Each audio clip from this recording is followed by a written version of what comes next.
William Lucas as Alan Scott in Let It Come Down, a play for radio by Michael Robson with Ross Drinkwater as Sue Crichton. Let It Come Down. Your name is Alan Considine Scott. You are 37 years old and you live at River House, Tree. Yes. Would you tell the court your occupation? I am a senior English master at Treen Grammar School. And how is your health?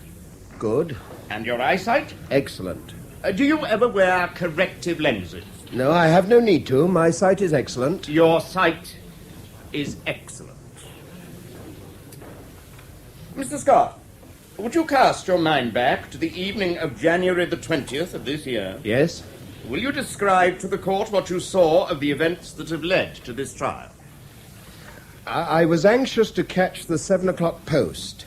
I drove from my home to the sub-post office in Church Road. I parked opposite, and I was about to get out of my car when the door of the post office was flung open and a man raced out and across the road. A man raced across the road. How far from your car would you have been when he reached your side of the road, Mr. Scott? I suppose about 10 yards. Did you see him clearly? Mr. Scott, did you see this man clearly? Yes. Despite the fact that there was a light drizzle and it was a dark evening, being January? There was a lamp post midway between my car and where the man reached my side of the road. Yes, quite. As he raced to the pavement, I got out of my car. The man paused and turned. The light from the lamp shone fully on his face. I saw it clearly. The light was full on his face, and you saw it clearly? Yes. Thank you, Mr. Scott. Now, 3 days after this incident, you were asked to visit the police station in Treen, were you not? I was. For what purpose? To see if I could identify a man the police were holding in connection with the robbery and murder at the sub-post office. They were holding, in fact, an identity parade. Yes. Were you the only witness called for? Yes. And did you identify a man in the police lineup? I did. Is that man in court today? He is. Would you please indicate to the court where that man is to be found? The man I identified on January the 23rd is the defendant, Daniel Hope. And are you still satisfied that the accused is the man you saw on the night of January the 20th racing across the road from the post office? Mr. Scott? I can no longer be sure. Right. Silence! What a farce! Chief witness for the prosecution reneges on his own evidence. What a fool you looked! And what fools the prosecution looked! Are you out of your mind? I was not satisfied that Hope was the man. For God's sake, the robbery took place 4 months ago. But you were certain enough at the identity parade. Oh, yes, very quick to nail him then. Because I was angry and sickened that poor Hollis had died after the beating he'd taken. That inoffensive and charming old man. Of course I was anxious to identify the killer. Are you trying to tell me you were lying at the identity No, parade? I'm not trying to tell you anything. I'm saying that at that time, I was certain Hope was the man I'd seen. Who else could it have been but Hope? All that cash, all those banknotes in his pockets, and no satisfactory explanation. Well, I was not the prosecutor. It wasn't my job to prove him guilty. I was there simply as a witness. Now, for heaven's sake, will you leave it alone? No, I will not leave it alone. You haven't been here all afternoon, fobbing off reporters at the door and on the telephone, all wanting to know what you think you're up to. It's been a nightmare. And how you could go back to your pupils after behaving like that. Could I have taught them with an easier conscience if I'd identified the wrong man to save my face in court? Save your face. You wanted to strike a liberal attitude, and my God, what an opportunity you had. Fall in the spotlight and the whole town hanging on your words. But it's all backfired, hasn't it? I suppose you realize that Mike and Sally Dance have cried off the dinner party on Saturday. What the hell for? What do you think? They're as disgusted and ashamed of your behavior as I am. Letting a murderer go free to kill another inoffensive old man somewhere else. I'm going to see my parents, and I don't know when I shall be back. Your turn now to face the telephone at the callers.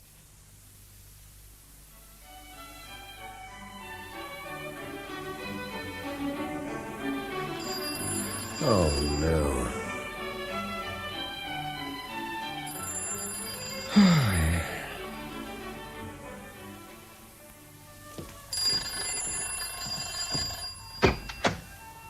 I had to call, sir. What? I had to see you. Hope, Well, just to say thank you. you must be insane coming round here. Oh, that's all right, Gov. Here, can I come in? It's cold outside. Yes, all right. Ta.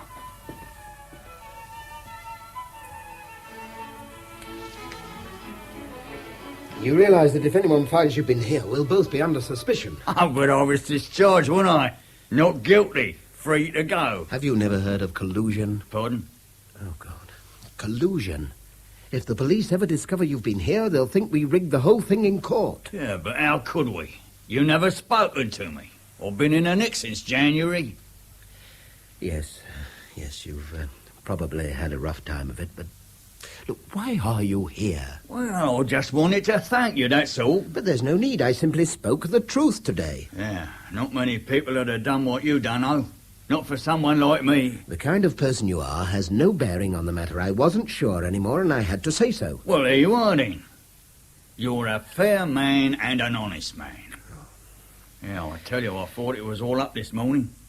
I'm 55, and if you'd have nailed me, I'd have gone down for the rest of my life. Yes, that thought had crossed my mind when I went into the witness box, but it didn't affect my evidence. If I'd still been certain you were the man I saw that night, I should have said so. But there was reasonable doubt, and I had to express it. Yeah. Coppers didn't like it, you know. No, I don't suppose they did, but the police don't try the cases they bring. Ah, thank good. Yes, well, Oh, look, Hope, I don't want to seem uncivil, but I think you'd better go. Huh? I've had a few problems today, and if you should be found here, I'll have a great many more. Do you follow me? You want me to go? Well, I appreciate the trouble you've taken to find out where I live and to call round and thank me, but I don't think Treem's the healthiest place for you to stay, do you? What are your plans? Well, I thought I'd probably go up to Liverpool, see me son. Bit of a surprise for him, it'll be. Yes, a pleasant one, I hope. Yeah, he hasn't got much time for me, never had. Well, I suppose it's understandable, really. He's 32 now, and I've been in and out of stir all his life. Mr. Hope, have you got the rail fare to Liverpool? Eh? Because if you have, I'd advise you to get off there now. You've said yourself the police aren't too amused at the outcome of the trial, and they'll be watching you all the way out of the county. Oh, I was careful, sir. No one knows I'm here. But have you got the rail fare? Look, let me give you some cash. Tide you over for a bit.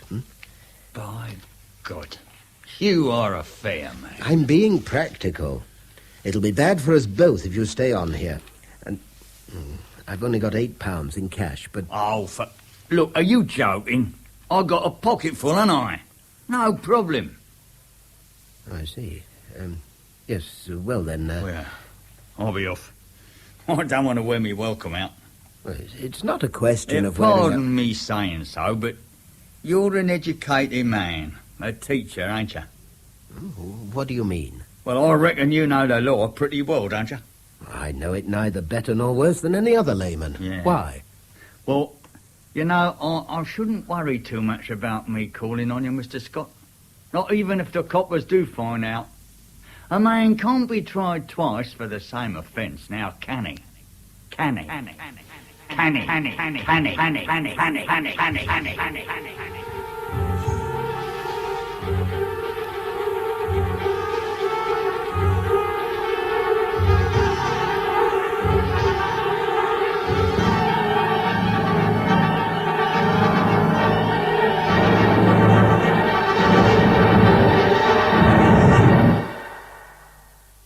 What a hideous moment for you. Hideous.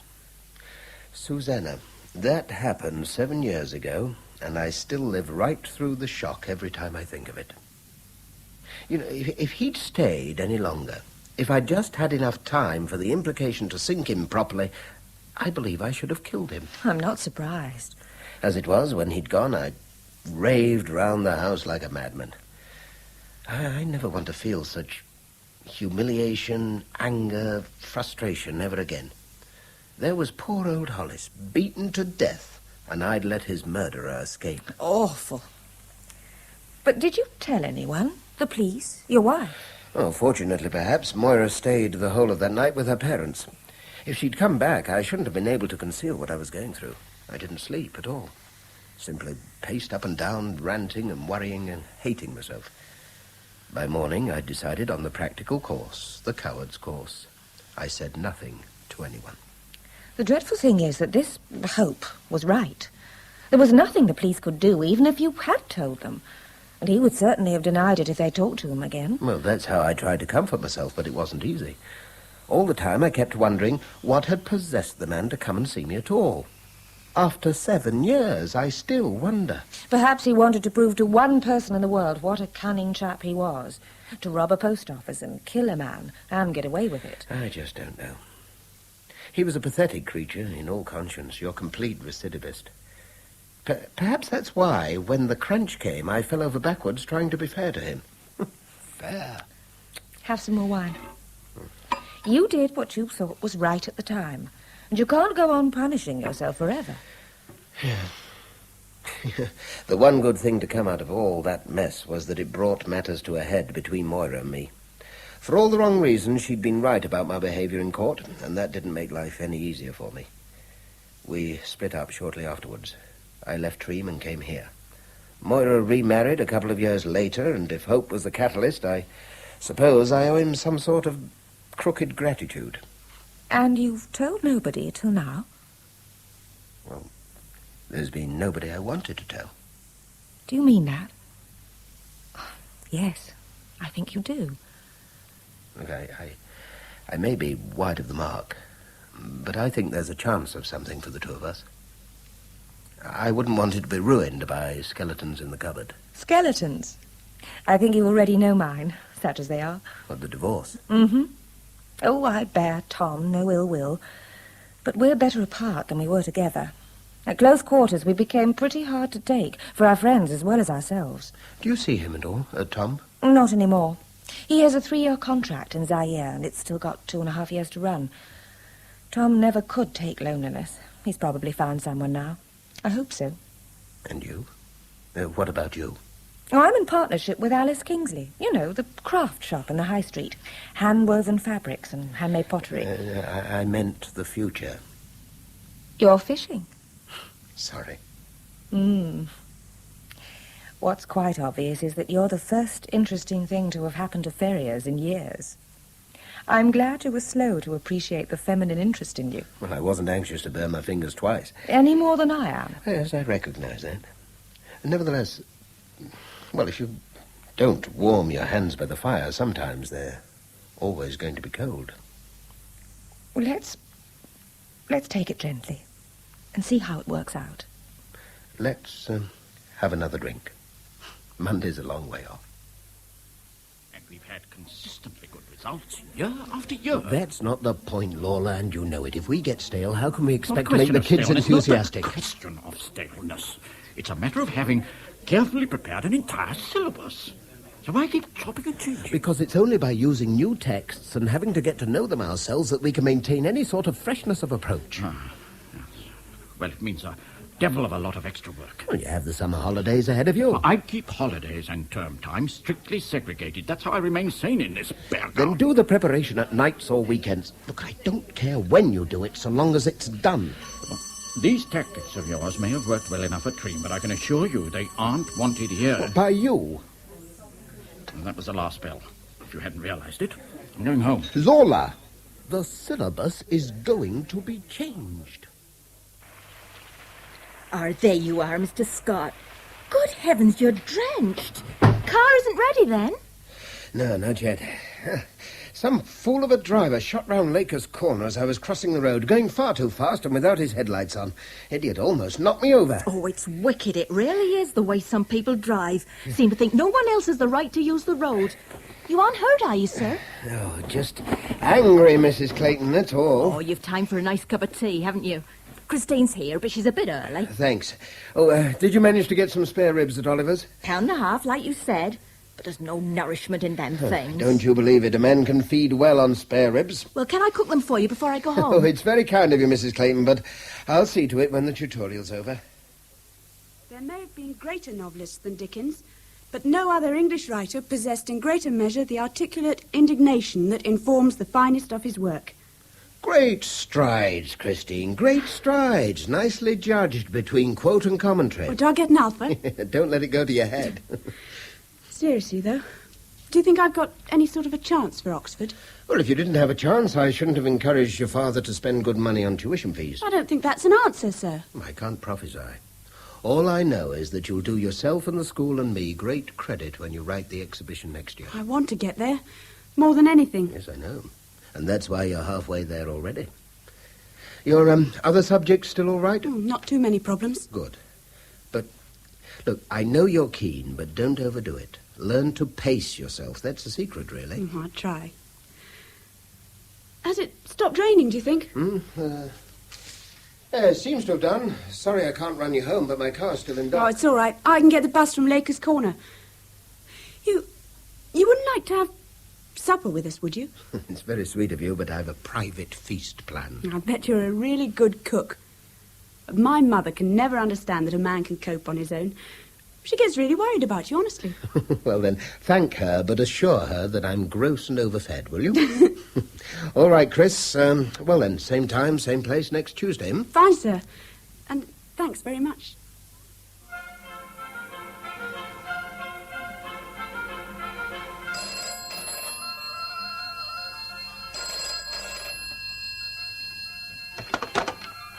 $98474. Bradley, how was the journey home? You must have the wrong number. My name is... Can't be too careful. Crossing a road in the dark. Who is this? Watch it. That's all I'm saying.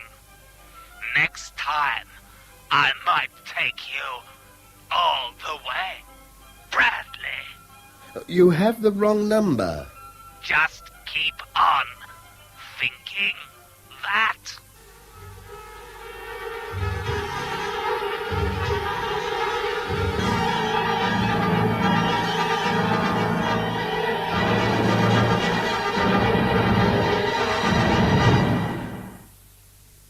I'll be off now, Mr. Scott. Yes, all right, Mrs. Clayton, thank you. Your husband not picking you up this evening? No, tonight's his late night. Oh, yes, of course. Look, why don't I run you home? The car's back now. Oh, there's no need to bother, sir. The buses are pretty regular. Oh, nonsense. I can have you home in 10 minutes. You just hang on here and I'll bring the car up from the garage. Oh, it's very kind of you, sir. I'll wait outside.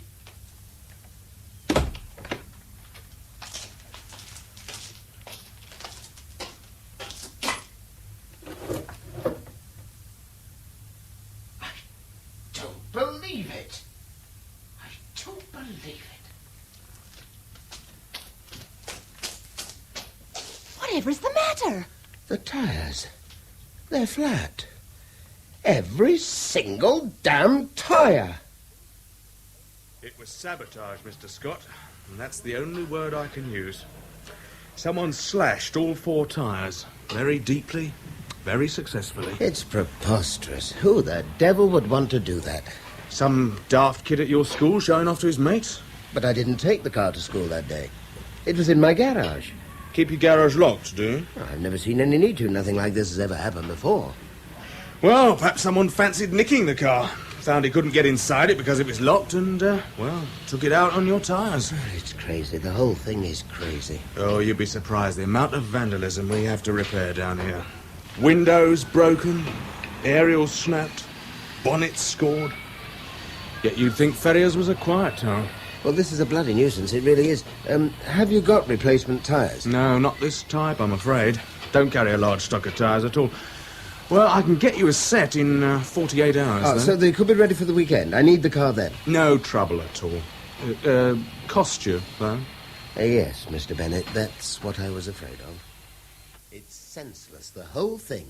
First, the lunatic nearly knocks me over. Then he rings up with vague threats and calls me Bradley. And then he slashes all my tyres. Why? Have you told the police? Well, is there any point? I'd waste a lot of their time and they'd waste a lot of mine, but I'm damn certain we'd be no nearer to a solution. Yes, but if the same person's been responsible for all of this... Why does the fool keep calling me Bradley? But do you know anyone of that name? No, I don't. Could the caller be trying someone else and getting a cross line? Oh, no, of course he couldn't. If it was someone else he wanted, he couldn't have known about Laker's Corner. Sue, I've checked the local directory and the local exchange. There's no subscriber called Bradley in the entire district. Shall I answer it? No, it's all right. I still get normal calls from normal people most of the time. 98474, Alan Scott.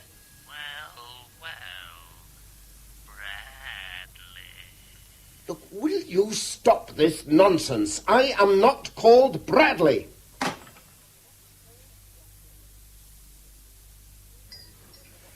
Scott, I want a word with you. Yes, what is it? I've just had the list of university candidates from the headmaster. Christine Lang's down to take an exhibition to Somerville. Oh, clearly there's been a mistake. There's been no mistake whatsoever. I beg your pardon? There's no mistake. Christine's been doing very well since she entered the 6th, and she's also taking private tutorials from me. Private tutorials? Christine Lang? She's the best hope we've got on the art side for an Oxford entrance. Good God.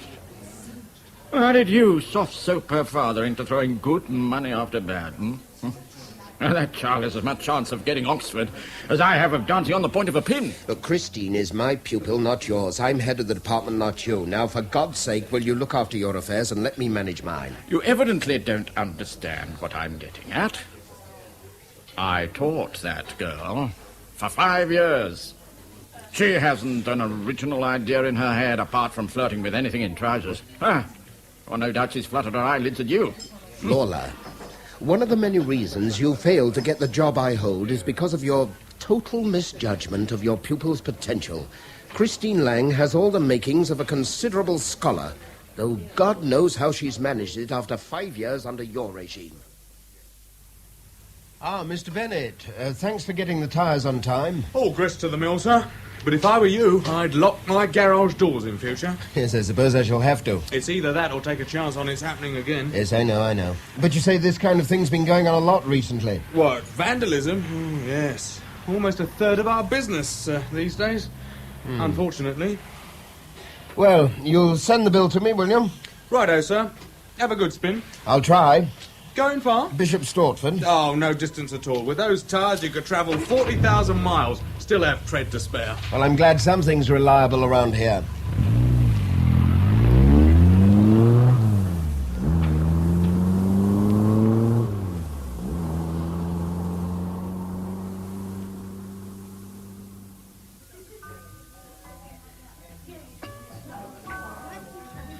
You're leaving, Mr. Scott.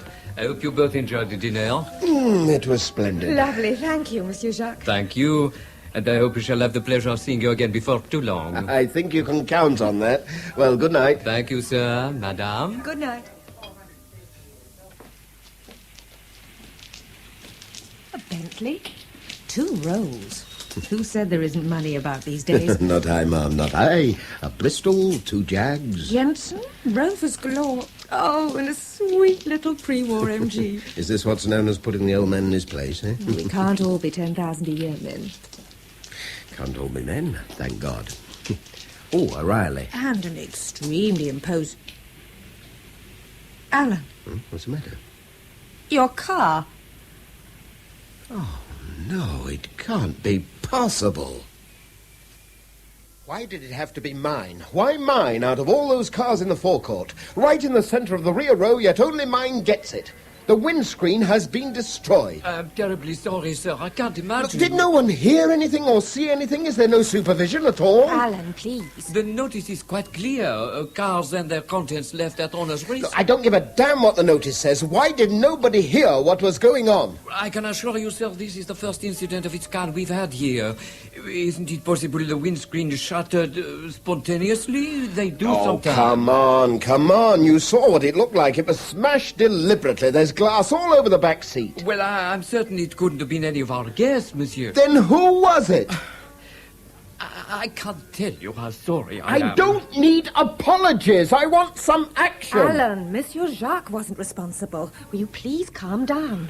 Shouting's not going to improve matters. The management would be very pleased to pay the cost of a new windscreen, monsieur. At the moment, it's not the cost I'm concerned with. It's a principle. Why should someone pass up a £10,000 rolls in favour of my car? I think you know the answer to that. This wasn't a random act of vandalism. It was meant to hurt you. Specifically, you.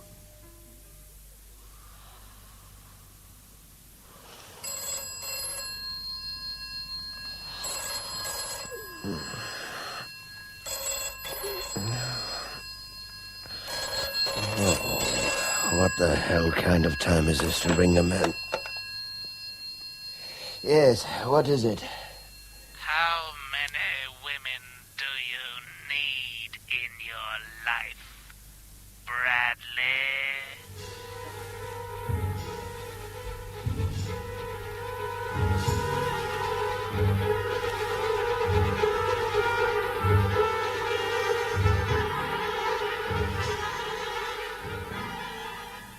This staff room's peopled with gannets. I came in here half a minute after break began, and every damn biscuit's gone. Oh, Lola, I wonder if you could help me.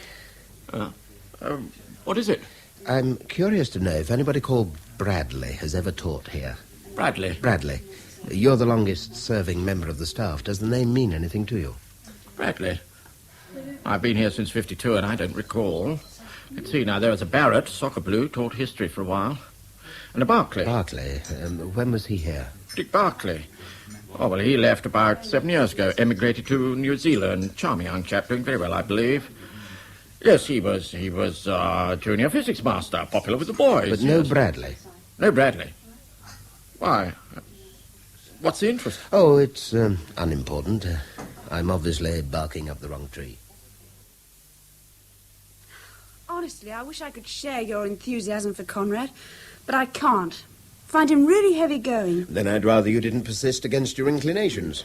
Wow, do you see the time? Bonus night tonight, sir. Want some coffee before you go? Love to, if you're making some anyway. If you don't mind coffee bags, I could have it ready in a couple of minutes. Great. Can I put a record on? Yes, help yourself.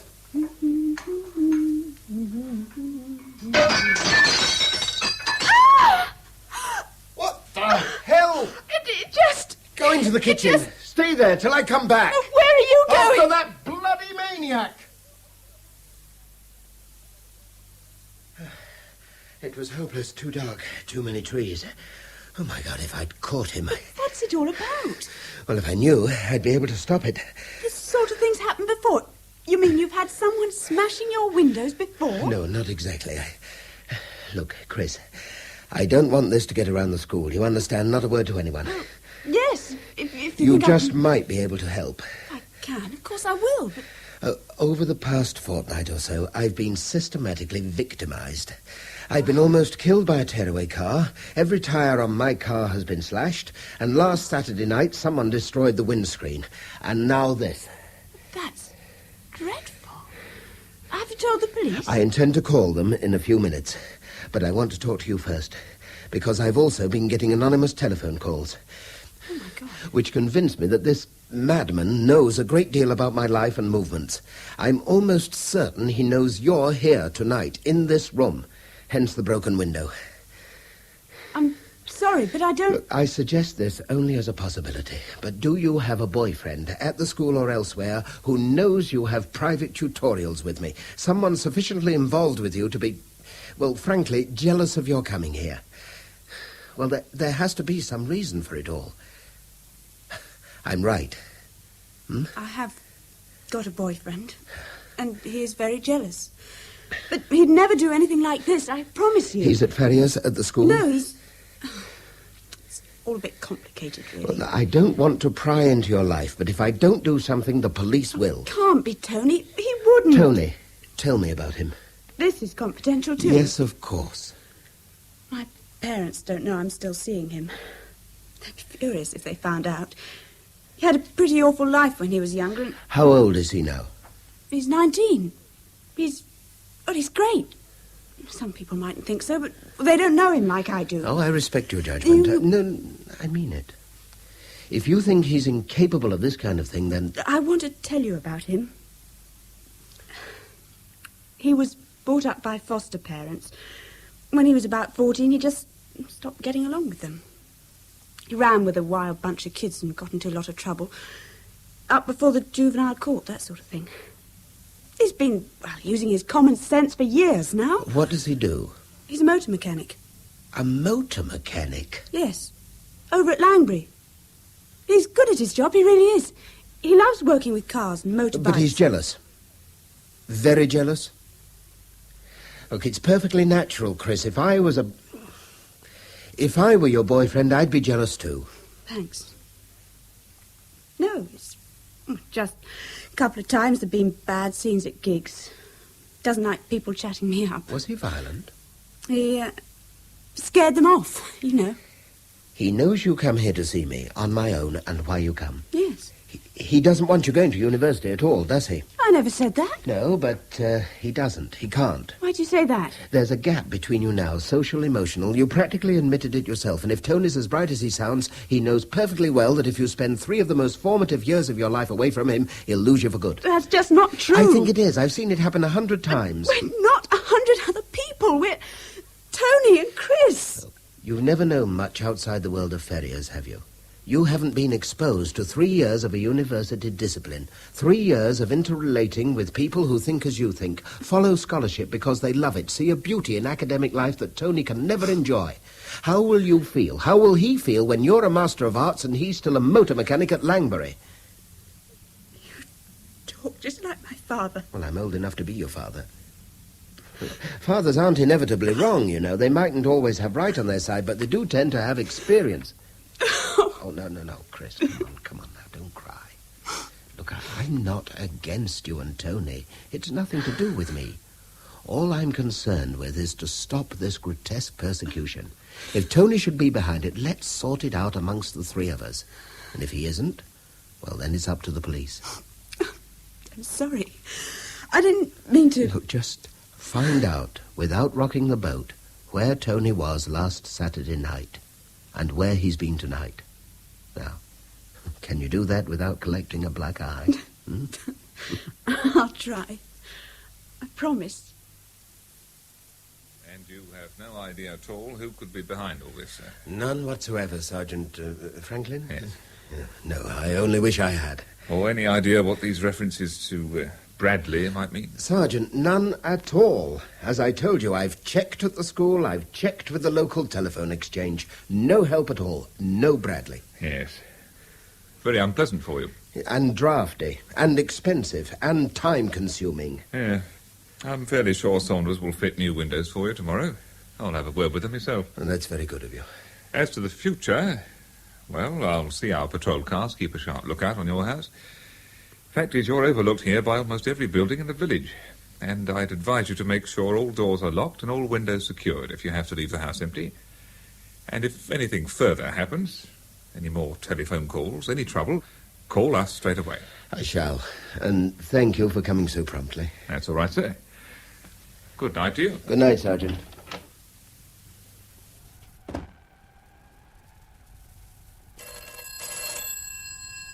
Oh, no. I don't believe it.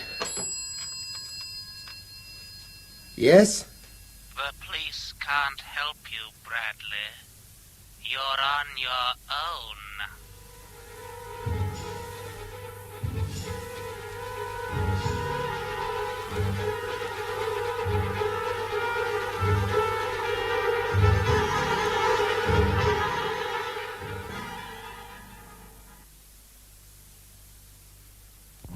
I'm beginning to feel better already. Me too. A weekend's break will do you the world of good. Have you been to this place before? A couple of times. Oh, it's charming. Your actual pull-out picture postcard Wiltshire cottage. Early 17th century and drowned with thatch. It's very decent of them to let us use it. I think Gordon likes to know there's someone responsible around when he and Fiona are away. Oh, you'll love it. I know you will. Ah, you were right. It's almost too twee to be true. And try saying that twice. But the whole village is so absurdly picturesque. Yeah, I can imagine hordes of garden gnomes crawling across the lawn, snipping the grass to regulation length with minute nail scissors. Sacrilege. Better not let Gordon hear you talking like that. Oh, but he's certainly done the place up quite beautifully. Not without a little help from his wife. Including the kitchen? Oh, good Lord, no. Fiona's beyond pine. What on earth's the matter? I never heard anything so beyond pine, forsooth, you camp old thing. I shall turn the garden hose on you, I warn you. What could be more refreshing? Shan't cook you lunch if you carry on like this. I've no intention of watching you slave over a pine stove, not just now at any rate. Look, we're in the country. Let's tackle the local pub for lunch. What? The Goat and Compasses? It can't be true. True as I stand here. Goat and Compasses is the name of the pub down the lane. Oh, this is preposterous. The whole damn village has got to be a mock-up, carefully stage-managed by the British Tourist Association. I'm beginning to wish I'd never brought you. I'll make it up to you, I swear. You shall have 2 helpings of shepherd's pie and all me onions. You really are beginning to relax, aren't you? Yes, I was, but I've just remembered something. What? No, it's all right, but I should have told Sergeant Franklin I'd be away for the weekend. Well, telephone him from here. Yes, I shall. Look, why don't you potter down to the Goat and Slide rule and suss out the lunch situation while I call Franklin? It shan't be long. Well, this is typical, of course. You want to be sure I stand the first round. Yes, of course. Mine's a large draft bitter. You should be so lucky. I'm still not entirely convinced we aren't dreaming the whole thing. First the cottage, then the village, and finally the pub. Cheerful landlord, buxom barmaid, grinning dogs, good beer. And a fantastic Cornish pasty. Sort of thing you'd only expect to find in G.K. Chesterton. Including the buxom barmaid. Especially the buxom barmaid. You know, from the way she was giving me the eye over those grilled sausages, I have the feeling that if I'd been here on my own... Alan! The garden! Oh, my God! But why didn't you phone the local police? Now, what's the point of calling the local police, Sergeant Franklin? Whoever did this followed us here from Ferriers. What's the extent of the damage, sir? Oh, the flowers have been uprooted, the rose bush is savaged, paint has been hurled across the outside walls, and, oh, it's an incredible mess. And it is not my place. Did anyone know you were going down there? No one. We deliberately kept it quiet. You were the first person to know we're here, and I didn't tell you until a couple of hours ago. The whole thing is monstrous. Whoever is behind this is a dangerous criminal lunatic. When are you coming back, sir? Tonight. I'm going to drive back tonight. I'm trying not to become manic, but I'm almost certain the car behind us has been sticking to our tail for the past half hour. How can you possibly tell? It's so dark. It's kept a constant distance behind us. It hasn't attempted to overtake, even when I've slowed down, and it's let no other car come between us. Alan, I know you're having a rough time, but it won't do any good to assume that every bush you see is a bear. Well, there must be dozens of people driving east at this time of night, all with the most innocent of intentions. So why not the car behind? Nevertheless, I shall pull into the next lay-by we see and let this joker overtake us. You're the driver.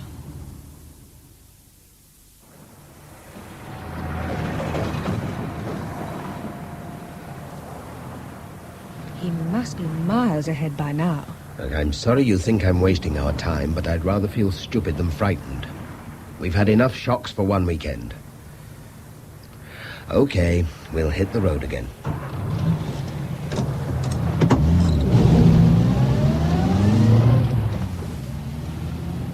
Do you mind if I doze for a while? When I'm not actually doing the driving at night, I always feel terribly sleepy. No, go ahead. We should be home in about an hour. Sure you don't mind? No, of course not. The radio can keep me awake. You know, I'm still worrying about Gordon's cottage. What I'd better do is get in touch with him towards the end of next week and arrange a time we can meet. Once he's assessed replacements for what that lunatic damaged... Where the hell did you come from, matey? Can't be the same car, surely. Sue. Huh? Behind us. What? He's switched his lights off. He's what? He's starting to overtake us. Sue, brace yourself! Oh, my God! Alan!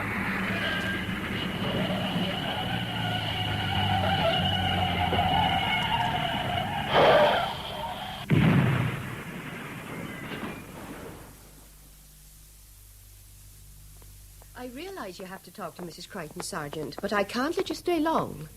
She's still in shock, you know, and we can't have her distressed. What were the injuries, sister?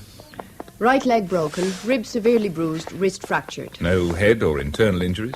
They were both wearing seatbelts. They suffered whiplash whenever the car crashed, but their heads were unharmed. Well, if this is the room, I can give you 5 minutes and no more. I'm obliged.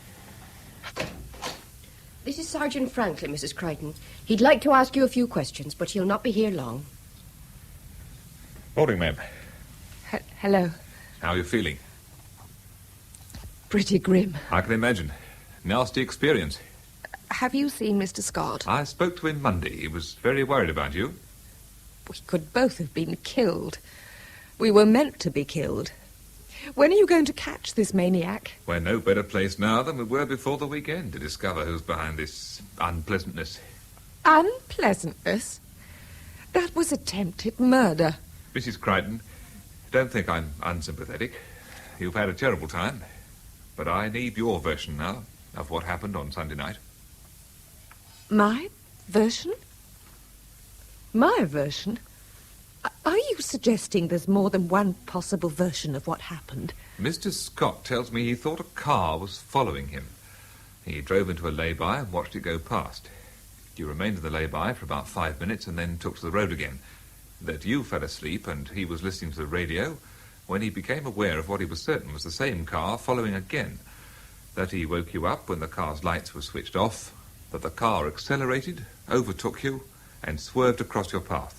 That Mr. Scott had to drive off the road, you bounced over the verge and hit a tree. Yes, that's precisely what happened. But what Mr. Scott probably didn't tell you was that at first I thought he was imagining things. Oh, I was tired and fed up, and I thought he was being neurotic about the whole thing. And I was proved totally wrong. Did he tell you that? Mr. Scott's been under considerable strain for the past few weeks. He sounded at breaking point when he telephoned me from that cottage. Well, of course he was upset. We both were. What I'm getting at is this. Did Mr. Scott drink at all? Just No. Please let me finish. Had he been drinking just before you began the drive back to Ferriers? Could he have overreacted to a piece of careless driving? Overreacted to such an extent that he drove off the road needlessly? Morning, Headmaster. Come in, Mr. Scott. Thank you. Well now, how are you? Oh, we soldier on, sir.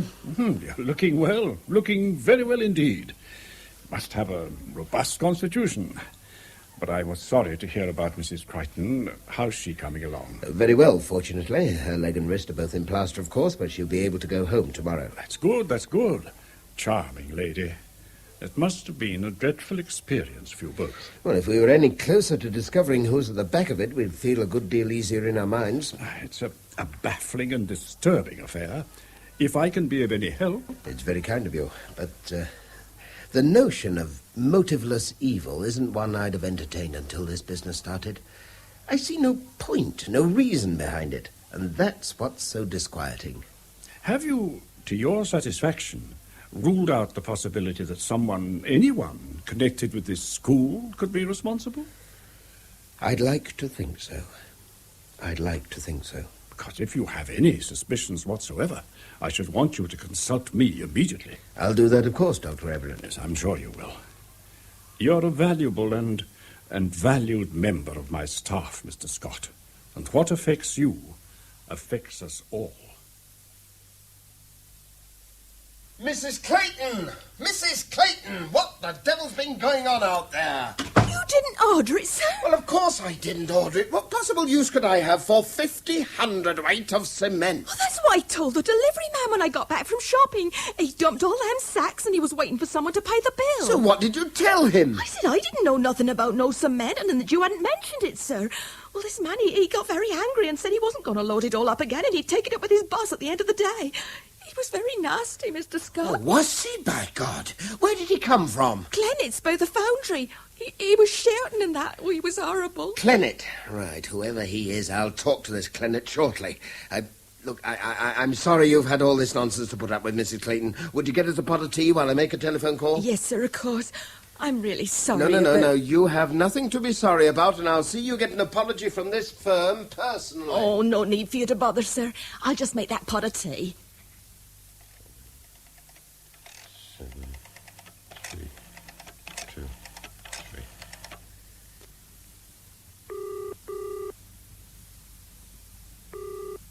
Come on.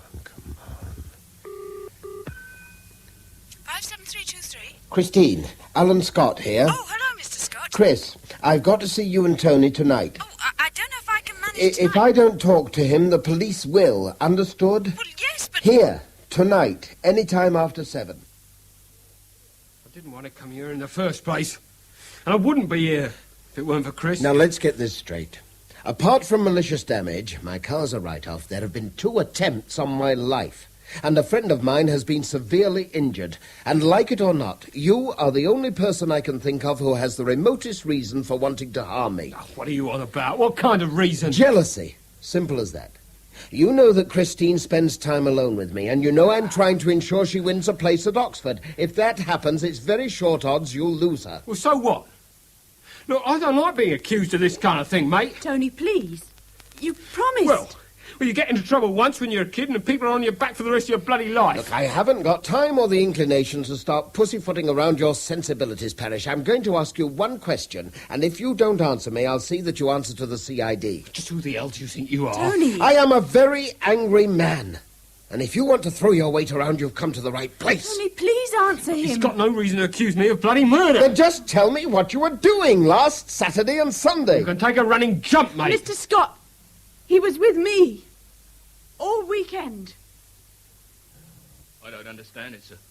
I simply don't understand. Mr. Clennet, how exactly was the order placed? By telephone. When? Monday morning, early. And I was in hospital on Monday morning. Now, who took the order? Jilly, one of the girls. Look, here's the order form.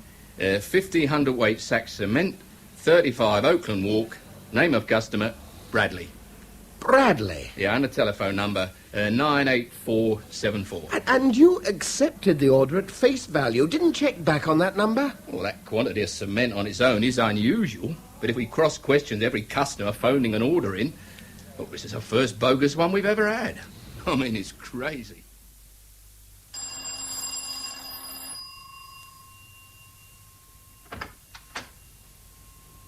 Christine. Could I have a word with you, sir? Yes, of course. Come in. Go through into the study. Right.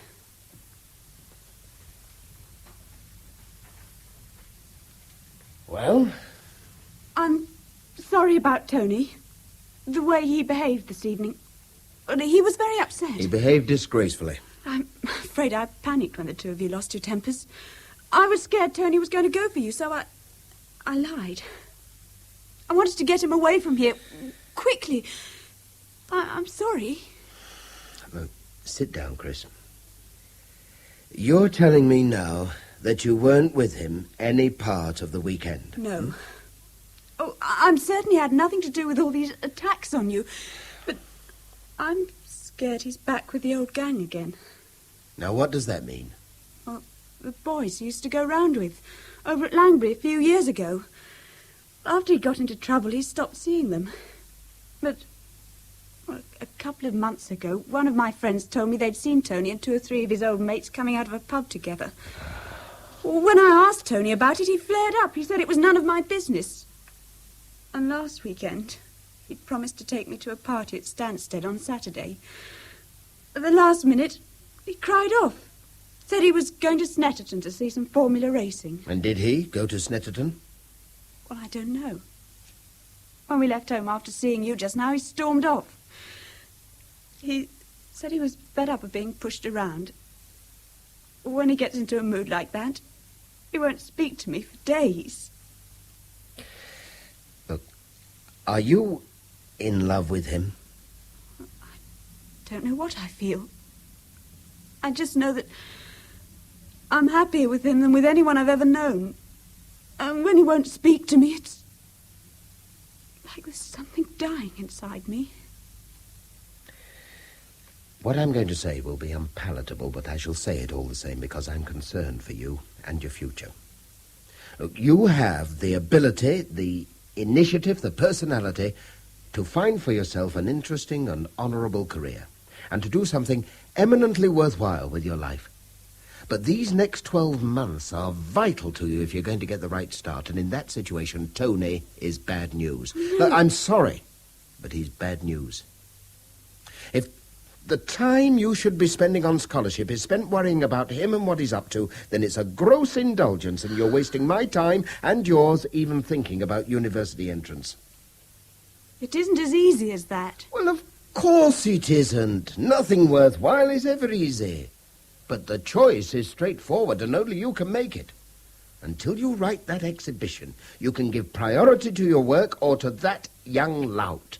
And I warn you, the police are going to be interviewing him very shortly. Yes? And Inspector Durrant's here, Mr. Scott. Oh, thank you, Mrs. Clayton. I was expecting him. Come through, Inspector. Thank you. Yes, I'm very glad to see you. Good evening, sir. Thank you, Mrs. Clayton. Good night, sir. Sergeant Franklin's brought me up to date, of course. Yes, he's very thorough. Yes. Do sit down. Oh, thank you. Tell me, how did you arrive? I beg your pardon? Did you come in a police car with all the trimmings? I did. Why do you ask?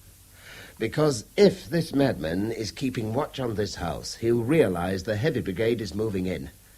It might just scare him off. Will you open the wine, Alan? See if it's fit to be drunk. Yes, of course. Corkscrew? Thanks. Yeah, you're becoming very nimble in spite of the plaster. Are you still having any pain? No, not really. It's just awkward and very uncomfortable. Anyway, tell me about this Durrant. Is he getting anywhere? I liked him. There we are. Good mind, cogent thinker. He's certain this Bradley nonsense is a blind. As we are. As we are. Well, has he talked to that young man of Christine Lang's? Tony, what's his name? Tony Parrish, yes. I don't think he's entirely happy about the boy's attitude, but there seems to be nothing to go on there, apart from a general hostility to me, the police, and any form of authority. In fact, I'm sorry for him. Naturally. No, I mean it. He's had a raw deal from the word go, and now he's had the misfortune to fall for a girl who'll leave him standing in a few months' time. You can understand bitterness, resentment, and... Where are the glasses? Oh, behind you. Oh, right. Shall I, Absolutely.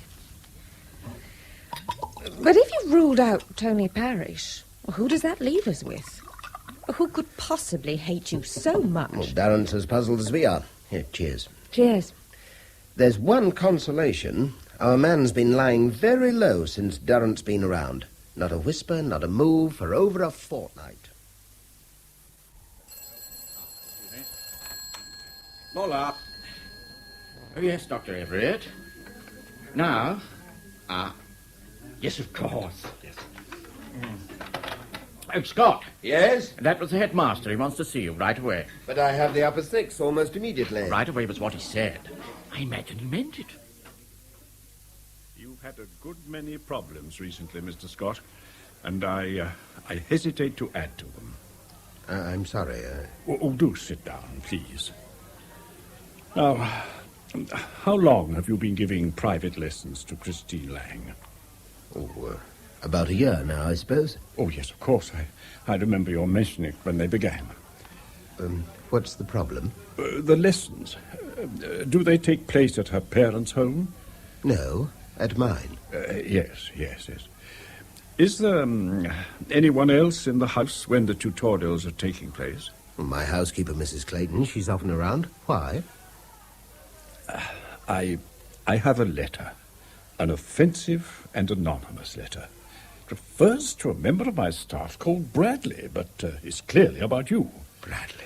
Now, normally I should have destroyed it immediately and tried to forget it, but it's become one more aspect of this vindictive campaign against you, and you probably want to show it to the police.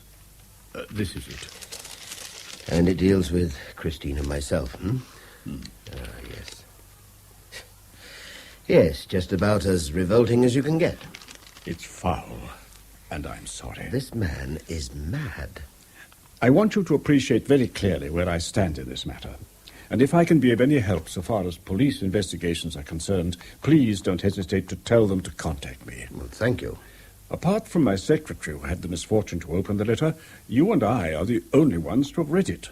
But my one concern is that this deranged person may cast his net wider and write to other people about you in similar vein.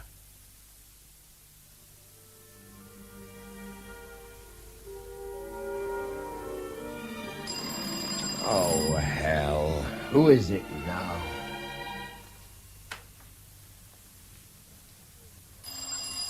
Coming! Oh, Mr. Lang. Yes. Do you think I could... Yes, come in, please. Thank you. I'm terribly sorry to be calling around so late. I've been in a quandary all evening. Come through, Mr. Lang. I think I can guess what it's about. Thank you.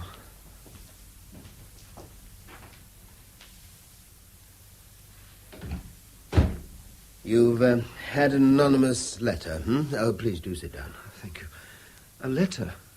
No, not a letter. Oh, then what? Telephone calls. Always during the day. My wife's answered all of them. Oh, my God, all of them. How many have there been? 4.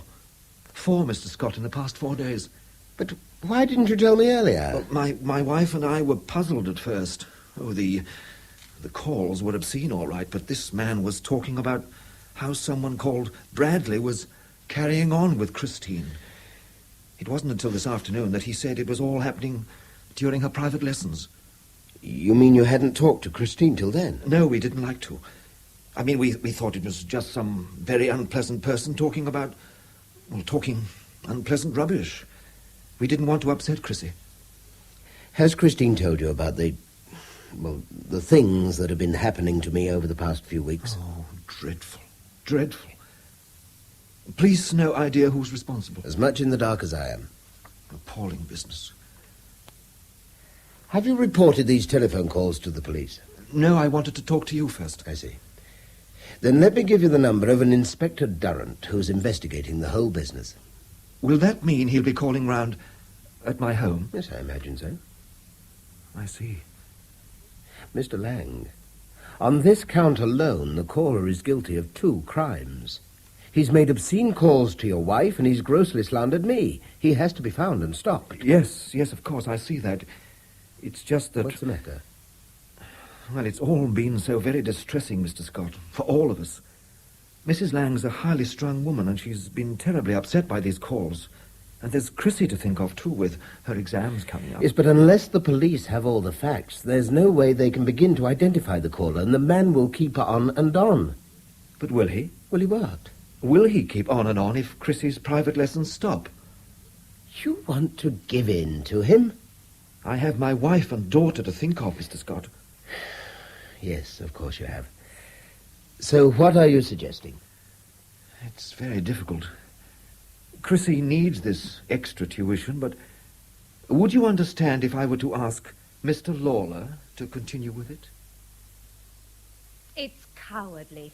It's stupid and cowardly. Oh, it's understandable. Lang doesn't want his wife to go on getting obscene telephone calls. He's trying to protect his own, that's all. Yes, but Lawler... Oh, how he's going to crow. And if Christine does get that exhibition, Frank Lawler will have all the kudos you deserve. Yes, well, there's nothing we can do about it now. Another glass of whiskey, perhaps? Deaden the pain. I don't suppose... Oh, no, it's too ridiculous. Oh, come on. What is?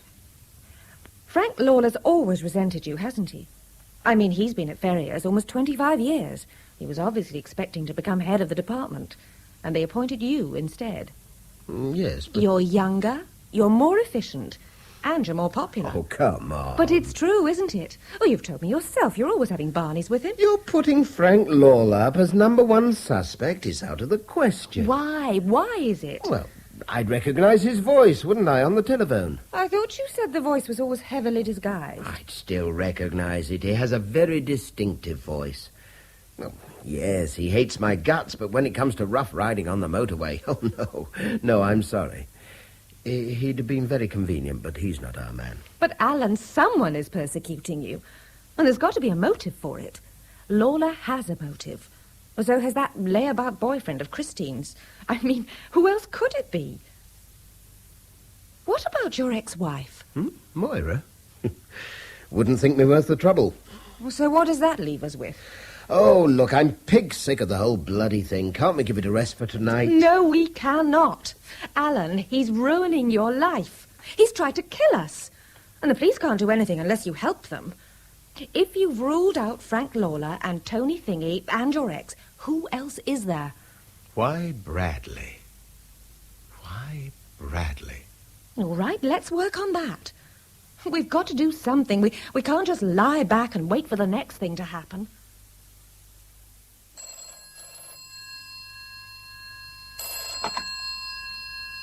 Scott? Alan, it's Sue. I believe I'm onto something. What? I've just been to the county library. I went through Kelly Street directory for the past 30 years, and Alan, from 1947 to 1950, your house was occupied by Colonel and Mrs. J.H.T. Bradley. Most extraordinary story I ever heard. And I can't imagine how you came to find me. Well, the Ministry of Defence people were helpful, Colonel. They put us onto your regimental depot, and the adjutant gave us your address here. Well, it's a clever piece of sleuthing on your part. I only wish I could throw some light on the affair, but I can't for the life of me see any connection. I mean, none whatsoever. How did you come to be living in Ferriers, Colonel? At that time, you see, my regiment was stationed in Colchester, my dear. And I took that place in Oakland Walk. It was comfortable, convenient, and at that time still an army hiring. Did you come into contact with the locals at all? Oh, not really, my dear, no. Our friends were mainly within the regiment, as you can appreciate. Oh, of course, on occasion I met local people. I gave a couple of talks to the school. Oh, did you? Did you, though? Yes, encouraging the older lads to think of the army as a career. I mean, you know the drill. And there were the odd talks to the round table, that kind of thing. But evidently you had no quarrel with anyone there. Oh, no. No, sorry, my dear chap, no. If there'd been any unpleasantness whatsoever, I should have remembered. Getting on now, you know, but happily my memory is unimpaired. Then how about your regiment? Anybody there who could have borne you a grudge for a quarter of a century? I'm sorry, it sounds absurd, but we have to think of everything. Oh, of course, understand perfectly. Saw my share of courts-martial, as you would expect, but in any case, I mean, this fellow must know what you look like, I mean, what sort of age you are. How could he, or why would he, want to mistake you for a man 20 years your senior? No, I'm sorry, my dear Scott, but I'm very much afraid that bird won't fly.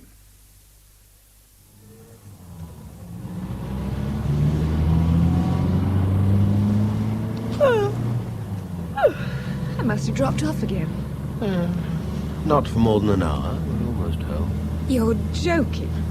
You were snoring. Oh, how foul. Was I really? Did I never tell you how appealing you are with your eyes shut and your mouth open? Thank you, Mr. Wonderful. So, about Colonel Bradley. Wasn't he charming? Look, there's got to be some kind of connection between those telephone calls and the Colonel.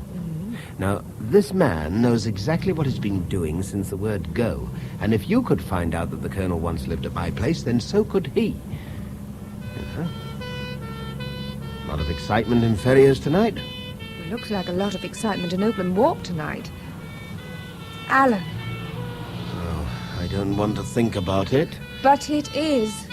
Oh, it can't be possible.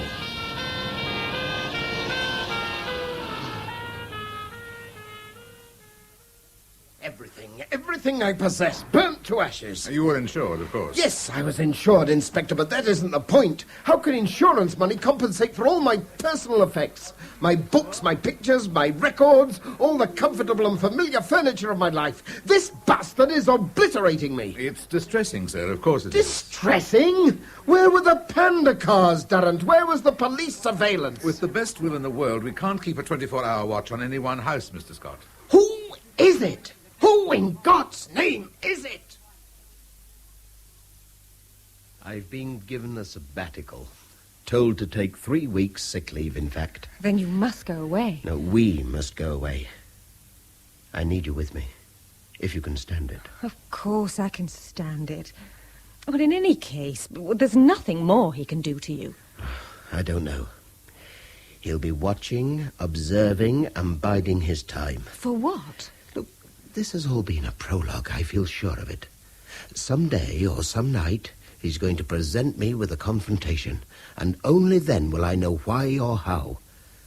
By then, it'll be too late, unless I'm as prepared as he is. Oh, you're wrong. I'm sure you're wrong. Sue, we do need to get away from here, but no one must know where we're going, or that we're going together. You've been through more than enough already, and I want this to be a complete break. A complete break. I can't possibly reveal personal information about a patient of mine, Inspector, unless you're prepared to present me with a subpoena for it. Just one hypothetical question, Dr. Adlard. How much guilt, real or imagined, can a man endure before he cracks? If he's a man of more than average sensibility. I deal with patients, not hypotheses. You're referring to Alan Scott. Look, Doctor, Mr. Scott once made, by his own admission, a grave error of judgment. It wasn't until his house was burned down that he decided to tell me about it. In an assize court 7 years ago, he went back on his own evidence. As a result, a man was acquitted of robbery and murder. What? Now, wait a moment. The defendant later implied to Mr. Scott that he was, in fact, guilty of the alleged crime. Now, look here, Inspector. Scott was, he says, too humiliated to inform the police of this admission. And he's been tormented with worry ever since. I presume you have a reason for divulging this highly privileged information? I know perfectly well that you're only a country GP, Dr. Adlard. Yet at least half the problems you deal with must be of psychosomatic rather than physiological origin. You have a remarkable vocabulary, Inspector. Thank you, Dr. Adlard. But what I want to know is Scott's state of mind at present. All I can tell you, Inspector, is what you've already observed for yourself, that Mr. Scott is emotionally exhausted, but he is not neurasthenic or paranoid or manic-depressive. His nerves have taken a beating, but he'll recover. At the moment, he's on 4 sedative tablets a day, and if I know him, he'll be recovered within a month. Has he told you everything that's happened to him? I believe so. I see. Yet nothing about that sensational misprision of justice 7 years ago? Not a word. Then I'm putting it to you that he's carried his feelings of guilt so long that he's started to punish himself for it. Dr. Adlard, to the best of my knowledge, every one of these acts of persecution, including the destruction of his own home, could have been engineered by Scott himself. I was very sorry to hear about the fire. Dreadful business. Any idea what caused it? At the moment, the police are more anxious to find out who caused it, Mr. Bennett. So, it was deliberate? A carefully planned act of arson. Appalling. Look, do you mind if we change the subject? I've had it up to here over the past few days. Oh, yes, of course. I'm sorry. Very sorry. Well, then, what can I do for you? Could you supply me with a car and a driver this Friday? Car? Yes. Driver tricky. Where would you be going? Heathrow. I've to meet a friend there. I shall probably go on to London with him, so I shall only need the car for the outward journey. Yes, I see. Well, I could probably manage it myself with a bit of shuffling of the staff here. Well, I'd be very grateful. What time do you have to be at Heathrow? 10 o'clock. Well, we better leave Ferriers not later than 7:30, eh? Be on the safe side. Then I'll be here at 7:30, Mr. Bennett. And thank you. Come. We could be on to something, sir. Relative to what, Franklin? Hope, sir. Daniel Hope. Hope? The fellow who killed the postmaster and bragged about it to Scott after he was discharged. That's the one. I had a telex from Central Records this morning. The trial took place in '68, and nothing more was heard of Hope until 5 years later. Must have kept his nose clean for a change. Yes, get on with it. In August '73, Daniel Hope was found drowned in a weir in Gloucestershire, and the coroner returned an open verdict. I want a complete transcript of that inquest as quick as you like. On its way, sir. I thought you'd need it. Good. August '73. You know, it'd do absolutely no harm at all to discover exactly where Alan Scott was during that period, and what he was doing there. If he's evasive, if he can't come up with substantial proof that he was elsewhere, then he's going to find himself across a whole new barrel of fun.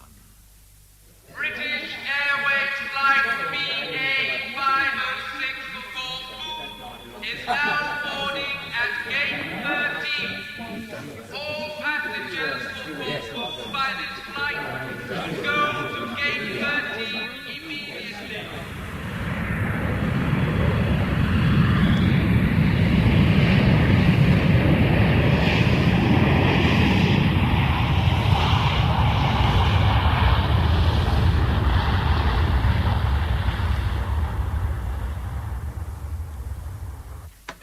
He's not in Ferrier, sir. Neither he nor Mrs. Crichton. No one knows where they are. Does his headmaster know he's done the flit? Dr. Everett advised him to take 3 weeks' sick leave. He says that Scott didn't tell him how he intended to use it. Then what about Mrs. Crichton's partner, Alice? How's your father? She must know what's going on. Alice Kingsley, sir. She told me that Mrs. Crichton was taking a fortnight's holiday somewhere. Miss Kingsley fancied it might be in Scotland. Mrs. Crichton? Isn't her leg still in plaster? Dr. Adlard removed the plaster on Tuesday. Oh, damnation. They're obviously off somewhere together. And Scott's either a damn fool for not telling us of his movements, or... Franklin, let's look at the worst that could happen. Suppose Scott did find Daniel Hope in 73, by chance or purpose. Suppose he did decide to take the law into his own hands and pitched Hope into that weir. Suppose since then he's gone round the bend, tried to cover his tracks by victimizing himself, to throw any possible inquiry out of kilter. And suppose Mrs. Crichton knows more about the Hope affair than she should. If that's the case, and remember, she was the one who took the battering in that motorway affair, then the admirable Mrs. Crichton may be starting the last holidays she'll ever take. Oh, what do you fancy doing this afternoon? What I did this morning. Lie on the beach and collect a tan. Ah. Does indicate disapproval? No, far from it. The easier you take it with that leg, the better. But you're pining for something more energetic? Yes, well, I wouldn't mind exploring a little. I'm told there's a castle worth visiting, up that-a-way. Up the mountainside? In this heat?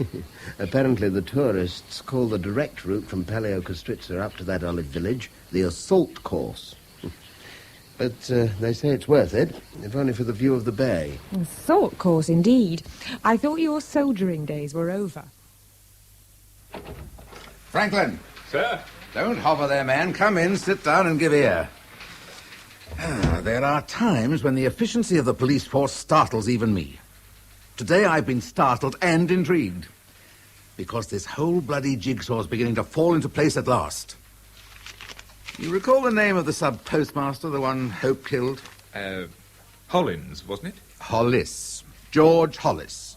Widower with one son, David, a regular in the army. At the time of the killing, David Hollis was a sergeant in the battalion commanded by a Colonel J.H.T. Bradley. The one Scott visited in Lincolnshire? Right. Shortly after his father died, young Hollis bought himself out of the army. Spent a bit of time clearing up the old man's estate. He was left 20,000, would you believe it? Then he vanished. The Metropolitan Police have been busy these past few days. And eventually some bright spark among them decided to check with Somerset House. Franklin, in 1971, David Hollis changed his name by deed poll. Well done. 20 more steps and you've made it. Hello! Who's that? Do you know if there's a tap up there? There is, but it's dry. Good God. Mr. Scott. Bennett! What the devil are you doing in Corfu? All right, then. What have we got? Bennett's bookkeeper tells me that last Friday, Bennett himself drove Mr. Scott to Heathrow, dropped him there, and came back to Ferriers. Yeah. The airport police have established that Scott left Heathrow for Corfu later that morning. At about the same time, Mrs. Crichton flew on a charter from Gatwick to Corfu. Yeah. It's reckoned they both have got there by late afternoon. And Bennett, we know, managed to get a flight to Athens on the Monday morning. And it's the easiest thing in the world to grab an internal flight from Athens to Corfu. They may all be on Corfu, but where on Corfu? You know something, Franklin? For the first time in my career, I shall have the pleasure of enlisting the help of Interpol. It's very clever of you to find a place like this. I think so. Cost the earth, of course, but it's worth it. Well, for this courtyard and the view below, I'd guess it is. You here on your own? At the moment. Well, now, a drink. What's it to be? Have you got any Retsina? Nice and cold. Sure. Right there in the kitchen. Good. Retsina it is. Oh, sit down, relax. Plenty of shade under the vine veranda. I'll be with you in a couple of minutes.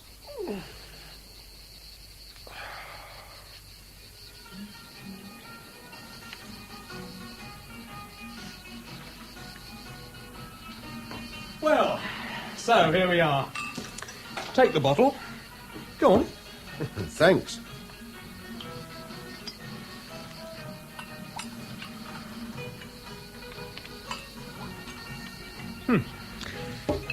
Cheers. Cheers.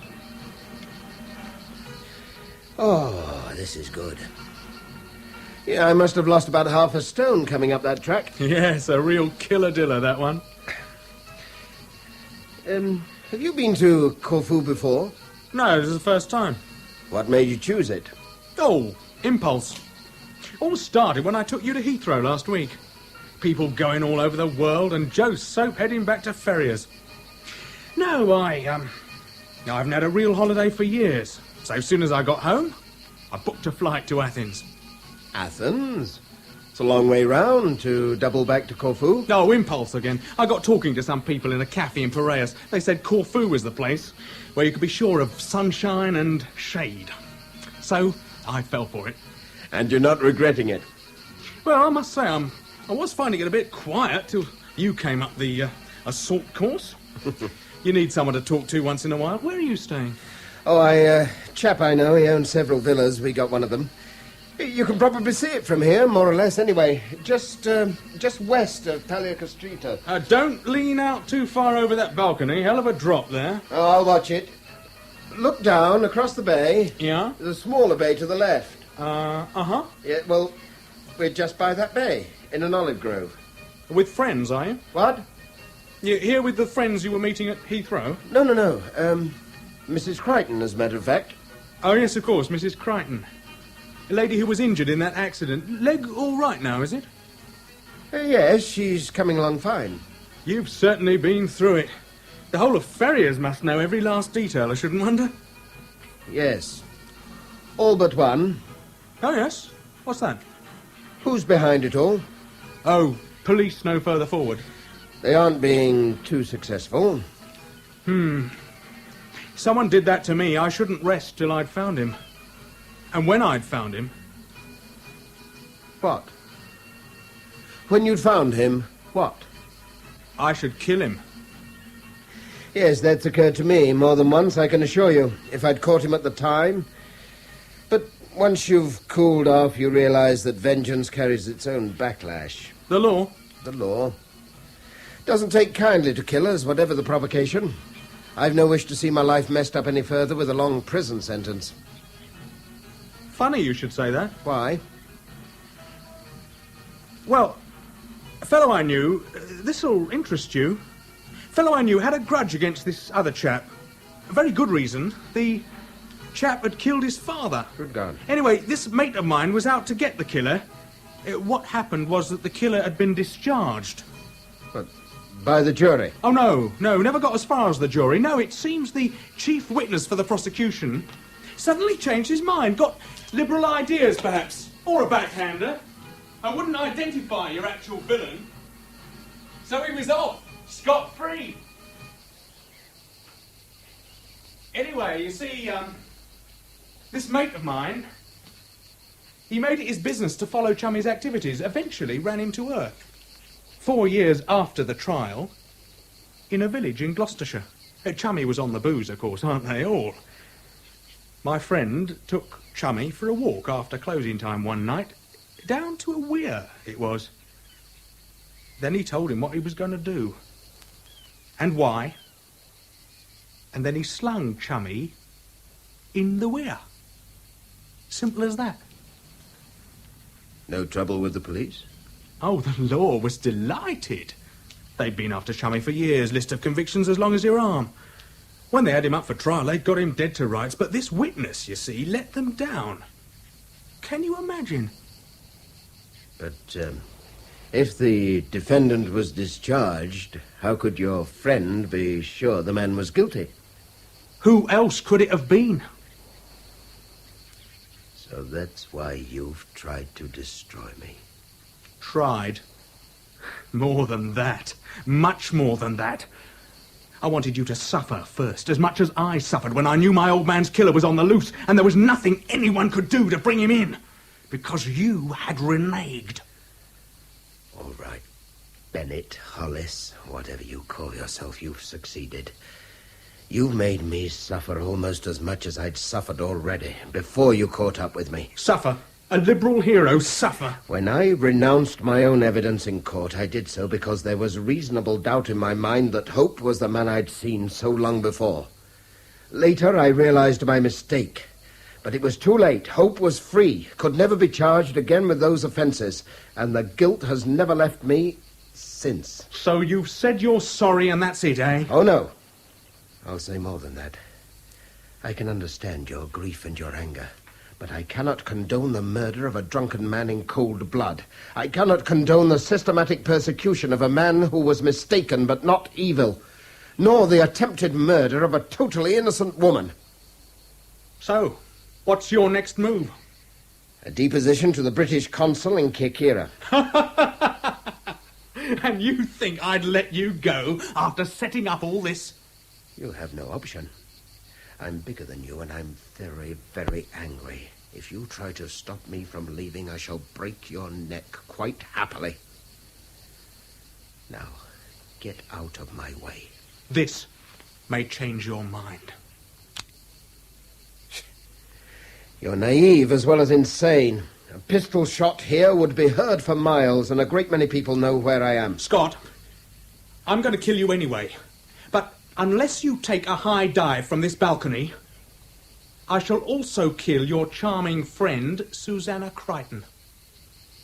Do you imagine I haven't thought this out 100 times a day, 1,000 times? You want me to take a 500-foot drop to serve your notions of justice? You know the alternative. And you know I mean it. I'll tell you what, Bennett. Run! If I'm going, you're going with me!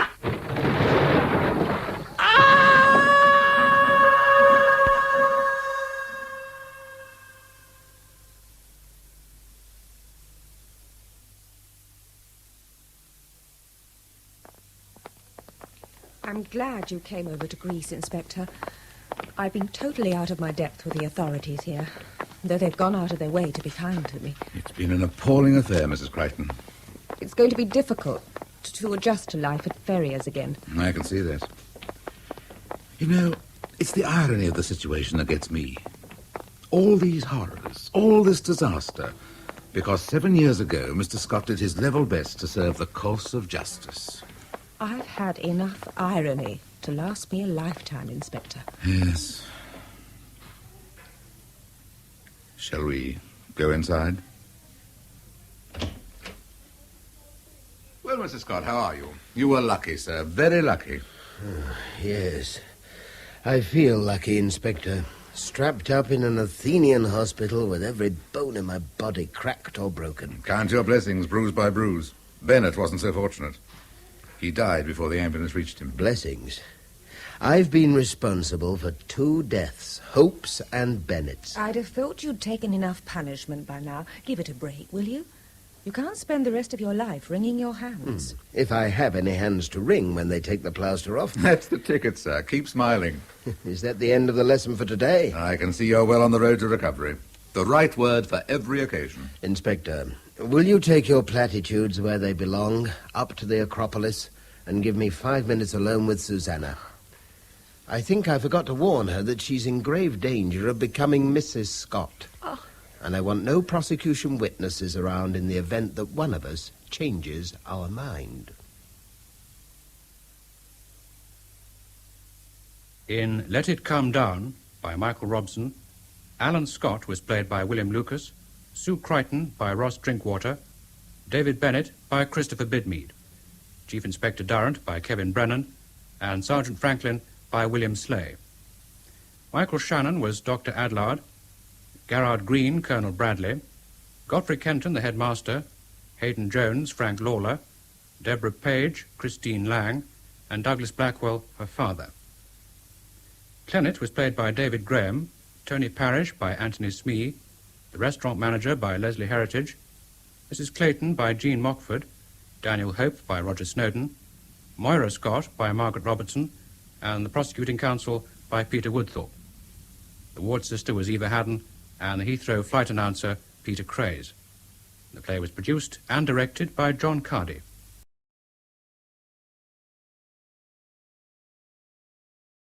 Lydia Ragosin, author of many radio plays, is particularly well known for those she has based upon English historical figures. She has now turned her attention elsewhere and has studied Elizabeth, Empress of Austria. In Crown of Solitude, Sheila Allen plays Elizabeth and Peter Copley, the Emperor Franz Joseph. The play opens in the Hofburg Palace in Vienna in 1865. 3, 4. Back, up, swing, over. 1, 2, 3, 4. Madame, back. The Archduchess is here. She says she must see you. Of course. But I can't interrupt my exercises, Ida. Please tell her so. Yes, Madame. Swing, swing, round, down. 1, 2, 3, 4. Cece, I want to speak to you on an important matter. Swing, over. Cece, please. Yes, Aunt Mama. I'm listening.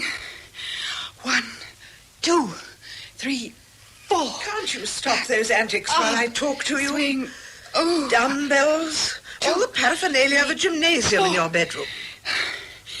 It's the only way to take exercise when one lives at the Hofburg.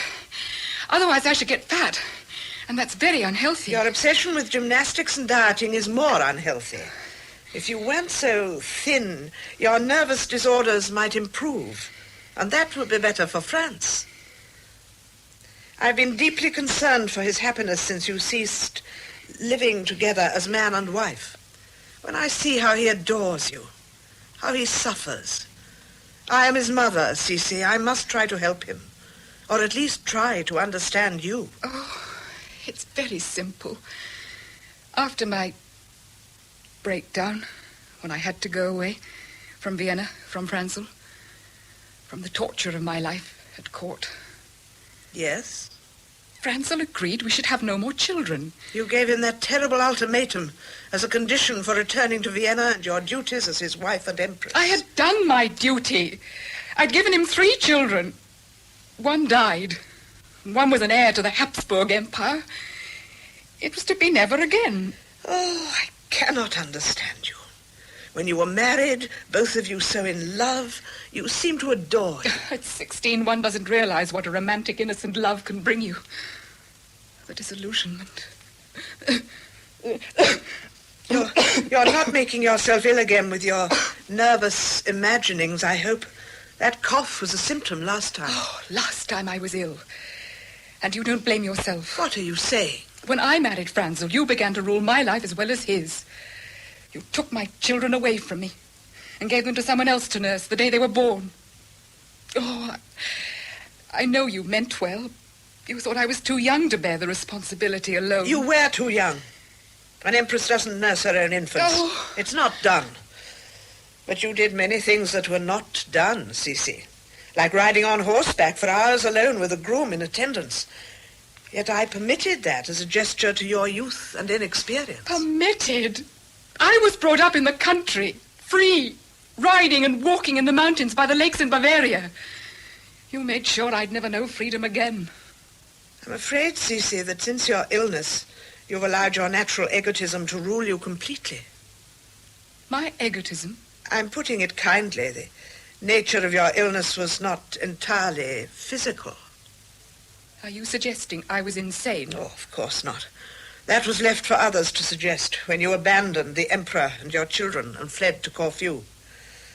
It's simply my duty to remind you now, for your own sake as well as Franzel's, that where self-discipline is so necessary, the control of one's emotions, restraint upon the imagination, you must use twice the control, twice the restraint.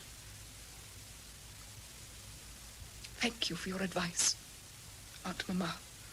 See, I only want to help you both. I know I belong to another age. A more severe one, perhaps.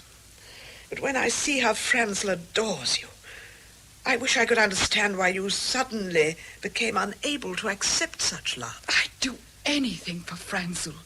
He's so kind, so kind.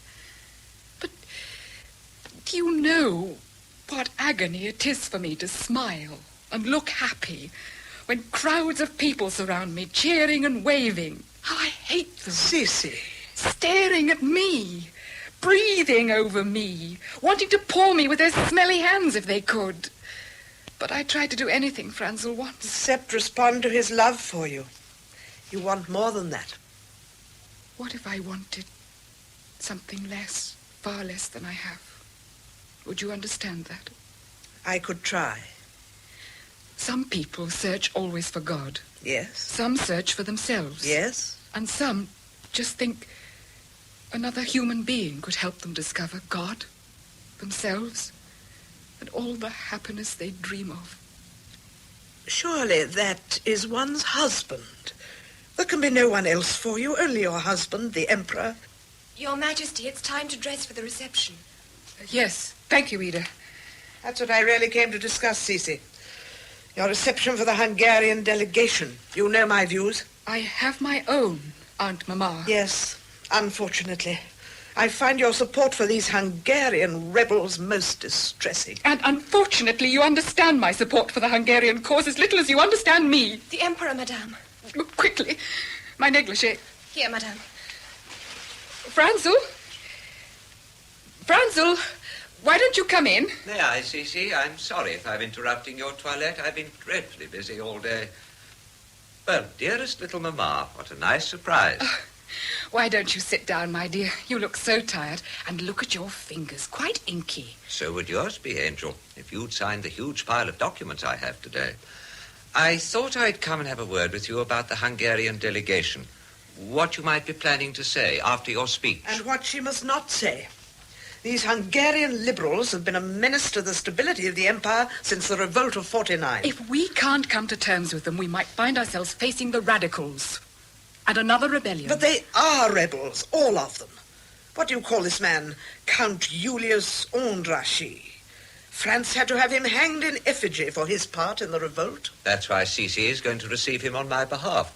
And she's learned to speak Magyar so beautifully. I hope she won't suggest there's any possibility of the Emperor agreeing to their demands for a dual monarchy and a separate Hungarian constitution. But if we're to rule these people, we must have their trust and friendship. They don't want friendship. They want independence. They're arrogant. And this Count Ondraschi is the worst of them. Le beau pendu. I've heard so much of him, how handsome he is, what a hero to his countrymen, because the Emperor of Austria once sentenced him to death. There, you see? Cece isn't going to decide the destiny of Hungary. I shall do that. I shall leave you to discuss Cece's attitude to the Hungarian situation with her Franzel. I have a headache and will go and rest. Well, my darling, I'm glad you can still be cheerful after a clash with our formidable Aunt Mamma. I'm not afraid of her anymore. What did you want to say to me? Perhaps I just came to look at you. I must have my bath. And my hairdresser will be here in a minute. You look so very beautiful. But not if I haven't had time to get ready. I know. Forgive me. I'll go. Franzel? Yes. My purpose and destiny in life is to help you. Yes. Mine includes loving you. If there's anything you wish me to say to the Hungarians, apart from my speech. No, simply be your adorable self. Is that all? Yes, that's all.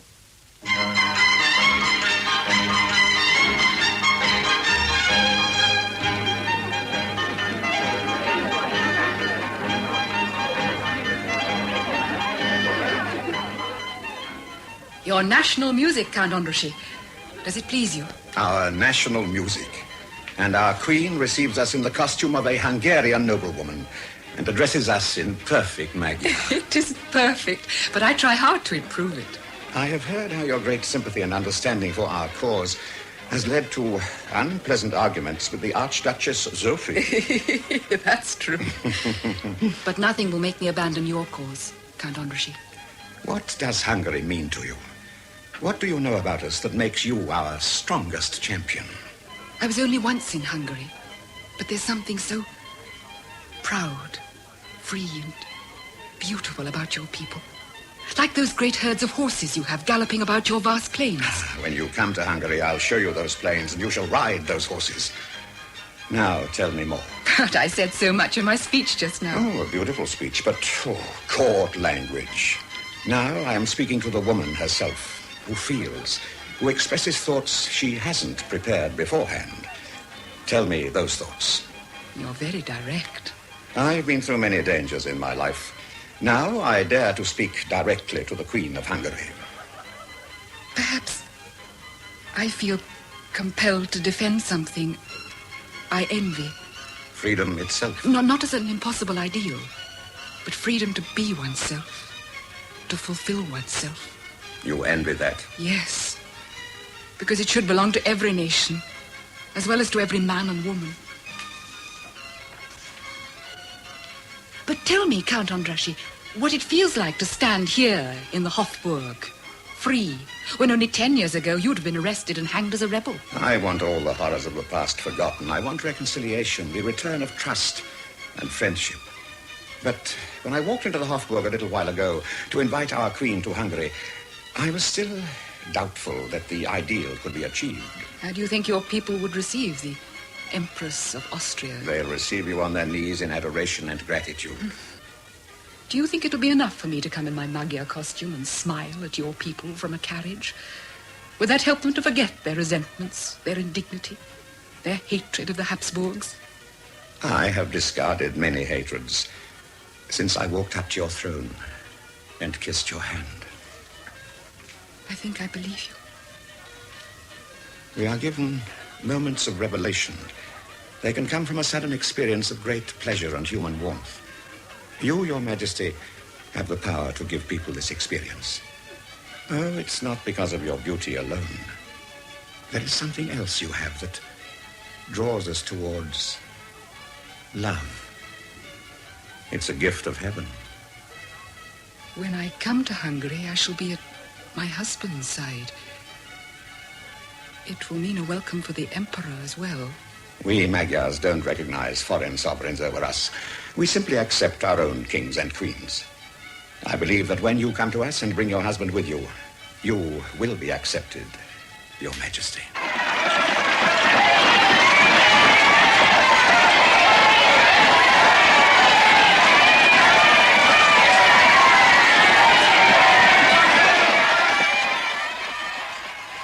What a reception Budapest gave us, Franz. It was all for you.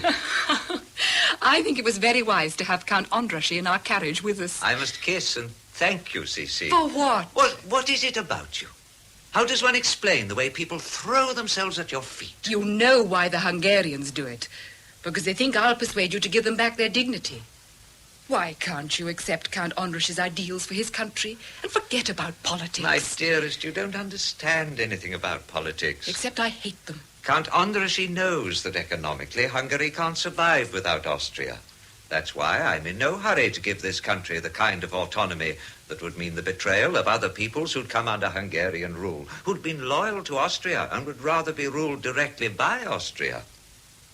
Does that mean anything to you? Do you think if Count Julius Andrassy were Prime Minister of Hungary, he wouldn't treat everyone with honor and justice?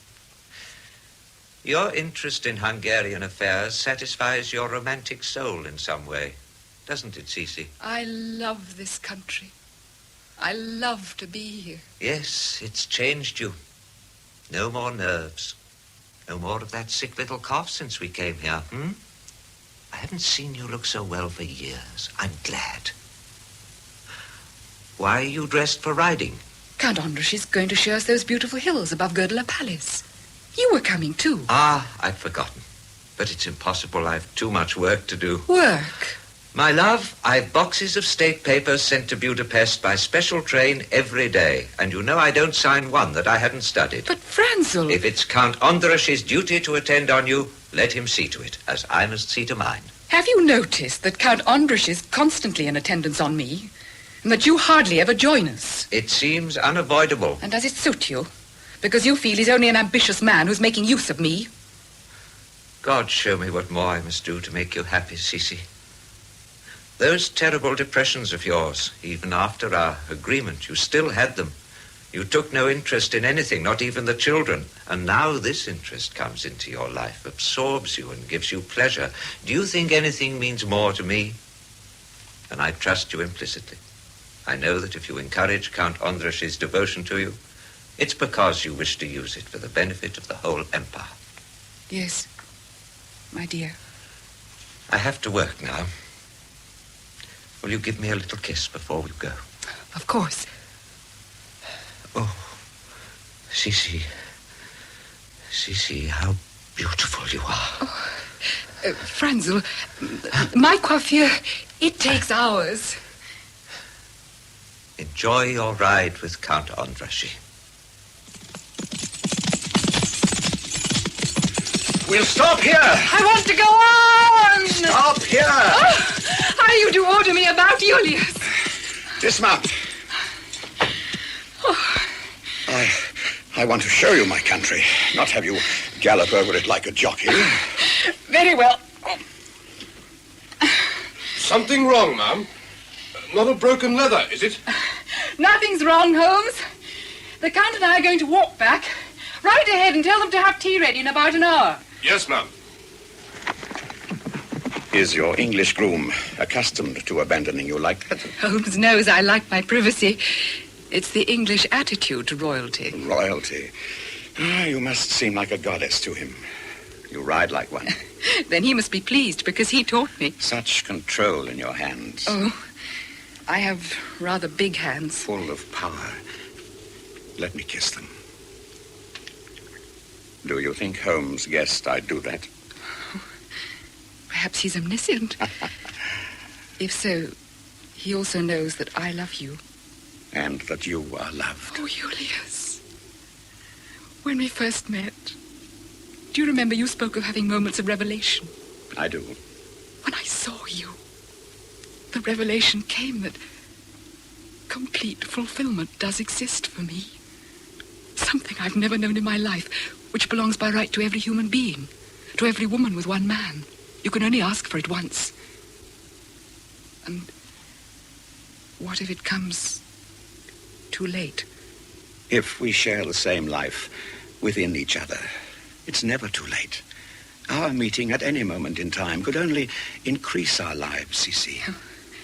You're talking of idealized love. And you? I speak as a woman unhappily married. Married to the Emperor of Austria, with a destiny beyond your own personal happiness. Was that my destiny when I met Franz? At 16, I had an infatuation for my cousin and married him. He was meant to choose my elder sister, but it was all right because my mother just wanted to get all four of us settled with a crown each.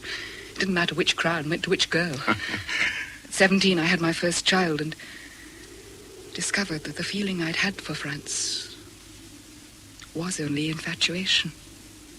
And it was gone. And there were 2 more children to follow. Oh, Julius, do you think I can ever believe that God intended such a destiny for one silly, trusting, romantic young girl? Have I no right to find love, like any other woman? Isn't love more pleasing to God than disillusion? You make it difficult to answer. Do you believe it's possible to become very ill in body and mind from a disease that hasn't a name, that doesn't mark your flesh? A disease of the soul. It's possible. It comes to me like a recurring fever, a malaria. A great sinking down within me of life's force, even the desire for life.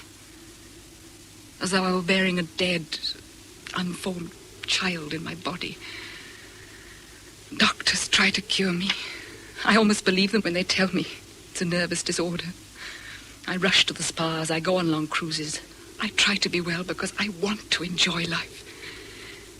And yet, I know that my illness is only one cause. And not even the cleverest doctor knows what it is. Come to me. There, Cece. We are together. This is how we shall always be, whatever we do. Only what we do may be a disaster to others. We don't live alone in our meeting place. Oh, we can discard a destiny and cherish our rights, but we don't live alone. No, you have a wife. Cece, there is one thing more important than the existence of either of us. Before long, Austria will be at war with Prussia. We may be apart for a long time. I'm afraid that without you, my life will be useless to me now. No one's life is of any use without a purpose beyond oneself. I want more than your own happiness for you. I think you are a woman who could achieve that measure of greatness. Otherwise, how could I love you as I do? I think you're about to ask me something very difficult. More difficult than living without you for a long time. What is it? Give your husband strength when the war comes. Encourage him. Help him to lead. Be his wife. Julius. It's 6 years. Since you lived with him as his wife. But now he's coming to a great ordeal. No man should face ordeal and great suffering without compassion. What do you mean by compassion? As much as I mean by wife. Oh, I may be asking too much of you. I often have to ask too much of myself. I shall understand. Tell me. One day, you and Franz Josef will be crowned King and Queen of Hungary. That will come when the Emperor has given us back our rights. Now, think further with me, Cece. An heir to the throne of Hungary, your son and the Emperor's, would mean a union between Austria and Hungary stronger than politics could ever forge. Our son, Rudolph. No, not Rudolph. Our own king, born in Hungary. Another son. You're asking me to give France another child? Yes, for the sake of peace between our nations. Peace? Julius, yours is the dream, the ideal that costs you no sacrifice. Mine would be the reality, the suffering. No sacrifice to hurt you? Because I know, I understand. But peace of the soul, Cece, for both of us, to achieve more for others than for ourselves, isn't that worth some sacrifice, some compassion? You are that most terrifying of men, the true idealist. I've often paid homage to the idealists of this world without knowing what it would mean to love one. Now I know it means denying your strongest instincts, even risking the survival of your inmost life. No, Cece. After the ordeal is over, when conscience, honor, and trust have freed us from our obligations to those who need us, then we shall come together. Oh, shall we, Julius? Perhaps I could endure anything if I was sure of that. It's true, my dearest. In the bad time that must come soon, it's the way we shall encourage and serve others that will bring us close together.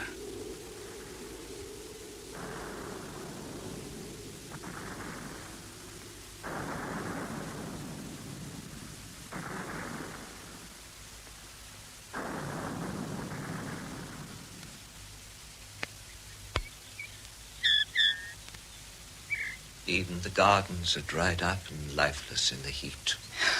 Yes. Lifeless. Why don't you take a little walk out there? I've got all this work to finish. Oh, I'm too tired, Franzel. Of course.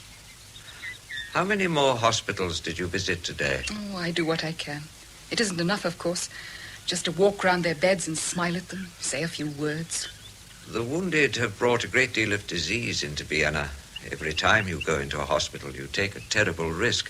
I'd like you to join the children in the country. I must stay here and give what I can. You've given enough during all these weeks. The children need you now. And you, your ordeal. I know. I shall stay here. God bless you. If the whole world only knew you as I do, and Vienna does.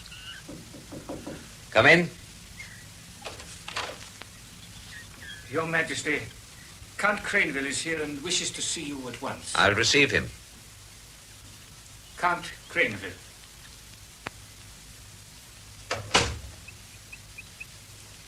What is it? What have you to tell me? Zagdova, Your Majesty. Yes? A Prussian victory. Disaster for us. What do you call disaster? The Austrian army is in full retreat to Königsgrätz. If we're surrounded there, it means total defeat. The road to Vienna will be open to the enemy.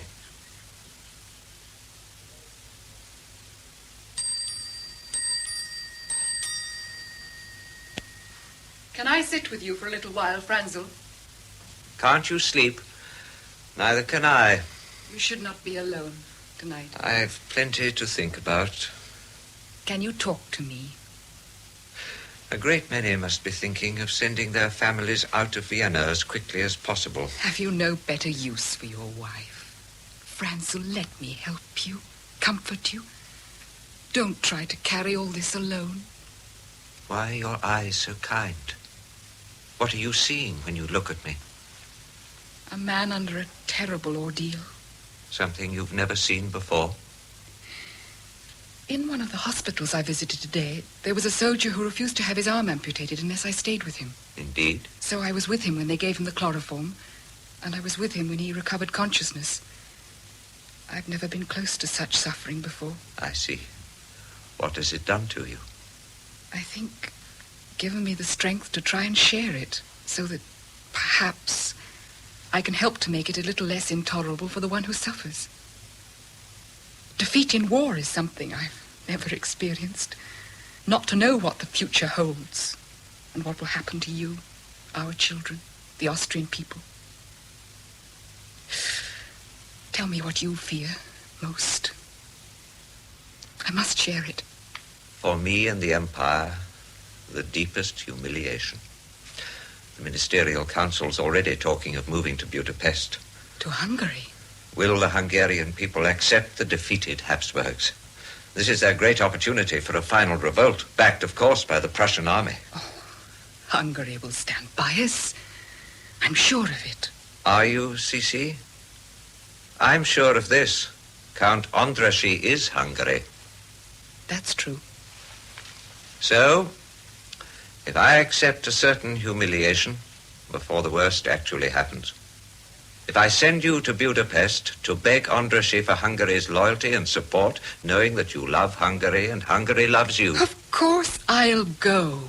But why do you talk of humiliation? Where statesmanship fails me, I have to resort to the power my wife has to win the devotion of powerful men. What you call that? A kind of statesmanship. For God's sake. I came to offer you my help and comfort. You've shown me how I can help you. Strange that disaster should make you so brave and strong and tireless. It's odd to find oneself almost grateful for a war because it keeps you so close to me. Oh, my poor friends. How if only I...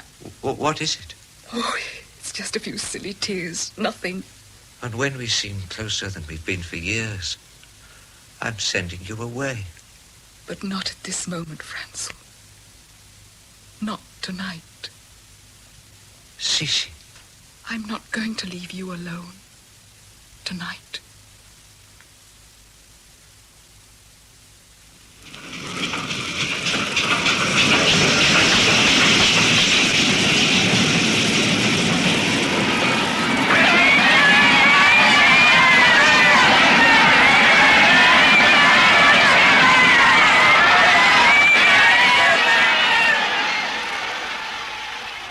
Hail, Yen Elizabeth. Hail, Elizabeth. Now you know what the Hungarian people really feel for you. It was a wonderful welcome. But to see you there on the platform waiting for me. Oh, Julius. Where else should I be but waiting to welcome my queen when she comes to those who love her? Oh, my dear. Such a long time. This horrible war. It's kept us apart for over a year. Everything is as you said it would be. Everything, Sisi. As you wanted it. Franz believes we're the same now as we were when we were married. Then it must seem to him as though God has given him back one great happiness in the darkness of his defeat. Yes, it has that simplicity for him. He has even sent me to you himself. With complete trust. He believes you can save Hungary from revolt, save the monarchy for him. You can tell him he may trust me with everything he possesses. Dear God, let some good come of it for our people, for my children. I shall tell the Emperor he can trust you with everything he possesses. Now I shall speak to you as my queen, to the majesty you've shown us. Yes, Julius. Don't be too encouraged by the way you were welcomed to Budapest. The radicals are sure this is the moment for a Hungarian revolt against the defeated Habsburg Empire. The Emperor will have to make concessions or lose his Hungarian throne. I should tell him he must appoint you as his Minister for Foreign Affairs. That is what Hungary wants. The Emperor must see me.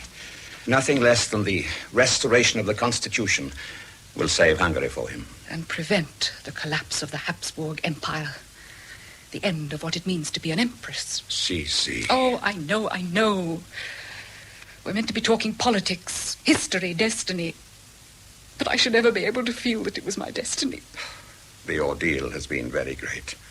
I know. I worship you. Oh, the confusions of my life, Julius. Sometimes they become too great for me. Then I wander away. I go and try and find a cure. Oh, there's no cure at the spas. So I turn again and try to face my life. I know if I've nothing else, I have a son who'll one day be thrown into this agonized world of our disillusionment. What can I do for that world while I'm here? Have sympathy, have compassion, yes. But it has none for me. What can I do? Work out your destiny with honor, like a queen. I wasn't meant to be a queen. But you are a woman of honor. Last time we met, you told me no one's life is of any use unless one has a purpose beyond oneself. Because of you, I have been given a purpose for this one moment in my life.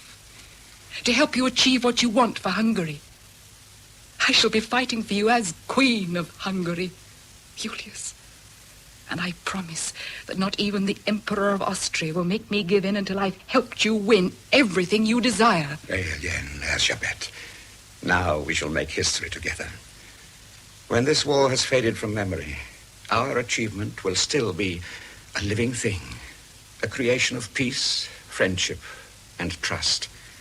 Then you'll see that it has been worth all the sacrifice, all the compassion, all the effort still to come.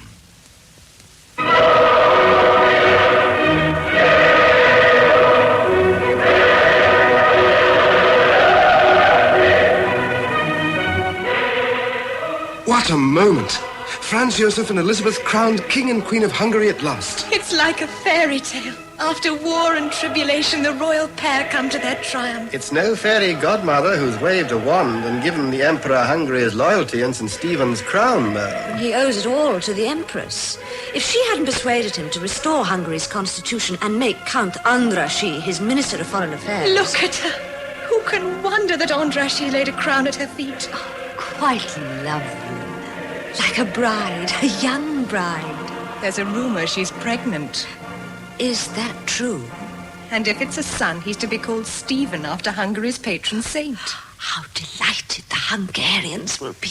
But there's more than that. Oh, no, you don't mean... Yes, Count Andrassy. What I ask you, isn't it more likely to be his child than the Emperor's? Hush, ladies. The most solemn moment has come. Oh, I'm going to cry. Count Andrassy himself is helping place the crown on the Emperor's head. The Empress? Look at her face. How she loves him. What a moment this must be for her.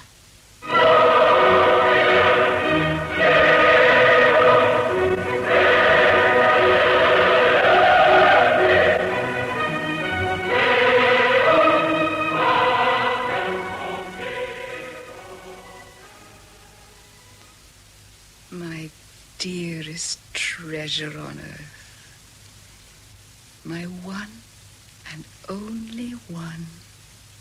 May I approach our daughter, Cece? You may gaze at her and see how beautiful she is, Franzel. And if you're very fortunate, she may smile and show you her beautiful little teeth. Will you smile for all highest, my baby? No, precious love, you won't. It's time for our afternoon nap. Nurse, take my treasure.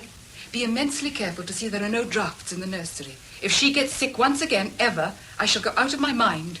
Come, my love. Oh, How you adore the child, Cece.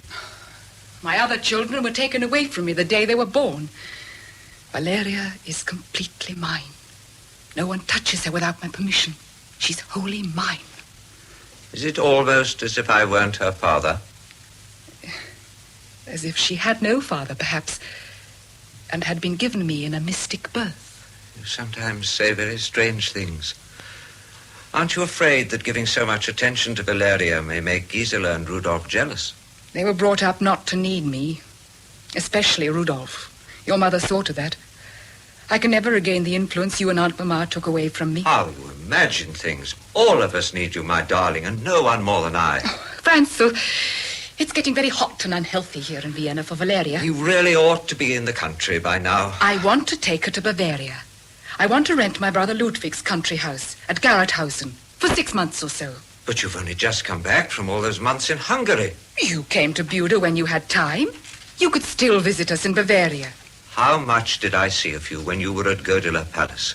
As little as I shall see of you if you abandon me for another 6 months. Cece, I thought you were happy and I'd found you again. We were happy together, weren't we? Before Valeria was born.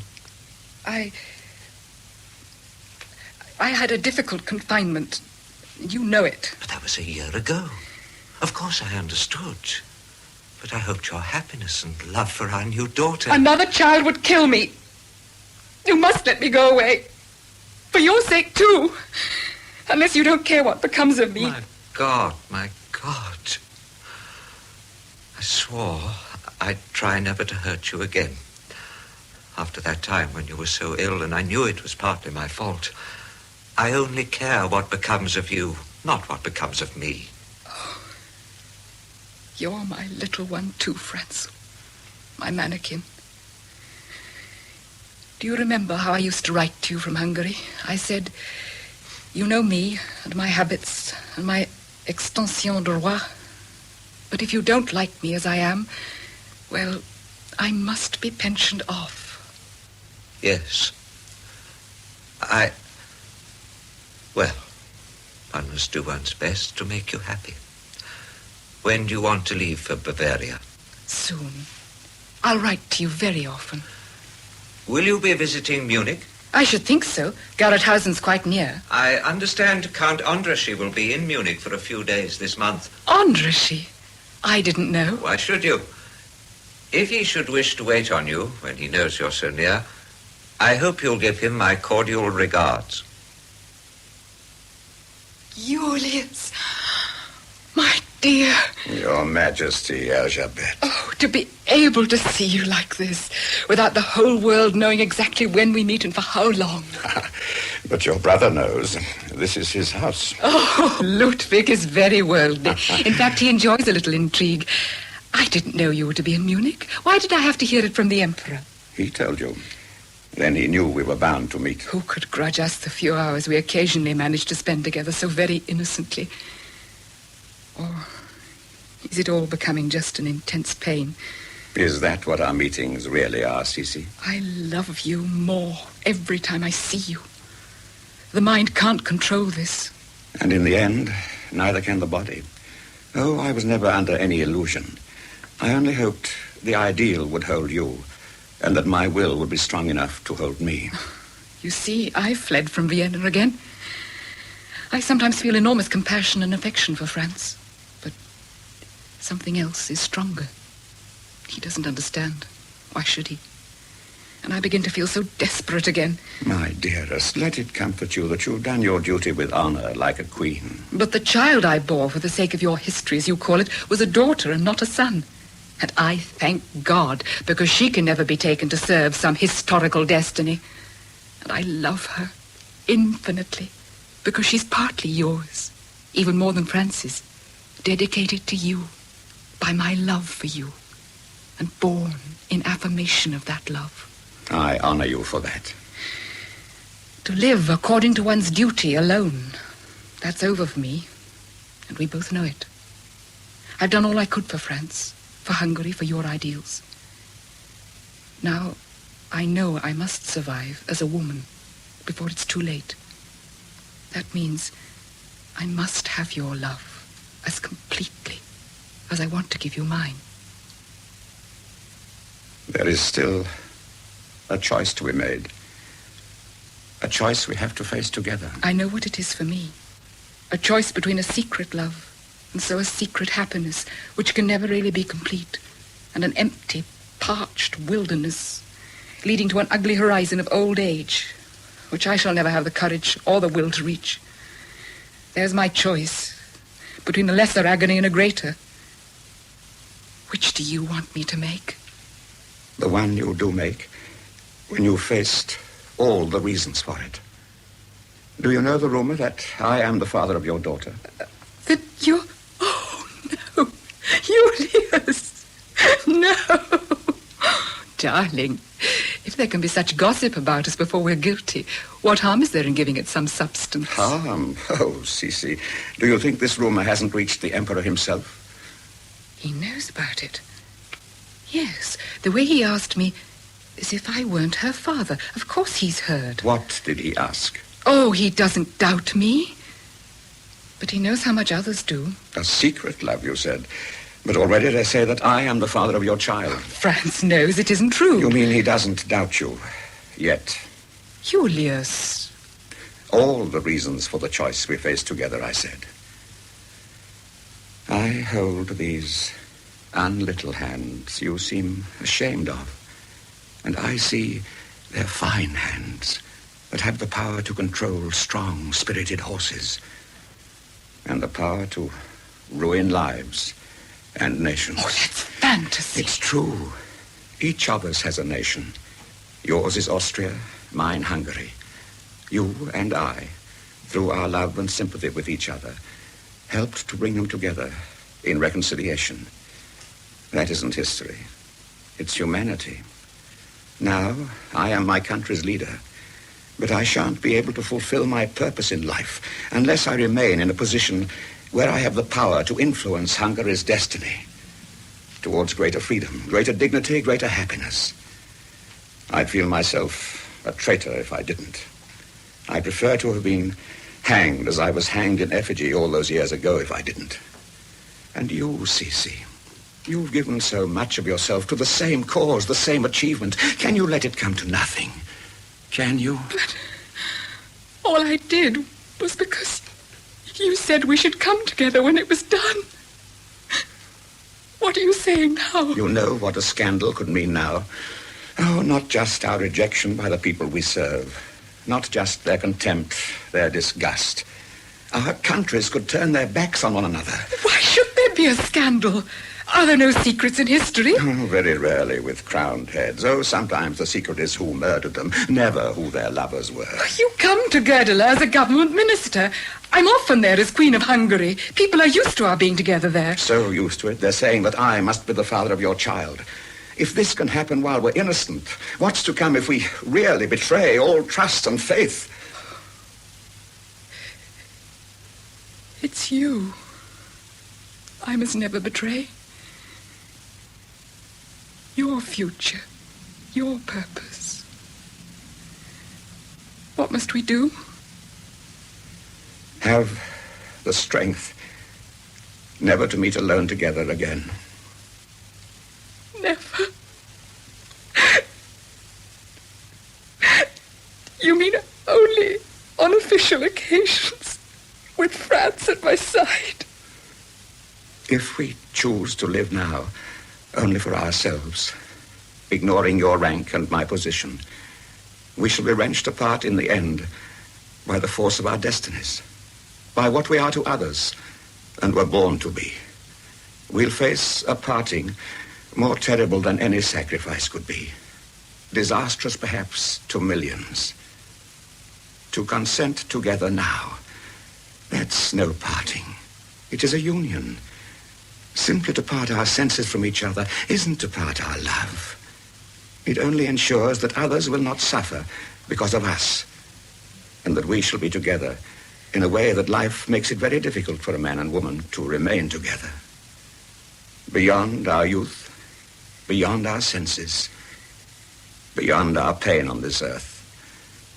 Cece, don't leave me to make this choice alone.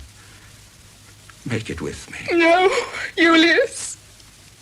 I only know I'm being carried away by tremendous forces, and away from the only happiness I've ever really wanted.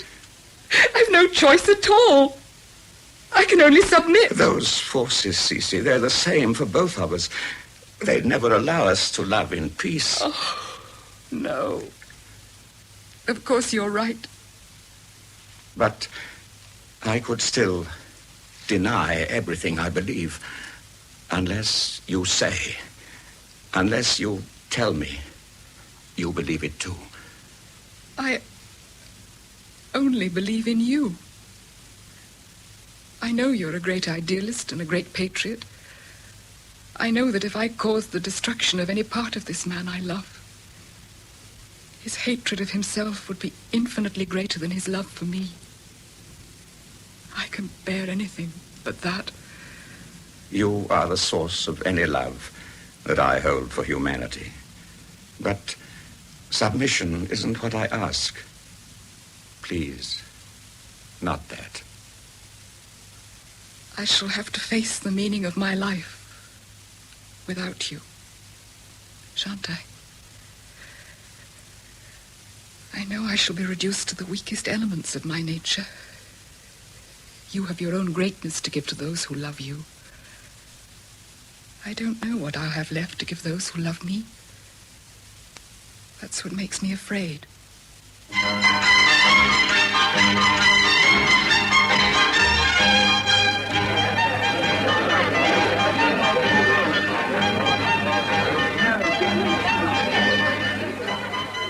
How pleasing it is to see the Empress enjoying herself so much this evening.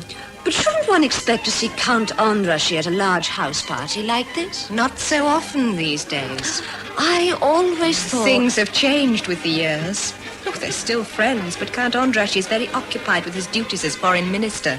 We rarely see him at court. Or the Empress either, always abroad. And now these English friends who've come to Hungary. That one who hunts. Perhaps the Empress doesn't miss Count Andrassy so much. Hush! The Crown Prince. I thought he was looking sulky all the evening. It will displease the Emperor if the Crown Prince is in one of his moods.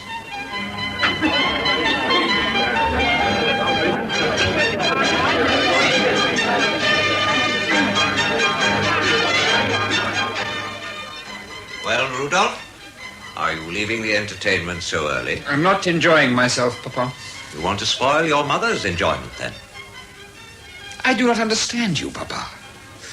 In your place, I would let that fellow Middleton know his presence at Gödel displeases me. But, my dear boy, I like Captain Middleton. But I told you, when I was in England last winter and Mummy was hunting in Northamptonshire as usual, I told you of the rumour. That because Captain Middleton undertook to be your mother's pilot in the hunting field, he must be madly in love with her. He was always with her. Everywhere she went.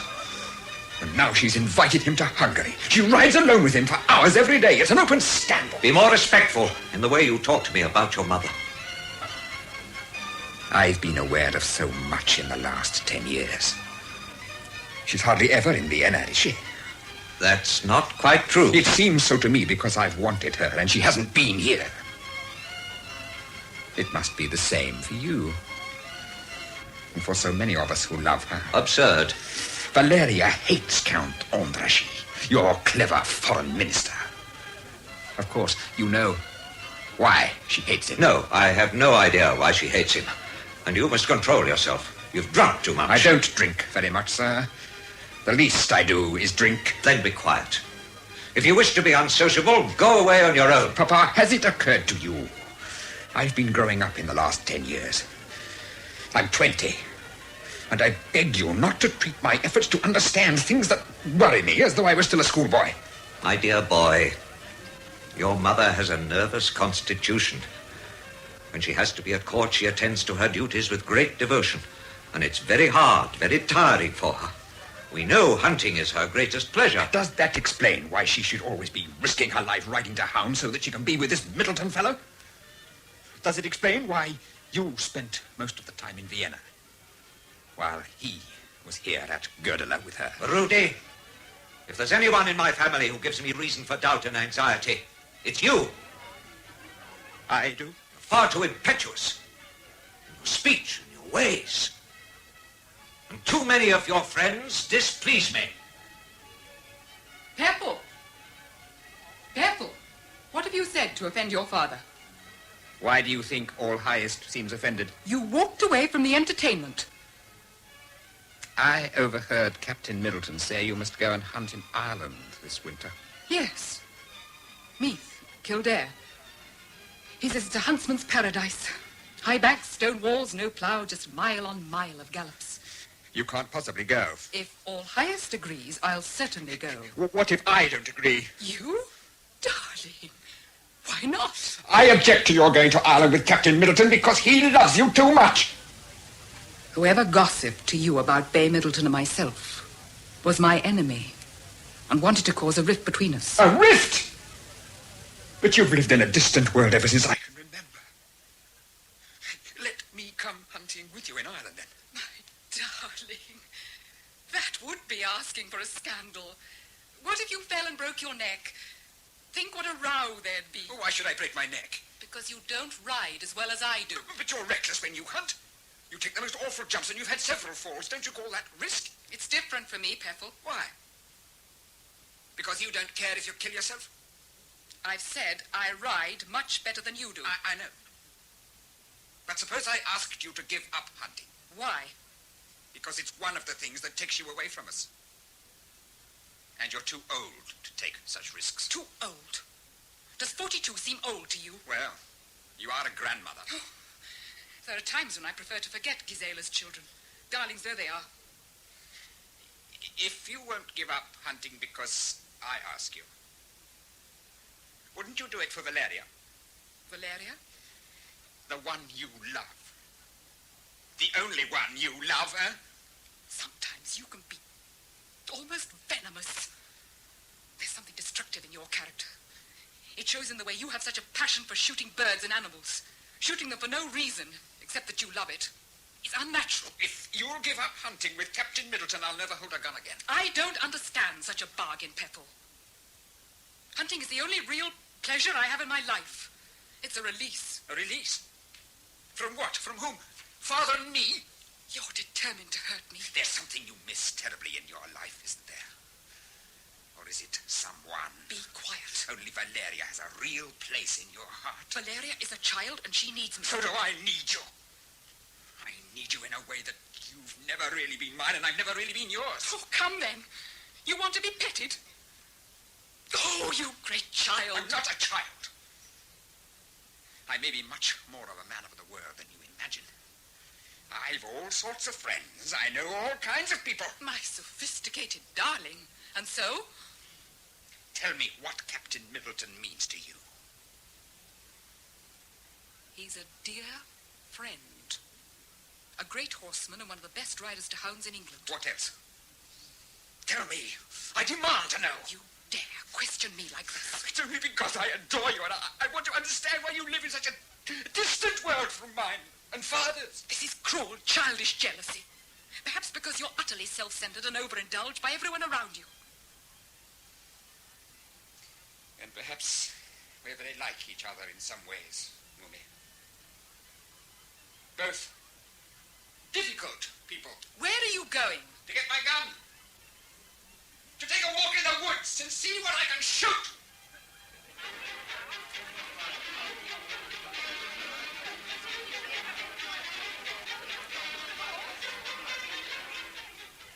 Oh, France. I've told our son he's too impetuous. Such childishness. Fits and tempers. He's very young, thinks he's a man of the world. I'm afraid he dislikes Captain Middleton. That's a pity. He's such a charming fellow. Oh, I'm so glad you like Bay, Francel. Peffel thinks he's in love with me. Well, of course he is, poor fellow. Lord Spencer tells me he's engaged to be married. Oh, It's not official. But you're content to keep this charming man infatuated with you, knowing that nothing can come of it? While this young girl, who might be your daughter, waits in the background? Yes, I am. Quite content that a man 10 years younger than I am should prefer my company to a young girl who might be my daughter. Do you know, I already seem old to Rudolph. What I dread most is when I seem old to myself. But you'll have to accept it sooner or later. I never shall. Old age horrifies me. When I become a prisoner of my body through old age and sickness, I shall better be dead. My puss, is life so empty to you? Not while I can hunt in England 6 days a week. Not while I can walk in the mountains and sail at sea in the wildest storms. Not while I can ride the strongest horses and school them and take the highest jumps. But old age comes quickly, Francel. Look at you, my dear. You're only 49, and you spend most of your life at a huge desk. You've always inky fingers. You're a petty bureaucrat. And long before you're white-haired, you'll be an old man. Yes, you may be right. But I've never dreaded old age. I believed you'd really join me there at last. Oh, my dear. I try to be of some use to you. I try. But I can't change my nature, my weaknesses. God should have been kinder to you and given you the wife you deserve. I don't ask to deserve, only to love. Captain Middleton has just spoken to me of taking you to hunt in Ireland this winter. I know. I suppose it would please you very much. It would. I thought so. Tell me, if you think I have the right to know, are you in love with him? I'm more fond of him than I can explain. I see. But in love, thank God, no. I shall tell him you'll accept Lord Langford's invitation to stay with him in County Meath.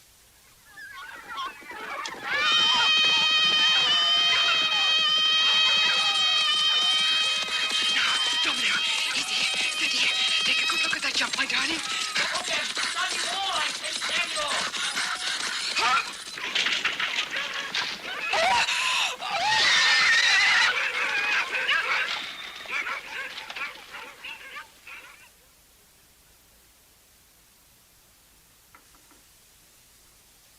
You may come in. How are you? Only bruised. I tried to stop you taking that wall. I knew there was a ditch on the other side. You wouldn't listen. You swore at me, Captain Middleton. You're reckless. Am I? How about that day Her Imperial Majesty jumped every fence on Punchestown Racecourse? I thought I rode rather well. Superbly. You've conquered Ireland more painlessly than Cromwell did. The Queen of the Chase. From Lord Randolph Churchill down to the local farmers, it's the same. Never seen the like of the Empress, begorra. The highest jump in all Ireland she took this day, and so she did. Bejabers. Is that what they say, really? I wish you wouldn't take such damned awful risks. It makes me look such a fool when I try to stop you. Oh, don't be angry, Bay. I have such a short time each year I'm with you, and I can be myself and enjoy the one great pleasure left to me. But the way you enjoy it frightens me to death. Shall I tell you what really frightens me? In a month, I shall be back in Vienna, celebrating my silver wedding. Oh, it's ridiculous to think you've been married 25 years. When do you marry, Miss Charlotte Baird? When it's fair to her. Fair? One doesn't marry a girl when one loves someone else, no matter how unattainable. Surely, if she is married and happens to wear a crown. Cece, the one thing you've allowed me is to treat you as a very human woman first, and an empress last. I know what I am to you, Bay, and I thank God for it. Do you really know what you are to me? And if you do, is the rest enough? Is what enough? To be adored on horseback. To sit there like a goddess on those splendid hunters, and like a beautiful effigy on your throne at the Hofburg, wearing your crown of solitude. My crown of solitude? You know I love you. Everyone knows it. Very well, I don't care. You called me reckless. You complained that I take jumps that are too high and too dangerous. I know why you do it. Do you? I know one takes violent physical risks to get rid of torturing restlessness. Inner frustration. Yes, and you are reckless too. Isn't there a better answer for both of us? Are you so unattainable? Is that what you really want? I've loved you for so long. Do you believe that one can be really happy when there has to be secrecy? Perhaps not continuously happy, but it's worth anything always for a few complete moments of happiness. I'll do anything, risk anything, lose everything in my life if you want my love. But, Bay, if you were in a very high position, if the future of nations could depend on what you do, would you still speak like this? I don't understand you. Of course I would. What difference would it make to how I loved you? You're no idealist, are you? Aren't I? Well, what is an ideal? Some men it's political or religious, or it may even have something to do with sport. Oh, people say Bay Middleton's not much good for anything but hunting and racing. They don't know. I've had an ideal for the past 5 years. One I want to hold in my arms and worship. Oh, Bay, what have I done to you? What have I done? Oh, Cece, my love, don't. You aren't in love with me, that's all. I've been selfish. Encouraged you and given nothing in return. Kept your love when I'd no right to it. Cece, I'm the one who gave you the right to it. You've given me so much. Friendship, joy, release. But you've also shown me to myself as I do not wish to be. Selfish and hateful, as I must be hateful to Charlotte. No, Cece. Of course she hates me. You must take back this part of your life you've kept for me all these years and give it to her. You must.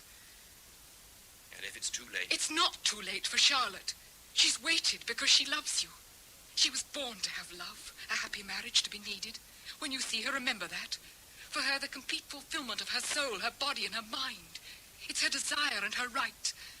Marry her and never forget it. Will you do that? Will you promise me? And you? I shall never forget what you've been to me. My dearest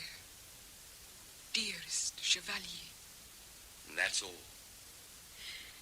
You spoke of what you would risk for even a secret happiness. I once spoke like that myself. To someone you love. Still love. But who was too much of an idealist to agree with me. Well, not my sort of idealist, then. No. But he was right. You mean you're happier without him? Without him? Oh. We have a friendship.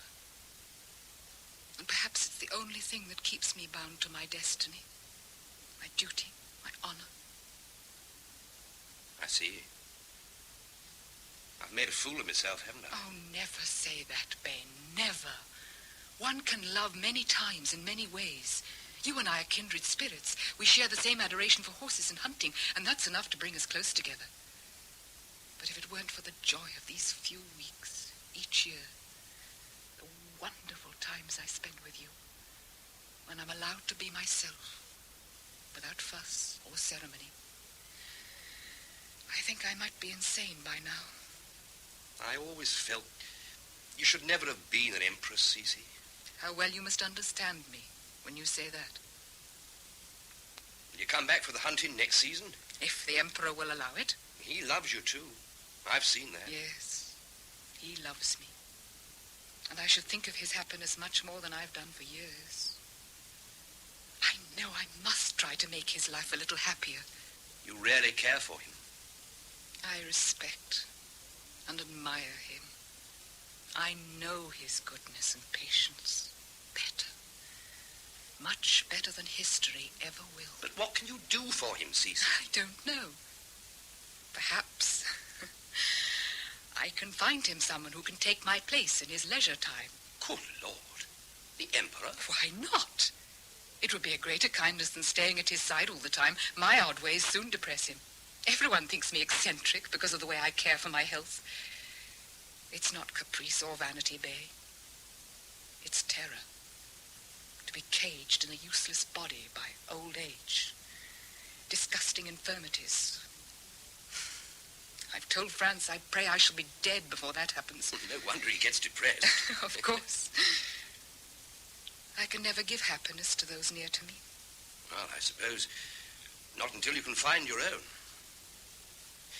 Cece, I know this time our goodbyes are going to be different from any we've said in the past, or any we're going to say in the future. Because we'll hunt the fox together again. You'll see. Yes, Bay. I only want to tell you, I'll guard your name, honor your trust always. With all my love and all my respect. And I ask you to accept my friendship, my service, and devotion. Always. It's a privilege I wish I deserved, Bay. Will you give me your hand?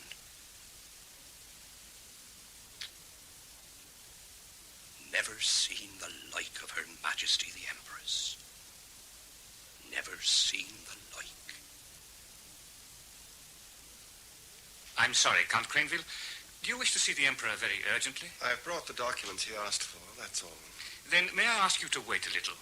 The Emperor has been working since dawn, as usual. Now Madame Schratt has arrived and is persuading His Majesty to take some coffee. Madame Schratt? Ah, of course. Of course, it's usually this time of the morning, isn't it? I should have remembered. Now you must have another roll and more coffee, Franz. Good gracious, why should I? Because you were at your desk at 6 o'clock this morning, and it's still a long time before your luncheon. Very well, gnädige Frau. Another roll and more coffee.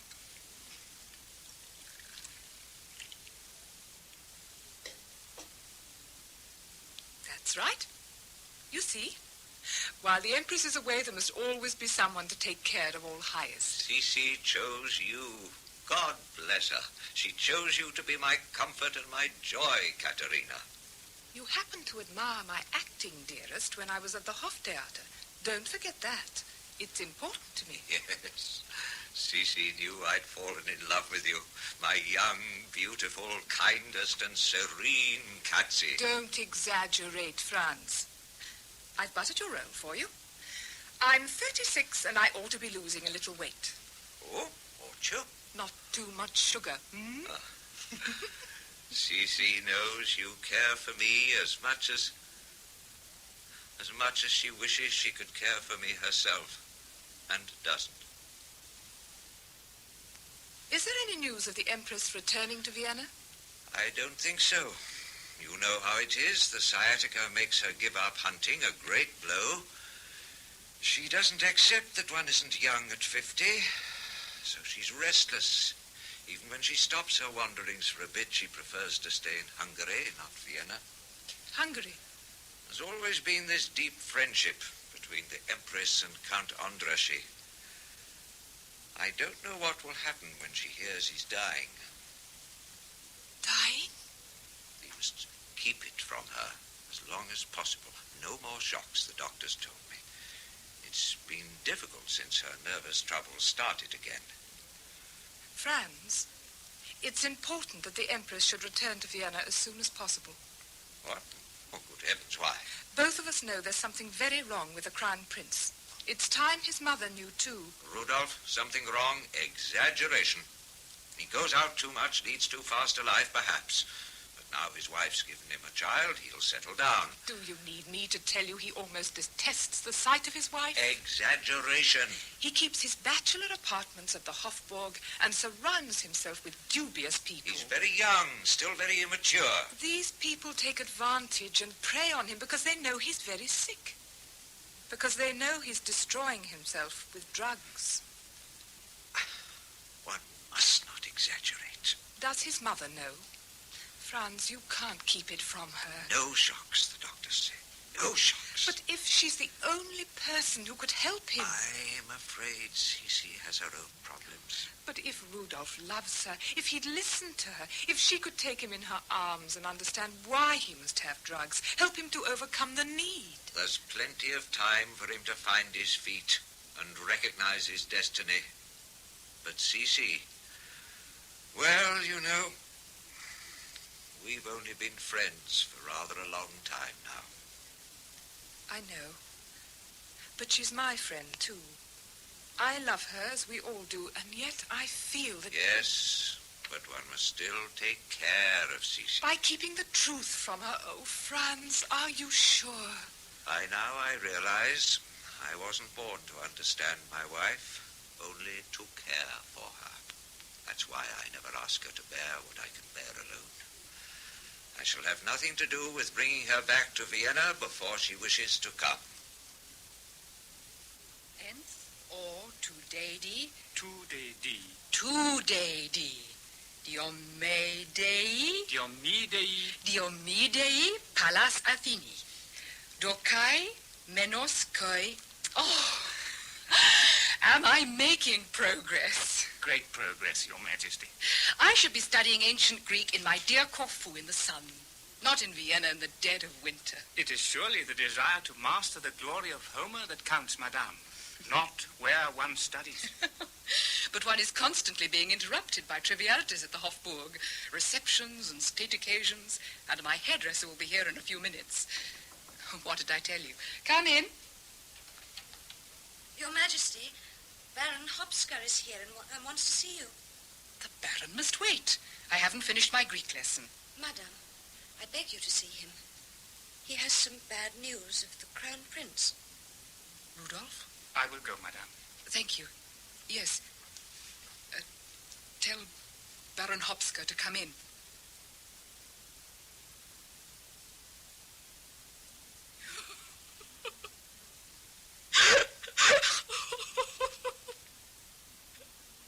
Madame,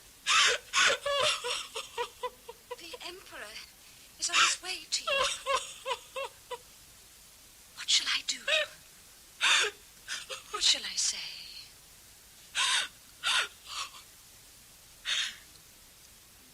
Let him in. And may God help me.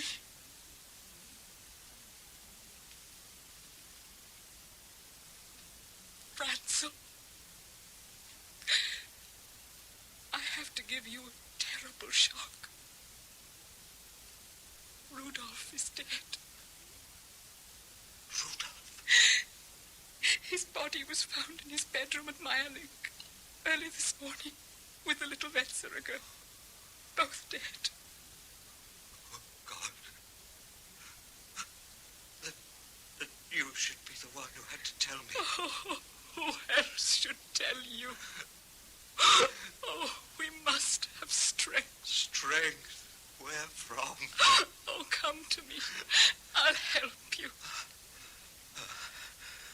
Cece. Our son's dead. She poisoned him, they say. Marie Wetzerer, his mistress. Why? How does one's child come to that? Oh, why wasn't I near enough to save him? What are you saying, Cece? He tried to reach me, but I was too far away. Useless. Why did you make me have children? I should never have been a mother. God, help me. Help me. Yes, Franz, yes. There'll be consolation for you because your life belongs to other people and you still have purpose. Now, listen. Try to remember what I say. Rudolph died from a heart attack. What did you say? Remember, Franzel, it was a heart attack. Do you understand? Yes. One must still try to do what's best. I once told you, Cece, how brave and strong you could be in a moment of disaster. I wonder when that was.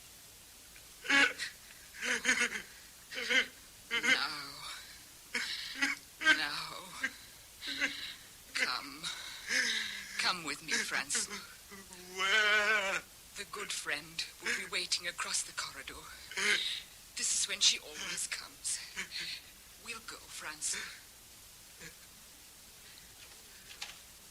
Madam Schratt, I've brought the Emperor to you.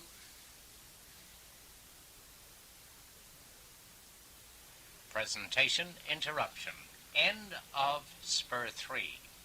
Out and over to the 4th, the final spur following, for the conclusion of Crown of Solitude by Lydia Ragossin, dealing with Elizabeth, Empress of Austria. The listing time for this point I estimate at 1 hour, 11 and a half minutes. Out and over now. No signal follows from this point on this penultimate spur. Historical romances that are largely factual. On this final spur, I resume to completion Pat Presentation number 6 of the tape, Crown of Solitude by Lydia Ragosin, from the BBC as broadcast in the north of England in November of 1969. I have already recorded, on the penultimate spur preceding, 1 hour, 11 and a half minutes of this account of Elizabeth, Empress of Austria, in Vienna, on or about the calendar year 1865.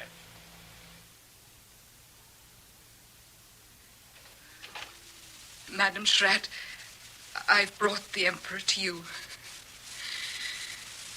You know what has happened. Yes, I know. I leave him with you. We both have great need of compassion. I know I must turn elsewhere to find it. Oh, my dear Cece, how I wanted to be in Vienna with you at that tragic time. How I needed my one true friend, Julius. They tell me you're ill. Not so ill that I couldn't drag myself to Budapest to see my queen. You should put your feet up on the sofa, my dear. Oh, now, please, allow me the dignity of behaving as I should in the presence of my queen. Oh, Julius. Julius, please get better. I can't bear any more great sorrows. I'll do anything I can for you. But I know I can't erase what you had to bear over Rudolph's death. Of course you know the truth now. The whole world knows it. He shot the little Wetzera girl, then shot himself. My son was a murderer and a degenerate. And the blame was mine. No. You can't blame yourself for the weakness in Rudolph that made him destroy himself. His death only proved my uselessness as his mother. And as a wife, it's the same. I only come between Franz and Frau Schratt. He needs her. She gives him comfort and peace.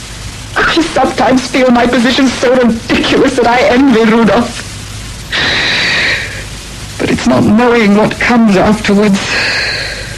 Cece, I beg you not to let me leave you with a doubt in my mind. Why do you say leave? We're both old enough to look death in the eye, my dearest. Oh, Julius, my love. Give me your hands. You're not telling me the truth. It's not the truth. Oh, what would I be without you? It's only through you.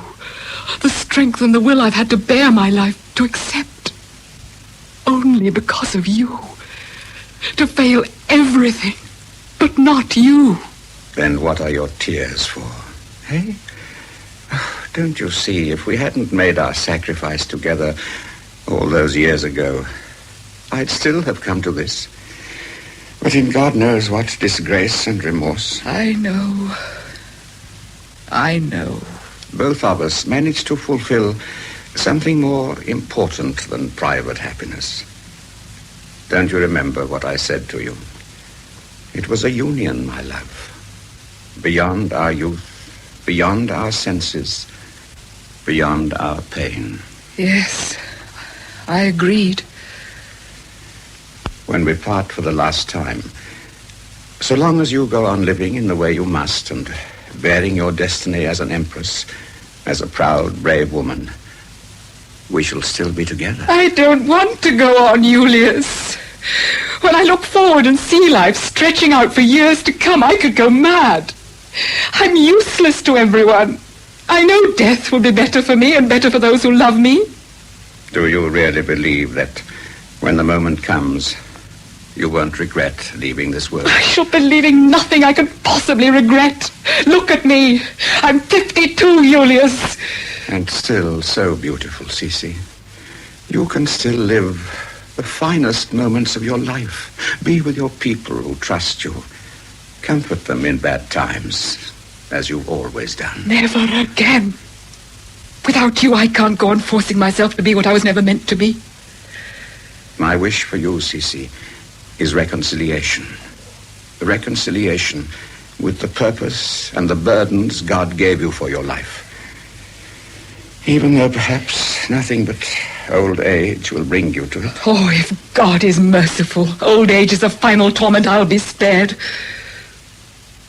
I asked you one thing just now. You didn't answer. What was it? I asked you not to leave me with a doubt in my mind.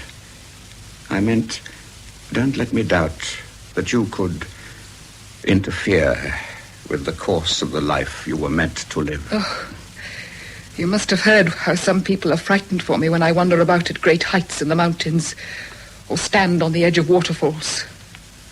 No, Julius, I'm not quite mad, not quite.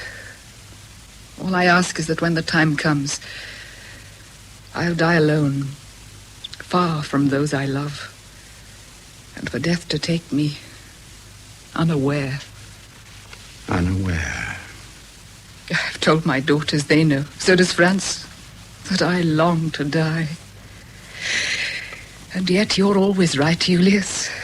When it comes, I may not have the courage to leave this world without regret. That's why I want it to be suddenly.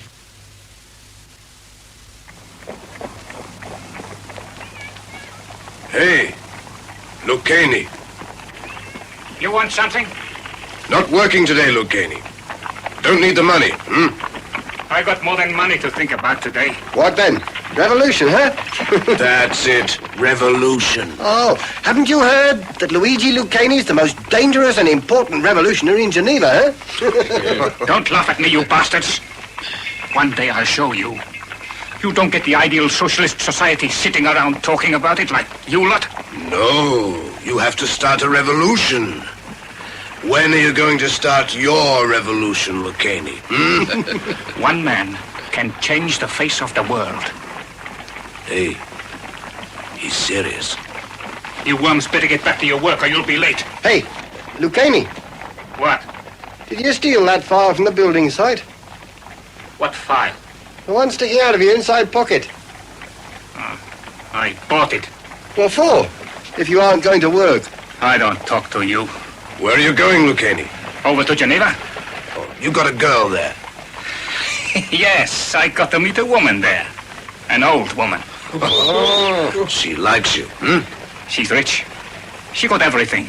Everything in the world. Palaces, servants, and she's done nothing. Useless old woman. All bones like a dead chicken. Wrinkles, old. But she got millions. You know this old woman, Luigi? She don't know my name. It's funny. She's never going to know my name. But the whole world is going to know it. Hey, what is her name? No time now. Got to catch the steamer to Geneva.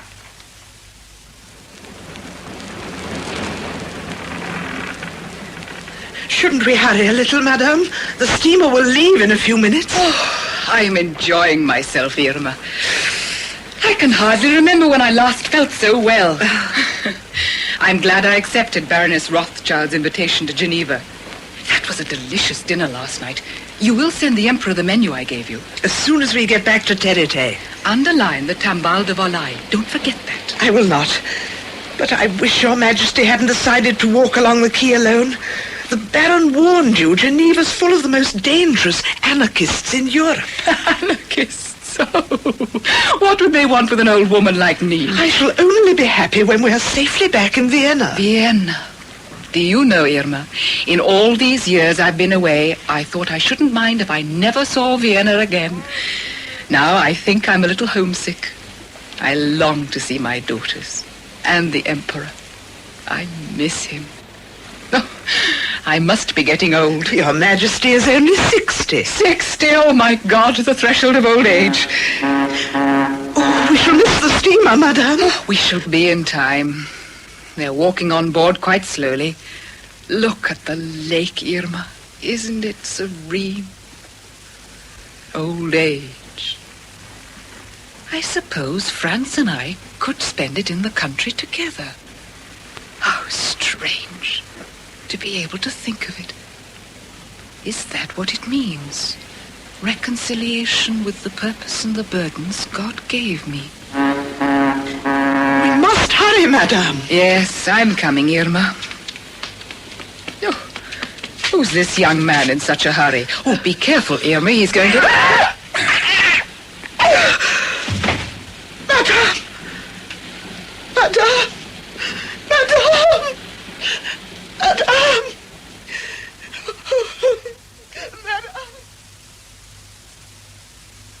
Thank you for coming to me, Katerina. Franz. This telegram says the murderer was caught. His name is Luigi Lucchini. So, he was caught. No one will ever know how much I loved her. Oh. There's nothing to be spared me on this earth. Weep, my dear. Weep. When my son died, she sent me to you for comfort. Yes. I'm old now. I should be able to face death with much more. I shall always be with you. For her sake, too. She'd been away so long. Always wandering, always restless. I was planning to go and see her in Switzerland quite soon. Yes, you told me she looked forward to seeing you. At one time I thought, perhaps, that Cece and I might come together in our old age. But she dreaded growing old. Poor, dear lady. She once said to me that all she asked was that she should die alone, far from those she loved, and for death to take her unaware. Do you think perhaps she has found peace at last?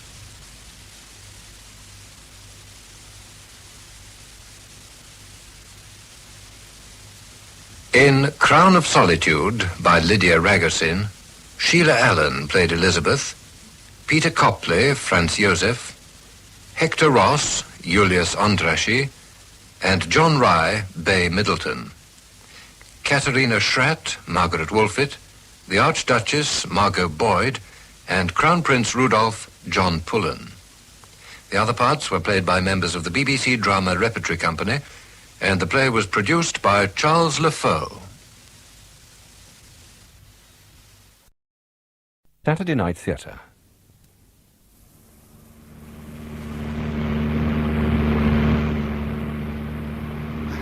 Just a few seconds more and we'll be down, you old cow.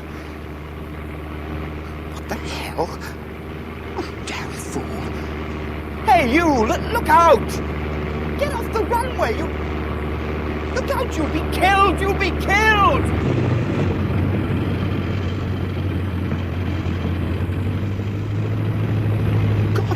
I went right through him. I went right through him. He just stood there and I went straight through him. I shall never forget Wainwright telling us about the ghost. The poor man refused to believe he hadn't killed someone. After all, he'd seen the figure quite clearly standing on the runway. And then after he'd run back to find him, there was nothing. No sign of a body. Only bloodstains. Everywhere. I think I was the only person in Montrose camp who understood a little of Wainwright's bewilderment.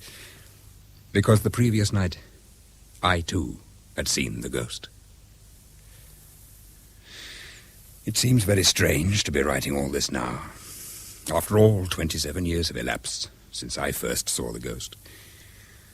But the events of the last few days have made me realize that I have to try to explain why it has again returned to haunt us.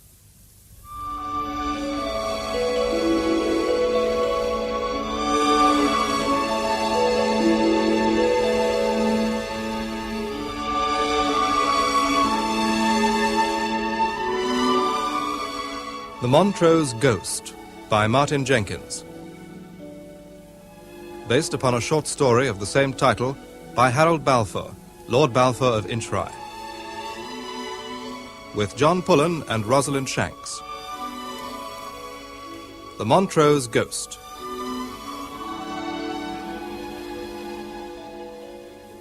The date today is July the 5th, 1942. But this extraordinary story begins one morning in the spring of 1915. After 6 hectic months over the other side of the German line, I'd been posted to the Royal Flying Corps station in Montrose, Scotland, as a flying instructor. My nerves were in a bad way, and Montrose seemed an ideal spot to relax.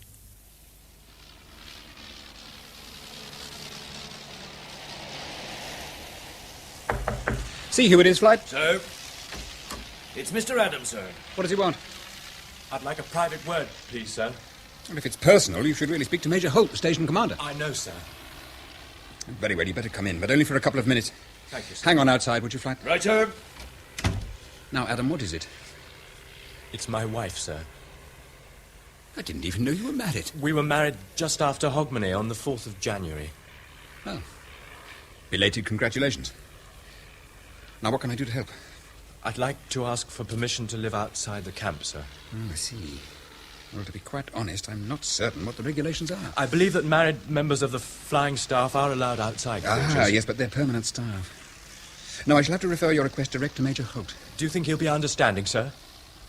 Well, I think if you can live out, he'll give his permission. Thank you, sir. Where's your wife living now? With her parents. Is she from Montrose? We both are, sir. And you feel you'd like a little privacy?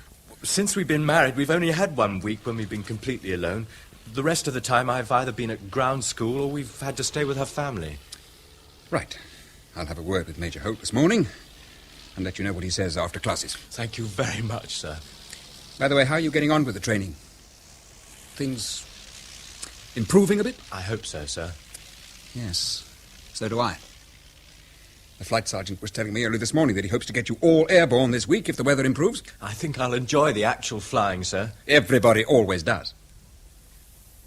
You just make sure you know exactly what you're doing. We don't want you crashing before you've had your fair crack at the Hun. No, sir. Right. Send Flight Sergeant Wood in, will you? Yes, sir. And thank you, sir. The captain wants you, Flight. Very good, Mr. Adam. You wanted me, sir? Shut the door, Flight. Sir. Did you know Adam was married? Yes, sir. Pretty girl, not long out of nappies. Do you think it would be a good idea if Adam was to live outside camp? Well, he needs some incentive. At the moment, he's the worst of the bunch, and that's not saying much. Yeah. Well, I think it might be just what he needs. What he needs, sir, begging your pardon, is a firm kick up the backside. Perhaps what he really needs is to be told that he's no damn good. That wartime flying is not some fun and games exercise like hunting, shooting, and fishing.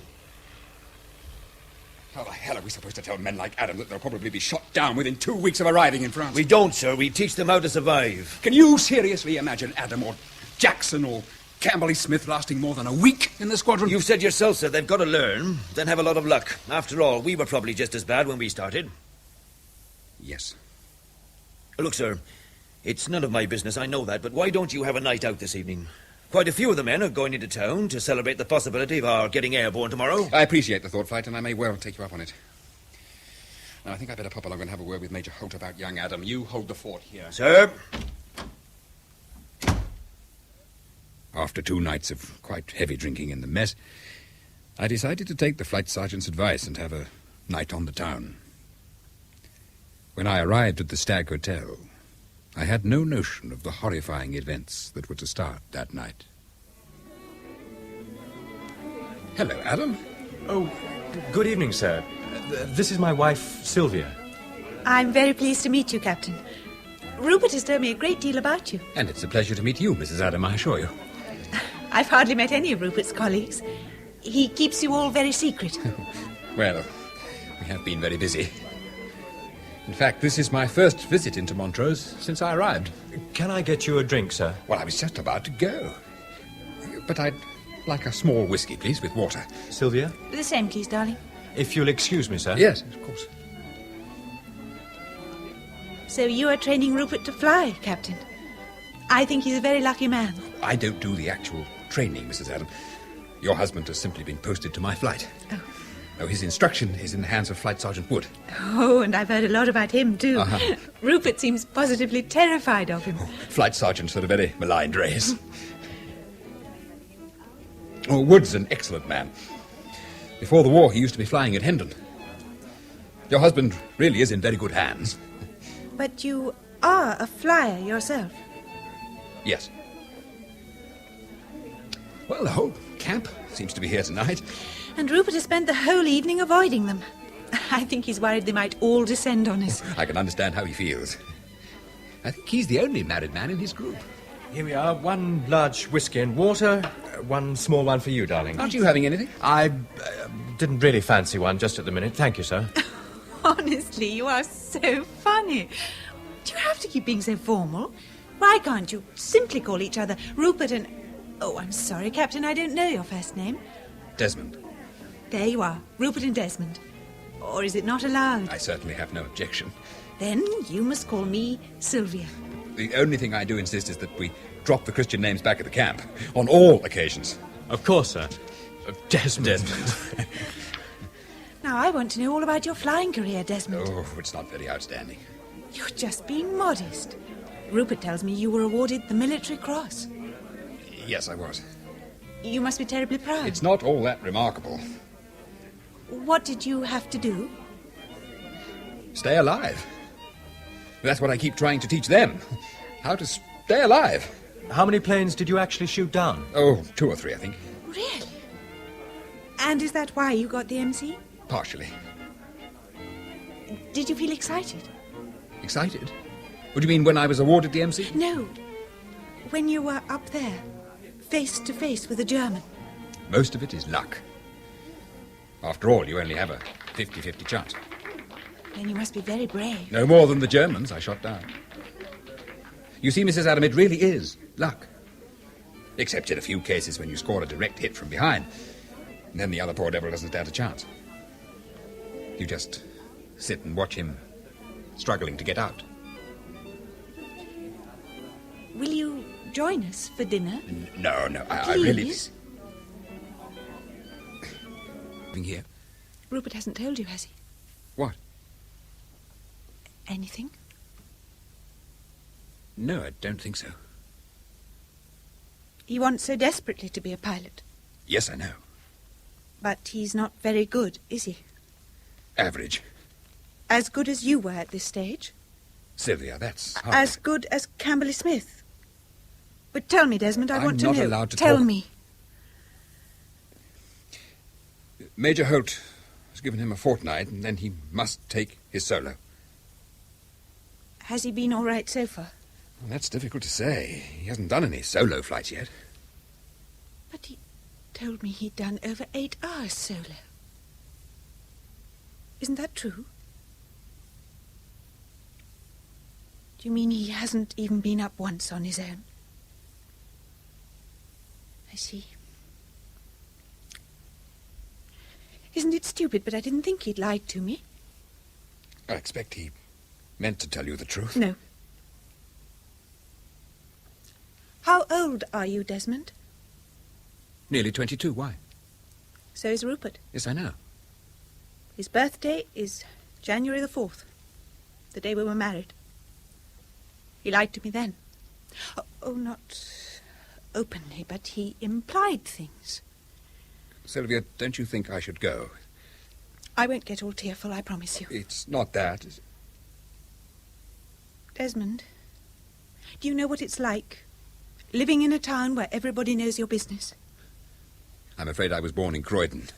We all kept very much to ourselves. People would say, "So, you're marrying the Adam boy, are you?" Then they'd smirk. Not openly, but they knew I could see all right. I don't even think my father really approved. Look, I think you're upset. I'm not upset, Desmond. For God's sake, don't talk to me like a child. I'm sorry. That's just what Rupert says. I'm sorry. I'm sorry. Till I'm sick of it. If only he'd stop apologising. Sylvia, listen to me for a second. I've known that things weren't exactly 100% between you and Rupert, but I thought Rupert was worried about his flying. If there are other things, and you think it could help Rupert, then I'll listen. I've become fond of you both, and I want Rupert to succeed so that you can be happy. Does that make sense? Did you know Rupert's jealous of you? In God's name, why?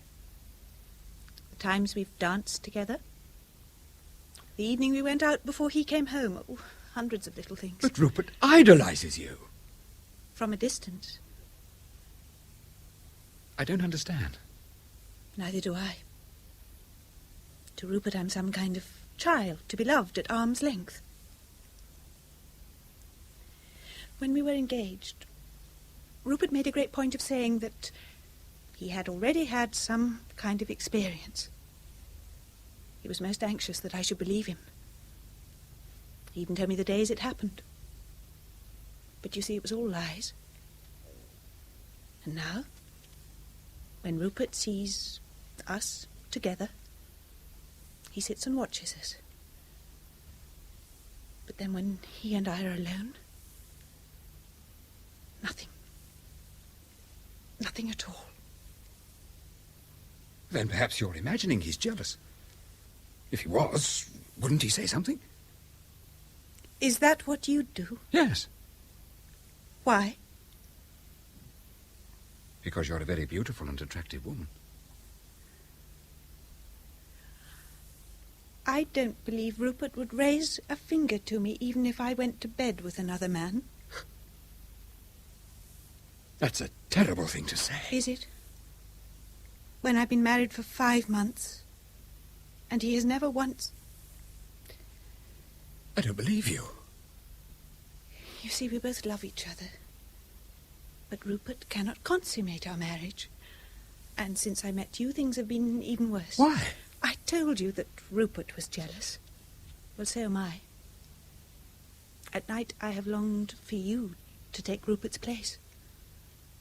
But you still love Rupert. Oh, yes.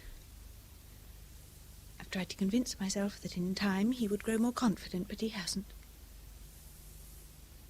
I need to know that I am capable of loving completely. But you must believe that one day he... One day? This year, next year, sometime. I don't think I could bear it if it never happened. No. So you see, Desmond, you don't even have to go to all the trouble of seducing me. I'm a very easy conquest. Happy? Very. And you? Yes. What's the matter? You've been lying there staring into space.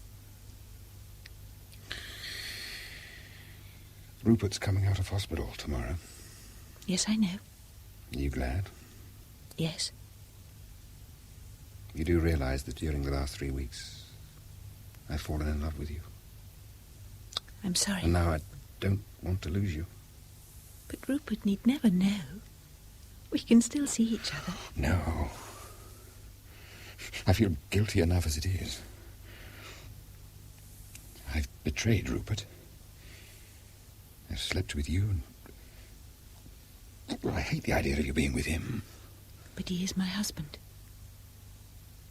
Sylvia, can't you leave him? Please. No. But you still want us to keep meeting? We've had 3 wonderful weeks. Beautiful weeks. I don't want those to finish. You want to keep seeing me so that I can make up for Rupert's sexual inadequacies? Does that make you feel guilty too? It makes me feel sick. So what am I supposed to do? Love you from a distance? Wait for you to phone me? Knowing that one day I shall be sent back overseas? I can't leave Rupert. Why not? You know why? Without me, Rupert would have nothing. He needs me.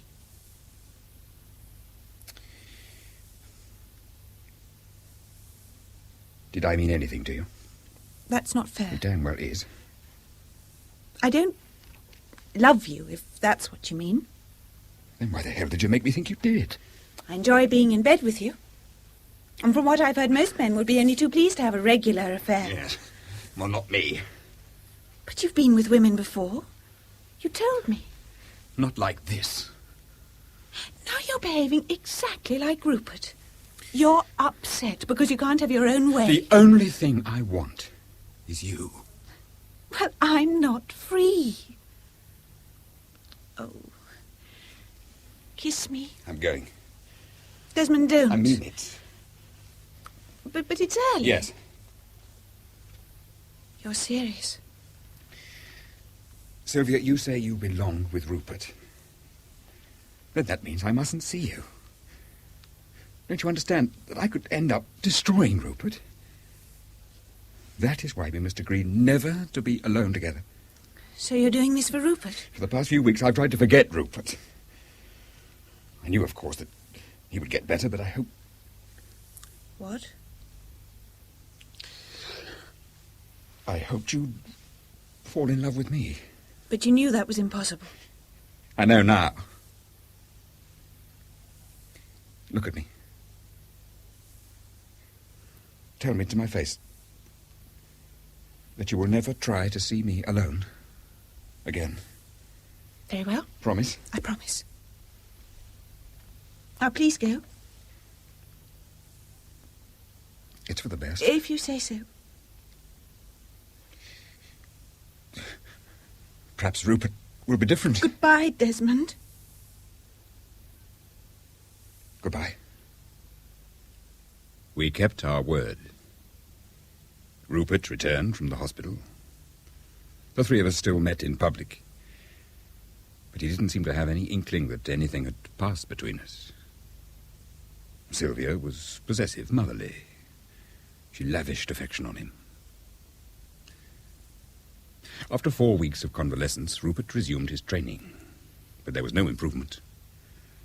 Major Holt again issued an ultimatum. I know he's been ill.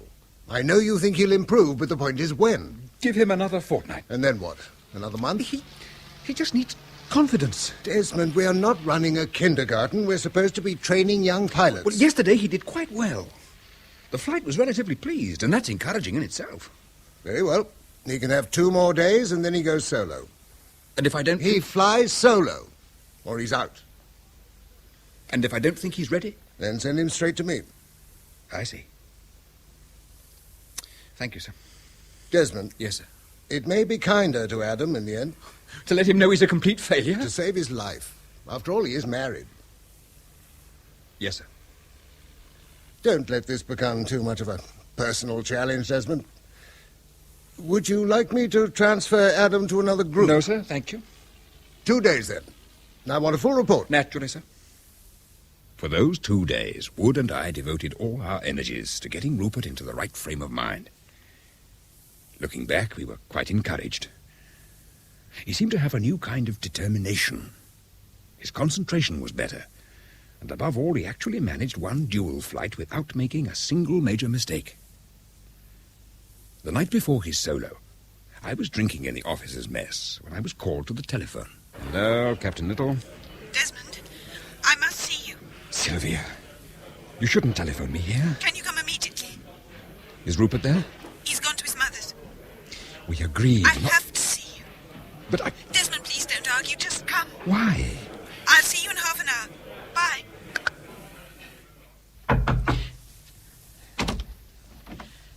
Thank you for coming, Desmond. What is all this? Do you want a drink? Sylvia, we agreed not to see each other. I meant what I said. But you're here. You sounded very upset. I'm pregnant.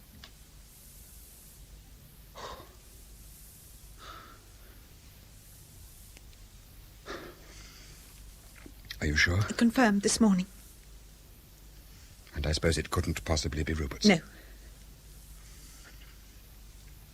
Would you consider having it removed? It's alive now, Desmond. That would be murder. Then you have to tell Rupert. Get a divorce and later we can get married. I've told you I can't leave him. Things haven't improved? No. We had another failure last night. Rupert left this morning saying we must both learn to face the situation. He even suggested I might want a divorce on the grounds of his incapacity. Funny sort of annulment. I get a divorce because I'm still a virgin, and 7 months later I produce a baby. Sylvia, he can't make love to you. You're pregnant. He'll know it's not his child. Either you leave him or you stay. It's your decision. And if I can't decide? You must. It's not that simple. You either stay or you leave. And you want me to leave? Yes. I was sick this morning. Rupert was very concerned. He wanted me to see Dr. Fielding. Did you? I told you. He confirmed it. Will he say anything to Rupert? He might. I asked him not to.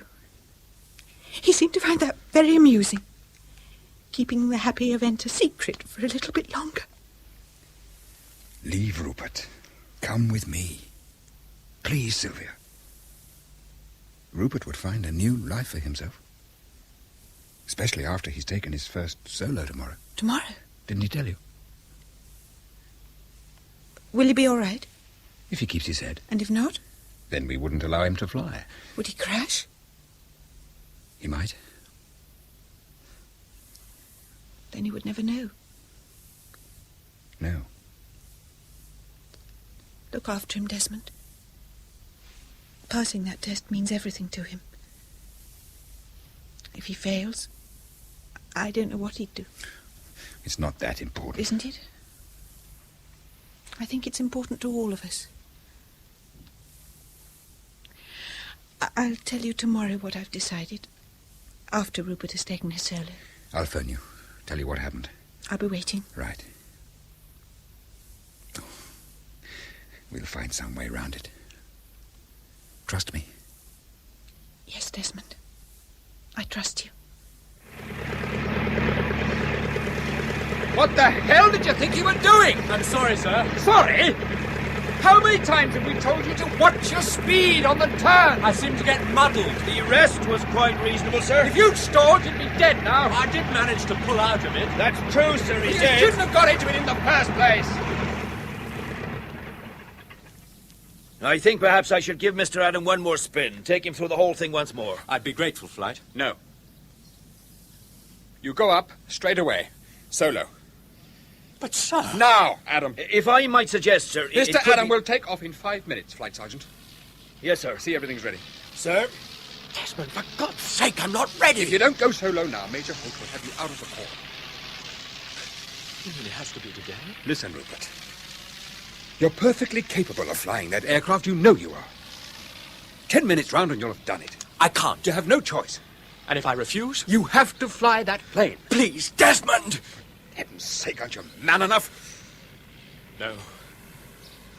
No, if that's what you want me to say, no, I don't think I am. Just 10 minutes. Keep your head, remember what you've been told, and you'll be perfectly all right. Believe me, Rupert. You'll do it? It can't be my decision, can it? Very well. I am ordering you to take your first solo flight now. Sylvia will be very proud of me if I succeed. Yes. Flight! Mr. Adam is ready now. Very good, sir. Now remember, keep a clear head and plenty of speed and you'll be fine. Stupid, isn't it? I've always wanted to be a pilot. But like so many other things, I never thought it would happen. Ready, sir. Just coming. I want you to pass, Rupert. And I know you can. Right then. Off you go. Contact. Contact! See you when I get down, sir. Yes, of course.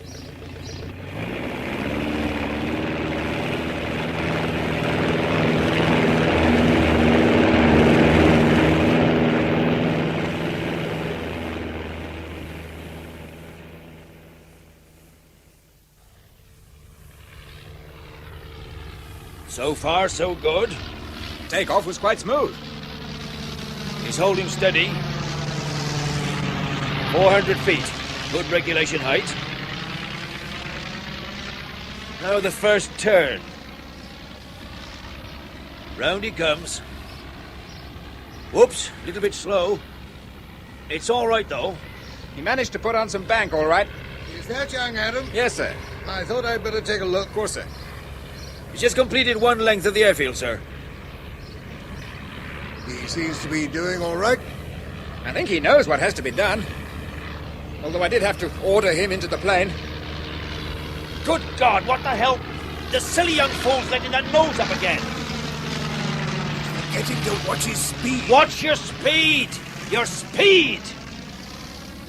It's getting worse. He'll stall! Rupert! For God's sake, get that nose down!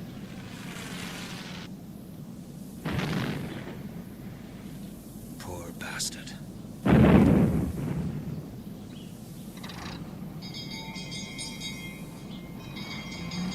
Why do they bother? Take control, will you, Flight Sergeant? Sir? He didn't feel a thing. He couldn't have, not in that. I've seen 3 enemy planes disintegrate, but always from the air. What you need's a stiff drink. No, sir, thank you. Rupert Adam was in my command. My duty is to be with him. You can't do anything. It's my duty. I shall want a full report, Desmond, first thing tomorrow. Did you know he actually wanted to be a pilot? Now, sir, if you'll excuse me. Hospitals are all the same. They smell of disinfectant. Rupert was cleaned up. What was left of him. And they allowed me to go in. His face was terribly lacerated. I remember standing by him, talking to him, asking him what I should do. But he was so still. A stillness that hurt me. Back at the camp, Major Holt told me that his wife had broken the news to Sylvia. After we had agreed on a time for the court of inquiry, he suggested that, as I was a friend of Rupert's, I should go and tell Sylvia what had happened. Yes? It's me.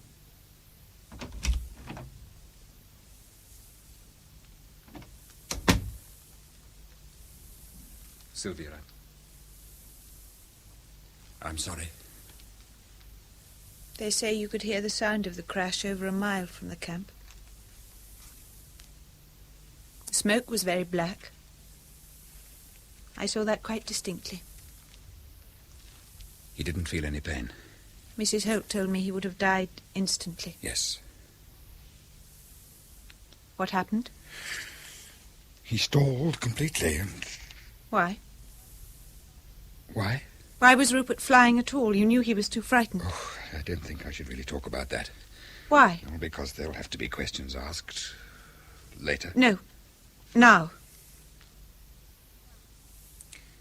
He took his solo because I ordered him to. Then you sent him to his death. If Rupert hadn't flown this morning, he would have had to leave the corps. You sent Rupert to his death. You killed him. Sylvia, that is nonsense. Dangerous nonsense. Dangerous? For who?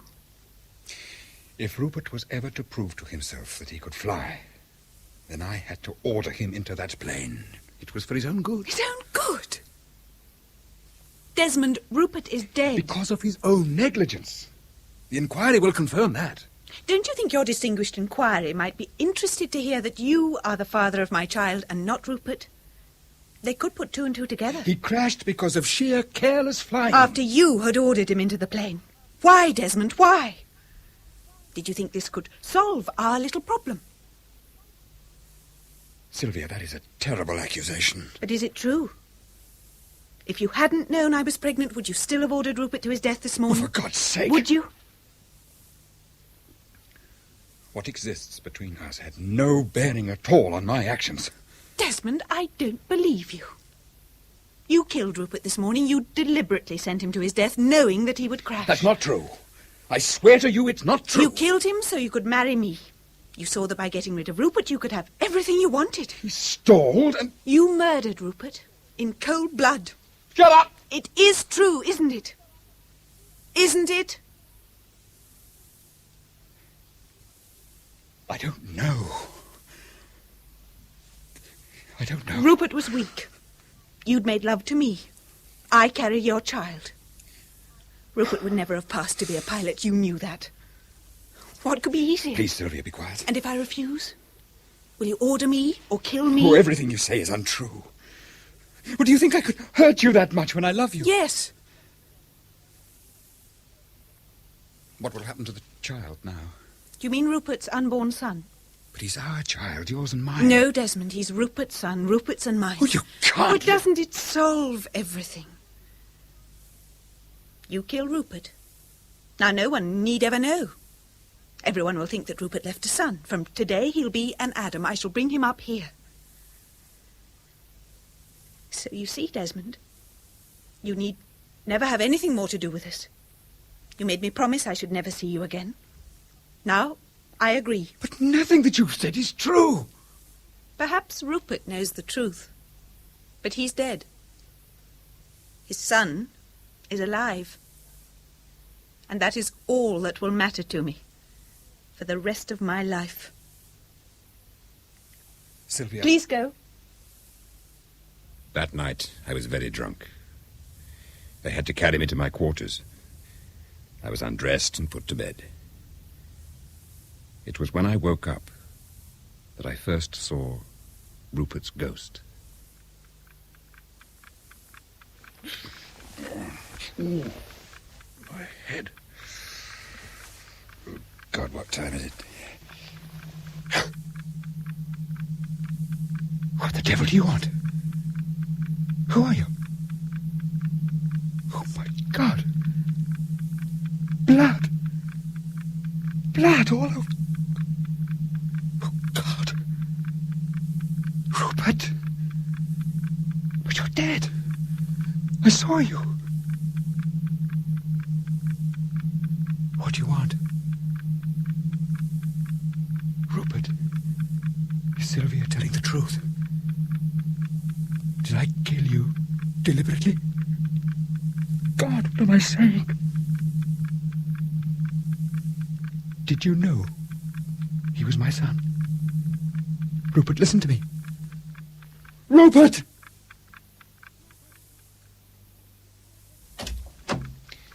He stood there. Here. Right beside the foot of the bed. Desmond, listen, you were very drunk. He was badly cut. The blood was running down his clothes onto the floor. You see there? Bloodstains. It's blood, all right. And here's my handkerchief. You can see. I tried to wipe it up before I came to you. But the whole thing's preposterous. It was Rupert Adam, I swear it. The dashed old man Adam is dead. Yes. What the hell do we do? Nothing. Nothing? Is anyone going to believe I saw a ghost? Do you believe it? Oh, Desmond, how can I say? Ghosts, the supernatural, I just don't know. Then leave it. In a way, I'm sorry I panicked and involved you. I'm not sure that's what Rupert intended. Yes, well, come and see me first thing and... Oh, let me have that handkerchief. Yes, of course. My God, there's nothing on it. You sure? Well, you must have two. That's the handkerchief. But that's not possible. I saw their blood not 2 minutes ago. Look, sir. On the floor. The bloodstains have gone as well.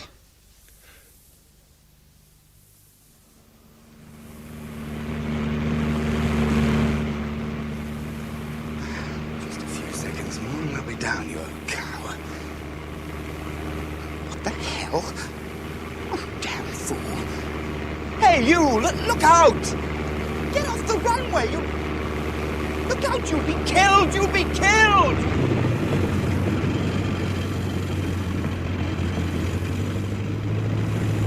God, I went right through him. I went right through him. He just stood there and I went straight through him.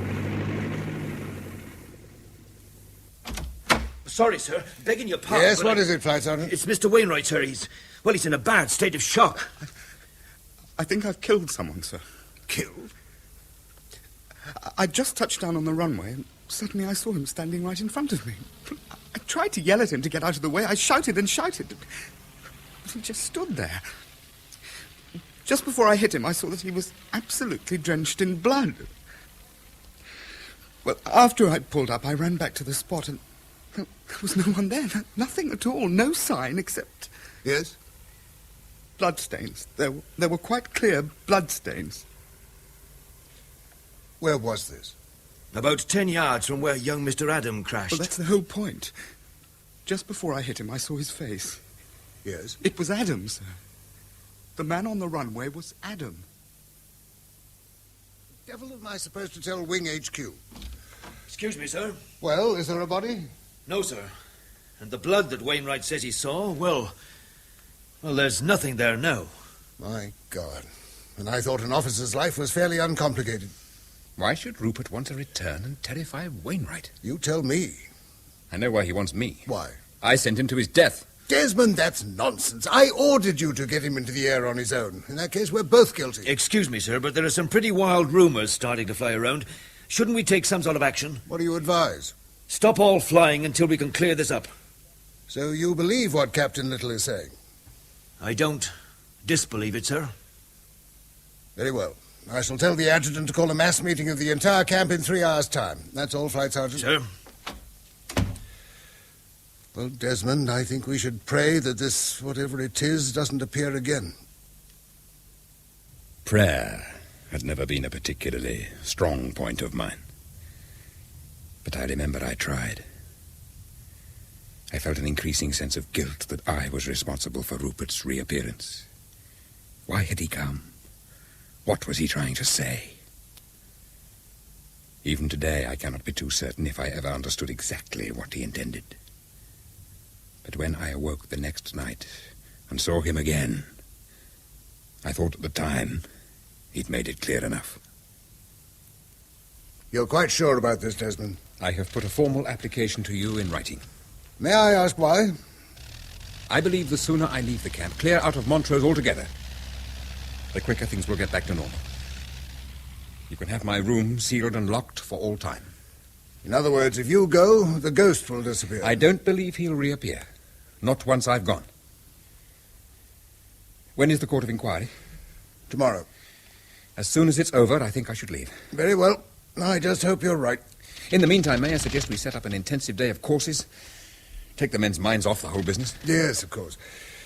Do you know, Desmond, just 5 minutes ago, the Padre phoned requesting permission to hold a special service of exorcism. It might help. I refused. I told the Padre it would only add fuel to the fire. He wasn't too pleased, threatened me with a higher authority. Damn it, Desmond, if I had agreed, it would have been tantamount to admitting the whole thing was official. You did see the bloodstains? Look, I'm not saying I don't believe you, but, well, I have to consider morale. If this thing really takes hold, there's no knowing where it'll end. Then the sooner I'm gone, the better. And if it doesn't stop then? The Padre will hold his exorcism service. The army bigwigs will take over, and it'll be out of your hands. I'll make sure all your papers are in order, and you can be away directly the inquiry is over. I'd like to return straight to the front. Desmond. That's what I want, sir. You haven't got some stupid idea of getting yourself shot down by the first Hun you see? It'd be a waste of a damn fine aircraft. You won't get rid of me that easily.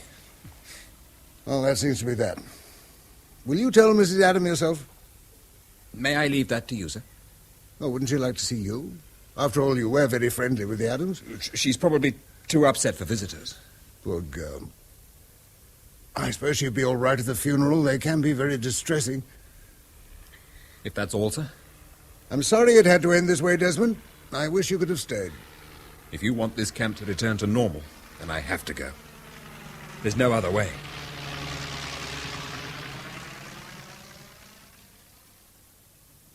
I was right. The camp did return to normal. I left straight after the inquiry recorded a verdict of accidental death while flying solo. And Rupert's ghost was never seen again. At least, not in Montrose. I was then certain Rupert had wanted me to leave Montrose. He had haunted the camp to force me to leave. Perhaps without me, Sylvia and the child would be his.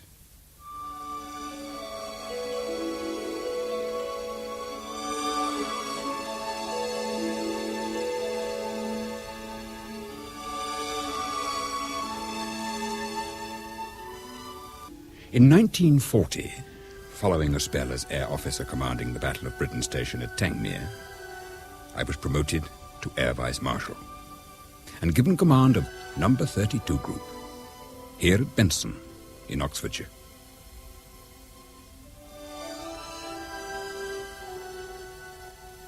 When I arrived here, all memories of Montrose had faded. 27 years had passed. However, one event, one conversation, was to bring the appalling business flooding back into my memory. It was exactly 2 days ago that the whole story started again. July the 3rd, 1942. You wanted me, sir? Oh, shut the door, Anne. I want you to hurry up those photographs that were taken yesterday. Whitehall have been ringing emergency bells. Right, sir. Anything to sign? Just these. Oh, is that all? Well, there is a personal matter. I meant to tell you last night, but you'd already gone to bed. And you want to know if I have 10 minutes to spare now? Yes, please. Request granted, Flight Officer. I don't quite know where to begin. Sounds ominous. It's not. At least I hope not. I want to get married. Anne? We were engaged last night. Engaged? Yes, at 10:30 in the bus station at Oxford. Oh, very romantic. I wanted you to be the first to know. Well, I'm very pleased. And I know your father and mother would have been as well. Daddy would have played hell. He didn't approve of anyone getting married until they were at least 21. Which you are, in exactly 1 month. Funny, it's been easy summoning up the courage to tell you. I think I should have been much more nervous of telling Daddy. Where did you meet this young man? Here, on the camp. Oh, you mean He's a flight lieutenant in the PRU. Flies Spitz over Germany to get pictures. And I do know what PRU gets up to. At least I hope I do. That's the trouble of having a commanding officer as a godfather. He knows everything about everything. Not everything. How long have you known him? 3 weeks, 2 days, and just over 8 hours. And you're quite certain? Yes. When can I meet him? Tonight. I could ask him up to Air House before dinner. Fine. What's his name? Flight Lieutenant Adam. Adam? Yes, do you know him? Huh? No, I don't think so. Rupert was a bit nervous at the prospect of meeting you, but I told him... Desmond, what's the matter? It's nothing. Are you all right? Whatever's wrong, you're white as a sheet. Shall I get the MO? No. I shall be perfectly all right in a minute. I'm sorry, I shouldn't have bothered you. No, nonsense, no. It's a touch of giddiness. I get it occasionally when I'm tired. Look, forget about tonight. No, certainly not. Rupert can come over tomorrow. Tonight will be fine. I won't mind, honestly. And I'm perfectly all right. You bring him along tonight. Let me get the MO to have a quick look And at stop pestering, for heaven's sake. Sorry. So am I. You're very like Daddy, really. Why? He used to get cross with me, too. Am I forgiven? Dear Desmond. When Mummy and Daddy were killed, everything I loved had gone. Now I have you and Rupert. You will like him, won't you? That sounds very like an order. I know you will. Bring him along at 6:15. And now, Flight Officer Douglas, back to work. Yes, sir. Oh, by the way, where does Rupert come from? Scotland somewhere, Montrose. His father was in the RFC, like you, but he was killed in some sort of accident. See you later. And, Desmond, thank you. Oh, my God.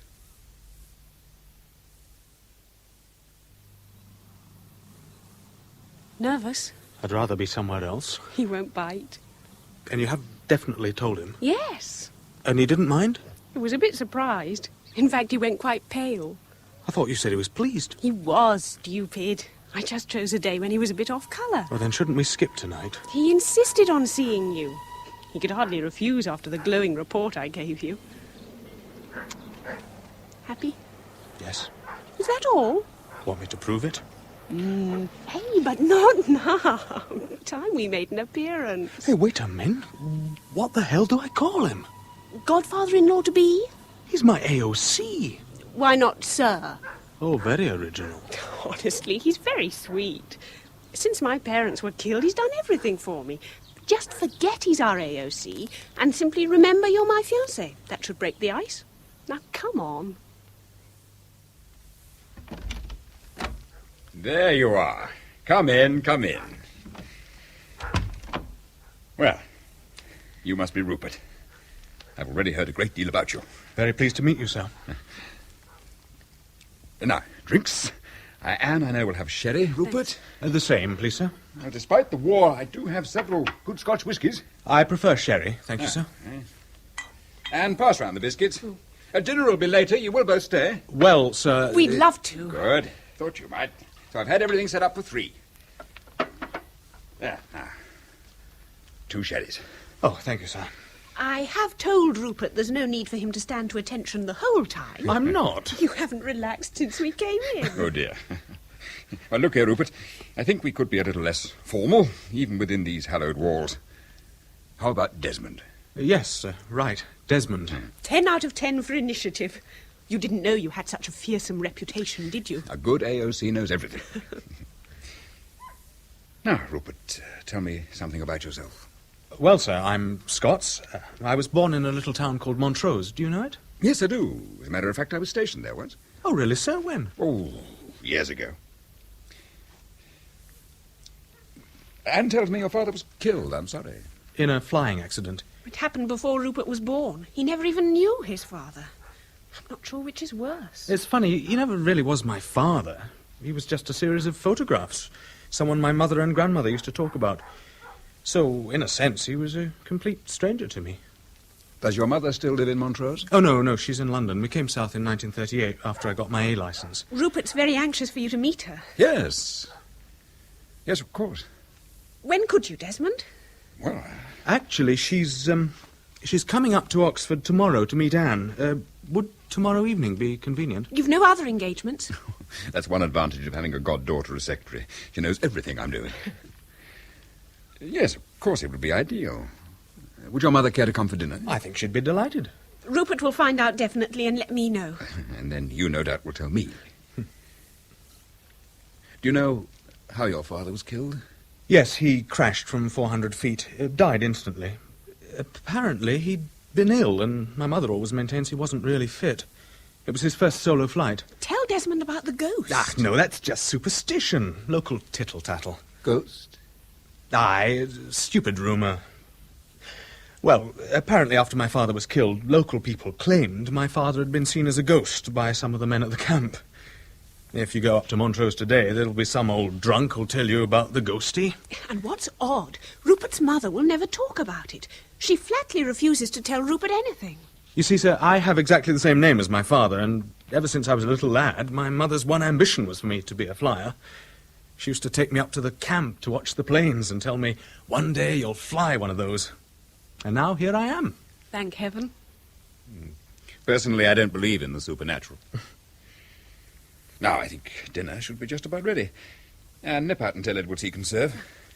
Well, come on, Rupert. I'll show you through to the dining room. Oh, right, sir. Thank you. Right, Desmond. How many more times? Sometimes I despair of any normal home life ever again.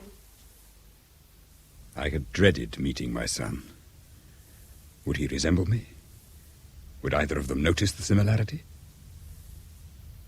I needn't have worried. Rupert had his mother's features.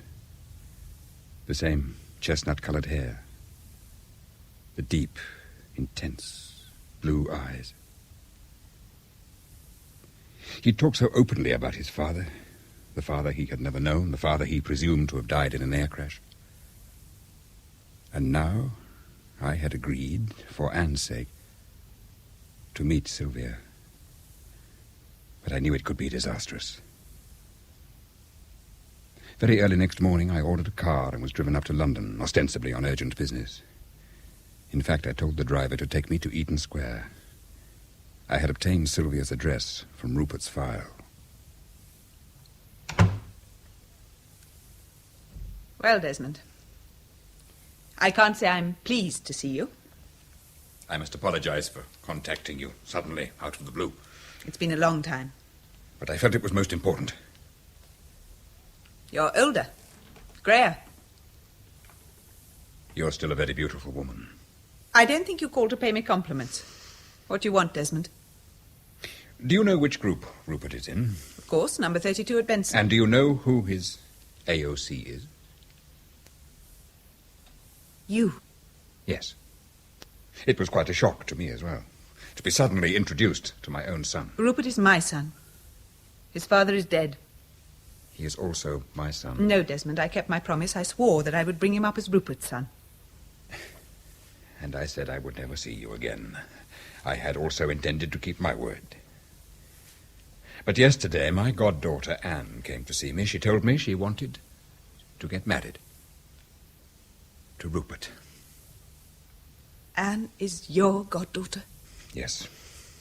Her mother was killed in an air raid, and then last year her father was lost at sea. I had no idea. She's like a daughter to me. So you see, I wouldn't want her to be hurt. Does Rupert know you are Anne's godfather? Of course. I met them both last night for dinner. You didn't tell Rupert who you were? Sylvia, I'm not that stupid. It's quite obvious that we cannot agree to the marriage, for both their sakes. In God's name, why? You can ask me that. I want Rupert to have nothing to do with you. I told you that before he was born. Now you say your goddaughter wants to marry him. I could never allow that. Anne has no blood ties to I me. have told you what I want. Now, Desmond, I think you should go. I've no wish to prolong this discussion. What will you tell Rupert? That is none of your business. Oh, but I think it is. If those two youngsters love each other, what possible right have you to prevent their marriage? I am Rupert's mother. He will listen to me. Well, what are you trying to protect him from?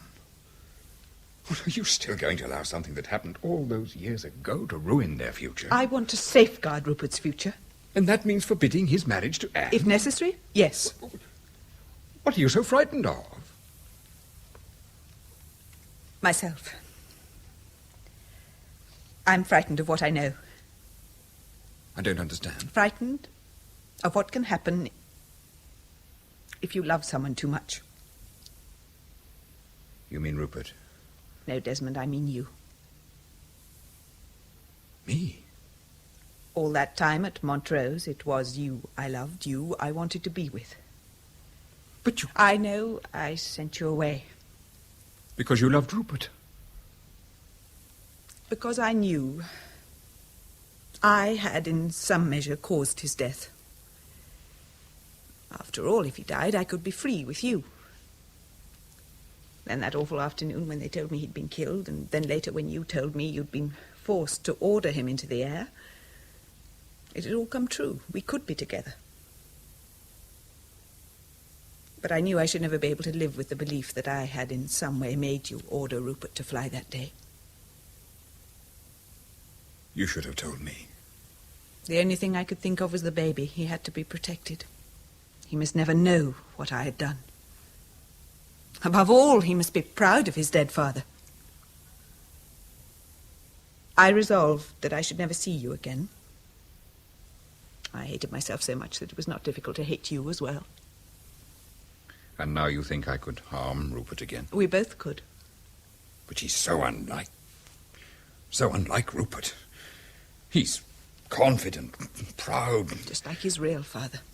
You mean you have told him who I am? No, I wanted him to grow up like you. I wanted him to be a young Desmond Little. The only difference would be that he'd believe his father was called Rupert Adam. And you're proud of him? He's everything I could have wished. I don't want that spoilt, Desmond. And you think if he marries Anne, things would change? It would bring us together again. There is always the possibility that one or other of them would learn the truth.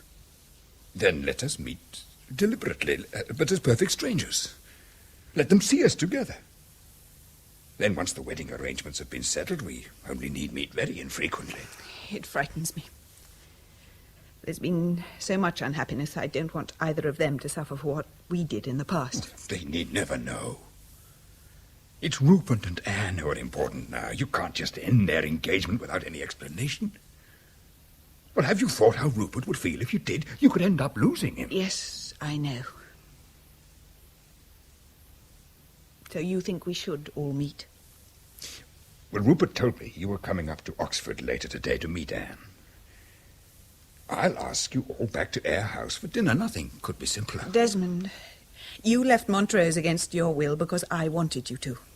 I shall come to Eyre House tomorrow, knowing in my heart that it's wrong. It's not wrong. In no way can it be But wrong. I shall come because you want me to. I only hope you don't end up hating me. I could never do that. That's what I believed once. That's what Anne and Rupert believe now.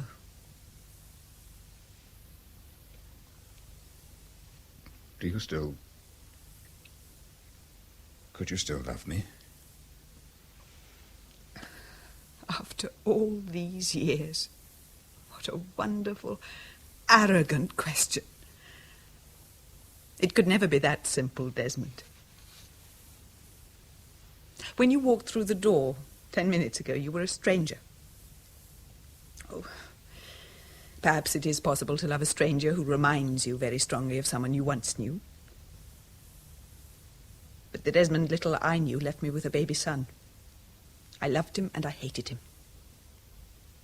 I loved him so much that I sacrificed my life for his child. And I hated him because he never allowed me any life of my own. It will take me time to accept the man you have become. Sylvia... Please don't ask me any more.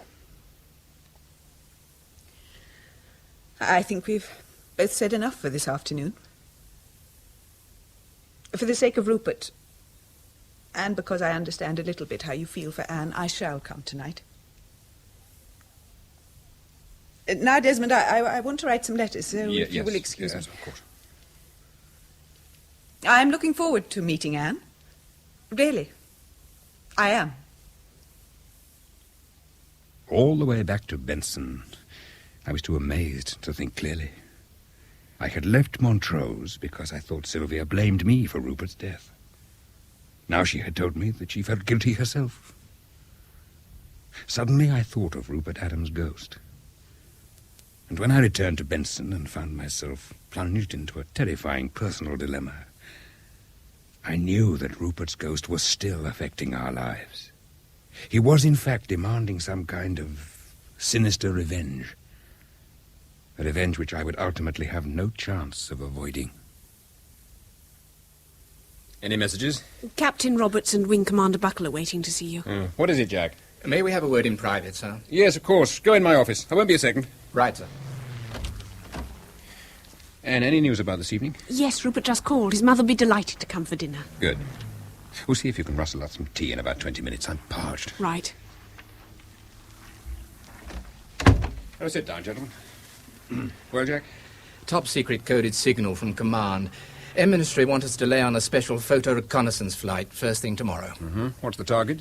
Intelligence have been receiving reports that the Germans are opening some kind of secret weapons factory here, just south of Rotterdam. And they want us to supply the photographs? Yes, and a little more. Such as? After the pilot has taken his high-altitude shots, he's to fly down for a complete low-altitude coverage as well. Like hell they do.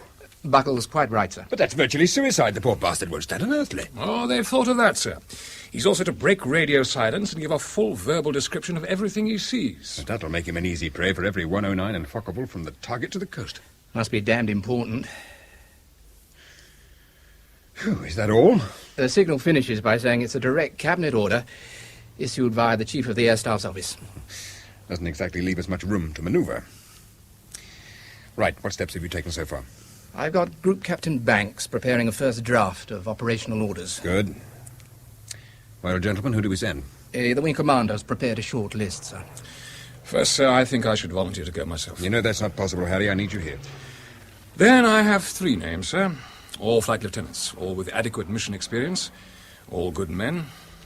I'm sorry, sir, but it does seem one hell of a risk.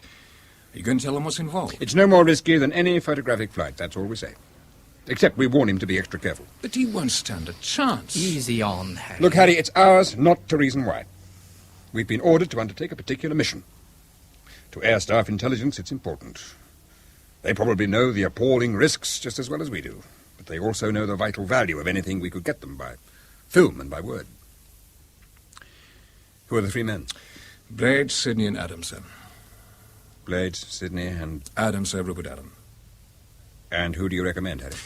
Well, sir, Blades has the most experience, but he's fagged out after his last two missions. Also, he's married, sir, with 2 kids. So is Frank Sidney. In any case, he'd be my last choice. Why? Well, nothing too tangible. Has turned back once or twice. Ostensibly mechanical failure. Possible suggestion of LMF. We couldn't risk anyone on this, even with a suspicion of cowardice. You're absolutely sure? No, sir, but it's a strong doubt. What about Adam? Efficient, popular, good pilot, and he's single. So it's between Blades and Adam. Who do you recommend? With respect, sir, for something like this, I'd rather leave the final choice to you. Jack, make sure Banks has everything sewn up in a couple of hours. I want to go through the whole operation with you. Sir. And Wing Commander, will you inform Flight Lieutenant Adam that he's required to report for a special mission, codename Silent Panther, at 0800 hours tomorrow? Yes, sir. Perhaps if he pulls out every stop on the Merlin, he may be able to corkscrew upwards and outclimb the enemy. It's possible. Everything's possible, Harry. Don't write him off yet. No, sir. Sorry, sir. We must give Adam no inkling of the odds against him. Quite the opposite. He must believe he can succeed. And then, with luck, he might make it back. Right. That's all, gentlemen. Thank you. For fully 5 minutes after the men had left, I could hardly believe what had happened. On my direct order, another Rupert Adam was flying to almost certain death. Then I remembered Sylvia was expected for dinner. I would have to sit with her, with Rupert, with Anne. Was this Rupert's revenge? I dreaded our evening meeting. At first, it seemed to go quite smoothly. But suddenly, after the meal, Sylvia told the 2 youngsters she wanted to talk to me. Desmond, what is this mission Rupert is going on? It's routine. Anne seemed very worried, very uneasy. There's nothing to worry about. Rupert has to get some photographs of a top-secret enemy establishment. And that is routine? For us, yes. Rupert refuses to say anything at all. He's only obeying his orders. Whose orders? Yours? Indirectly, yes. Why is Rupert going? Why? Because he's the best man for the job. The best man? Of all the men under your command, you had to choose Rupert. It was my duty. Sylvia, there really is nothing to concern yourself about. Just before we set out from my hotel, Anne confided in me that she was desperately worried. She'd heard 2 of your officers say the young bastard doesn't stand much chance. Then half an hour later she has a call from Rupert saying he's going on a secret mission. Well, she's put 2 and 2 together. Rupert had no right to say anything to her. If anything happens to Rupert, I shall hold you personally responsible. Sylvia, the boy wants to go. I know that. He'd go if everything was against him. It's all in the line of duty. Isn't that what you say? Sylvia, you must believe I have no power to stop Rupert going. Has he any chance of returning? Of course. I love Rupert more than anything in the world. If he dies, I will turn Anne against you. You asked me this morning if I still loved you. I hate you, Desmond. You asked me as a stranger, but now you are not a stranger. You're the same man who came to see me after you sent my husband to his death. I hated you then. Now you're sending my son to his death. Again, I'm powerless to stop you because Rupert wouldn't listen to me. He's too proud, just like his father. Sylvia, if I could prevent this, Anne I would. and I will make it our duty to hate you for the rest of our lives. I think I should be getting back, Mother. The Air Vice Marshal and I have finished. Well, good night, Rupert. I shall see you first thing in the morning. Try to sleep well. Oh, I shall, sir. No fears on that score. See Mrs. Adam to the door, eh? Right. Good night, sir. And thank you for a lovely evening. You and I will be seeing a great deal more of each other, Anne. I certainly hope so.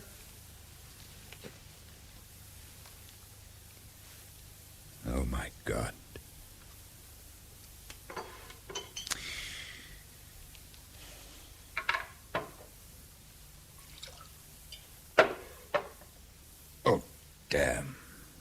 lights have gone. Must be a fuse. Now where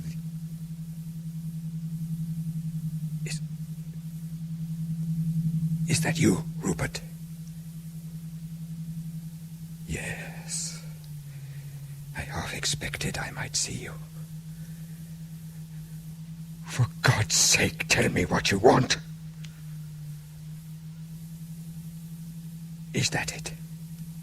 I see. Is that what you want? I am right. It is what you want me to do. Desmond, are you all right? What? You were talking to yourself. Oh, the lights fused. They're perfectly all right now. Everything went black. You're tired. Are you worried about tomorrow? I was. Is it going to be dangerous for Rupert? It could be. Where's he going? It's a secret mission. We're both wrong to talk about it. But Desmond, I've been sick with worry all day, ever since I heard Jack Roberts say Rupert hadn't much chance. Listen, Anne. You're the only person in the world who matters to me. Have I ever lied to you before? No. Then go to bed and don't worry. Rupert will do whatever is necessary, and whatever his orders are, he'll obey them, and we'll be proud of him. All right? I don't understand you tonight. Don't try. Go to bed. Sleep. And in the morning, pray that Rupert's mission will be successful.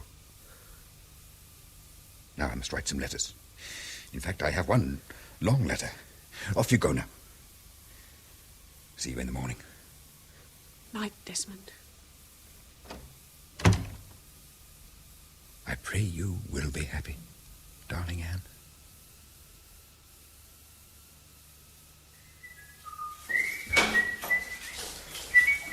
Oh, good morning, sir. All ready? Yes, sir, I think so. Good. You're early.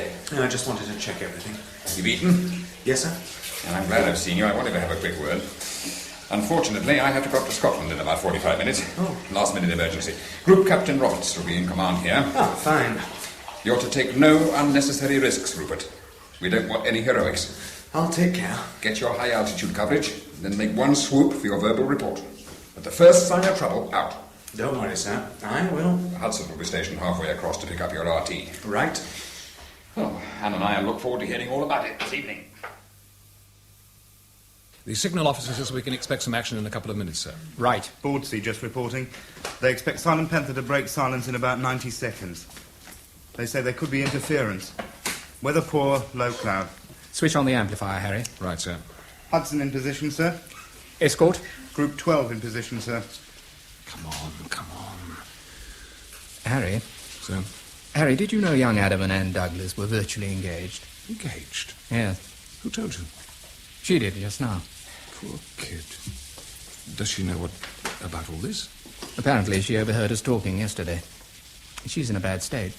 I just left her in floods of tears. Why the hell couldn't AOC have stayed with her? Damn it all, he must have known. I'm sure he would have if it had been at all possible. If I'd known, I'd never recommended him. That's nonsense, Harry, and you know it. We all agreed Adam was the best man for the job. 0902 hours. Bordsea report signal imminent, sir.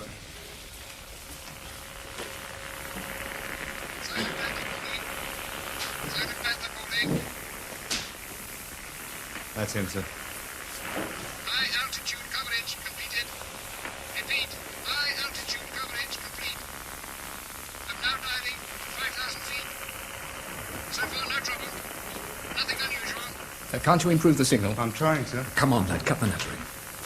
I'm over target. Whole complex covers about 6 acres. Not much activity.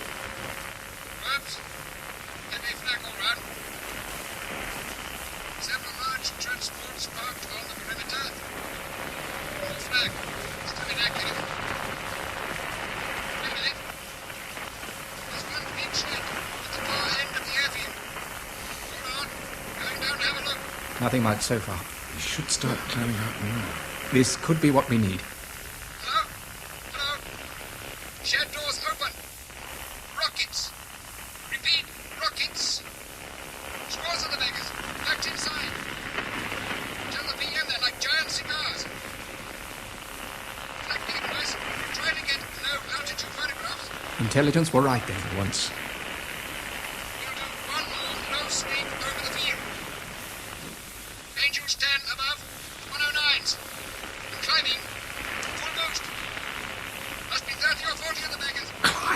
time. Use the emergency boost. This woman. I'm not in. Hit. Engine on fire. Won't make it. Goodbye, everybody. You've got all the jam. I've had it. Come on, son. Time? 0904, sir. Signal Bomber Command. We want that bloody place blasted off the face of the earth. Broadsea coming through, sir. Well? They report all contact lost with Silent Panther. Repeat, contact lost. Pilot presumed shot down. Full verbal description being immediately relayed to CAS Hudson and Group 12 returning to base. End of signal, sir. Why the hell did he do that last low-level swoop? If he'd climbed out as soon as he saw the rockets, he'd have been okay. What he could have told us would have been invaluable. How do we tell Anne Douglas? We should leave it to AOC. When's he due back? He left a message saying he'd be back late morning. Ask her to come to my office in 5 minutes, Harry. Right. What the hell do I say to her? My God, poor kid.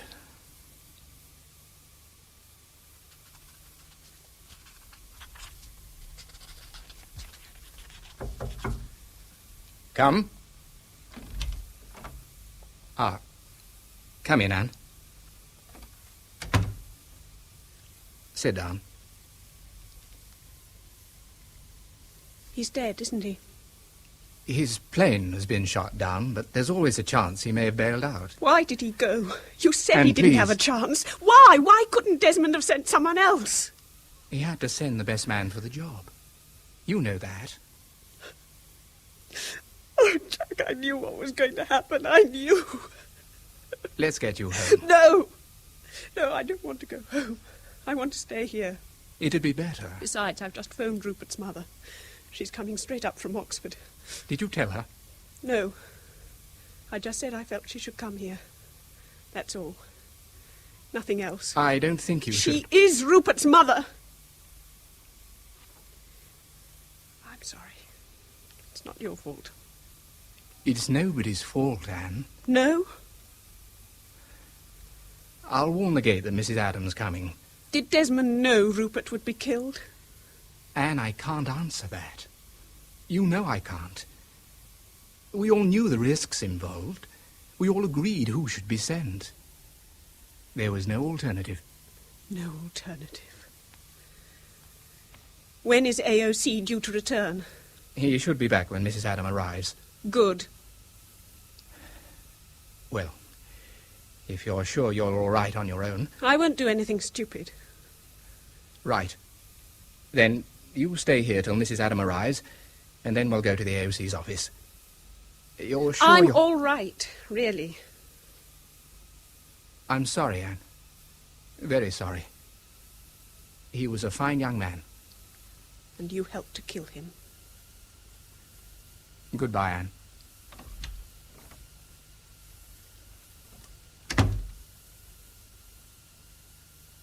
I thought it best if you waited in here, Mrs. Adam. We're expecting the Air Vice Marshal back at any minute. Thank you. Everyone here is very proud of your son. Please, Captain, I should rather we simply accepted the fact that my son is dead. It will save us all further embarrassment. Mrs. Adam, I know how distressed you must be, but Rupert did manage to obtain vital information. Are you trying to tell me that my son died honourably? Yes, I am. I see. Well, Captain, I find it hard to distinguish between dying honourably and murder. Anne has told me that Rupert stood no chance of returning alive. Is that true? Is it, Jack? Mrs. Adam, you can't expect me to answer a question like that. Your son was simply doing his duty. On whose orders? He was selected because Who issued the direct order to my son? The AOC, naturally. And I shall ask him if Rupert was murdered. Mrs. Adam, I really do murdered, think you should... Captain. Sent to his death. Oh, I know how proud and honourable you all are. I know how you'll pin a medal on him and then expect Anne and me to spend the rest of our lives honouring his memory whilst you forget all about him. Well, I'm not going to let that happen. Not again. This time, Desmond Little is going to answer... My God! Hello. You Dead? For heaven's sake, what is all this? Mum, what are you doing here? Oh, Rupert, I thought you were dead. They all said you were dead. Who said? We heard it. Every word. Look, just a minute. Will someone please explain what the hell's going on? Anne? How did you do it? Do what? Sir, what is all this? Less than an hour ago, we heard Silent Panther shot down in flames. Bordsey reported half an hour later. No survivor. Silent Panther? How did you get away? But I don't understand. Silent Panther was cancelled. Cancelled like hell it was. You mean... Oh, my God. You thought I was dead. You thought I'd been shot down. Well, no wonder you looked as if you'd seen a ghost. But if you weren't in Silent Panther, who was? Well, AOC told me quite distinctly it had been cancelled, scrubbed at the last minute. When was this? Oh, about 15 minutes before takeoff. Yes, I just had my final briefing with Flight Lieutenant Buckle. I was on my way to the apron when AOC stopped me and said it was all off. Then if you haven't been in Silent Panther, where have you been? To Rosyth. What? Rosyth? Yes. He said SNO Rosyth wanted some aerial photos, and would I buzz off and get them? In fact, he'd been going himself, but when Silent Panther was scratched, he asked me to go instead. And that's where you've been? Yes. What code did you use? Beta minus. I see. Look, sir, what does this all mean? Beta minus was AOC's code signal for his emergency trip to Scotland. What plane did you fly? The standby Spit. He said as Silent Panther had been cancelled, we should... And you took off at 7:48 in Beta minus? Yes. Oh, then... who was in Silent Panther? It was Desmond, wasn't it? There's no other explanation. But it doesn't make sense. I mean, why should he want... Why should he want to risk his life on a hopeless mission? Why did you, Rupert? It wasn't hopeless. There was always a 50-50 chance. No, Rupert, there was very little at all. They didn't tell you that. Yes, well, even so, it had to be done. We had to find out if there was a rocket base there, and if there was, then it had to be destroyed. I knew that. I knew the risks. Does it matter why? He must have had his reasons. Yes, he did. Perhaps he felt it was right for him to go. Right! He was the AOC. Exactly. But it doesn't make sense. I think it does. He acted out of a sense of duty and personal honor. He knew what he had to do. Maybe, but why? He would have had his reasons. There's a letter here on his desk. It's for you, Mrs. Adam. Thank you. Well, if you would excuse me, there's quite a lot of telephoning I have to do. Of course. Rupert, take Anne for a drink. But yes. Please do as I ask. You'll join us in a minute. Yes. You're safe now, Rupert, and that's all that matters. Your happiness and Anne's. Now off you go. Come on, Anne. I expect you could use a drink.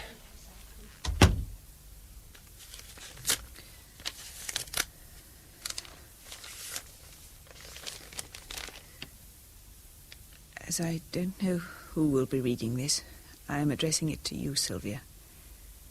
And you will have to decide whether Anne and Rupert should be told the truth. I had to write this because it is necessary for me to try to get everything clear in my own mind before I finally carry out Rupert's last instructions. So here goes. I shall never forget Wainwright telling us about the ghost of Rupert Adam. The poor man refused to believe he hadn't killed someone. So when I saw Rupert's ghost again tonight, I knew he wanted me to fly Silent Panther tomorrow. In any case, I'm not even sure that I hadn't already decided that is what I should do. I still don't know exactly why Rupert returned. Did he want revenge? My death for his? Did he want to save our son's life? Did he want to prevent me seeing you again? Perhaps it was a combination of all these. Well, Sylvia, that's it. When you read this, I shall be dead. And you will have to decide what to say to Rupert and Anne. Will you tell them the truth or not? Will you tell Rupert I am his real father? There have already been too many lies, Desmond. But what else can I do? I shall tell them you simply wanted them both to be happy.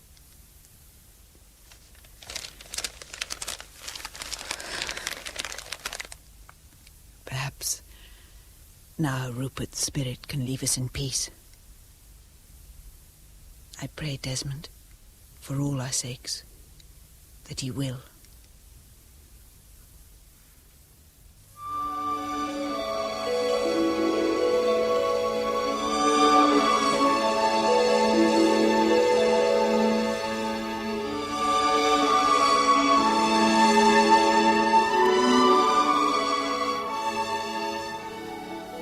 In The Montrose Ghost, the cast was as follows.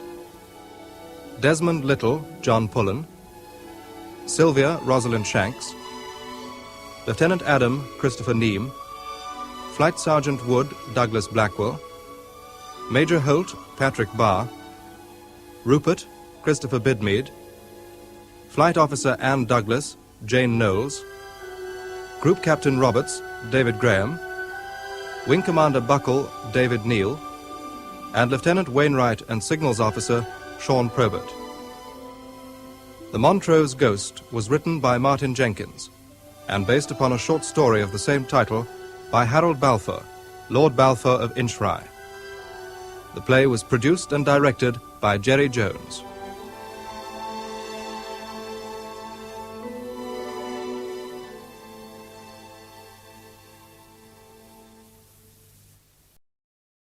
Excuse me. Yes?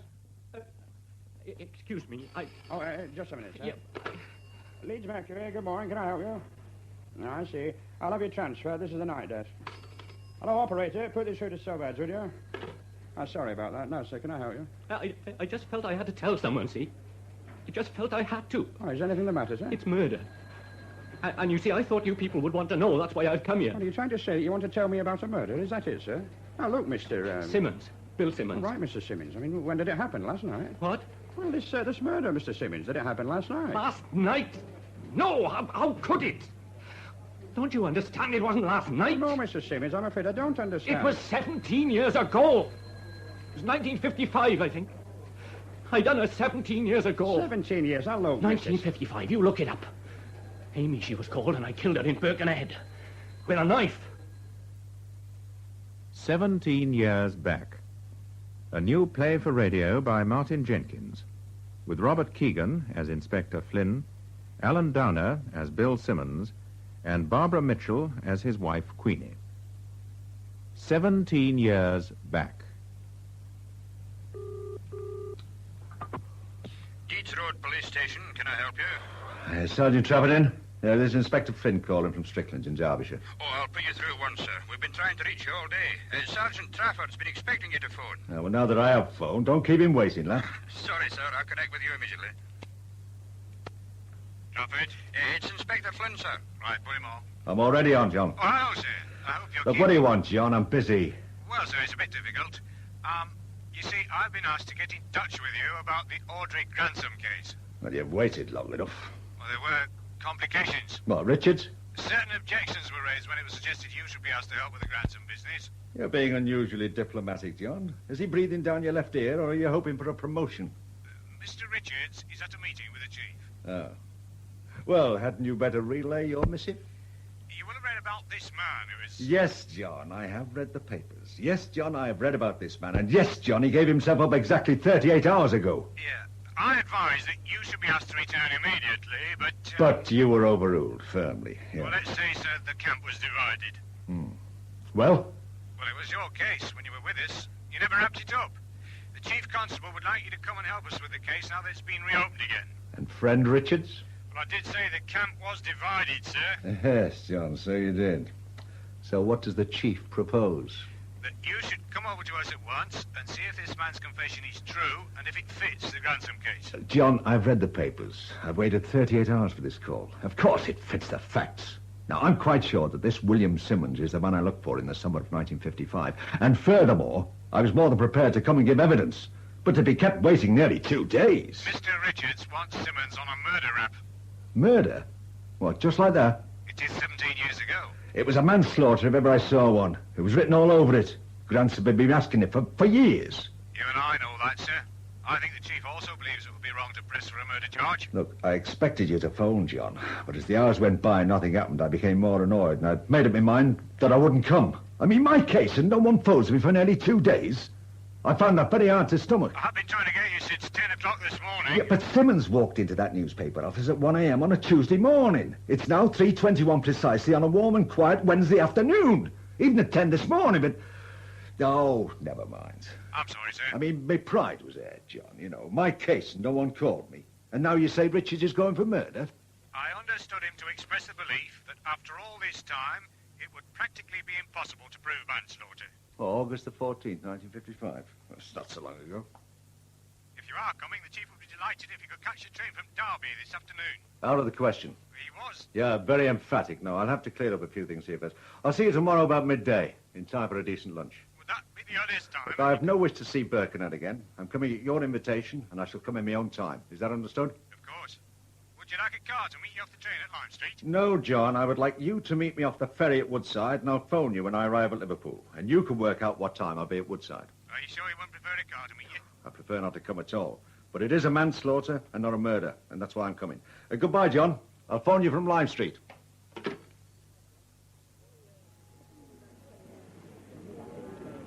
Over here, sir. John. Nice to see you again, sir. And you? Good journey.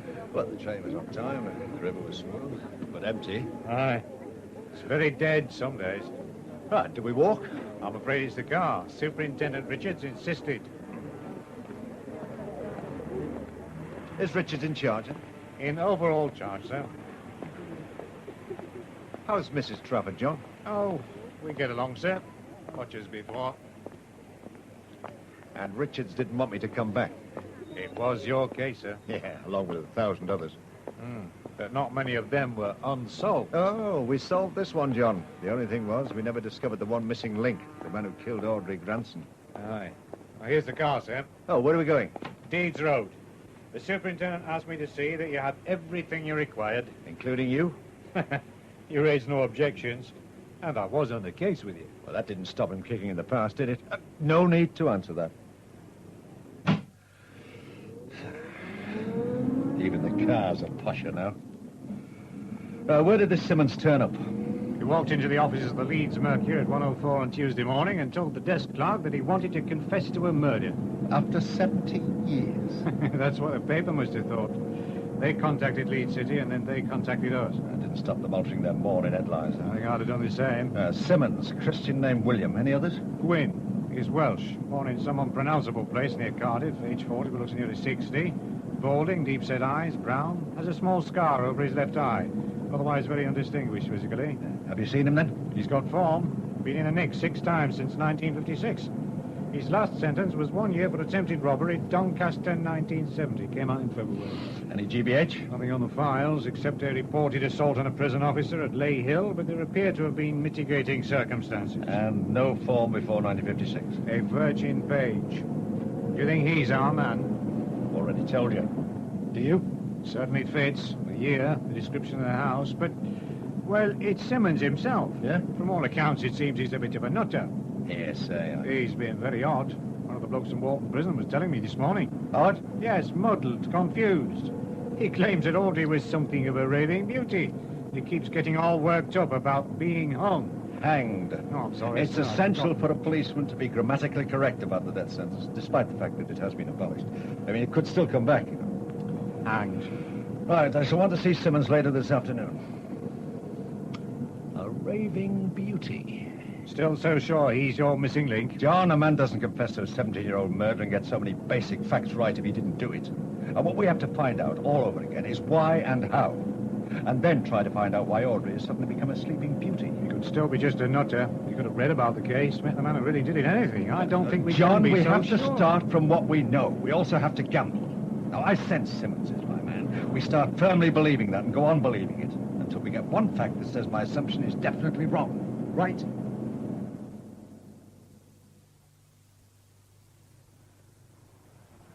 The house stood just there, under that second support pillar? 4 bedrooms. Ma Weston was in the attic. She owned the lease on the place. Charlie Williams had one of the single rooms, but didn't come home that night. Alibi checked. Can't get him after he finished sailing behind the bar of the Oriel Arms in Everton. Missed the last bus and decided to stay with a friend. One double room occupied by Audrey and another by Jenny Hutchins, who discovered Audrey's body at about 7:30 a.m. She come down for a glass of milk, I think. She ran to the people next door, who phoned us, and we arrived shortly after 7:45. Jenny was waiting for us with a milkman who'd come back to the house with her. Shortly before 7:43 exactly. Oh, give or take a second. Jenny was a very frightened little girl, terrified by finding Audrey, and even more scared because it could easily have happened to her. Do you know where she is, sir? No? After the inquest and the initial investigations were over, she disappeared, left a forwarding address. False? No. The only one left, as far as I know, is Charlie. No. Where's he? Still at the Oriel. He lives in one of the new housing estates near Arrow Park. I can find out quickly enough. He still passes on the odd tip-off, nothing big. A few odds and ends he overhears, makes a few extra quid. Will there be any point in chasing him up? He never saw the man. Are we sure? His alibi was watertight. No question? He said he left the house just before 5. And we know he reached the pub shortly after 6. Yeah, but Jenny Hutchins told us that Audrey had gone to the Oriel that night. She said that she often went there for a drink. We checked at the Oriel, and several people remembered Audrey because they'd seen her before, but no one could remember who she was with. Charlie, on the other hand, was very cool and said he had no recollection at all of Audrey coming in that night, although she did sometimes nip in if she was passing. And no one could positively recall seeing Charlie talk to Audrey. Of course. I'd forgotten all that. You thought that Charlie... Not only then, but now as well. Look, I still believe that Charlie and Audrey were working a racket. We might prove it this time. This place was filled with shops. I caught them all. Now there's only cars and more cars. Right, I want a general call put out for Ma Weston and Jenny Hutchins, and I want you to check that Charlie is still living locally. Ma Weston must be 100 if she's a day. I've known her 30 years. She looked like Queen Victoria when I was a fresh-faced lad on the beat. Right, had enough? Right. I've got picked up the scent again. I suppose we might as well make use of that office Mr. Richards has so generously provided. Come on.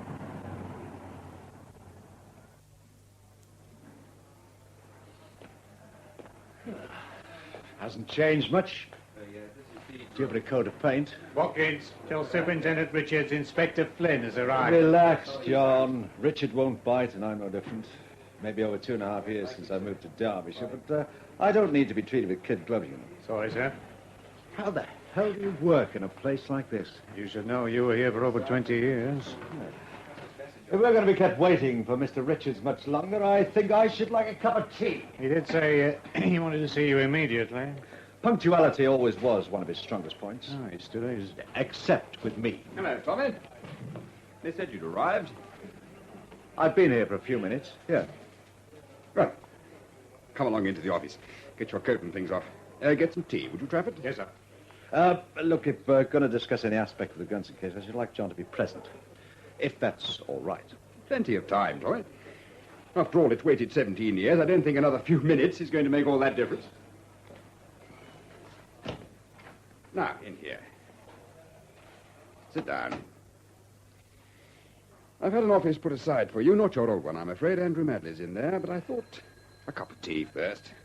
Help get the dust. Julian, dry out. am I in charge?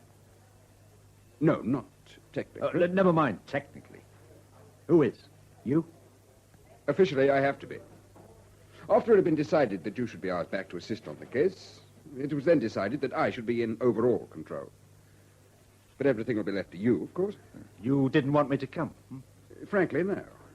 I saw absolutely no necessity to bring you back. However, the chief felt differently, and here you are. I'll be frank with you, Tommy. The chief is obviously putting me through some sort of character test to see how I cope with sharing responsibility, particularly sharing it with someone whose methods are, shall we say, unorthodox. He'll be watching me like a hawk. Good luck to you. You won't rile me, Tommy. You used to, but not this time. Not with him watching, not with promotions in the offing. Anyway, the whole thing seems very straightforward to me. You want to go for a murder charge? I think there'll be no difficulty. In getting a conviction? Isn't that what you've come for, to get this man convicted? Have you read my notes on the case? Yeah. Then you'll know it was a manslaughter. Well, after 17 years, I hardly think it matters. Look, Julian, I'm not going for a straight murder rap. This man killed Audrey Granson because she had taken money off him. I mean, he lost his head and struck a dozen wild blows with a half-blunt knife. When we got there, the woman was still alive, but unconscious. It was a horrible mess. She had the torn corner of a pound note still clutched in her hand. Yes, I read all this, but you could never prove anything. No, I had no killer, and not one of the witnesses would tell the truth. At first they talked, but after we failed to catch the man, they shut up tight. But it was manslaughter, and that's what I intend to prove now. I see. Aren't you interested why a bloke wanders into a newspaper office and confesses to a murder after 17 years? Of course, but... I mean, if he wants to get off his conscience, then I want to know why. And I also want to know why he did it in the first place. I thought you said you already knew. Oh, I know, yeah, but I've also already said I have to prove it now. This was the biggest case I left unfinished, and I hated that. If it's going to be cleared up, then I want to be the one to do it, and you are. My way. Tommy, I never approved of your methods. I still don't. I know you despise me because I work by the book, but that's how I want things. I didn't want you anywhere near this force, but I was overruled. Now you are here, I want to ensure that what you do in no way upsets what I'm doing here. Yeah. Does that mean that you don't want me to root out the truth? Of course it doesn't. If you think this man is guilty of manslaughter, then by all means prove it. It's how you prove it that concerns me. Things are working well here. I'm old, Julian. Teeth falling out, eyesight going, not a streak of black hair left. I'm like Samson. I've lost my sting. I won't upset your scheme of things. Just let me get on with it, and as soon as I'm satisfied, I'll get back to my backwater. Where do you intend to begin? I want to remember everything I can about the case. The house, the people, the kitchen, the knife. What I can before looking at a single note. And then I shall want to see Simmons. I'll phone the governor at Walton to make the arrangements. I shall come with you. And then start tracing the witnesses. Probably all dead or fled the country. Yeah, maybe. If they have, then I want to know. The young girl, she was the chief witness? Little Jenny Hutchins, just over 17. She lied just like the other two in the house. Charles Williams and the old woman in the attic flat, Mrs. Mabel Weston. Oh, was that her name? First thing I've forgotten so far. I don't think I ever heard her called Mabel. She was known to everyone as Old Ma Weston, tough as bricks. Been away for running brothels, devout Catholic and ardent Tory. She used to cause no end of trouble at church bazaars and Tory garden parties, hobnobbing with the magistrates who put her away. She must be 100 if she's still alive. Well, I haven't heard of her recently. Trafford might know. He doesn't, but he'll find out if she is still with us. Come. Bit tea, sir. Oh, excellent. Will you be mother, Sergeant? Yes, sir.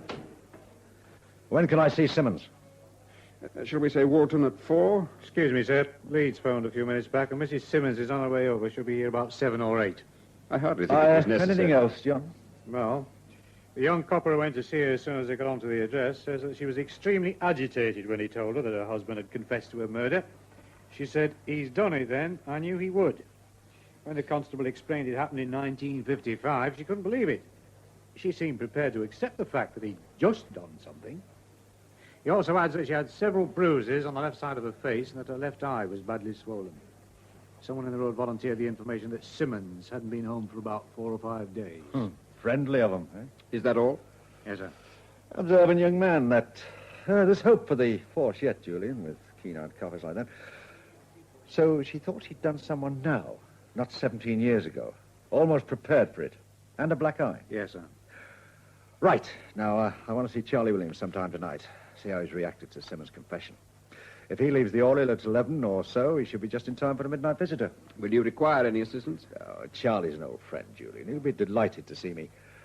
Now, give John me a couple of undisturbed hours, and then we can all join forces and go to Walton. That is, if you still feel it essential for you to come. Ask WPC Chambers to have my car ready for 3:58, Trafford. Very good, sir. All right, I want to go over the story that Jenny told us and then have a little recap on Charlie. Make sure I've got all my facts right before our reunion. 2 hours, then, Julian? At first, Jenny was quite emphatic. She said that Audrey popped into her room about 12 that night and told her she got a chap staying and not to make too much noise in the morning. But later she went back on the statement and said she never saw Audrey that night. Yeah, on the morning of the 14th, when we first interviewed her, she talked a lot of sense. Then she started to realize how involved she was, and she shut up.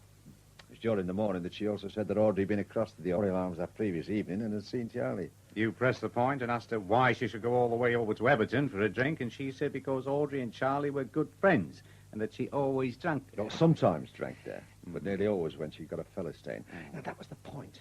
She took men guests to the Oriole. Why? So she could let Charlie know she had a sucker in tow. Yes, but why? I mean, not to give any strange kind of cheap thrill, because I believe Charlie then used to phone Ma Weston, tell her the coast was clear, so she could go down and work over the chap's room to see if there's anything she could steal without him noticing.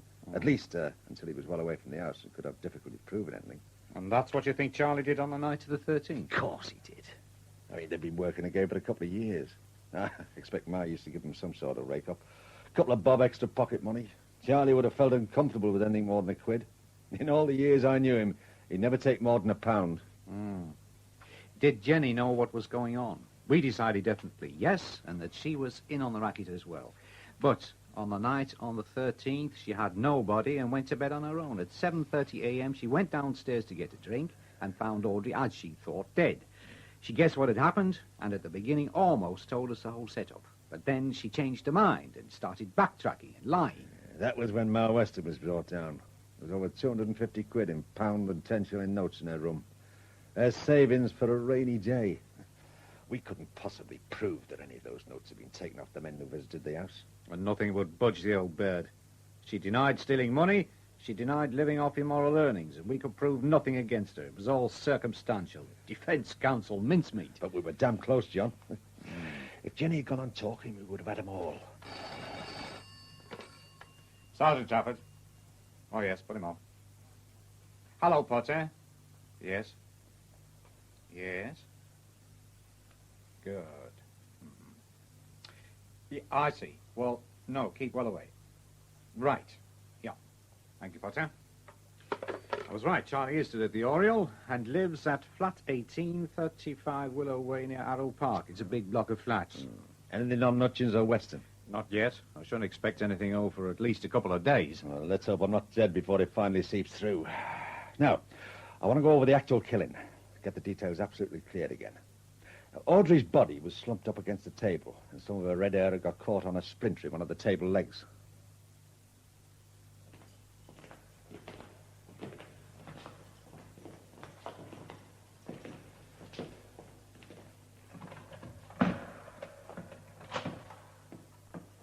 Thank you. We'll knock when we're ready to leave. Simmons? Huh? I'm Superintendent Richards of Birkenhead Police. And this is Inspector Flynn of Strickland, Derbyshire. He was the officer in charge of the investigation into the death of Audrey Grantham. I want you to answer any questions he or this other officer may wish to ask you. Do they call you Bill? Billy, sometimes. It depends, like at home it was always Gwyn. Home being near Cardiff. Senghenith, where the great pit disaster was. Coal Town. Coal and shunting engines. Nothing else much. Why'd you do it? I've already said. Yeah, well, tell me. She'd been thieving off me. Taking money and things. So you killed her? I had to. And then 17 years later, you walk into a newspaper office and tell them you battered an old whore to death. And why'd you do that? I don't know. You're sure you did kill her, Billy? Does Queenie know? His wife's dead. No, she knows, Billy. She's on her way here. Stealing money, see? She was pinching money all the time. Does Queenie know you killed her? What? You been married a long time? After it happened. Long after it happened. Yes, but did you tell her what you'd done? Well, she was thieving. Yes, but did you tell Queenie? Tell her what? Did you at any stage tell your wife you had murdered Audrey Grantham? What's the matter? Don't you believe me? Don't you think I done her in? Is that what you think, that I didn't do it? There's been blood on these hands, see? You take me out of this place and I can show you the actual house. If you don't believe me, I'll show you. The house was knocked down 5 years ago. It's not her fault. I've been drinking too much, getting drunk too many nights. You can't blame her stealing off me. You killed Audrey Grantham because you were stealing off her. I told you her name was Amy. The warden said he's been like this all day. He's in a bad way, poor sod. At least it proves we were right. Audrey had been pinching his money. Is there any pointing going on? Her name was Amy. She told me she'd been good to any number of boys in the Army and the Navy. Amy and Navy Stores, she called her place. I remember her place. I'm coming!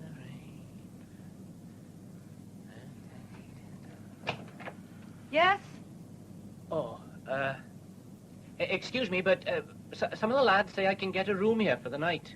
On your own, are you? Yeah? Well, come a bit more into the light. I can't see your face proper. Oh, What are you? A driver off the lorries? Someone recommend me, do they? how much do you charge? Depends on what you're thinking of buying. It'll only be the one night, single room and breakfast. Come inside. Breakfast is extra. Just, tell me how much, all inclusive. 25 shillings. What? Oh, you must be joking. This is a good house. Decent mattresses and clean sheets, not like some of the dumps around here. I'm not made of money, see? Bet you've got enough to give a girl a good time, though, haven't you? Enough.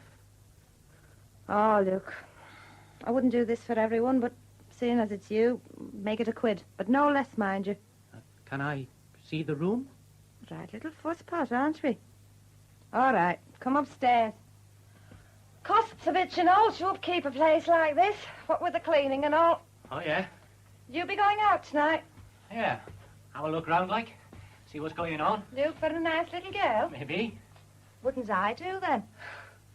I thought you said nice. Yeah, less of your flipping cheek. This is it, then. Hot and cold and horse air.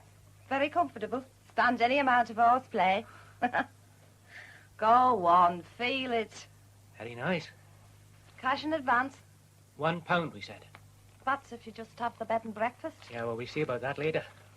There you are. £1. Yeah, I thought you said you hadn't much money. You're loaded. Now, are you going to take me out tonight? And when we come back here, we'll be together like, eh? If I feel like it, and if you pay enough. Now, look here, if I take you out, buy you a meal and stuff, then you'll, you know. Hey, don't you go getting any big ideas. I'm not some cheap whore you can treat like muck, you know. I've got class and you pay for that. I mean, I run a respectable house here, and I don't let everyone take liberties with me. Not by a long chalk. That was your idea. Yeah, well, I liked you, didn't I? And the colour of my money. You'll take me out, then. All right. Oh, then you get ready. I'll leave you the key so you can lock your door. Everything will be quite safe. I'll just go and throw my face on. You know something? I'm glad you come tonight. I was feeling like a night out. Where are we going? Do you fancy a drink first? Get us warmed up like. If you like. A friend of mine is a nice pub over the water. The Oriel Arms in Everton. Right by the ground. Oh, it's your party. Just so long as we get back in time for a good night. Oh, you chaps are all the same, right, Randy? I won't be long. 10 minutes, okay? Here, by the way, what's your name? Mine's Audrey. Bill. You can call me Bill. 10 minutes, Bill. Don't know about you, but I'm dry as flies for a drink. Get me in that pub. By 10 o'clock, I'll be ready for anything. Amy had a good sense of fun. Show him the report. See?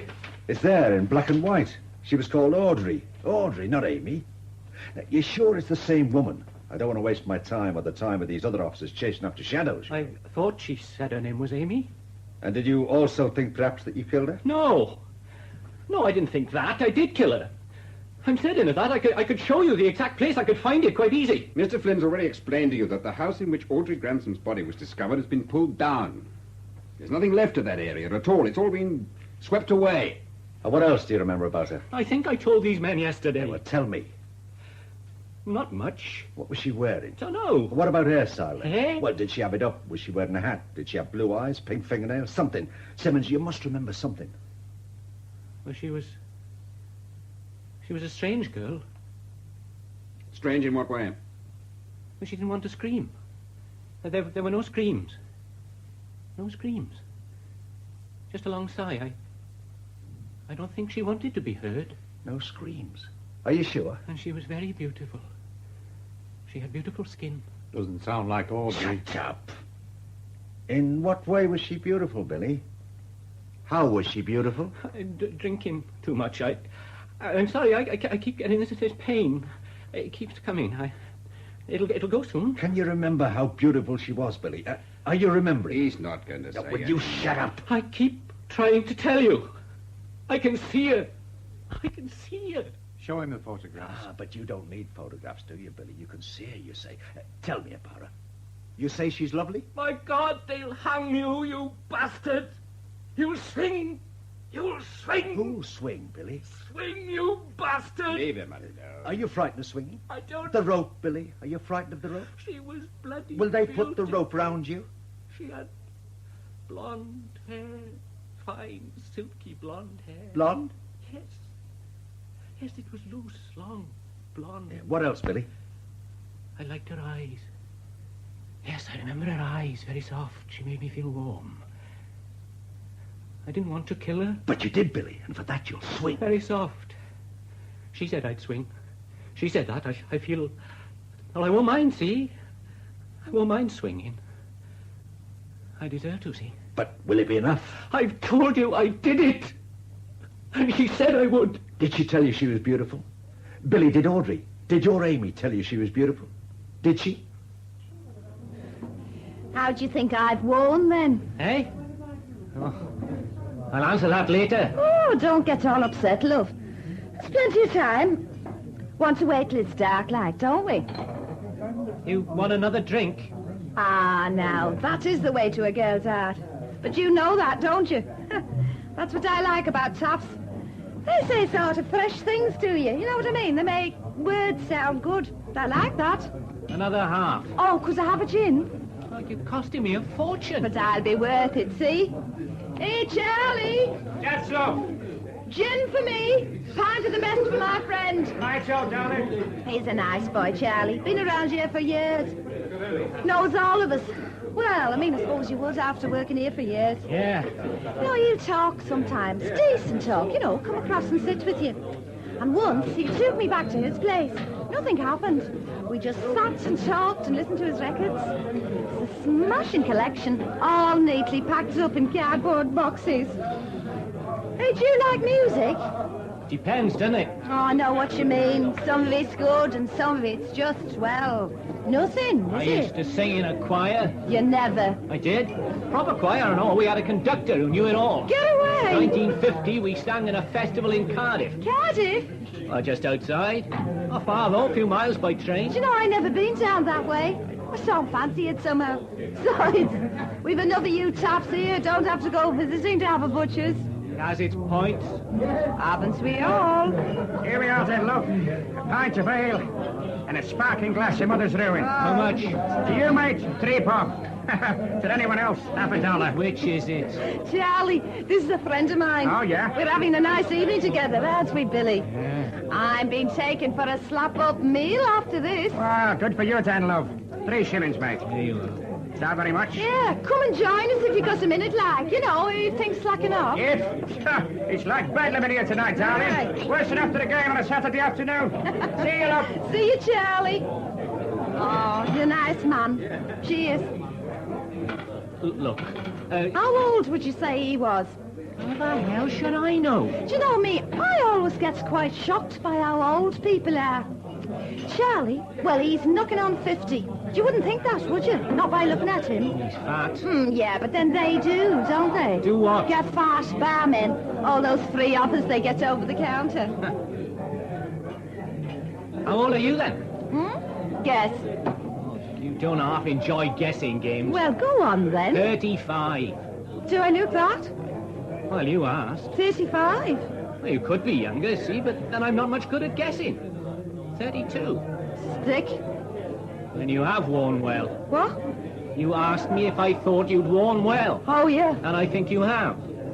You can still pretend to get away with 32. What the hell's that supposed to mean? You're no more 32 than my mother. Are you calling me a liar? I am. Well, now you listen here to me, because just because I'm on the game, that doesn't give you some god-all right to speak to me like that. Oh, you're all the same. Look, does it matter to you how old I am? Is that any bother to you? Is it thump? I know you men, all the same. One thing, All one right, thing. so I answered and you don't like it. No need to get steamed up. True, I don't care how old you are. See, it doesn't matter to me. You asked, though. Oh, an honest taffy. 32. I haven't been 32 for far too long. For far too long. Okay. So you're not 32 and I'm not 18. You're not much more than 18, though, are you? 23. Ah. I like you, Bill. I can talk to you. Have a conversation, like. I don't get all that much chance for conversing. Not now. I used to, mind. Chat to people, you know, off and on. Look, we'll go now. It's gone 9:30, see? Oh, we'll have another drink. You and me, eh? If Another we drink. are going to have a meal as well, then we start looking now, right? Oh, all right, if you say so, sir. Hey, we're off now, Charlie. Good night, love. Good night. Don't do anything I wouldn't say. Have you got enough money? For a meal? Didn't leave it all locked up in your room, did you? I got enough. Well, now, I want a nice meal, mind. You know, you've made me feel good. Sort of good inside. You know what I mean? 23. It's been cold. Come on round here, we can get a taxi. Across over the road there, we can get a tram. Yeah, I thought nice men always took beautiful ladies in taxis. Well, perhaps they do. You'll have to ask them. Fancy you guessing I was 35. Yeah, I think that's clever, you know. Oh, come on then. Let's get on the tram. I suppose it's worth slumming it with a little toffee. She was beautiful, see? I should know that. That's what made it all so bad. It would, Billy. It would. Ever since I was a small kid, I used to hate seeing other lads pull up flowers and things. Well, where we was, there wasn't much beauty, so I used to hate them doing that. It's daft, really. I mean, they grow again, don't they? I think we should lay off him, Tommy. He's had enough. I remember once they strangled a cat with a skipping rope. It swung back and forth, it did, very limp. It'll be just like that for me. Only they won't hang you. That's all over, Billy. Had enough? I haven't, but he has. Ready. All right, we finished. For now. I got it all down, sir, but it didn't make much sense. Why? Because it doesn't, not to me. Sense? No, not the way we see it. Ready? Cheerio, Billy. Poor Paul is really well on the twist. I'm not so sure. Sorry, he's not. Not in your sense, anyhow. And, Tommy, I do think you want to be more careful. Now, why's that? Well, if the man's not unbalanced, then he certainly is sick. Oh, he's sick. Why does he keep on going on about being hanged? Probably doesn't realize it's been abolished, poor devil. Not as he is now, no. Will we be seeing you some more today, Julian? Well, if I can be of any help. You can't. Oh, very well. I'll tell the governor we've finished with Simmons for today. You will report back to me tonight. Trafford will. But if anything urgent... John will tell you. Tommy, he's confessed. All we've got to do is prove it. That's all we want, a conviction for murder. I'll be starting on the old evidence, calling on witnesses. Yeah. Very good, then. I'll leave you to it. All right, let's get out of here and see what Charlie has to say for himself. Who is it? A friend, Charlie. What friend? I'm not opening that door to no friend whose voice I don't know. Come on, Charlie, open. It's a long time of granting you, but you know who I am. No, I don't. We're both older, Charlie. What do you want? To talk to you. Preferably inside. No. I can get a warrant. A warrant?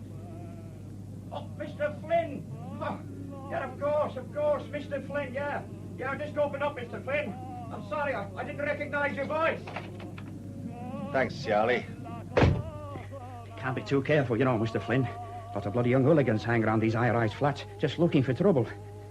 Here, I thought you'd gone to another manor. I did.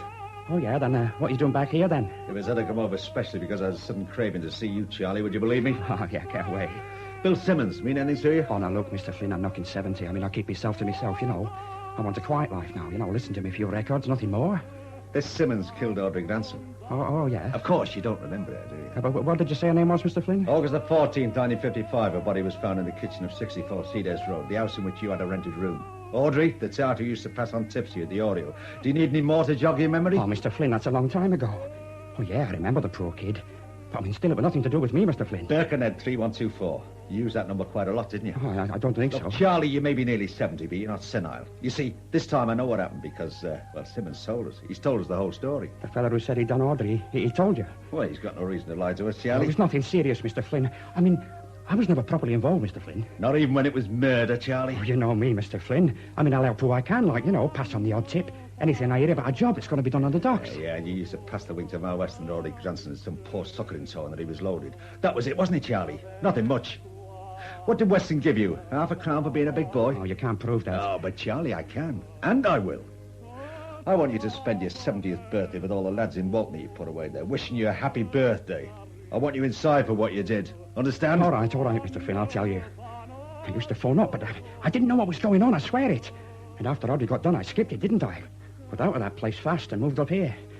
I didn't know the mad idiot was going to kill him, Mr. Flynn. Ah, but he did though, didn't he? Now, where's Jenny? Oh? Look, don't play around anymore, Charlie. Jenny Hutchins, the girl who found Audrey. Oh, now, look, you leave her alone, eh? I mean, she's nothing to do with all that, I swear it. You swear? Look, Charlie, I don't give tuppence for your feelings or your demonstrations of concern.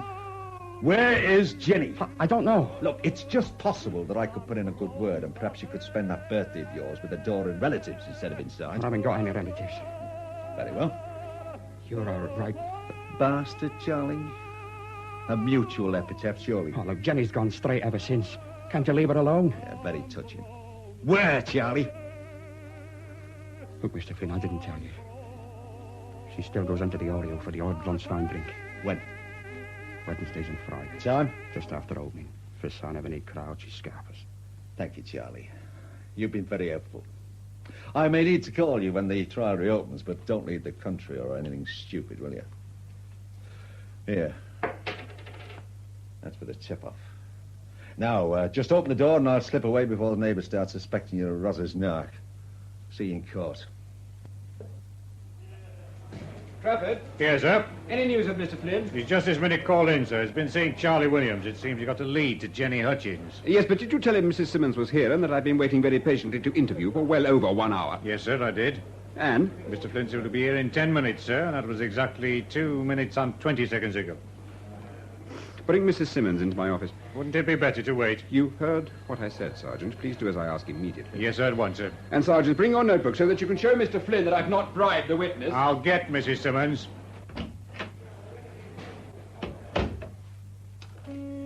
Constable? Sir? Tell Mr. Flynn to come across to my office as soon as he returns. And I want no calls until I let you know. Come in. Ah, Mrs. Simmons. I'm very sorry to have kept you waiting. Please do sit down. A chair, Sergeant. Yes, sir, of course. Is Billy here, then? All in good time, Mrs. Simmons. Look, where is he? I've a right to know, haven't I? I'm his wife. He's in Walton Jail. He was remanded in custody this morning. I think, Mrs. Simmons, you understand what that means. Oh, too flippin' right I do. Look, mister, I know my Billy, and he's not a violent man. Anyway, why would he want to go and say he killed some girl all them years ago? I mean, no one would they? Your husband is absolutely certain in his own mind. That's why we want to ask I've you. nothing to say. It would be much easier if you would cooperate, Mrs. Simmons. Easier for who? You or him? For Billy, in the long run. Oh, Billy, is it now? Mrs. Simmons, has your husband ever said anything about killing anybody or hinted that he might have Oh, done? yes, every day. I mean, he used to recount all the gory details to me over breakfast, you know. Mrs. Simmons, this isn't... Isn't that what you want me to say? You really must think I'm stupid. I'm saying nothing more till I've seen him. Mrs. Simmons, I think I should warn you. Oh, are you arresting me as well? I should warn you that your husband is a very sick man. Sick? Since he walked into the newspaper office in Leeds, we've been very worried about your husband's behavior. He has great difficulty in making himself understood. Well, he gets very tired. And when he does, he begins imagining things. That's what he's doing now. He's made up all this murder story. No, Mrs. Simmons, it all fits. He's told us about the woman, the place, the time, everything. You believe him? It all fits. And what if he denied ever having said it tomorrow? Would it all fit then? Mrs. Simmons, I know this must have all come as a deep shock to you, but you must understand that your husband has voluntarily confessed to a murder. Oh, my God. Our investigations have since shown that the facts he's given us bear a very close resemblance to an unsolved murder inquiry 17 years ago. I don't care what your investigations prove. He didn't do it. I'm sorry you're taking this attitude, Mrs. Simmons. I assure you we're equally anxious to try to clear up this matter as quickly as possible. By locking him up. Is that how you think you're going to get what you want? Beat hell out of him and then he'll say anything you want? Really, Mrs. Simmons... Don't you, Mrs. Simmons, me. I know all about you and your investigations. Mrs. Simmons, your husband is really very sick. Please, try to understand. Yeah, and you try to understand this, see. I don't believe my Billy done anything. I know him. I know what you've done to him before. We're only seeing a... I'm saying nothing more. I want to have a solicitor. I know my rights. I want him to hear everything I've got to say to you and for him to hear your threats. Nobody has threatened you, Mrs. I'm Simmons. saying nothing more. Would you like a cup of tea? Mrs. Simmons, for the last time, we only want to help you and your husband. By sticking him behind bars again, a fine type of help, that is. No, that is not our intention. Well, then what is? Mr. Flynn, Who's he? Another one of you lot. Go and get that tea, Sergeant. But, sir... The tea, Sergeant. Yes, sir. Now, Mrs. Simmons. Ah, 1 against 1. No witnesses, is that it? Has your husband ever killed anyone, Mrs. Simmons? Warren, you must be joking. What gave you that crazy idea? He's never laid a finger on a soul. I've told you he's not like that. Yes, you've told me. Now, look, get this straight. I've had enough, see? I came here to see my husband, and you're keeping me here against my will. I want to see him now. Look, why the hell did you have Trafford sent out for tea? Because I thought I told you I wanted him in on everything. If I couldn't be in here, then he would be. And not in some bloody canteen getting tea. He's only been gone about a minute. Look, if I'm going to handle this case, I want to do it my way. Not yours, not Trafford's, not the Chief Constable's, but mine. Oh, you know what you want. Hey, who are you? Now, look, is that understood, Richards? My way and no one else's. I'm warning you, Tom. You're not on this manor now. And I'm... You what? What, I'll be kicked off? I'm a guest, an invited guest, and you invited me. All right. Now then, who are you? This is Simmons' wife. Oh, you've been kicking up too, Now, have you? just you listen here. You can shout at each other till the cows come home, but you're We're not... not shouting, Mrs. Simmons. We were establishing a working relationship. I suppose you think that's clever. Not clever, no. Essential. It's very boring. How do you know? Your name? Oh, I know a lot about you, Queenie. I know, for instance, he's taken to knocking you about. That is a monstrous thing to say. Stop lying, Mrs. Now, look here, I won't be called a liar. You heard him. You heard him call me a liar. Come in, Sergeant. You're just in time to hear me repeat to Mrs. Simmons here that she's a liar. Oh, very good, sir. Tea, Mrs. Simmons? Queenie, there's no need to lie. I don't like it. Not in a case like this. We're not playing games. Billy's ill. So you say. Yes, I do say, Queenie. He's a very sick man.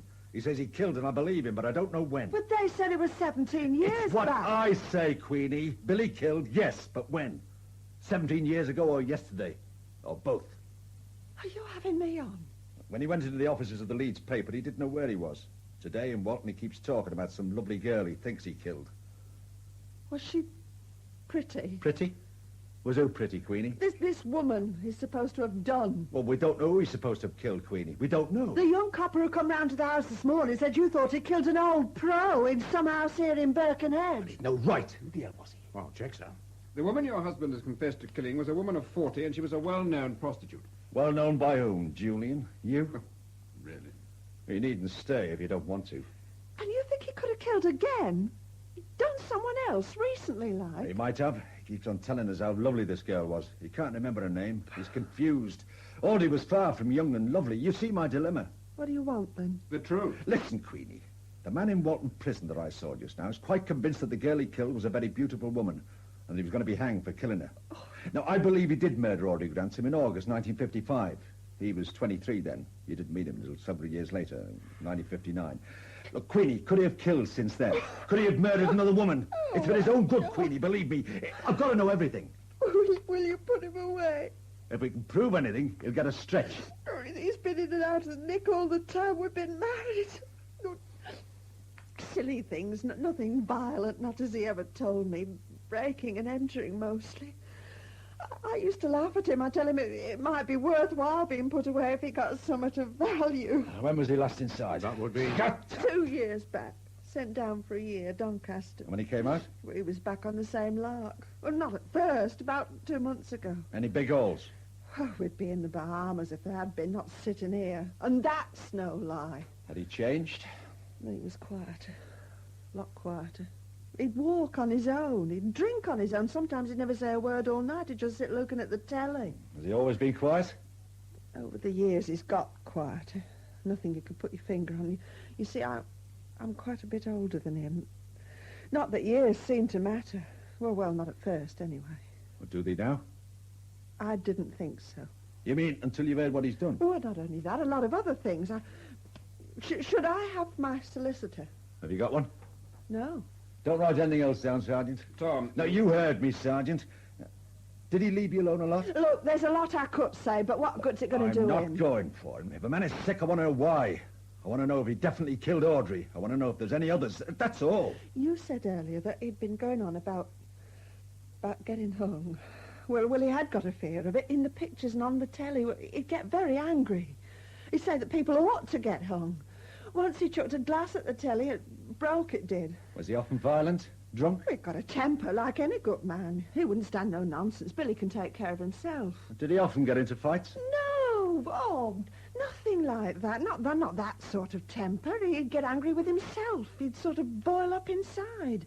He'd be trying to say something, explain to me what he felt, and he'd get mad with himself because he couldn't. And then he'd drink.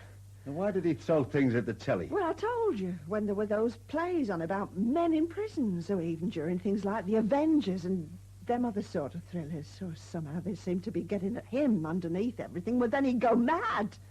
Mad? Well, not mad, really. I was kind of bottled up. He'd try to argue with them. He'd want to say something to them, but he never could. Not really to them. I mean, they couldn't hear, could they? Ah, but you could, eh? He wanted them to understand what men really felt. Is that all? That's enough. You mean he was trying to explain what he knew to be the truth? I don't know. Was this only about plays in which men were imprisoned or in which people were killed? Well, it didn't happen often, only occasionally. Don't try to make too much of it. Sometimes he'd want to disagree violently with what was being said, and he would. By breaking the television, by getting drunk, and by hitting you. No, Look, you told us a lot, for Queenie. What are you he frightened wouldn't. of? Did he hit you? No, never. Why did he leave home last week? How did you know? Had he been knocking you about? Had he threatened to do you in? Like he killed Audrey Grantham and God knows who else? Had he... I don't know. But you do, Queenie. You've got to tell me. Oh, leave me alone. Leave me alone. I can't tell you. Can't? That's another lie, Queenie. Won't. You won't tell me. All right, then I won't. If that's what you think, I won't bloody tell you. He beat you, Queenie. Did he do it often, every night? Did he knock you about a lot? Never touched I can't believe that. Never, not once. He knocked you about and he threatened to kill No, you. he Did he do the same thing to other women? Did he tell you about them? Did he tell you about his other women, Queenie? There weren't any other women. He never laid a finger on anyone else. Then he did assault you. Oh, Why no, did he leave home? No, I don't remember. Why don't you ask him? Oh, I have. You've asked him. Oh, I've asked him, Queenie, and he told me what he did. He told me, so I know, see? He never touched me. That's not what he said. He's lying. Oh, you are? He's lying. A bloody fool's lying. And why should he? He's got nothing to lie about now. Oh, let me see him. I want to see him. That's why I come here. And what if he goes for you again? Well, one of you will be there this time. One of you... Why don't you leave me alone? Give Mrs. Simmons that cup of tea, Sergeant. It's cold now. Then get another one that's hot. I don't need anything from you. I want a drink, so you can have one as well. If you'll excuse me, Tom, there are some things in the office. Perhaps you could let me know what... I'll be there for some time yet. Later, Julian. Later. I'm sorry that it's been so distressing for you, Mrs. Simmons, but I'm sure it'll be better for your husband if you tell Mr. Flynn what you can. Come on, you better get that tea, Sergeant. Papa's ass. He has got some sort of manners. Tell me about it. Poor Billy. I knew something was wrong, but I didn't... Do you honestly think there's more than one? Could be. You said to that young copper in Leeds that you knew he'd done something awful. But you wanted that young copper hauled over the coals for telling me Billy had killed an old pro. And you knew all along what he said and what I'd said. I knew. Well, then why pretend you didn't? I didn't pretend. You wanted him out the way, is that it? Something like that. What made you ask the policeman in Leeds if she was a young girl? The same thing that made you want that copper out. Instinct. Oh, an instinctive reaction. It was the first thing I thought of because it was in my mind. What Billy had said to me was just there and it came out. And you think that other copper is in my mind and that's why I tried to get him out? Well, you may be right. In fact, you probably are. Why'd you dislike him so much? Look, I'm supposed to be asking the questions. Because he thinks he understands people. For him, a case is files, statements, witnesses, collaboration. That's how the real flesh and blood people end up. One big, thick wodge stuck under people's noses. Ask him what any of his witnesses are like. Ask him what makes a man commit a crime and you try to understand. Oh, he'll probably believe he's understanding, but he won't. Not understand. And you can. My turn now. Roles reversed. I ask the questions. Yeah, well, one more. No one's ever told me your name. Flynn. Inspector Flynn. What do you want to know? Tell me why he tried to kill you. I haven't said he did. Look, if I'm to understand Billy, I have to know, and you have to tell me. Now, I think Billy's confused and sick. Until I know everything about it, though, I can't hope to bring the whole truth out in court. And that's what we have to do if Billy is to escape a full murder rap.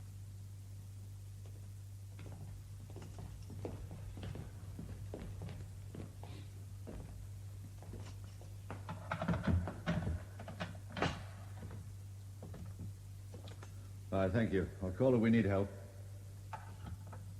Yeah, he looks all in. Shall I wake him?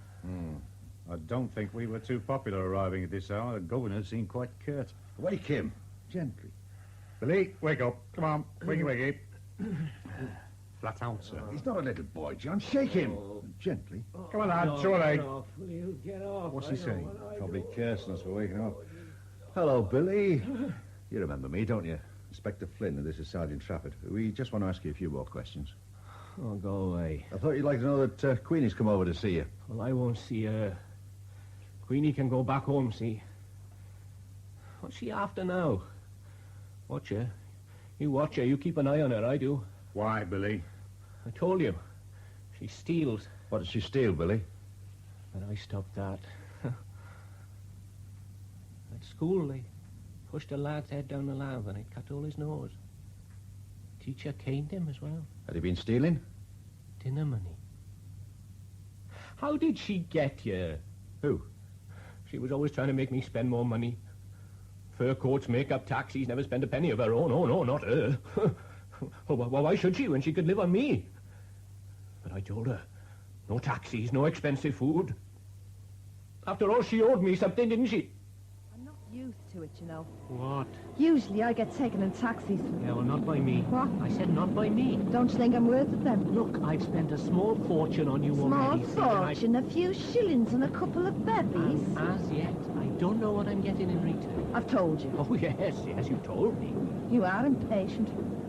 Still, I like that. Shows you got a bit of go about you. Shut up. I'll tram to you. Well, it's true. You remember what it's about, eh? If we carry on like this much longer, I'll soon have forgotten. Where are we? Scotland Road. Do you own that house? Me and whose money? Just rent a room, like? If you like. I'm the caretaker. Why did you start going on the job, then? Oh, we have become a right little chatterbox, haven't we? What do you want? Me life story? No, I'm just interested, see? You know, why you do it and all. Oh, and I thought you were something special. What's that mean? Special? Different? The same questions all the time. Why do you want to do it? Do you know how many times I've been asked that? Well, everybody wants to know that. But shall I tell you? Because there's tappies and micks and every other bloody type that can't get what they want somewhere else, so they come knocking on my door for rooms and whatever else they can lay their hands on. And every single one of you wants to know why. All right, now I was making speeches. Have you got a girlfriend? Have you? Well, ask her why we do it. Get your married fella to ask his missus why we do it. Because they need it. Want something we give them that their own women don't. I haven't got any girlfriend. Well, not like this, see? Oh, what am I supposed to do, cry? Feel sorry for you? Hold your hand for you? I don't know. Oh, for 23, Tappy. You were still wet behind the ears. So I thought I'd pick myself a man when you came along. Now, listen, you. Oh, I thought you didn't want everyone to hear. Well, I don't see.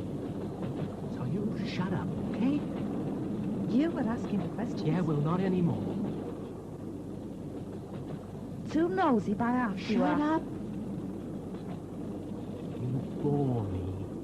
You don't exactly set the maisie alight with your own sparkling conversation. Oh, you want to know all about me, but the minute I want to ask about you, you get all bad-tempered and upset. You make me sick. And let's get back to the house, right? Get it over with. We get off next stop. This where the cafes are? I told you. Wash your lugs. Well, shall we get off then? Oh, we haven't come all this way for a joyride round the pier edge. Where are we then? Up there's Lime Street, and round there's the caps. Plenty of them.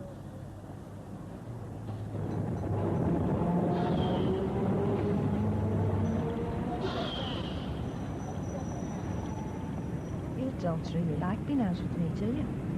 Make you feel embarrassed, do I? Let's get on with the food. I'm not stringing you along. You know that, don't you? I mean, I do like it. I just want to get back to that house, see? So let's get you grub eaten and quick. She was using me. If I'd been promised I was entitled and she knew it, playing for time, see? Why was she playing for time, Billy? Because she was clever. They all are, fingers into everything, nothing safe. Not even when they lock you up in stinking holes like these. So, when they steal from you, you have to hurt them. Is that it, Billy? Well, you're a copper. It's wrong to steal, isn't it? Steal of your own like. Queenie says she never stole from you. Yeah, she would. Well, why should she lie? Because she wouldn't believe me. I killed her. That's why I come here. What more do you want? I killed her. Oh, God, I did. I did. And she was such a lovely thing, too. Wouldn't hurt to fly herself, too gentle, but I had to do it. Did you want to kill Queenie, too? Look, Billy, do you think you should kill Queenie? I mean, is that why you wanted to tell us about it? Lying cow. Oh, you don't know what they like. She denied taking it. See, I gave her a chance to tell me the truth, but she shouted at me lies, but I knew she'd taken it, my money. And if she does it again, then... Well, I've warned her, haven't I? She knows what I did to her last time. What the hell's he going on about? Queenie's told us about you hitting her, about you getting upset and drinking. I mean, why do you do these things, Billy? Is it because you killed Audrey? Eh? I thought her name was Amy. Amy. I can still see her face. You see, I can't forget her face. It was so fresh. Like an apple in Ross Williams's orchard. He's slipping off. I wonder how much he's taking in. I don't envy him one iota. Come on. Okay, we're ready to leave. I don't honestly see why you had to dash over here at 12:30 in the morning. If anything, I'm only more confused. Yeah, so Simmons, he's talking about different people, different times and places, but they're all jumbled up. One minute it's Queenie, the next Amy or Audrey, and then this beautiful maiden in dire distress. Do you think he has killed more than once? I don't know. I think he's wanted to, even if he hasn't. What next? I mean, tomorrow, presuming we are getting some sleep tonight. Confront him with Queenie and turn up Jenny Hutchins. That should make for a full programme. I want to crack this one quickly, John.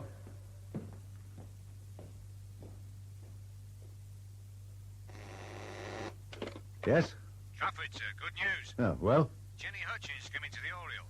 Charlie gave out at the wink and he called me up. We followed her to a posh new estate just outside Ormskirk, detached bungalow, fetch a tidy. Look, we're not in real estate, John. Yeah, do you want to bring it in? Oh, good Lord, no. I wanted her in a detached bungalow surrounded by all her newfound wealth. From prostitute to luxury in 17 easy years. I think I feel quite jealous, John. You'll come straight over then? Yeah, give the instructions how to get there to the desk chap. I just want to make sure Mrs. Simmons will be at Walton later this afternoon. Did you have any luck? Nothing. Still no sign of Mal Weston. Oh, and the milkman who went into the house with young Jenny after she'd phoned us couldn't remember a single thing about the whole business. He said he had absolutely no recollection of the house or the murder. Funny thing was, I believed him. Oh, and John. Yes?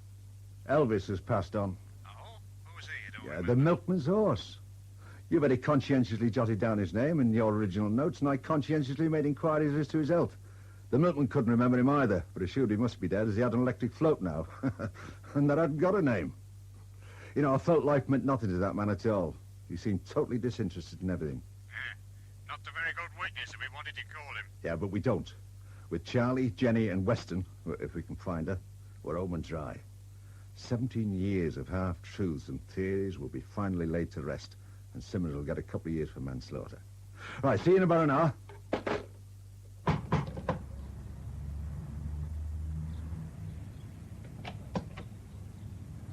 Yes? Mrs. Jennifer Westmoreland, Yes? formerly Jenny Hutchins. I'm afraid you must have made some mistake. Now, if you wouldn't mind, I'm expecting my husband home any And minute. you wouldn't like him to see you with a strange man, not after all these years. What the hell do you mean? How dare you speak to me in that way? Oh, but you see, little Jenny, I do dare. And what's more, I'm enjoying it. Now, aren't you going to be hospitable and invite an old friend into your lovely house? Certainly not. And if you don't leave this instant, I shall call the police. You're being very unsociable, Jenny. You used to be all smiles and very, very friendly, remember? Look, I don't know what you want or who you are, but I'm warning you that my hubby will take very serious action against you if you do not go immediately. Still telling lies as well. Such a naughty little girl. Jenny the fibber. Please, leave me alone. Hubby is in banking and has gone to a conference in Glasgow. That is nonsense. In Glasgow. And will not be home until early Sunday morning. You were in the house alone because after you'd been for a drink in Oriel Arms public house this morning, you collected your 2 boys from friends and took them onto the sandhills at Formby. At 4:45 p.m. you took them to a party and you returned here exactly 6 minutes ago. Oh, and the boys are called Jonathan and Mark.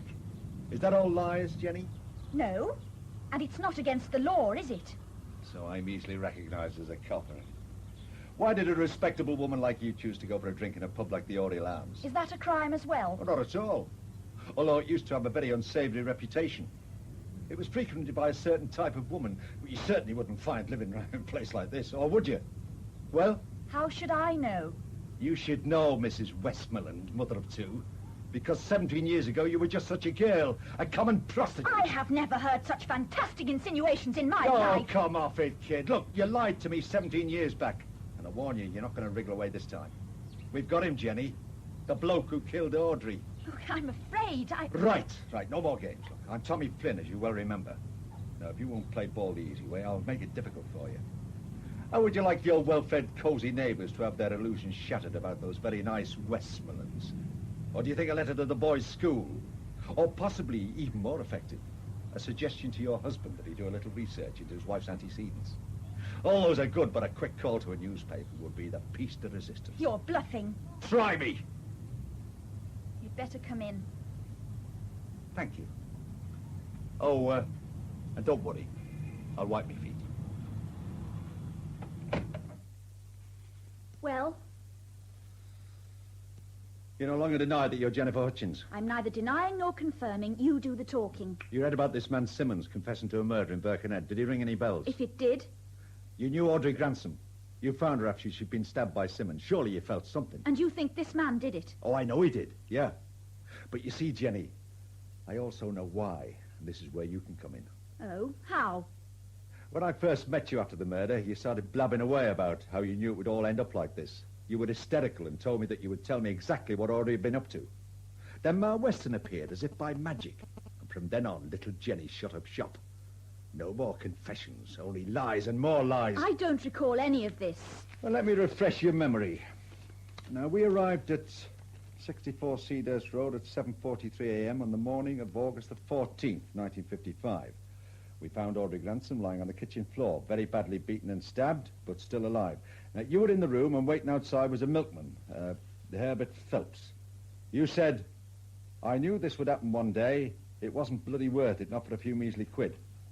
A few minutes later, you stated that you'd seen Audrey on the afternoon of the 13th, and that you knew she had gone to have a drink at the Oriel Arms public house in Everton. Shall I go on?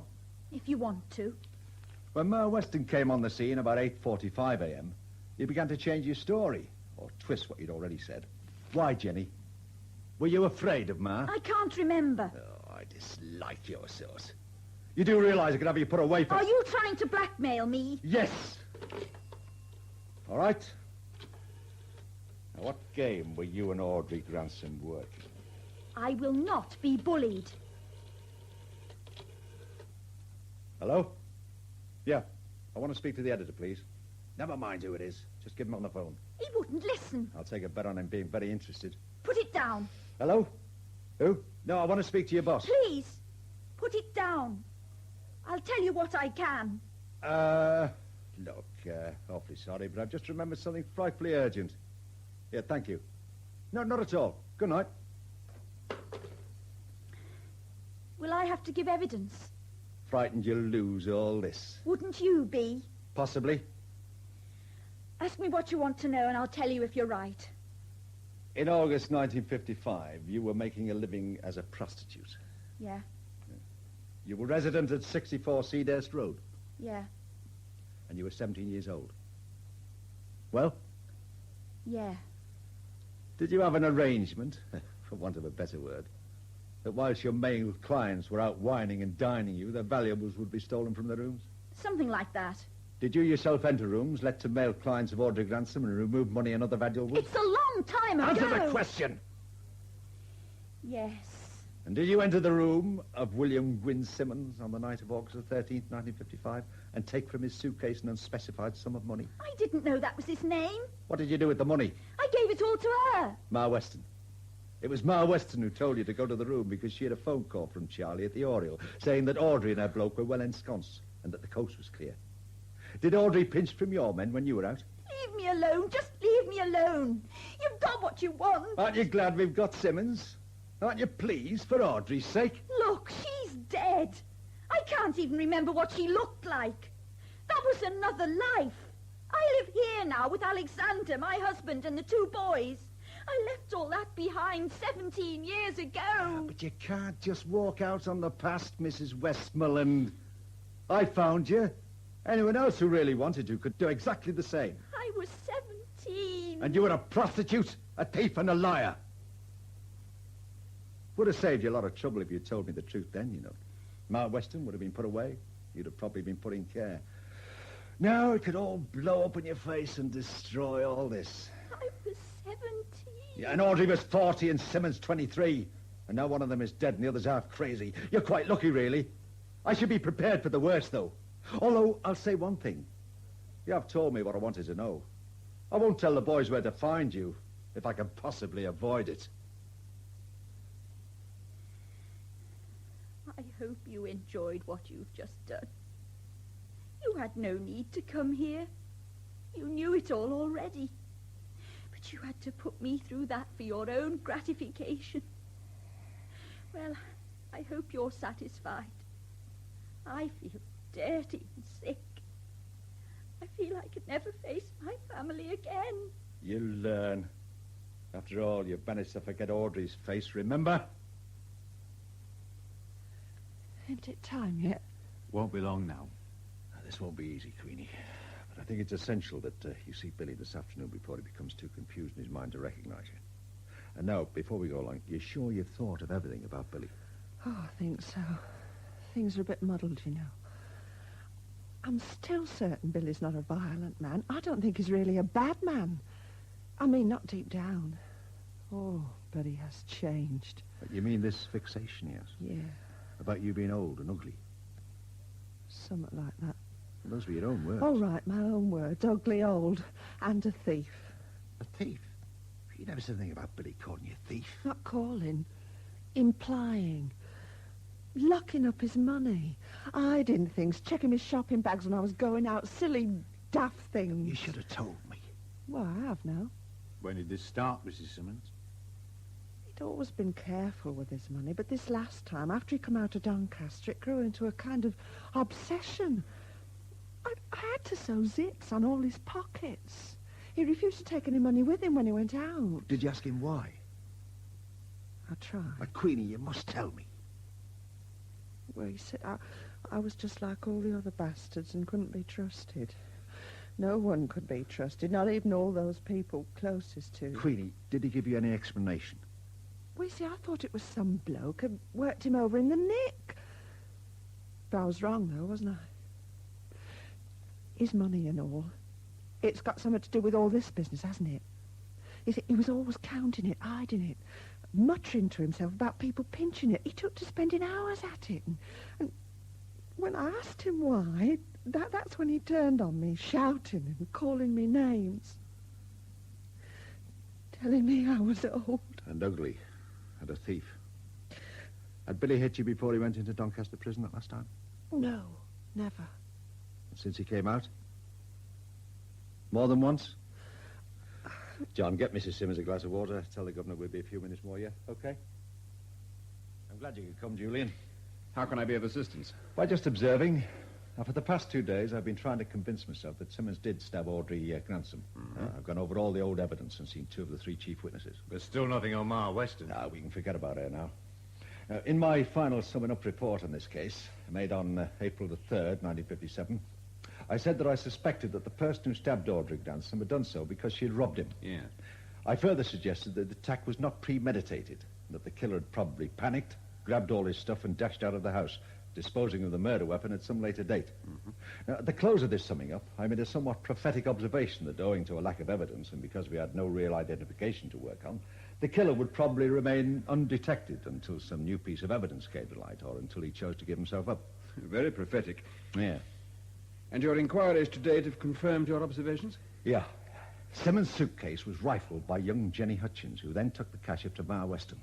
In the morning, he happened to notice his money was gone. Chased after Audrey, who'd gone downstairs to make a cup of tea, and is just putting out the money for the milk. He sees money in her hand, picks up a knife, and Bob's your uncle. Well, that seems to have it all cut and dried. Not quite. You see, I want to know what made Simmons decide to confess after 17 years. I also want to know why he's half out of his mind. Surely that's a job for the psychiatrist. Perhaps. What do you intend to do? Confront Simmons with his wife and see what happens. All right, if you think it'll help. Thanks, Julian. John, ask for Mrs. Simmons to be brought along and stay outside with her until I call you. Right, sir. Now, if you'll come this way, we'll go and see Simmons.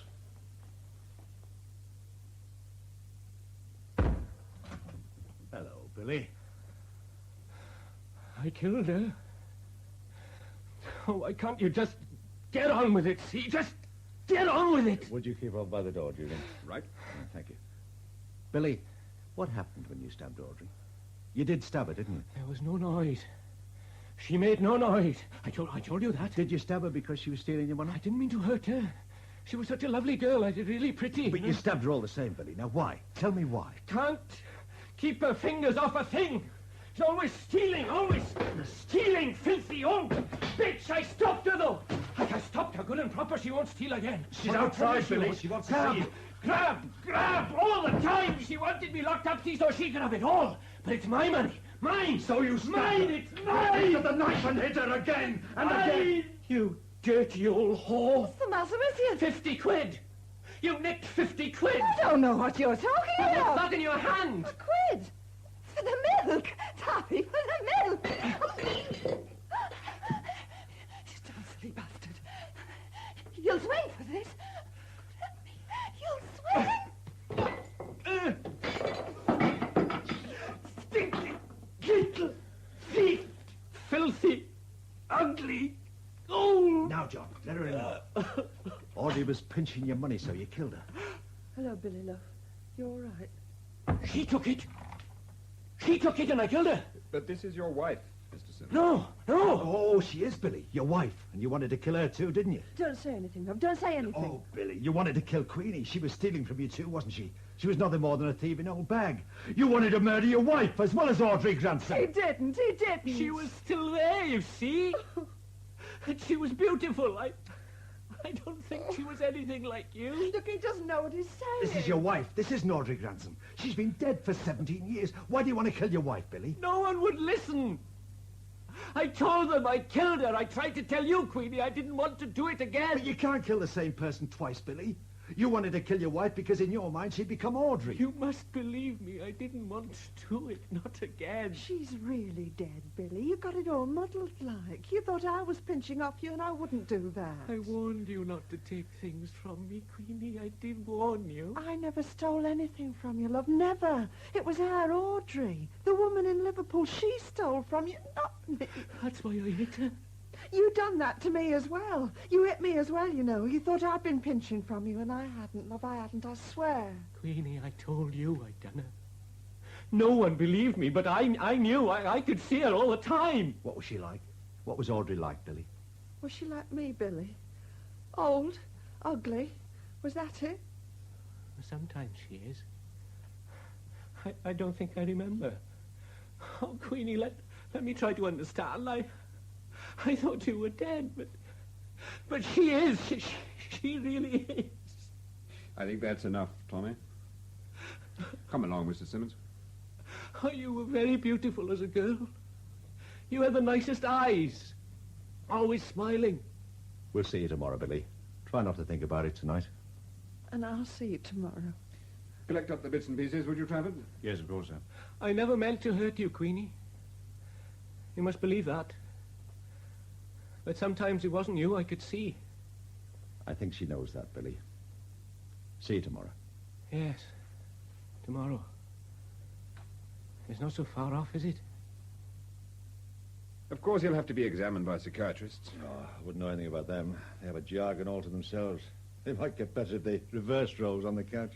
Do you think Simmons has a fair chance of fully appreciating what happened to him over the years? We can't be certain that I'm right. I think I am. I believe that's how my man acted. He became convinced in his own mind that Audrey Granson was a beautiful young woman he had brutally murdered. He tried to rid himself of this guilt feeling by spending long periods in jail. When this didn't alleviate his mental suffering, he turned on his wife. He saw her as a replacement for Audrey, and she became the thief and the prostitute. In the end, he beat her and tried to kill her. Do we know that for certain?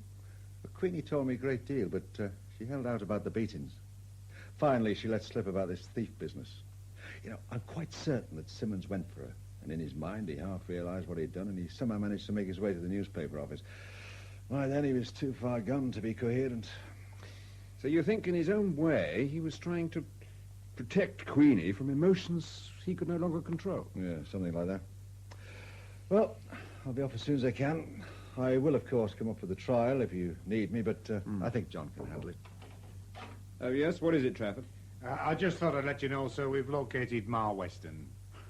It hardly seems necessary you're going to see her now. I can't see us preferring charges against Ma Weston after 17 years.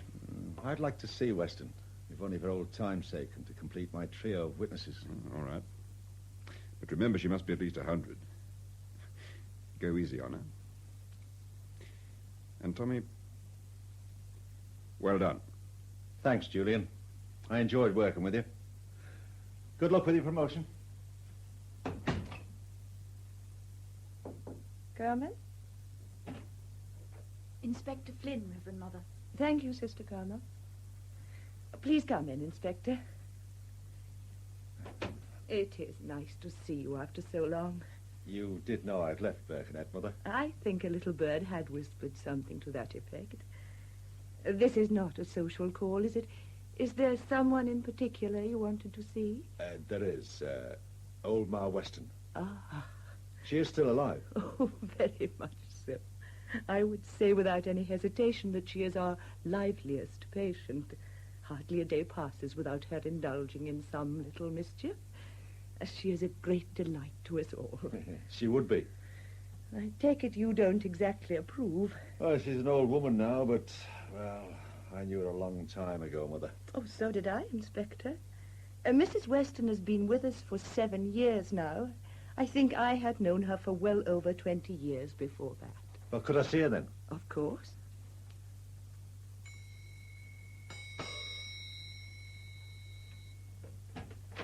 Yes, Mother? Would you bring Mrs. Weston to me, please, Sister Carmel? Of course, Mother.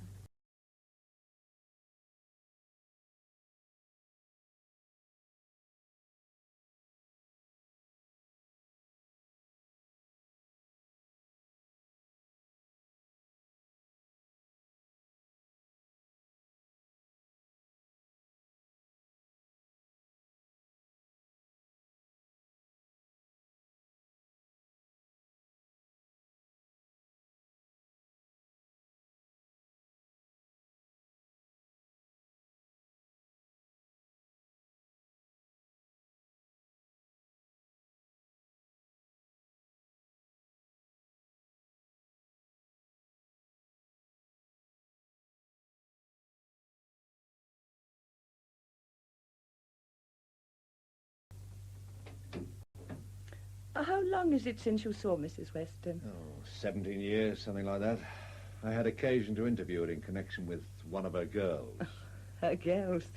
Do you know she still refers to us as her girls?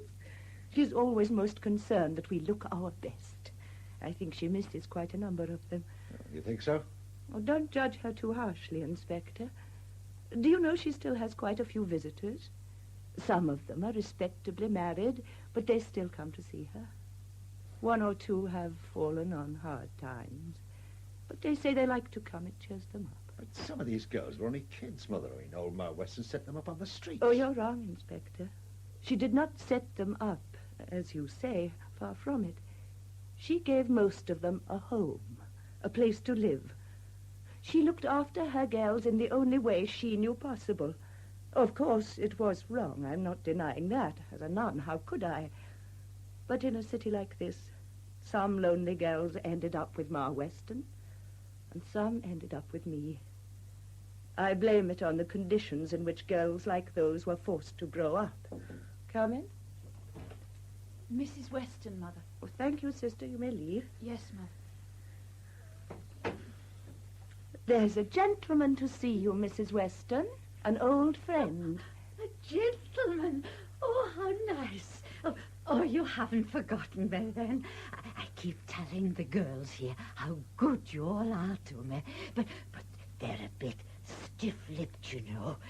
Not like the old days. Do you remember me, Ma? No, of course I do.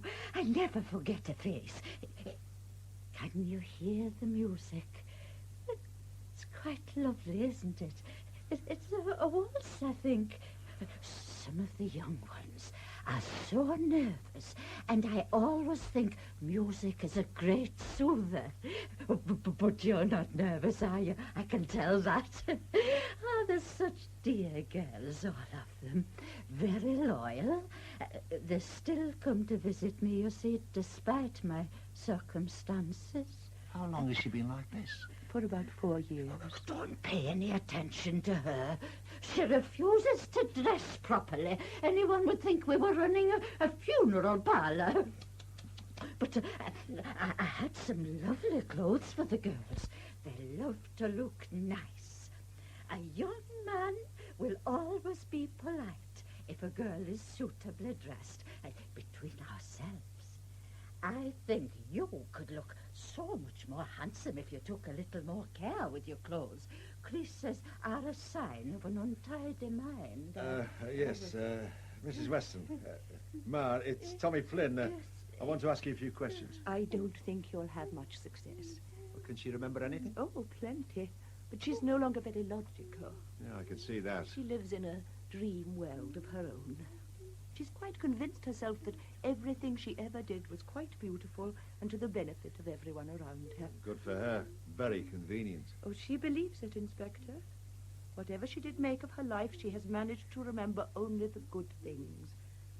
Perhaps at first she had a sense of guilt and remorse. She certainly used to tell me some pretty awful stories. But gradually she shut those out, and they very rarely return.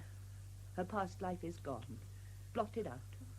All that remains is what she now chooses to recall. You're taking a long time to decide. They can be very strict, you know. Come here. I want to tell you something. We are all going on holiday next week. All of us. Now, don't you breathe a word, mind you. It's to be a surprise. Oh, they'll laugh. Oh, no. No, I won't talk about money. There's a little box as you go out. I always ask you to leave something just to help my poor girls. No one else will. I will, Ma. There's a sweet boy, and they're so terribly young, some of them. Little more than children. How about a kiss for me before you go? I'm not too old to appreciate a little affection, and there isn't very much of that allowed in here, you know. A bit on the side, but it's frowned on. Thank you, Mother. Yes, Mother? Sister is going to take you back to your room, Mrs. Weston. Oh, such a lovely girl, this one. Delicate features, haven't you, my dear? And such lovely golden hair. But they will keep it covered up. Very foolish. I keep on telling them. Goodbye, Ma. If you'd only listen to me, I could make you a real beauty. Then you could have the pick of the young man. Come on, Mrs. Weston. Thank you, Sister Karma. Are you disappointed? Was it important? To me. I won't be disturbing you again, Mother. I suppose she's better off as she is. Who can tell? I think, though, when you've lived as she has done, that it's better to forget than to be haunted all the time by memories and half-truths. She's happy now, and I wouldn't want that changed. Perhaps you're right. I'll see myself out, Mother. Thank you again for letting me see her. I enjoyed working with you again, sir. Well, don't leave it another 2.5 years before getting in touch. I'm glad Simmons only got a year. He seems much better already. Aye.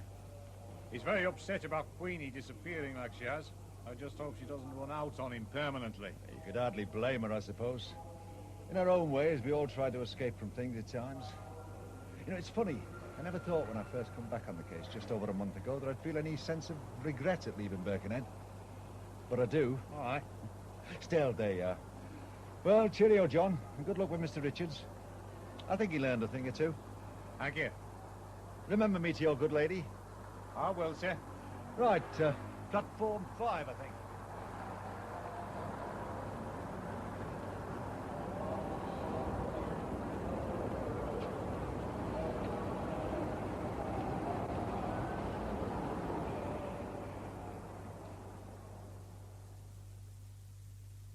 In 17 years back, the cast was as follows.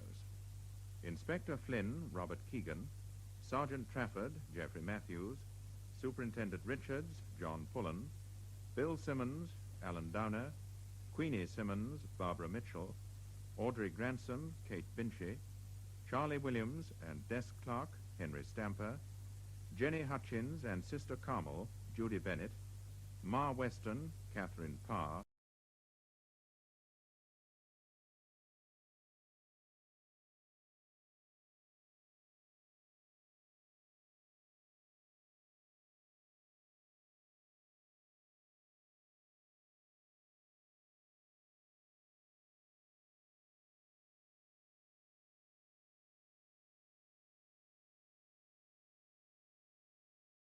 Radio 4. Now, Saturday Night Theatre. The Boss's Son by Dave Simpson.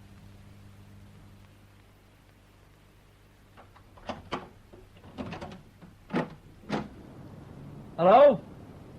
Anyone in? Mum? Dad? Go on. I'll wait in the car till you've seen them. Don't be daft. Come on. Mum! I don't think they're in anyway. Oh, we're mad. You know that? Mad. I feel really embarrassed now that we're here. Let's not go over that again, Hilary. You're here and that's that. They won't mind, I told you. No, if it hadn't been for that last double whiskey, you'd never have persuaded me. That's what you said when we first met. Now, come on, shut the door and I'll get you another double whiskey. I'm nervous. Oh, what'll it be? Whiskey? Gin? Vodka? I don't think we should have any. If they come back, see me here, uninvited, sitting back with a large whiskey in my hand, oh, that'll be the aim. Shut up. I'm their favourite only son. Now, whiskey, vodka... Oh, all right. Whiskey. I've been surprising them for 21 years. They're getting to enjoy it. Any water? No, thanks. I'd be a disappointment to them otherwise. Which reminds me... What? When are you going to tell your dad? I don't know. You should tell him tonight.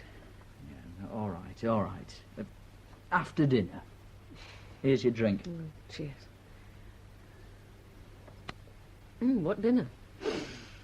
Smell. Mother's got one of her famous casseroles on. There'll be enough for 8, let alone 4.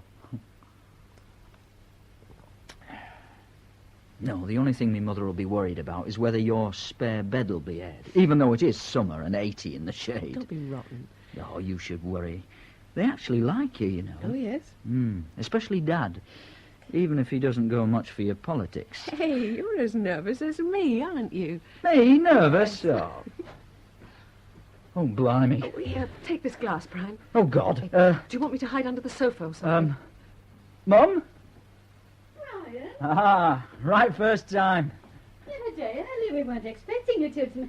Hello, Hilary. Hello, Mrs. Shackleton. I hope we're You didn't mind me bringing Hilary home, did you, Mum? No, of course not. I know I shouldn't spring these surprises on you, Mum, but it seemed like a good idea at the time, you know. Of course we don't mind. Are you sure? Last time you were here, we said you were welcome to come any time. So I don't think you meant it quite like this. Oh, rubbish. Now, what about a drink? You must be thirsty after the long journey. Oh, Mum, we'd love one. What would you like, Hilary? I don't mind. Whiskey? Yes, that would be nice. Good. Anyway, it's nice to see you both. Are you well, Hilary? Oh, very well. Good. There you are, Pet. Thanks. You help yourself, Brian. You usually do. Thanks very much. Where's Dad, anyway? Oh, he'll be in soon. He's not still down at the mill. Of course. He started a night shift up recently, and he goes down a couple of nights a week just to see it started. He must be doing well. Well, considering what it's like, for the time being, I suppose he is. Anyway, he shouldn't be long. I know he'll be glad to see you both.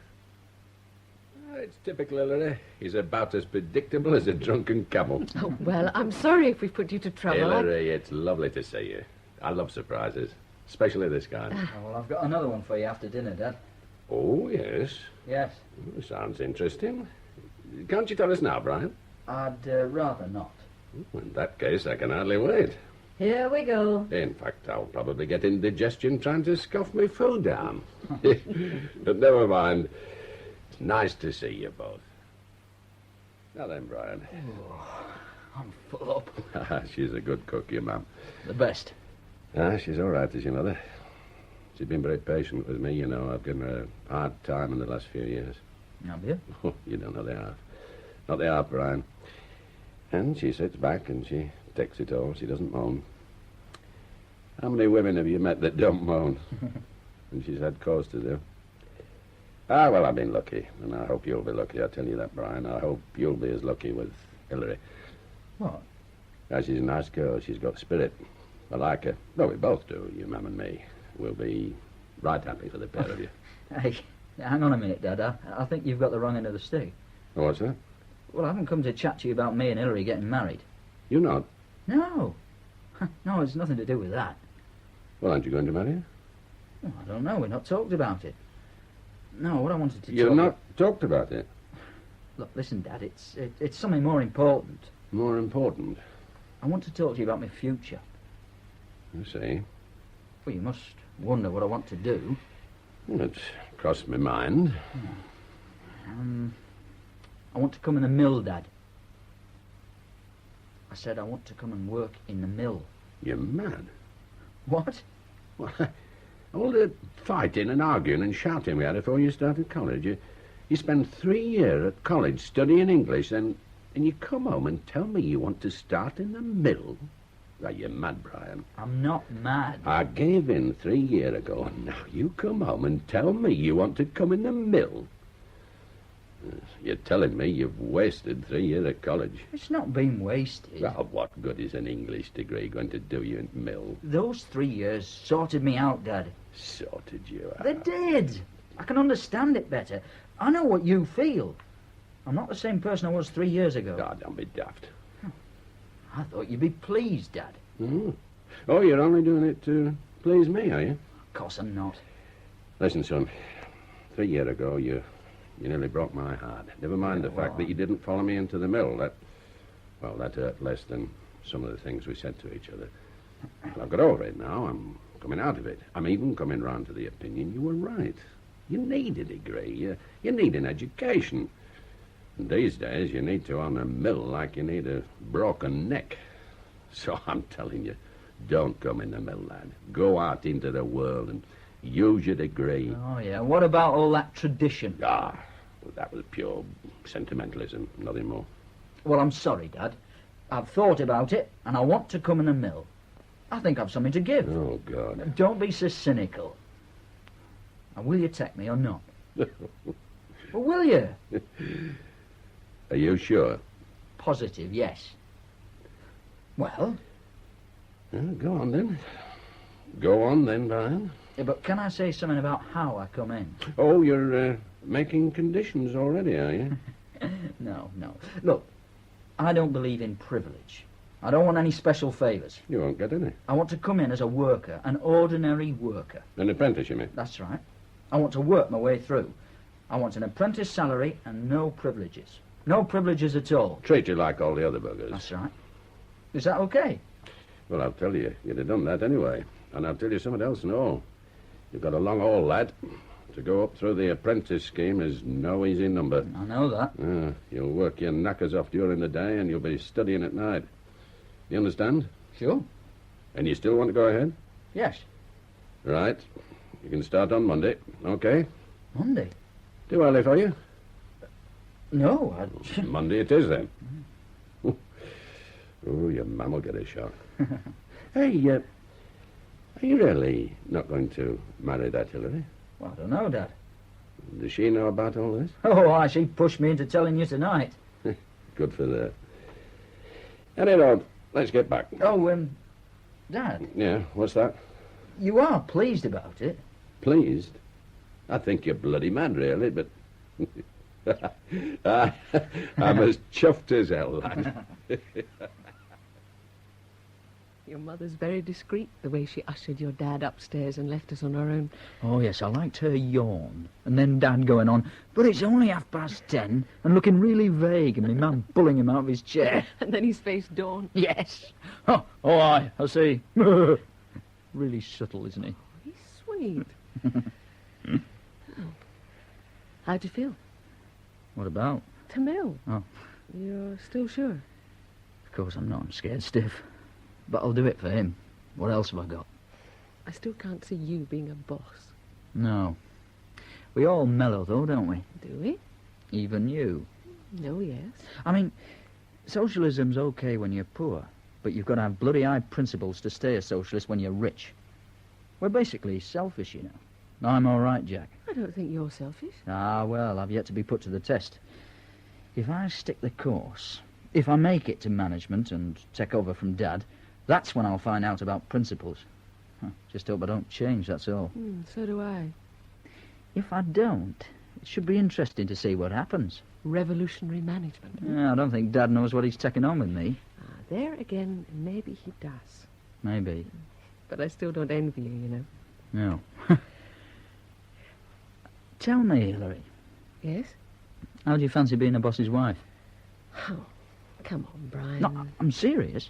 What's this? Are you going for a record or something? What do you mean? Oh, total respectability in one evening. Find yourself a job with prospects, throw in a wife, and what have you got? You knew I was going to ask you. It's been sort of unspoken anyway. Yes, and that was the best way to keep it. No, come on, Hillary. How about it? I don't know, Brian.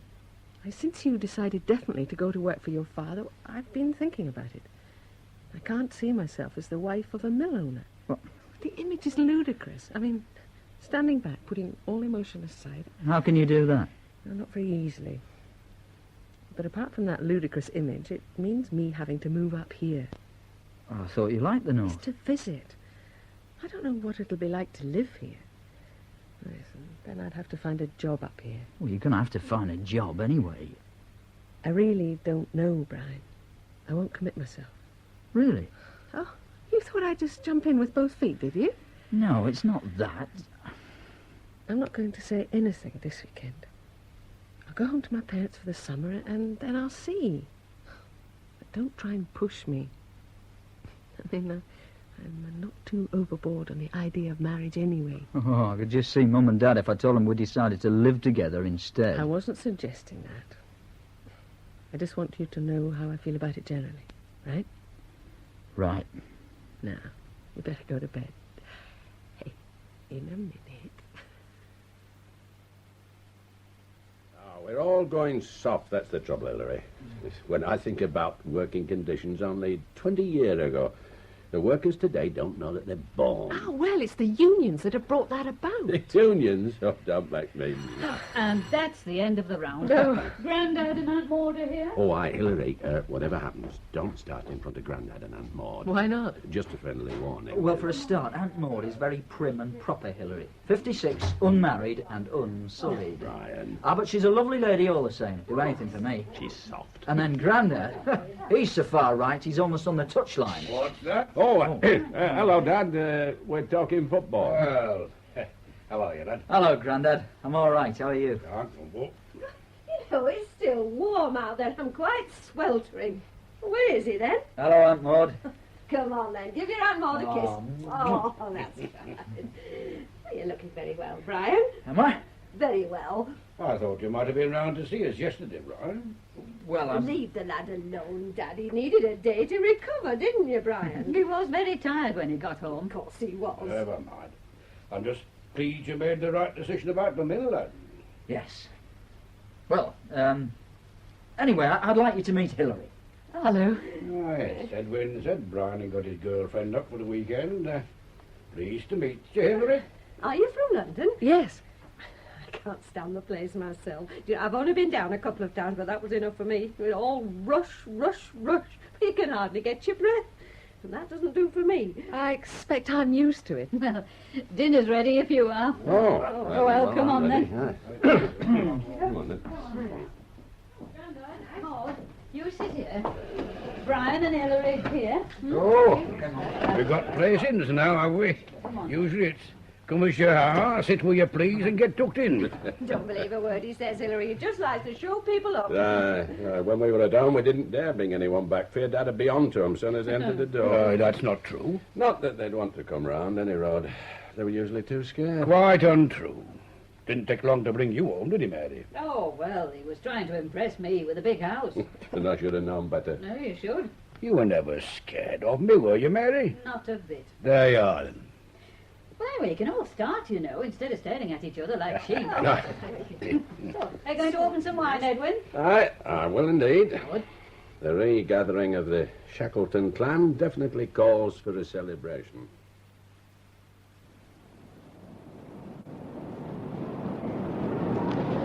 Not long now. No. When will I see you again, then? September? That long? We'll see. Why? I just think it's best. Who for? Look, just because I want us to get married doesn't mean to say we've got to cut off ties until you make up your mind. Look, you're not marrying my family or the family business. You're marrying me. Well, we've not got to see each other for a couple of months, I don't know. You'll be busy anyway. I'll be busy in September. If you ask me, top and bottom of it is that you don't really know if you love me. Well? It's not as simple as that. It's as simple as that for me. I love you. I think we've got something going for us, so I want to live with you. I mean, it doesn't come more simple than that. The boss's son bit doesn't even come into it. September. Please, Brian. Okay. September. But I'm going to ring you every week. No, you know I don't like phones. Write to me.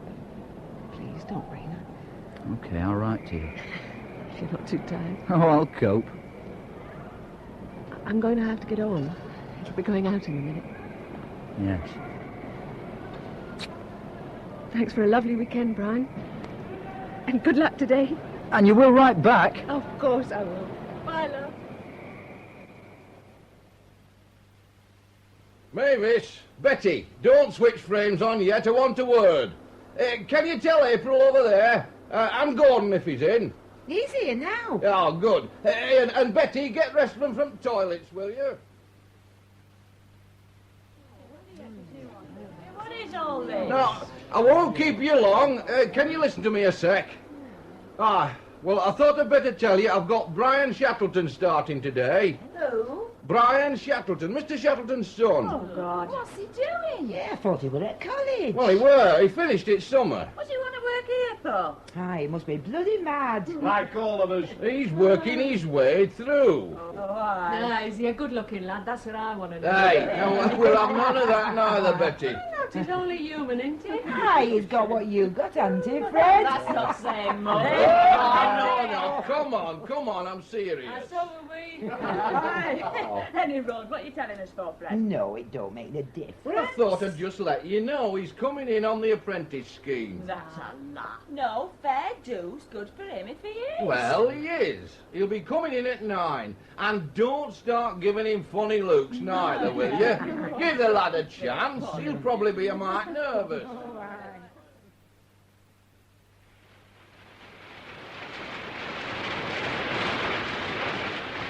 Well, I'll leave you in Fred's capable hands then, Brian. Okay. See you later, Dad. Hey, and Fred. Yeah? Don't take any lip from him. He better not try. And I'll not see you for lunch, Brian. No, Dad. Is it all right if I have sandwiches here, Fred? Oh, aye, there's a room at back where some of them go. Right, I'll see you when I see you then, lad. Okay. Well, any road, Brian. Nice to see you again. And you, Fred. How are you? Oh, pressing on. I must say, you could have knocked me down with a feather this morning when your dad came in and told me the news. Surprise of my life. What's it all about? Oh, you know. Change of heart? Something like that. Any road, where do we start? Must be a few years since you were last in here. It is. I'd almost forgotten what it smells like. Ah, you'll soon get used to it. There's been a few changes, mind. The new frames, you mean? 30,000 quid each, Brian. Honestly? Come on. I'll take you through all processes.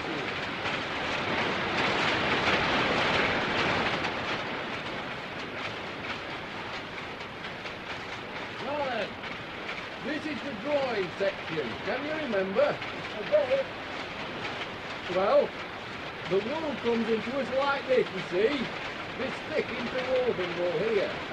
Now, it's what we call reduced through these frames onto rovings here. And there's a wagon full of them. Now, these frames here reduced for the uniplex spinning. And those new frames, in other words. And these over here are reducing for the cap spinning. Hey, 80 years old, some of these frames, you know. Oh, They're older than your granddad. Yeah. By the way, Fred. What? Do they all know who I am? Oh, I told them. Well, you know, I don't want to be treated any differently. Oh, well, your dad said something. That's important, Fred. Oh, that wouldn't be. What do you mean? Well, you're still big bossy sons of them, you know. You can't change that. I know that. So long as you do, that's fair enough. Any road, come on. I'll show you that uniplex.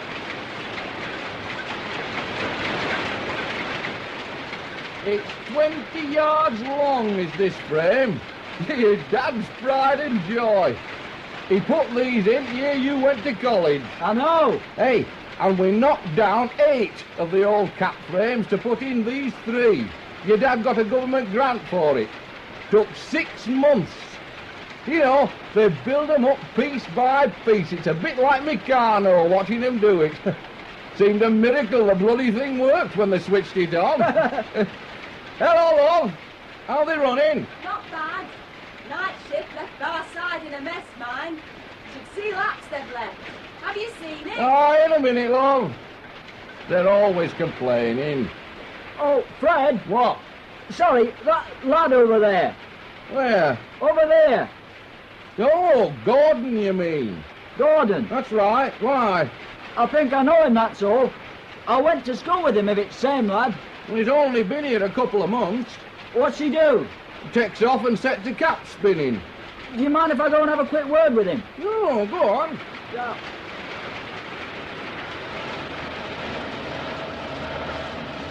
Hello. Gordon, isn't it? Hey, I know you. Brian Shackleton. Of course. I never twigged when Fred said something about it this morning. I remember when we were at school, you said your dad owned a mill. I never put 2 and 2 together when I came here. And you started today? That's right. How are you, any road? Not so bad. How about you? Getting by. What have you been up to? Oh, I've been around. Hey, you haven't changed much, you know. Nor have you. Apart from the hair. That's true. No, any road. I left school at the end of the 5th year. Went into a bank.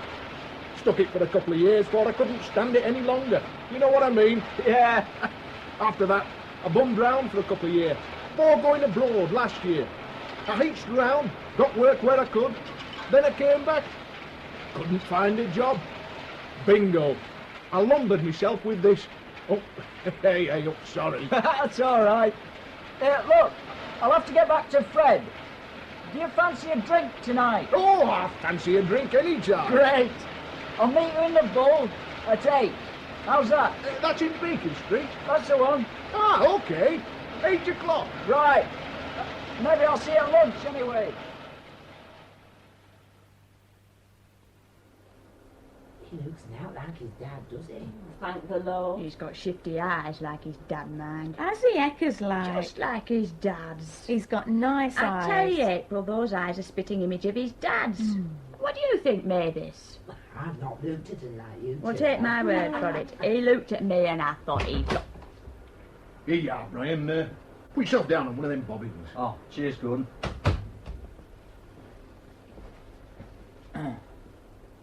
How'd you do? Is it tea or coffee? Tea. No, you did right. Coffee's like oil and tastes worse. You all right, April? Yeah? Good. How's it going, Martha? You look happy. All right. What have you got Sorry? for your dinner? Oh, beef and onion and some roast ham. I'll swap you. Shut up, Martha. Well, Go on, I'll swap you. Taking a notice of her. Here you are. Give us one of them beef and onion for this one.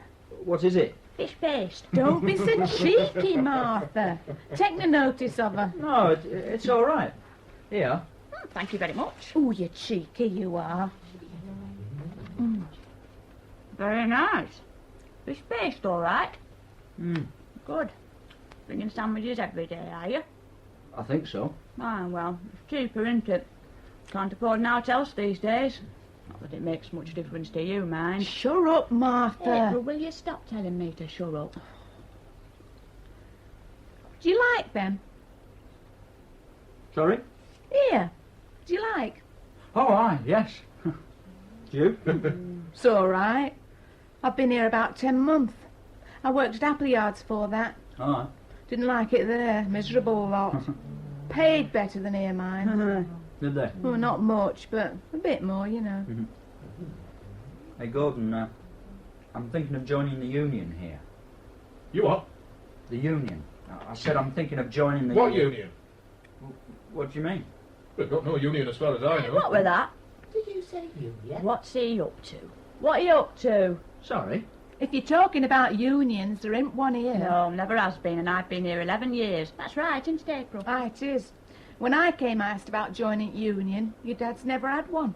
I didn't know that. Well, he hasn't. Well, why's that? You ask him. You're his son.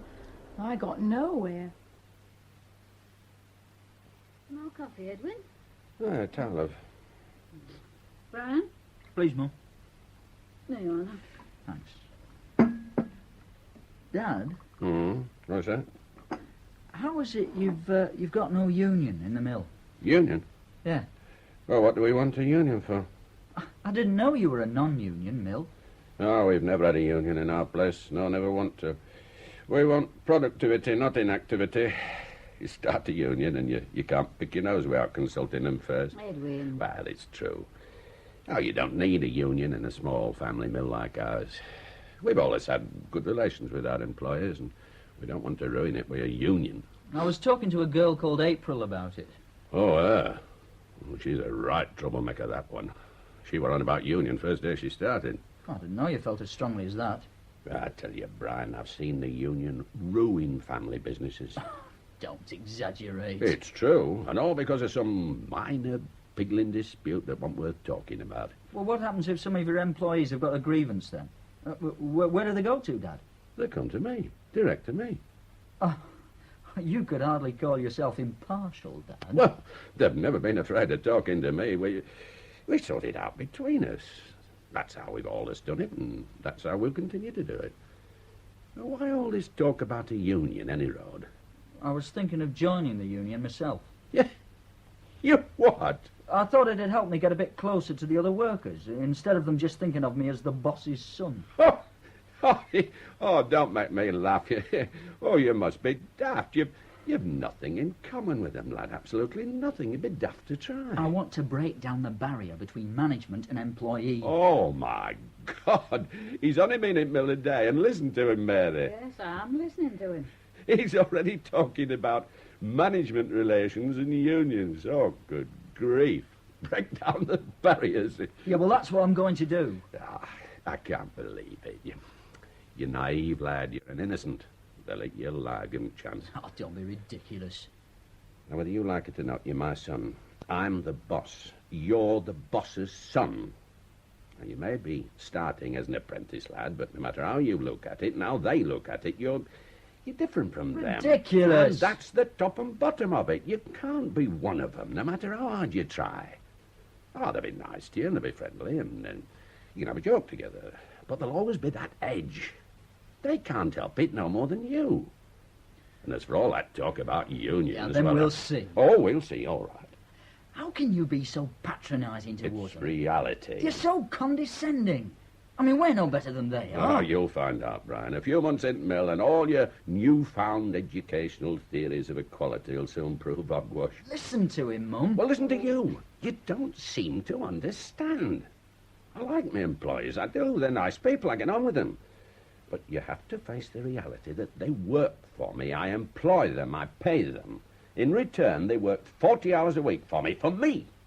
Now, that is the arrangement. Those are the facts. They may be equal as people, but in the working situation, they are not. They are answerable to me. That's the status quo, and you can't change it. That coffee's cold, Brian. Do you want some more? No, thanks. I've got to go out in a minute. Oh? Yeah, I'm going for a drink, Dad. With one of your employees, Gordon James. Know him? Ah, of course. He's worked for us for a couple of months. You've no objections, have you, Dad? What? Going for a drink with one of your employees? No. No, of course not. Mind, if you become too familiar, people use the situation. Oh, you are a cynic, Dad. Well, it's happened to me. Oh, the boss's friend. Think they can get away with murder. They take advantage. It's human nature. I am never employ any of your friends either. My rule is never to mix with employees socially except at official functions and then slip away early on. But you're your own boss, Brian. You find out the rules for yourself. Quiet, pub. Monday, isn't it? Cheers, any road. Cheers. Hey, Gordon, do you remember when we were up in Windermere with the school and 4 of us went into the Queen's Head? You were with us, weren't you? Oh, aye. We were only 15. And I must have looked 12. And little John Belling was supposed to follow us in, and he chickened out. Yeah. Hey, didn't we used to call him Baby Belly? That's right. He'd have had to have climbed onto the bar stool for the landlord to have seen him. Hey, and that barman. Was it you who asked for 4 beers? No, it was Kevin, what's his name? I can't remember. Kevin Mason, were it? Yeah, that's right. Ah, and the barman looked down at all 4 of us, slowly, looking at us one at a time, and said, Sorry, we don't serve halves. Clear off. Still, they served us in the nag. Aye, that was my first taste of beer. Ah, and mine. God, it was horrible. I was sick on the way back to the hostel, can you remember? All over Kevin Mason's new shoes. Was he mad? Ah. I'll tell you what, though. What? I've got used to the stuff now. And me. Are you, courting? Sort of. Well, what do you mean, sort of? Well, I suppose I've got a girl down in London that I met at college. Suppose? Well, have they? Serious? Well... what I mean is, do you get a regular nibble? Don't be so bloody nosy. Oh, aye, well, it must be serious if you won't tell us. What about you, any road? Me? You must be joking. I play the field, nothing steady about me. I like to enjoy myself, move around, bit of freedom. Oh, I like a bit of excitement, and there's naught exciting about the same girl every night. Well, you start going steady and your life's not your own. Want to change you, tell you what to do. I know, I've tried it. Oh, it may be all right for some, but not for me. Hello, Gordon. Well, well, well. Hello, April. Hello, Hello, April. What you doing here? What do you think? We've not come to play bingo. Who's your mate? Her name's June. Hello, June. Say hello, June. This is Gordon. Hello, Gordon. She's a bit shy, can't help it. Oh, I'm sorry, love. I'm always doing that and I make her worse. April and June. I like that. Where's May? You what? Oh! Oh, you're too witty by half, you are. You mean he's a half-wit? Oh, he's funny and all, isn't he? June, this is my boss's son. He started today, didn't you? Yeah. What you doing here, then? Aren't you allowed in pubs? Oh, no, I didn't mean that. Oh, me and Gordon are all mates from school. Are you? Yeah. Aren't you sitting down? Oh, thank you. Shall we join him, June? If you like. Would you like a drink? Oh, no, thanks. We've just got one in, haven't we, June? Yeah. We've only just come in, you see. We're standing at the bar. When I looked over, I saw you sitting down here. Not seen you in here before, Gordon. No, I don't normally drink, April. Oh, you little liar. Your local's Green Man, isn't it? That's right. Next door but one to me. Where do you live, June? She lives in... Oh, let her speak for herself. No wonder she's shy when you won't let her get a word in edgeways. Oh, it's like that, is it? I live in Gimbold Road. Oh, aye. That's just off Welland Road, isn't it? That's right. I had a mate used to live in Baker Street. Who was that? Jim Gummersall. Oh, I know him. Do you? I went out with him once. He took me to the pictures. We went to see one of them horror films. Something like Werewolf Returns. Oh, one of them Walt Disney films. No. Any road he passed out in the middle of it, fainted. 1 minute he would hold in my hand, next he would disappearing slowly under seat. I was right embarrassed. Never went out with him again. Oh, aye, what a funny bloke. I played football with him for Melham United B team in the South Haven Premier League, Division 4. Why? I were right back. Oh, we had to drop him at the end. Every time he headed the ball, his nose started bleeding. That sounds like him. Any road. Look, Joan, let me buy you a drink. Oh, well... Come on. Come over to the bar with me. Oh, well, all right. Great. We'll see you later, kids. Oh, that's very nice, I must say. Be good. Oh, I always am. Well, she soon lost her shyness, didn't she? Do her good. Well, maybe. Nah, never mind. Cheers. Have you always worked at the mill? Oh, aye. Ever since I left school. Where'd you go to? I went to Greenbank. Where did you? Oakhead. Oh, did you? Oh, I hated school. I was right glad to leave. I didn't know till my last year, you know. No? Oh, I took some CSEs, you know, but everybody does that, don't they? I think I got grade 3 or 4 in them, I can't remember. It's not important any road, is it? I suppose not. But I heard you're a bit of a brain box. Oh, aye. Where'd you hear that? The girls were talking today, and Fred said she'd just left college. Yeah, that's right. You must have liked school then. No, I didn't like it. I put up with it. Oh, I hated it. It were right boring. You could do what you wanted. The teachers didn't care. You couldn't work even if you wanted to. What were college like? Oh, great. I really enjoyed it. Oh, I couldn't have done no more studying. I were right glad to go into the mill. Do you like it then? Can't say I like it. Who likes work? But it's better than school, and I like money. That's why we all work, isn't it? For money. I suppose so. Well, you can't live without it. Me dad's always going on about what he'd do if he won pools. Been talking like that for years. Makes me laugh. Why? Well, he's stupid, isn't he? There's no use talking like that. He's just dreaming, isn't he? I suppose he is. But that's not wrong. We all dream, don't we? Oh, aye, yeah, but instead of dreaming about more money, he should go out and do something about it. If we all sit back like my dad, just dream and do nought, then no one will bother. Your lot will get away with murder, paying us the piddling bit we get now. Hey, less of your lot. Well, what do you expect? Yeah, okay. But I agree with you.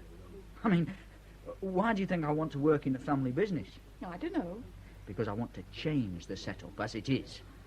The textile industry is woefully underpaid. Well, at least the women are. Most of the men are overlookers. Which is all wrong. Agreed.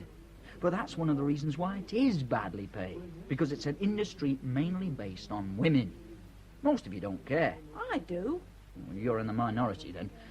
You see, most of the women's husbands are looked on as the breadwinners, so that their money's just pin money. Mavis lives on her own with 3 kids. Yeah, well, okay, there are exceptions. But what I'm trying to say is that a union has to put these women into the right mental state of believing they should be on equal pay with men in comparable industries. Eh? I want them to be paid what they're worth.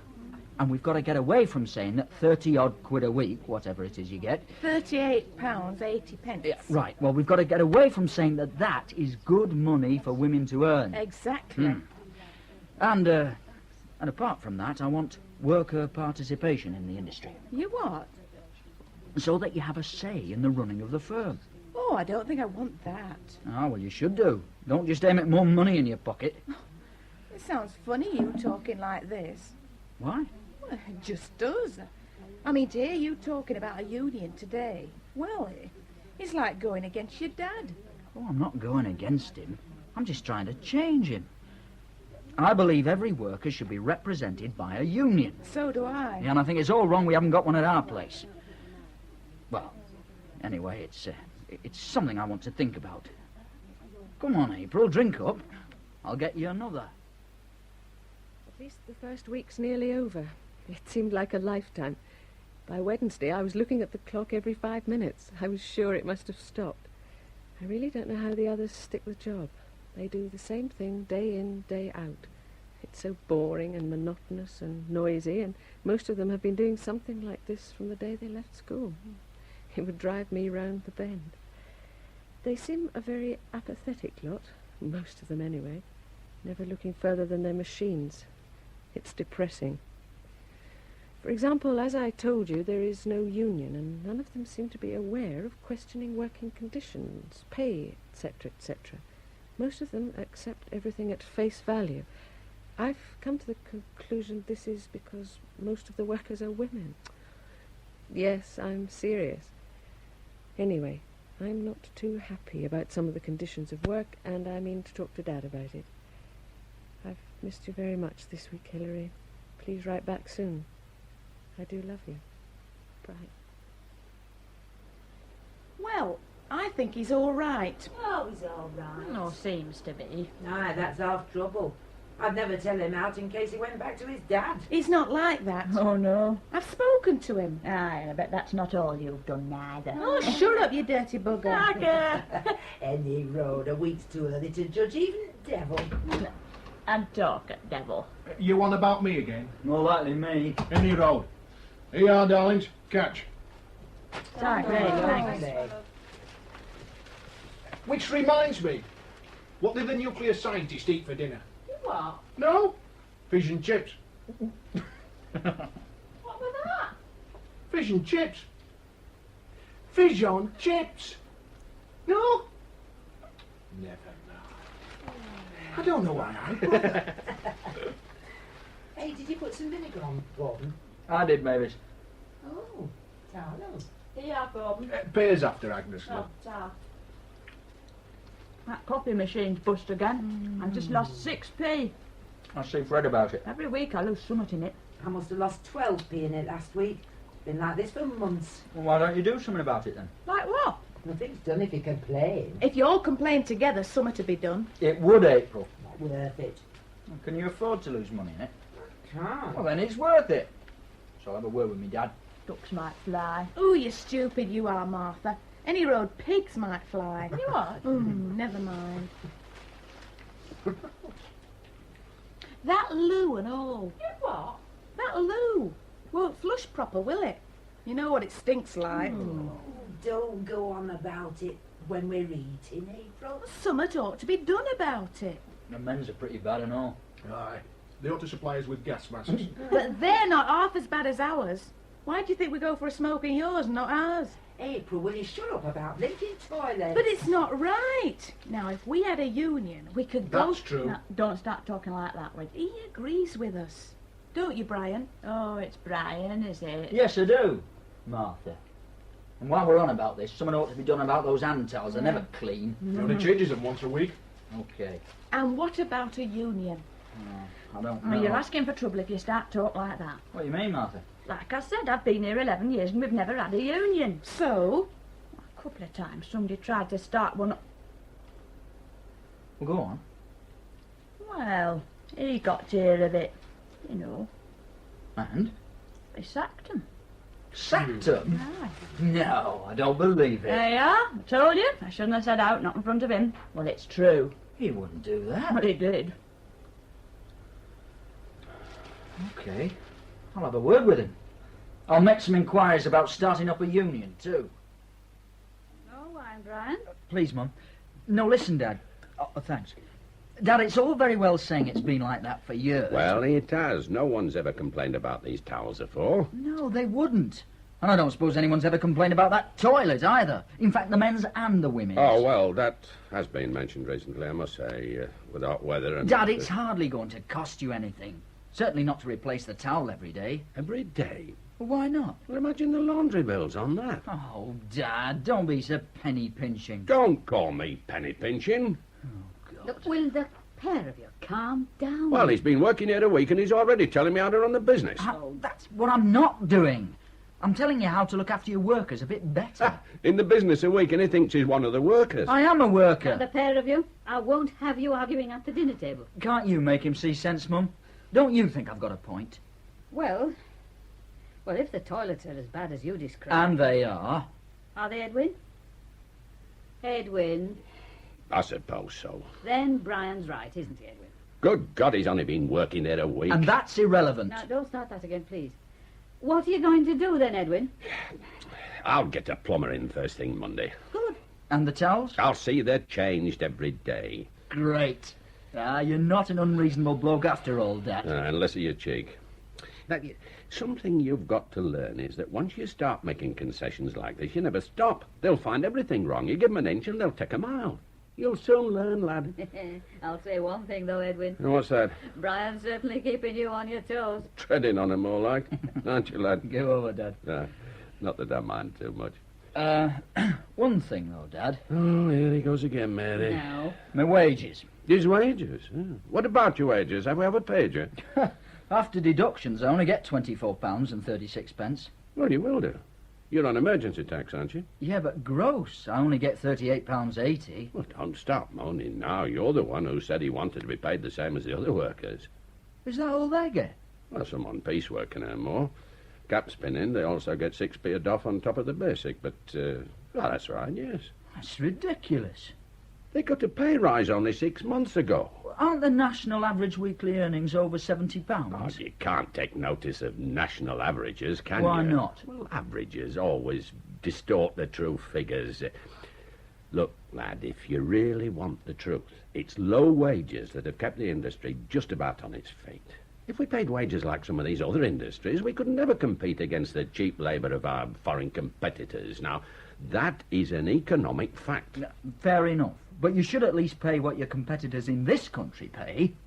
Would you agree? Well, of course. So what's the union rate then, Dad? Oh, don't bring the union into this. Do you know what the union rate is? All this talk about unions, what do you think you're up to? Has anyone ever tried to organise a union in the mill, Dad? What? I said, has anyone ever tried to organise... All right, I heard you. Well? What are you asking that for? I just wanted to know, that's all. Why? Why do you want to know? Edwin, don't get excited. What does he want to know that for? It's true, isn't it, Dad? What's true? I didn't believe it, but it's true, isn't it? Why are you so against the union, Dad?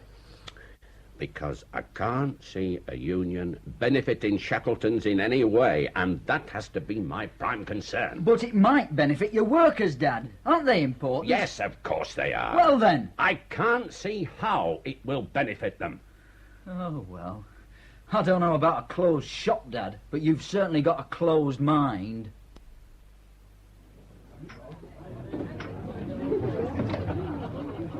I'll say one thing about your dad's mill. What's that? It makes me appreciate a place like this more than ever. Oh, lovely. You know something, Brian? What? It's a lousy life. Oh, that's a sudden, profound statement coming from you, Gordon. Well, I'm full of it, aren't I? Why? Well, what I mean is, I do a boring, mindless job 5 days a week, 40 hours a week. And why? What for? Just to get a few coppers in my pocket to go and have a few pints and a good time, if you can call it that. It's a funny system, no matter how you look at it. Why do you stick it? At your dad's place. You can do other things. You got the qualifications, as they say. A few GCEs. Oh, I don't know. Well, there's not much to do. No work around here. And as for making a career... As they say. As they say. Well, I've no better idea than I had when I was 16. Oh, I've crossed a few off my list, that's about all. But no matter what I do, it's still all about putting money in your pockets. Which seems bloody pointless.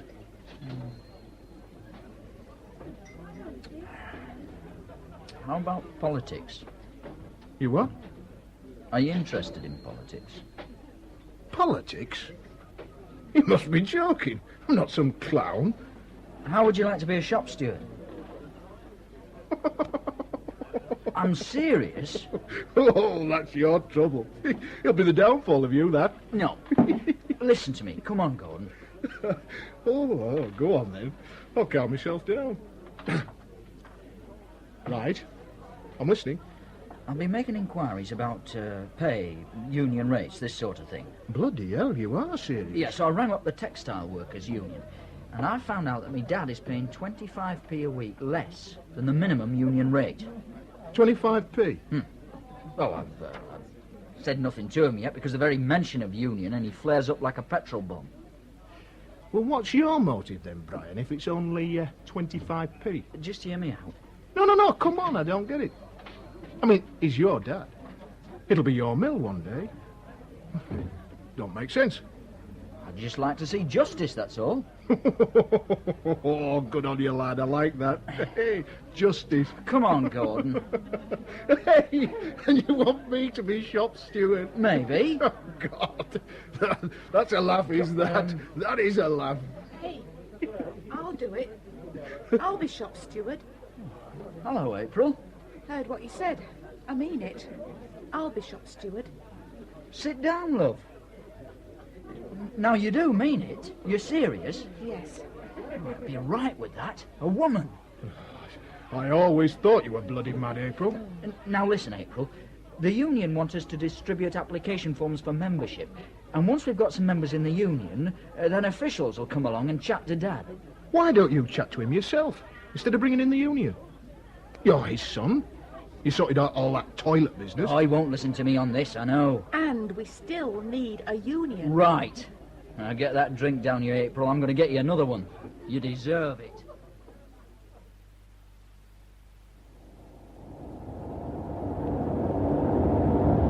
Where now, April? Oh, pull onto this spare ground, Brian. I only live round corner. I don't want my dad to see me being brought home. He's a funny bugger. Onto here? That's right.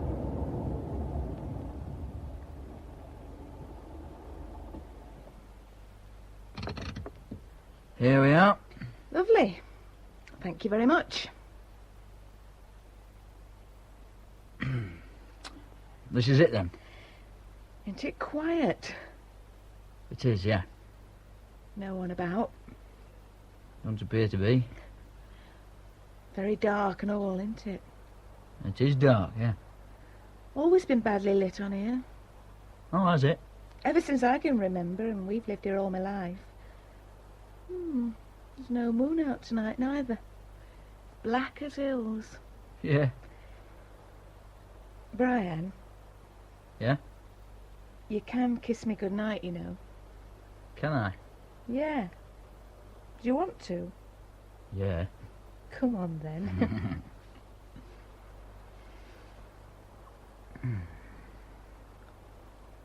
Have you got a girlfriend, Brian? Well, Have you? Yeah, down in London. Oh, in London. Yeah. I went to college with her. College? Yeah. Do you like her, then? Well, yes. Yes, I do. Do you love her? Do you? Eh? Oh, never mind. Kiss us again, Brian. Dear Hilary, thanks for your last 2 letters. It was good to hear from you. Up here, things are beginning to bubble a little bit, and life on the home front is becoming rather strained. I'm about to organize a union in the mill. How does that grab you? I think it will certainly grab Dad when he finds out. You see, he is paying less than the minimum union rate, and that's very low. I've spoken to him about an increase, but he won't budge on this one. I've organized a meeting of the workers during lunch hour, but Dad doesn't know. I daren't tell him yet. I'm beginning to get very nervous. I bet you are, Brian. Okay, love. I think I'll come up.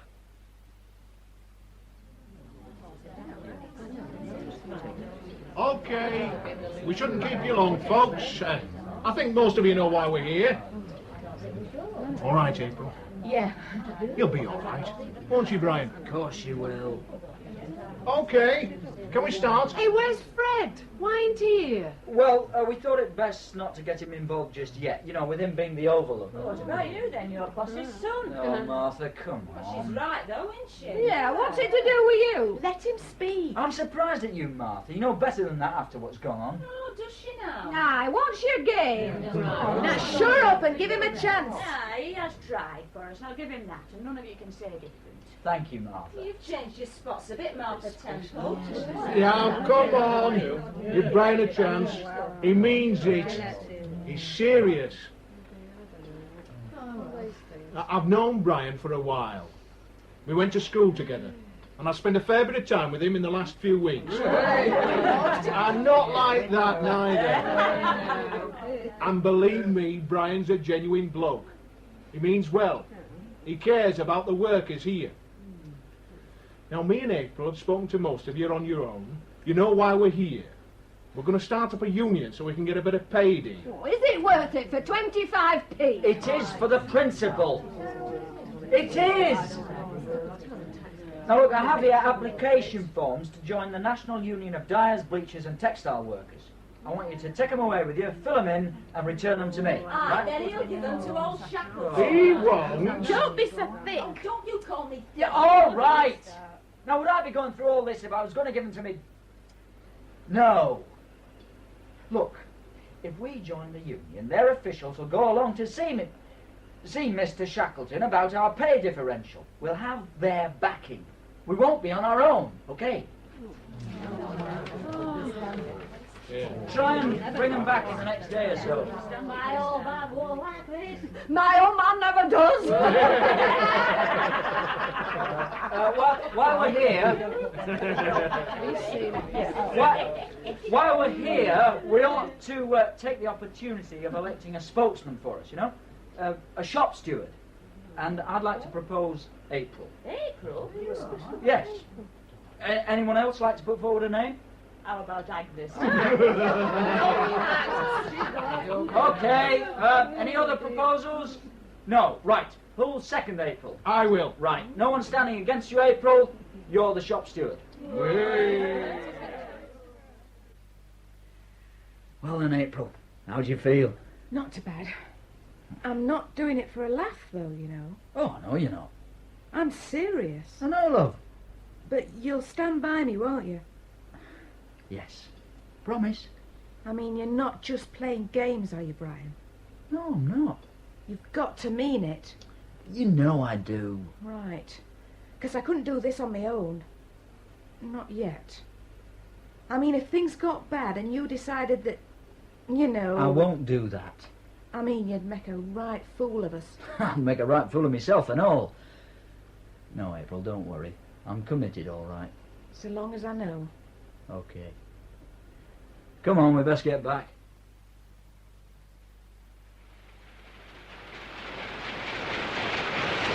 I'd like you to stay the rest of the week with Doreen on ring spinning, Brian, okay? Fine, Fred. Ah, well now then, that far frame. The run is finishing, and when it next doffs, tell Doreen I want you to break out half a side. Break out half a side when it does. That's right. Hey, you two! Oh, this looks like trouble. Have you seen his face? Not the union business. I bet. Right, you two, I'd like a word with you in my office. What about, Dad? Not here. My office. Right, we'll be along in a minute, Dad. You'll be along now. Come on, this can't wait. Oh, it's like that, is it? Yes, it's like that. Come on.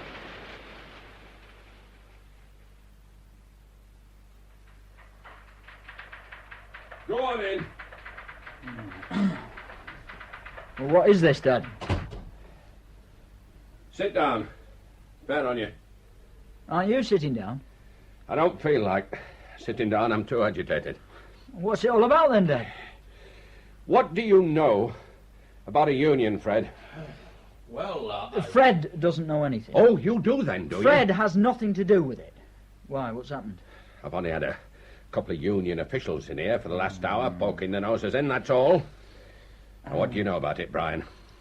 Well, as you know, a number of your employees have joined the textile union. Behind my back? You're paying wages below the minimum union rate. I told you, you wouldn't listen. Look, Fred's got nothing to do with this. Why don't you let him go back? What have you got to do with it, Brian? Will you let Fred go back to work, Dad? You've nothing to do with this, Fred? not really, no. Did you know it was going on? I heard rumours. Rumours? Yes.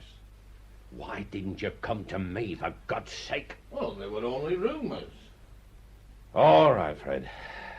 Go back to work. Right. Thank you very much.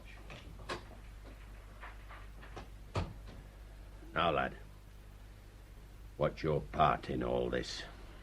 I initiated it. You what? I contacted the union and called a meeting of your employees. Oh, my God. You're paying 25p below the union rate. Why didn't you come to me, for God's sake, instead of organising a union? You wouldn't listen to me, remember?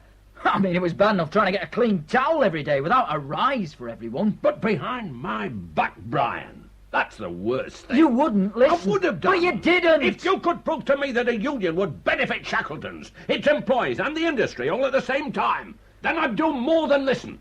Honestly? I do sometimes try not to be unreasonable. Oh, who the hell is... Morning, Edwin. Oh, hello, Dad. Hello, Brian. Hello, Grandad. Now, what's all this? I'm a bit busy at the moment, Dad. You don't want me to go, do you? Well, No, you stay, Grandad. Let's get it over with. Let's get it over with. Edwin.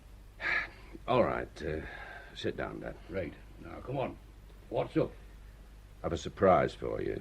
Have you? Go on. Well, my well-meaning little son here has organised a union in the mill.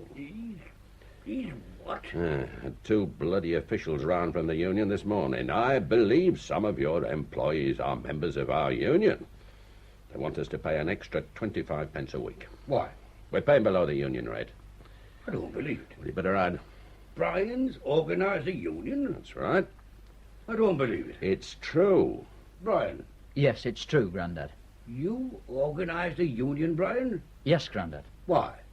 Because it's only fair. Fair? To the workers, your employees.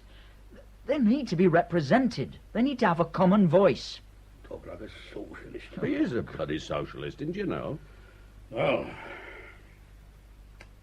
We'll not pay £5 a week to be blackmailed by a union. Oh, excuse me, please. I really think I should be getting back to work. Brian, I'll see you later, Dad. And I'm sorry. I didn't mean to do it behind your back. But there was no other way.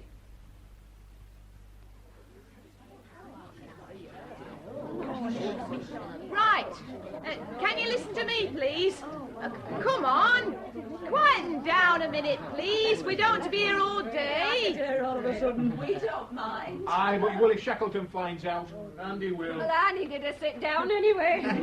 Oh, let's be serious, please. She sounds like blinking school teacher. Oh, come on, let's hear April. Now, this meeting has been called to put you in picture about what's happened so far with our wage claim. Now, Tiger. Oh, shut up, Enid. Sarah. I went along to see Mr. Shackleton this morning. Both of them were there, in fact. And they told me they won't recognise union. And told man said he won't pay us any more money. They wouldn't even see me at first. Well, what are we going to do now, then? Well, Brian's been on to union local thingamajig, Mr. Mr. Farmer. And he's calling on Mr. Shackleton on Monday. Yeah, and then what happens? Well, I don't know. Well, we have the union's backing, and we could refuse to cooperate with the management. We could strike, Enid. Oh, hey, no. Strike? Well, we don't want to strike unless we have to. We don't want no strikes here. No, we do not. No, We don't want to lose our jobs. We should have union backing. We can't afford to lose our And what do you think's going on here? We're having a union meeting, Mr. Shackleton. Not on my time, you're not. Get back to work, all of you. They're all official paid-up members of the union, Dad. It's their right to hold a meeting. Not on my time. April, you're the so-called shop steward, aren't you? Yes. Okay, well, I'll tell you. There'll be no more union meetings during working hours, not on my premises. You understand? So get back to work, all of you. We're meeting about pay claim of 25 pence a week. You were told this morning. Be reasonable, Dad. You keep out of it. You're showing me up. You can't stop us from holding a union meeting. Oh, can't I? And you won't, neither. Right. Right, April. You're fired. You can't do that. I'm firing you because I've not been too happy with your work for some time. You can't fire me. I have done. Hey, that's not right, Mr. Shackleton. No, it's not. I've made it plain. She's fired, and that's all there is to it. Brian. Dad, listen, if There's you... nothing more to be said. Get back to work. Right. If you sack me, I'm going to call all workers out now. You can't do that. Come on, April. It wouldn't be official, April. I don't care. Who's with me then? Are you all with me? Yes. Shall we? Yes. No, come on then. Hey, come back. You can't do this. Yes, we can. No, you can't walk out.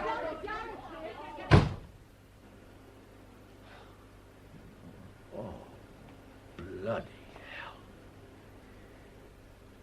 Now look what you've done, lad. You brought it on yourself, Dad. Don't be so obstinate. Bend a little. It's a valid claim. You shouldn't have lost your temper like that. Maybe. I don't know. Look, reinstate April. Swallow your pride and reinstate April. I don't know. I don't know what to do. I'm going to the office. Oh, what an end to a week. I'll see you later. Okay, Dad. Oh, what a bloody mess. Here, love. Oh, did you want a biscuit? No, thanks. Are you sure it's all right, me coming back here? Dad's still at work and Mother's at my granddad's. Oh, I see. Oh, no, I didn't mean it like that. Didn't matter. Oh, yes, it does. It matters very much. And I wouldn't be ashamed of bringing you home if they were here. You wouldn't? No. I brought you back because I wanted to talk to you. What about? About the union. Oh, is that all? We must discuss the strike. There's no to discuss. I've spoken to them and they'll back me. Unless I get my job back, none of them will work. That's what they say now. What's more, they're so mad with your dad that some of them said they'd stick it out till they get the extra money and all. Most of them will have second thoughts, you know. What's up? You're not chickening out, are you? No, but... you said you'd back me. And I will. But let's face it, they all got carried away there. Give them the weekend to think about it and have a chat with their husbands, then we'll see how determined they are. You're changing sides, aren't you? No. Can't you see? Look, I must sort it out with my dad. I have to. Come Monday and they all realise they'll have no money in their pockets next week, the strike won't last 2 minutes. Sorry. Hello, 67452. Hello, Brian. Oh, hello. How are you? I'm okay. How are you? I thought you didn't like phones. I don't, but when I got your letter the other day, well, I've been thinking. I'd like to come up this weekend, if it's all right. Oh, yes. Yes. Is it all right? Yes, of course it is. Are you sure, Brian? Yes. What's wrong? Nothing. Nothing's wrong.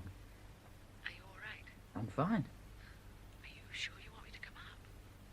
Yes, of course I do. Okay. Hey, why aren't you at work? Oh, it's a long story. I got a surprise when you answered. I was ringing your mother. You don't think she'll mind me coming up? No, of course not. You're sure? Positive.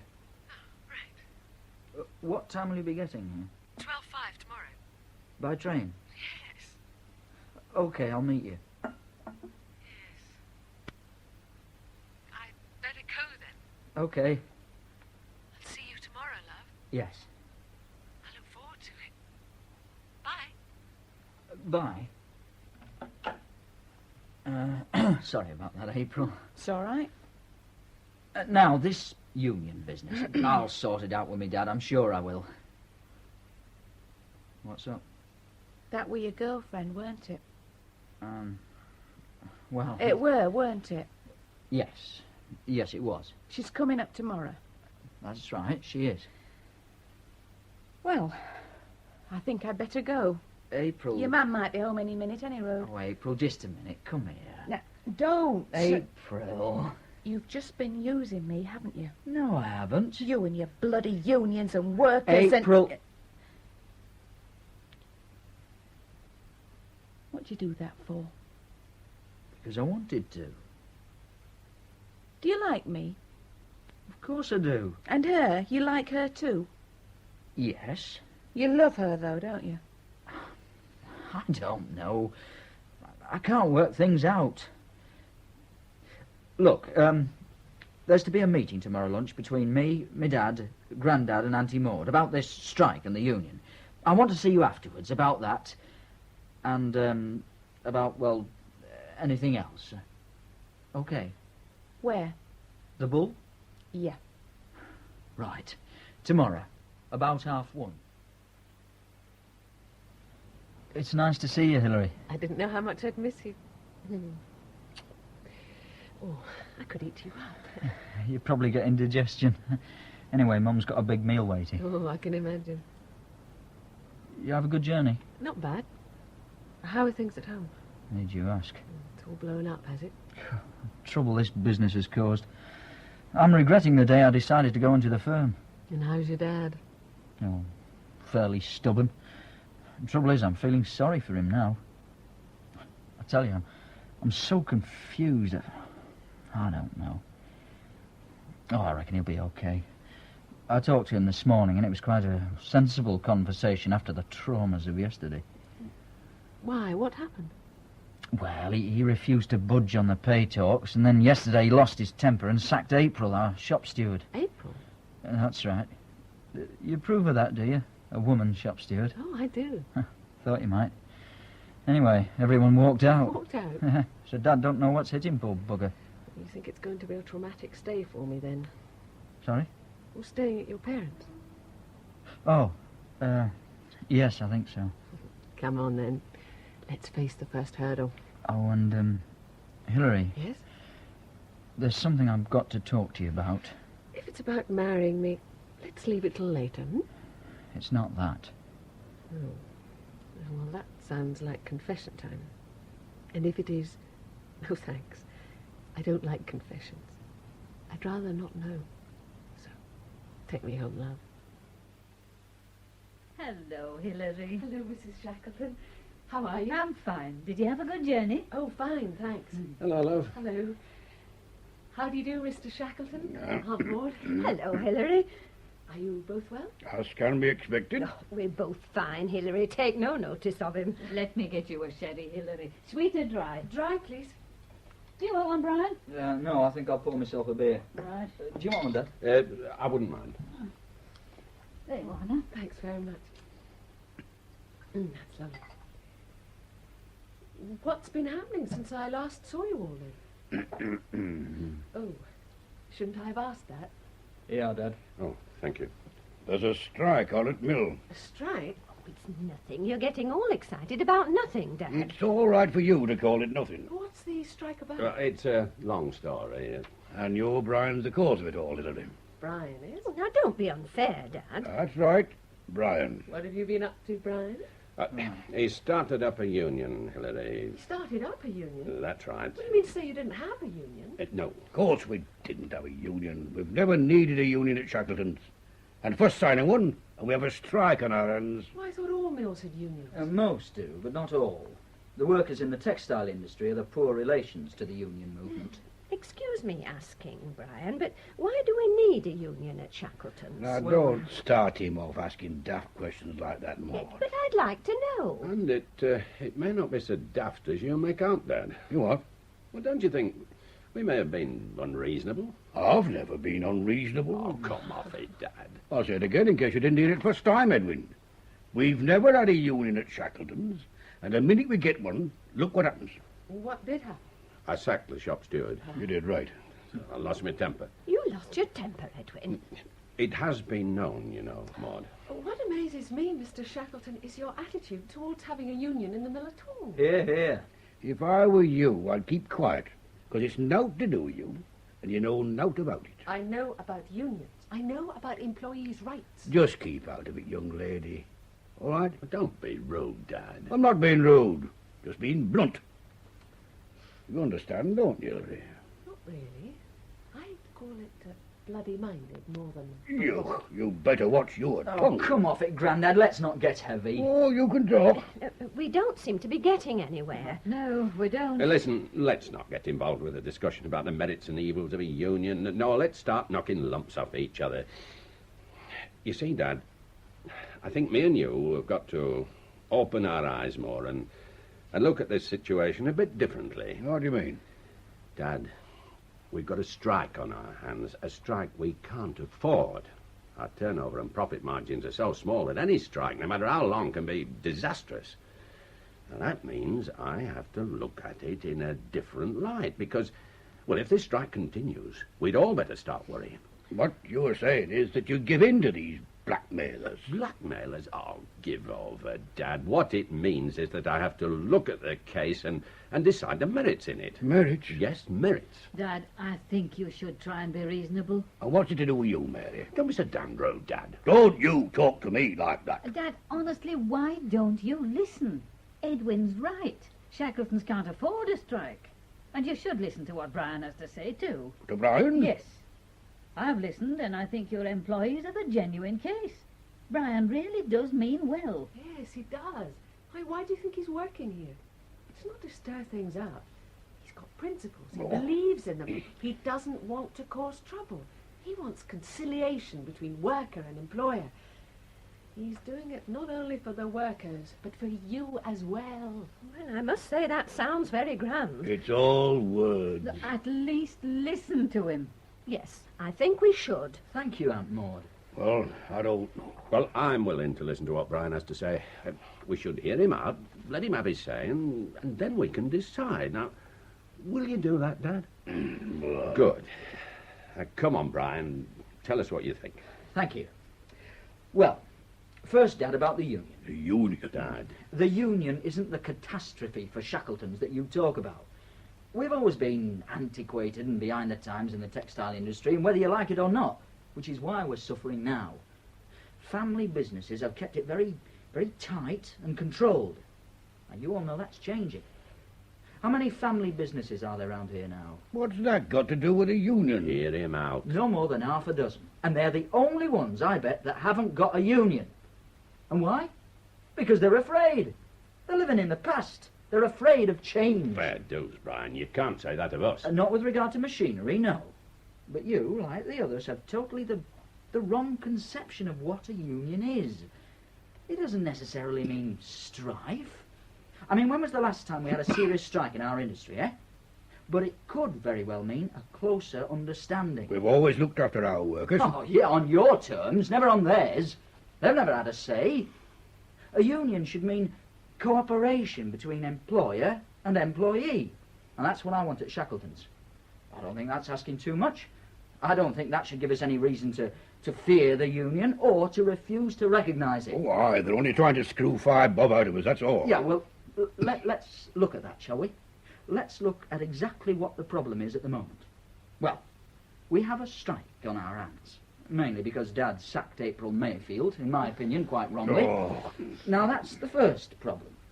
The other problem is the business of pay. Now, I think this is a genuine grievance. As it is, the textile industry is one of the lowest paid in the country, and Shackletons are paying 25p a week less than the minimum union rate, when some firms are paying more. How can that be right? I know 25p isn't much, but it's the principle. I honestly think you should reinstate April and agree to pay the increase. If you don't, well... Blackmail. Dad. It amounts to blackmail. Oh, come on. Brian was being really fair then. You have nothing to do with it, young lady. Now, Maud, what do you say? Well, it's very difficult for me. I think I agree in principle with what Brian says. Maud. But in principle, I said. Yet I can't say I've ever trusted unions. And talk of what may happen if we don't pay the increase, well, it seems very like a threat to me. Exactly. I'm sorry, Brian. Oh, it's not a threat, Aunt Maud. It's a fact. If April isn't reinstated, then the strike will continue. Aye. Crippliness. We've an order to meet for next Friday, for instance. You see, I think a lot of what Brian says is true. Oh, and I'd just like you to hear me out, Dad. I've always agreed with you about the unions, and I've acted accordingly all the way down the line, right up to today. But now, I've had to have another look, a rethink. I've listened to Brian, and not just now, but earlier. I've listened carefully. And you can call Brian what you like, and believe me, in the last few weeks I have done. But you can't hide one fact. He's genuine. He believes in what he says, and he cares. And all the years at the mill, Dad, when have you ever cared about anything other than production? Oh, when have I ever cared? And when have you ever cared, Maud? You safely tucked at home in your blinkers, not knowing what's going on. Oh, Edwin. No, I'm sorry, Maud. That's how I feel. Oh, I know I can't change overnight, but I think we must accept the fact that we've got a union in the mill and we must work with it. Well, I'm sorry, but I can't go along with that. I also think I did act unwisely this afternoon.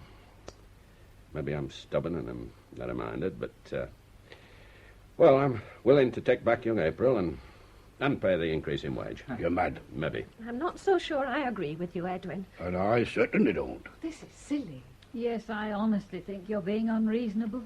Well, I'm trying to see both points of view. Oh. We hold 2/3 of the shares, Edwin. Oh, I see. Dad, I don't like to hear you talk like that. Nor do I. We must all agree. Exactly. And if you're going to behave like this, Dad, then I remind you, I'm the one that's running the business, not you. Oh, you may poke your nose in a couple of days a week, but I'm the one who makes all the decisions. And my decision now is final. If you won't go along with it, then I'll resign from the board. You wouldn't, Edwin. I mean it. I'll not only resign, but I'll sell my third share. Jim Brent would be interested. I don't believe you, Edwin. If you want me to run the business, I'll run it, but not with you pulling the strings. Now, make up your minds. All right? I don't like it. Maud? You're right, of course you're right. And I shouldn't get involved. I only get upset. We'll be back in the government pay guidelines. You can pay it on a productivity deal. Oh. 5p a day when I clock in on time. Okay. I'll go along with that. Now, let's all have another drink, shall we? No, not for me. I've got to be going. Oh, well, come on, Aunt Maud, I'll drop you off. I've got to go out anyway. What about your lunch? Oh, I won't be long. Hilary? Yes? What is it? I shouldn't be long. That's all right. But I just wanted to tell you What? that I do love you, you know. It's a good job you do. Good. Be right, Aunt Maud. Oh, yes. I'll just get my coat on. I won't be a minute.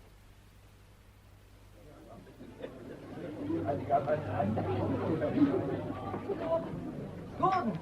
Hey, up. Are you slumming again? Don't be funny. Come on, I'll buy you a drink. I've still got a full pint. Yeah, well, never mind, we've something to celebrate.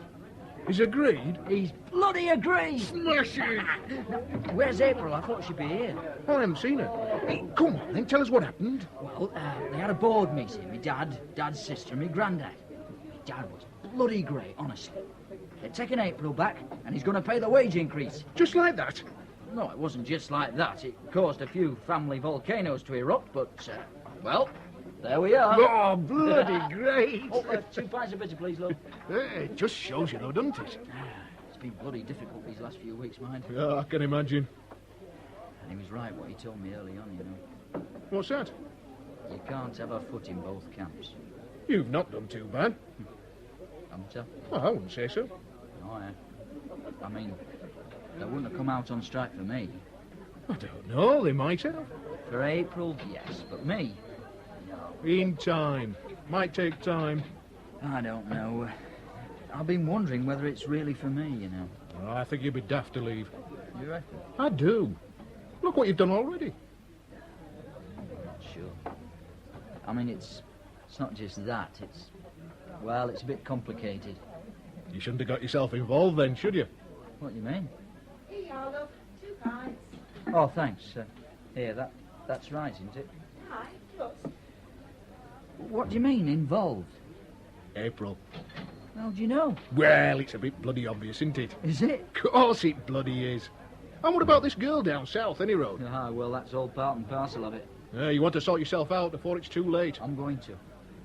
Hey, up. Here she is now. I'll see you in a bit then, Gordon, OK? I'll tell her you're here. Good luck. Hello, Brian. We did it!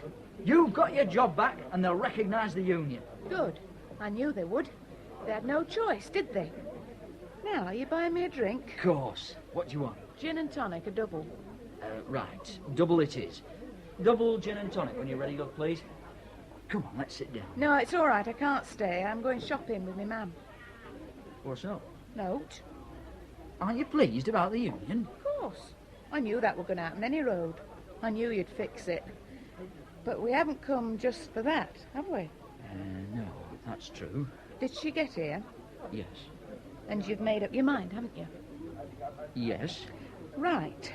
Well, I've been thinking about it and all. And? I don't want you, Brian Shackleton.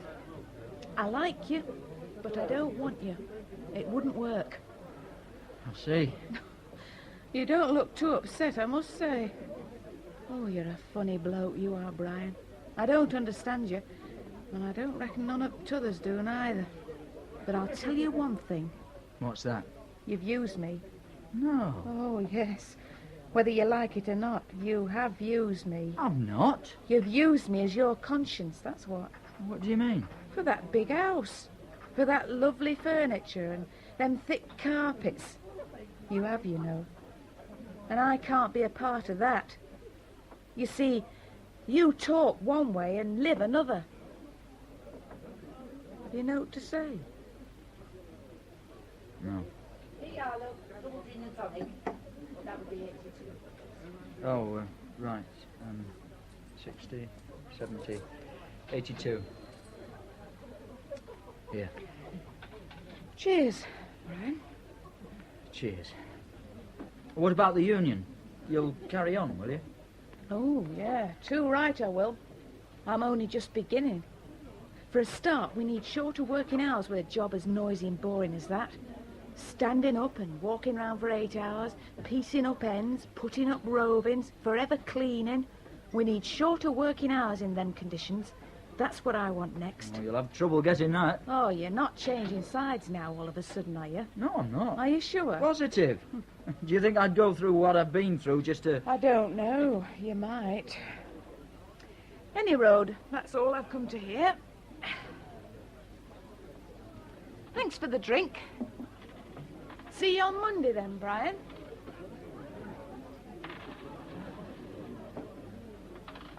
Well then, sorted it all out. What? Yeah, I sorted it all out, yeah. So, are you going to run away or not? What? Oh, yes, I think I'll still pack it in. I think it'd be a waste, but I can't blame you. I'm leaving, you know. You know? Yeah. Why? I'm going back to the bank. You're joking. No. Why? I'm getting married next summer. You what? To June. April's mate? Yeah. Bloody hell. Well, is that all you can say? Oh, well, I suppose, congratulations. Congratulations, Gordon. Well then, Brian Shackleton. Seems quiet in here now. Oh, your dad looked tired. He must be. I thought he was lovely.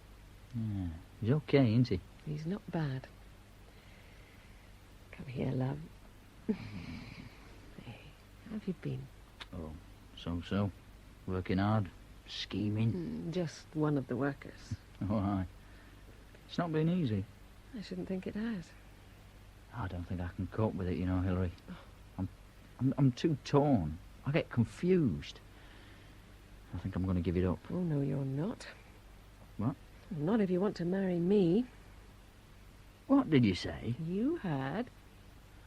But I thought you... You know what thought did, don't you? You... Right. Hey, where are you going? I'm going to wake up Mum and Dad and tell them the news. Oh, can't it wait till the morning? It can't. We might change our minds by then. And anyway, they'll be chuffed as hell.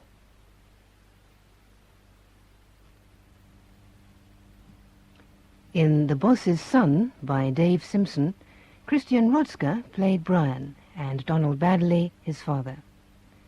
Sandra Clark was Hilary, Janet Dale April, and Kathleen Helm, Mrs. Shackleton. Edward Peel was Gordon, Herbert Smith, Grandad, Rosalie Williams, Aunt Maud, and Graham Roberts, Fred.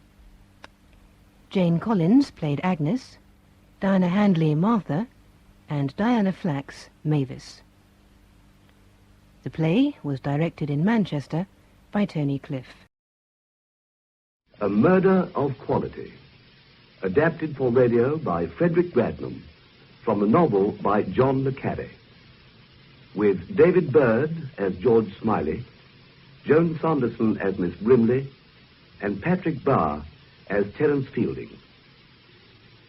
A Murder of Quality. So, it really is you, Brim. Come on in. Did you think there was another female called Brimley about to enter your life?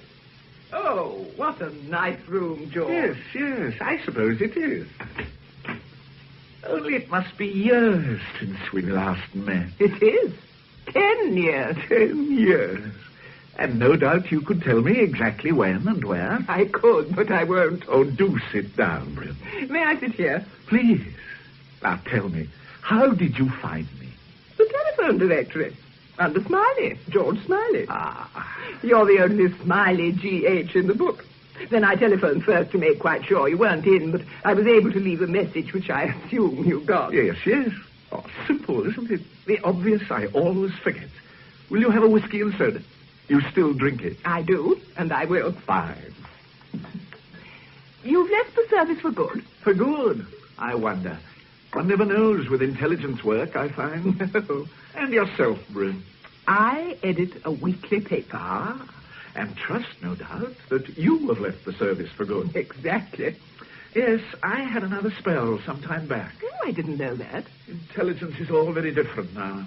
Ideas are different. People are different. The Steeds, Jebedies, Fieldings aren't about anymore. All gone. Is that the right amount of soda? Thanks, that's just right. Your health, Brim. And yours, George.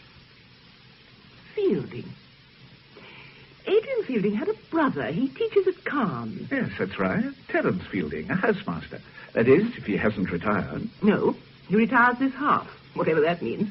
It was in the Times some weeks ago. You seem well informed. Not well enough. Tell me about Cairns School, George. Did you go there? Heavens, no. But you know about it? Yes, I know about it. Is it as bad as it sounds? Absolutely. Not that it always was. It didn't become really fashionable until about 100 years ago, and it was founded by Edward VI in 1550, I think. I've never really understood why some schools become fashionable with the rich, grow like Cairn into bastions of snobbery and privilege. It's generally a headmaster. I mean, there's one head who lifts the school up out of the rut, and the right people get to know about him, send in their boys, and the tradition begins. Well, there was a man in the 1850s, the master. Cairn calls the head the master. They don't have teachers. They have housemasters, house dons, and ushers. And half? A half is a term. They have only 2. What else? Cairn itself. I know it's a town in Dorset, but what's it beside? Well, I suppose the school is the town. The playing fields and the staff houses encircle it. It's miles from anywhere, you know, Brim. Beautiful countryside, but quite isolated. Has little to do with the world most people live in. One would have to fit in. Or get out, I imagine. Yes. But that wouldn't be easy for the wife of a house don, would it? What's the problem, Brim? Well, I had a letter sent to my paper the other day from the wife of a man who's teaching at Cairn. They haven't been there long. They're called Road, without the H. I see.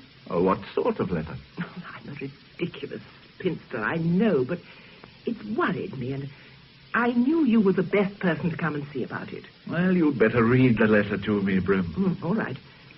It's addressed from North Fields, Cairn School, Dorset, and dated the 7th of February. Dear Miss Fellowship, I don't know if you are a real person, but it doesn't matter. You always give such good, kind answers. There's something very wrong here. I don't know if he's really plotting to... I can't write the word, but I feel as if I'm dead already. Do you understand? It's this place, It's done something to him so that he hates me. No, it's not just my imagination, and I really am perfectly sane and normal. But I'm frightened of everything, of what he's thinking and what he might do. And now the long nights are coming. Please write and tell me what I should do.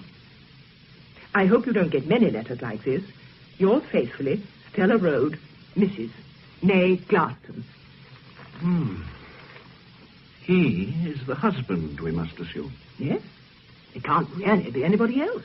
And you're Miss Fellowship. Yes. Tell me, my dear Brim, what exactly is your paper, and how did you get onto it?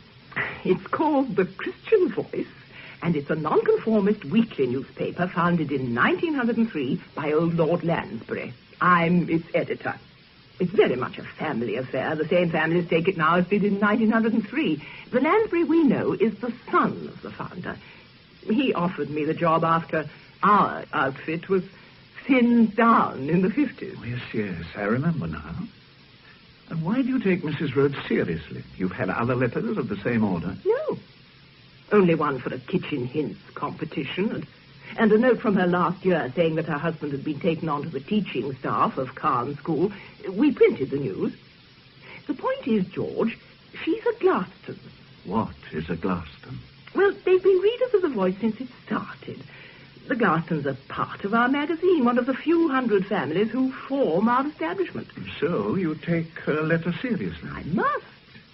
I know the Glastons are as down-to-earth as you could wish, Stella included. I don't think she's likely to be suffering from delusions of persecution. Oh, what are you going to do? Write to her. Ask her to come and see me. You see, I have the idea that Stella's husband isn't the usual Carn type. The product of a grammar school, red brick and all that. Yes. And Stella Road wouldn't be the type, would she? I doubt whether Carn has ever had a nonconformist wife. Road himself is also. Yes, he would be, of course. So I shall write to her. And if that doesn't help, well, I wondered, perhaps you could contact the man Fielding for me. Well, I have met him. Of course I would, but... What's Fielding like? Terence. He's not quite the man his brother was, you know. In his late 50s now, a big man with a fine head, rather flamboyant, a superb natural actor. Is he married? He's not the marrying type. Ah. He's very intelligent, of course, and very vain. Have you met any of his colleagues? Well, Anne knew a housemaster and his wife, Charles and Shane Hecht. I don't remember meeting them ever. I think they were typical of Carn and quite awful. Of course, things aren't at all the same at Carn these days. I remember before the war when Charles inspected the corn of Whitehall. Ah, yes. We don't do that kind of thing now, do we? Of course, I've nothing against Mr. Iredale as commandant. Nothing at all. No, he's a good chap, Iredale, when all's said and done. And his wife's such a nice person. Don't you think, Terence? Oh, I don't know, Shane. A bit overdressed for my taste. I know what you mean. I wonder why they can never keep their servants. I hear Mr. Road will be helping out with the corps next half. Poor little Road. Running about like a puppy trying to earn his biscuit. He tries so hard. Have you ever seen him at school matches? Well, he ought not to try quite so hard. Do you know, Terence, he'd never seen a game of rugger before he came here? It's all soccer at grammar schools, I believe. Is it? Do you remember when he first came, Charles? Oh, yes, as quiet as a mouse. It was fascinating how he lay very low, drinking us in. The games, the vocabulary, the manners, everything. Then one day, it was as if he'd been given the power of speech, and he spoke our language. It was amazing, like plastic surgery. It was Felix Darcy's work, of course. I've never seen anything quite like it before. Dear Mrs. Road. So sweet and such simple taste, don't you think? I mean, whoever would have dreamt of putting those china ducks on the wall?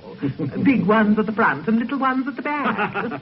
I wonder where she bought them. I must ask her. Shall I ask her? You, Terence, would you? I think not. I find Mrs. Road hell, to be honest, for once.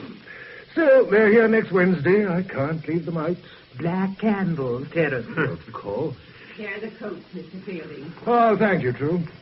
Let me help you with yours, Mrs. Hecht. Thank you, Miss Truebody. Poor, dear, sad old fur. Oh, no. It's a lovely coat, madam. Well, thank you, Terence. Extremely pleasant. You know we're going to miss you when you go. Good night, Terence, darling. So kind. And in your last half, you must dine with us before you go. I'd be delighted. Good night, Mr. Hesh. Oh, good night to you, Miss Truebody. Oh, it's turning very cold, you know. We're going to be having snow soon. Good night, Miss Truebody. Good night, Mrs. Hesh. And thank you for such a delightful meal. You must have gone to a lot of trouble. Oh, not really, madam. It's nice to know you enjoyed it. Good night again, Terence, darling. Good night, Shane. Oh, it's damn cold. It's nearly the long night, isn't it? It's always supposed to snow at Caen during the long night. And it often does. Oh, do come on, Shane. Oh, Charles, you can quick march your boys as much as you like. I propose to go slow. Good night, Terence. Good night. There now. It was a success, wasn't it, Mr. Fielding? Yes, I suppose it was true. There, that's done. Ah, you look tired, sir. I am a little true. Indeed, I am. Is there anything else, sir? No, nothing else. Sleep well, True. And you too, sir. Good night. Good night.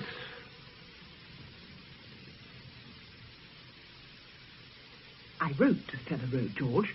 Today I got another letter, not really a reply, and now I am worried. Which is why you've dropped in again. Yes, frankly. Here, read it for yourself. Right. 15th of February. Dear Miss Fellowship, I am not mad, you must believe that, but I know my husband is trying to kill me. I will come and see you as soon as I can. You do understand that I am normal. I'm so afraid of the long nights. There's something not quite right about him. At night sometimes, when he thinks I'm asleep, he just lies watching the darkness. I know he is trying to kill me, but what can I do? It's not nice, is it? You know, I suppose I should go to the police, but I thought first, would you perhaps see Terence Fielding? Yes. I'll ring him now. I could go down to Caen tomorrow. Oh, thank you, George.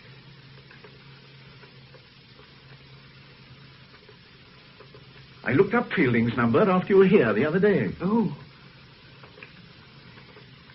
I wonder what the long nights are. Have you any idea? I don't know. It's Ash Wednesday shortly. Something to do with Lent, perhaps. It sounds possible. Caen School. I'd like to speak to Mr. Terence Fielding, please. George Smiley. No, from London. Mr. Fielding is being got. Good.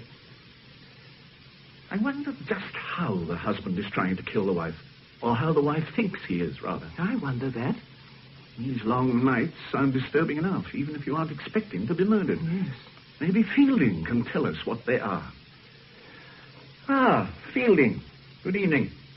My name is George Smiley. I knew your brother well. We have, in fact, met. Yes, that was it. Look, I wonder if I might come to see you on a personal matter. A bad time? Or what has happened? No, for a friend of mine. She's received a disturbing letter from the wife of a Caen master. Yes, Stella Road. Oh.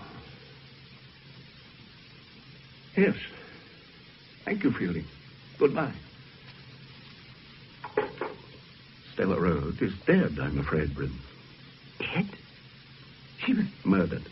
Late on Wednesday night. That's last night. She and her husband had been dining with Fielding earlier in the evening. And the husband? I don't know. Fielding said something. I couldn't quite catch it. George, they'll have to know about the letter. The police, you mean? Yes. Yes, I think they will. You couldn't go down there, could you? To Caen? Well, I suppose I could. But would it really help? I've a feeling it would. All right, then. If you say so, Bryn. Oh, good. I'd better find out who's in charge of the case there. Special branch might help. I'll give them a ring. And no doubt be on my way in the morning. Oh, sorry, sir. I say, I nearly knocked you down. I say, you nearly did. What's the rush about? Sext, sir. Sext. Midday prayers, sir. We say them in the Abbey during Lent. I see. Is that the east gate across there? Yes, sir. I'll show you, sir. I had no need, really, to rush, but we always do. Are you visiting the school, sir? Yes, I suppose I am. I hope to see Mr. Fielding if I have the time. Oh, he's my housemaster, sir. My name's Perkins. I'm Mr. Fielding's head boy, sir. Oh, that's what's called a coincidence, isn't it? Yes, it is, sir. You've had a lot of snow here. When did it start? Yesterday, sir. It's a few days early. We usually get it on the long night. This is the gate, sir. Do you? On the long nights, eh? Oh, thank you, Perkins. That's the police station just across the road, isn't it? The police station? Yes, sir. Oh, thank you again, Perkins. And don't be late for sex.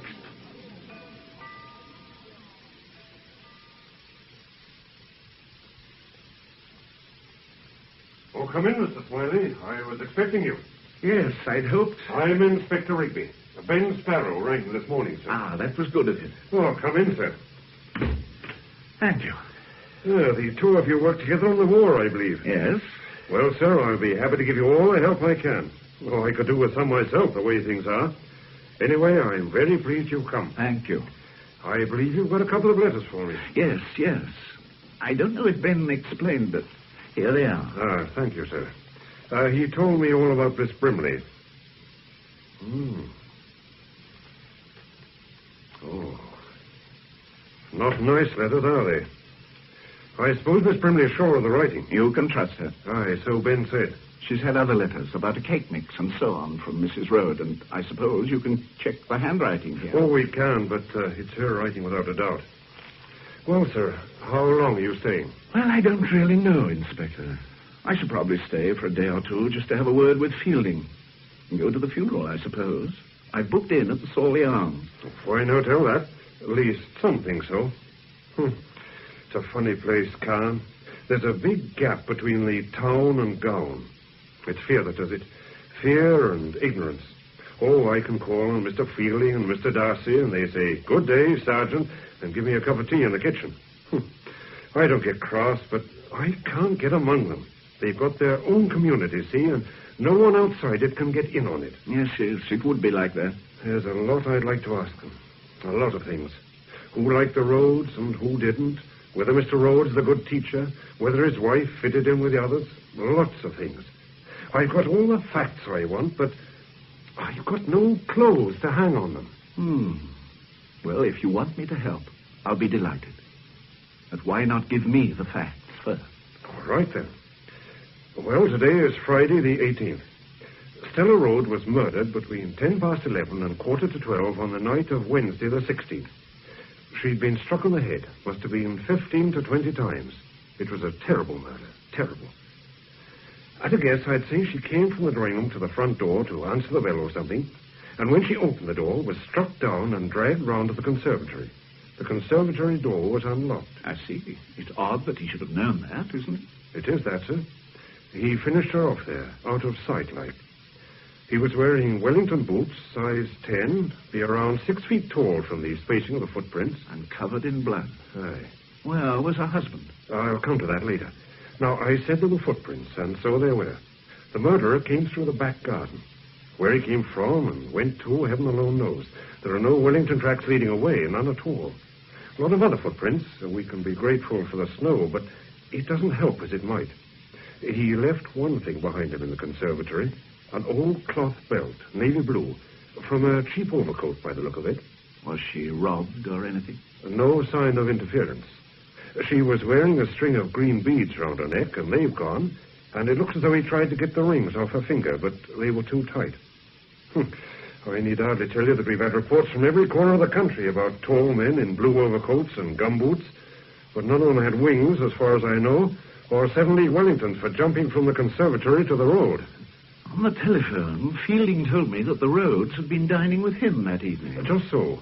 They left Fielding's house in the center of the town at about 10 to 11, walking. Their house is about half a mile away on the edge of the playing fields. North Fields, it's called. That's the place. Well, they got there at about 11:05. When he got home, Rhodes remembered that he'd left a case containing examination papers behind him at Fielding's. So he went back, and Mrs. Rhodes was going to wait up for him. Well, he arrived back at Fielding's about 11:30, collected the papers in their case, and set off home again. At that time of night here, there isn't anybody much about. Rhodes doesn't remember whether he saw anyone. He has an idea a bicycle overtook him, but he's not sure. It was a fine night, cold, a fresh fall of snow on the ground. The light was on in the drawing room. Everything looked quiet enough, very normal. There was a moon, wasn't there? Nearly full. You could see a mighty long way. Well, anyway, he found he didn't have his key with him, so he rang the bell. But he got no reply. So he called to his wife through the letterbox, and still got no reply. Then he noticed the churned up snow and footprints going round the side of the house. Did he realize there was blood about? No. He thought it was an overflow from the gutter. It just showed up dark. Well, he followed the marks round the house until he came to the conservatory. No moonlight there, and the light didn't work. Didn't work? Oh, simple enough. The bulb had gone, and the conservatory wasn't used much in the winter. Well, did he light a match? No, he didn't have any. Non-smoker, see. His wife didn't approve of smoking. So he went in the dark, calling her name. Then he fell over something. At first he thought it was a refugee parcel. Then he realized it was his wife. There he was then, in the dark, trying to find out what was wrong, and then discovering that his hands were covered in blood. He doesn't remember much after that. Poor devil. And then? He was found by a master who lives 100 yards or so away, Mr. Darcy. Almost out of his mind, his hands and face covered in blood. I arrived there about 1. We got him into Dorchester Central Hospital. He's still there, but I gather the shock's wearing off. What is the refugee parcel Rhodes mentioned? Mrs. Rhodes was the organizer for Cairn of parcel collections for a refugee organization, the Public Schools Committee for Refugee Relief, clothes and such like. Very energetic at it, she was. I see. Now, what fingerprints did you pick up at the house? Oh, Mr. Rhodes were everywhere. The others were made by gloved hands, made before Rhodes. These examination papers he went back to Fielding's for, were they as important as all that? Yes, up to a point, anyway. The marks had to be handed in by midday Friday. Today, that is. Why take them to Fielding's in the first place? Earlier on, Rhodes had been on chapel duty, so he didn't have time to return home before dinner. He changed at the school, and that's where he left his latchkey, in his other suit. I see. Then how do you explain Stella Rhodes' letters? Oh, it isn't only the letters we've got to explain. Oh, what else? Well, as you know, Mrs. Rhodes was chapel, the only member of the school that was. The minister is a man called Cardew. He knew her pretty well, even before she came to Cairn. Well, isn't Rhodes chapel? Was. He turned Church of England when he came here. Tried to get his wife to turn also, but she wouldn't. Well, now, Cardew came to see me a couple of weeks back. He was worried and very perplexed at what Mrs. Rhodes had said to him the day before. He came to see you, officially? He said he wanted to talk to me as a friend and not as a policeman, which meant he wanted to talk to me as a policeman. Naturally. And what had Mrs. Rhodes said? She told Cardew that her husband was going to kill her. In the long nights. She repeated this a number of times. Cardew let her go on, then asked her what put such a dreadful thought in her head. I think he was probably a bit too firm with her. In a way, all she did was to start crying. Not hysterically, just quietly to herself. So Cardew offered to help her in any way he could. Asked her again what had given her the idea. Did she say? No, she wouldn't speak. Just shook her head. Then got up and went to the door. Shaking her head as if in despair, Cardew said. She turned to him at the door, and he thought she was going to say something. But she didn't. She just left. How very curious. She seemed very certain that Rhodes was going to do it. It wasn't Rhodes. It couldn't have been. We found the murder weapon in a ditch 4 miles north of Cairn, the morning after the murder. He couldn't have got it there, could he? What was it? 18 inches of coaxial cable, 2 inches in diameter. One of my chaps found it. We're keeping it very close, sir. All right, I'll remember. It is the weapon, I suppose. Everything fits. It's odd, isn't it, that the murderer should have carried the weapon so far and then just thrown it in a ditch. It is odd. Very odd. And I'll tell you 2 things that are even odder. There's a canal running beside the road for half its 4 miles. He could have pitched it anywhere along there. We'd never have been any the wiser. The other thing, Mr. Rhodes used a length of the same stuff in a demonstration lecture on elementary electronics. Mislaid it about 3 weeks ago. I see. I suppose... Yes, sir? Rhodes could have had an accomplice. He could. Oh, the papers mentioned a woman you wanted to interview, a Mad Janie. Oh, it's a nice thought. Mad Janie as an accomplice. No, I didn't mean that. I just wondered why you wanted to interview her. Well, Stella Rhodes knew her, see? She was a kindly woman, was Mrs. Rhodes, easy to talk to. I knew her through being chapel, my wife also. We liked her. Most did. Although some of the women at chapel took against her, but, well, you know what women are. Anyway, Mrs. Rhodes sort of befriended this Janie creature. Used to give her food and clothes. She is what you would call not all there. Happily alienated. Talks to herself and all that. Lives in a disused Norman church over at a place called Poyle, a couple of miles south of Cairn. The oldest village in Dorset, so they claim. It's a rum place. Half a dozen families, all so inbred, you can no more sort them out than a barn full of cats. Well, Mrs. Rhodes used to visit her in her lair there. That upset some people. Yes, yes. And I suppose Mad Janie has vanished. Hasn't been seen in her usual haunts since early Wednesday night on the lane towards North Fields. But that don't mean a thing. These people like Janie are all over the neighborhood for years, and one day they're gone like snow in the fire. But we found a spare set of footprints running along the far end of the Rhodes garden. Woman's prints by the look of them. Could be Janie's. I hope they are. We could do with an eyewitness, even a mad one. Well, there it all is, sir.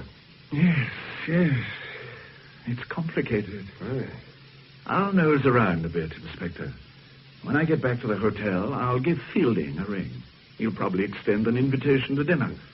I should like to talk to Fielding. Sherry wine or Madeira, Smiley? Thank you. A glass of sherry. Tarts drink Madeira, but boys like it. Perhaps that's why they're frightful flirts. We're all rather subdued at the moment by this dreadful business. Oh, how have the boys taken it? Oh, they adore it. My own house has been particularly fortunate because the Rhodes were dining here that night.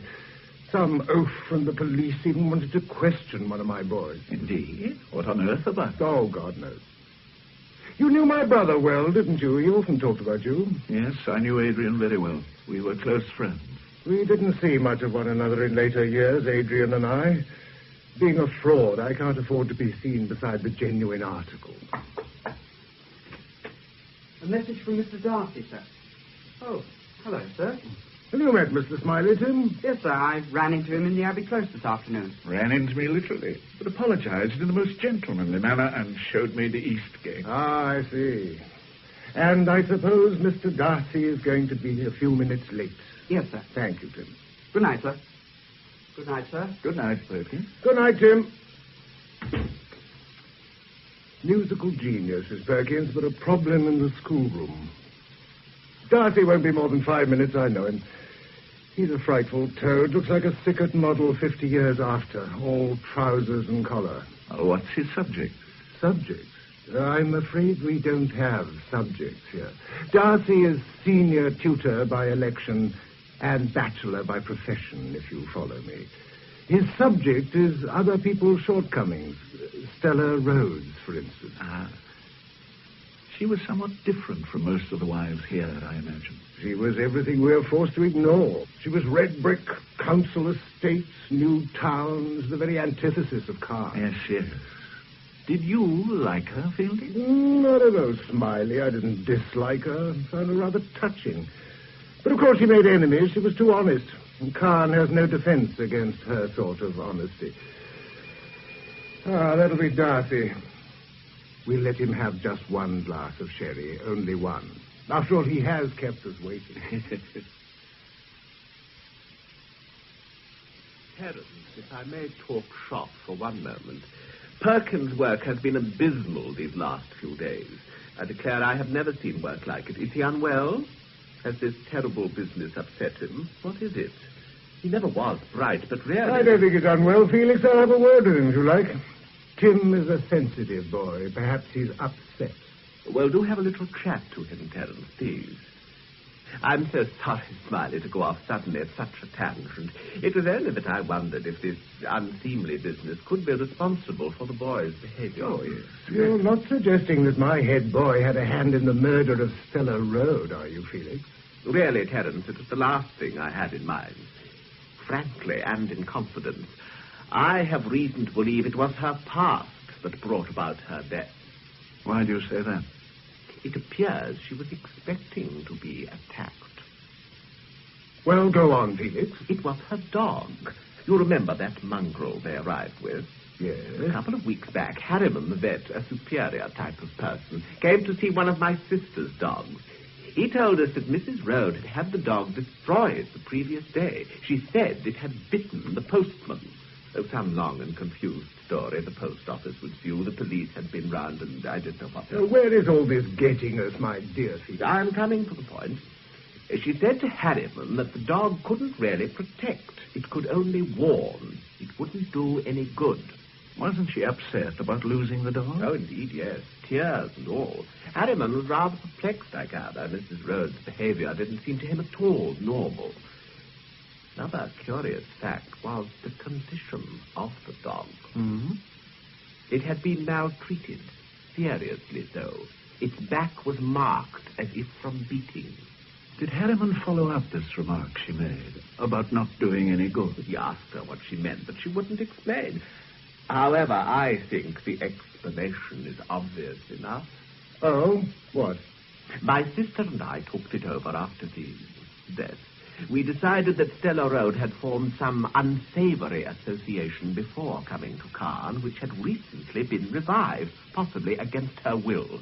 Some violent ruffian who would resent the improvement in her station. No doubt you've seen him lurking in the shrubbery, Felix. Well, how badly was the postman bitten by the dog? But that is the extraordinary thing, the very crux of the story, my dear fellow.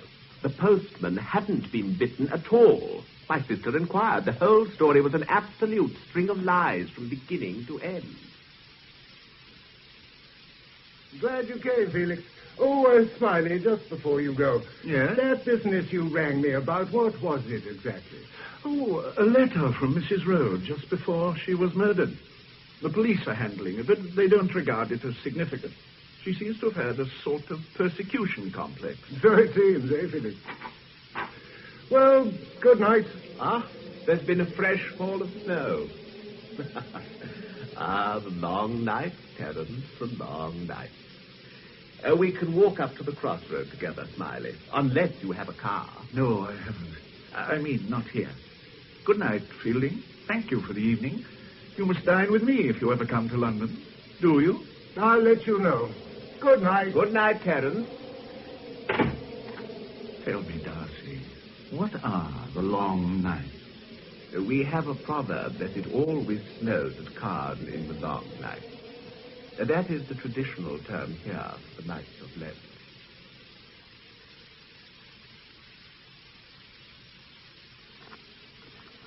It's a beautiful night. Is this Northfields? Northfields Lane.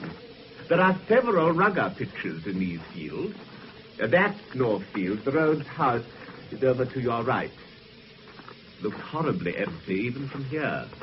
My own house is rather larger and lies farther up the lane. Was it along here that you found Stanley Road that night? About a quarter of a mile nearer to my house. He was in a terrible condition, poor fellow. Terrible. From what you were saying at dinner, it seems the Rhodes were a very ill-assorted couple. Precisely. If her death had happened in any other way, I would describe it as providential, a blessed release for Rhodes. She was a thoroughly mischievous woman, Smiley, who made it her business to hold her husband up to ridicule. I believe it was intentional, others do not. I do, and I have my reasons. She took a pleasure in deriding her husband. And calm, too, no doubt. Just so. But was she such a problem? Surely her husband could have spoken to her. I never encouraged him to do so, I assure you. This is our parting of the ways. You must come to Sherry before you go. Do you stay long? I doubt it. But I'm sure you have enough worries at the moment. So what do you mean? Well, the press, the police, and all the attendant fuss. Yes, just so, quite so. Nevertheless, our community life must continue. I will send a note to the trolley tomorrow. Good night. Good night.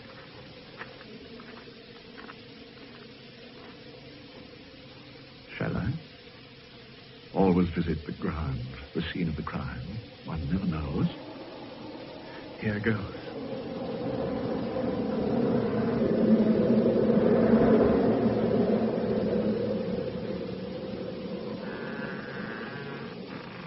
What's that? The conservatory door swinging.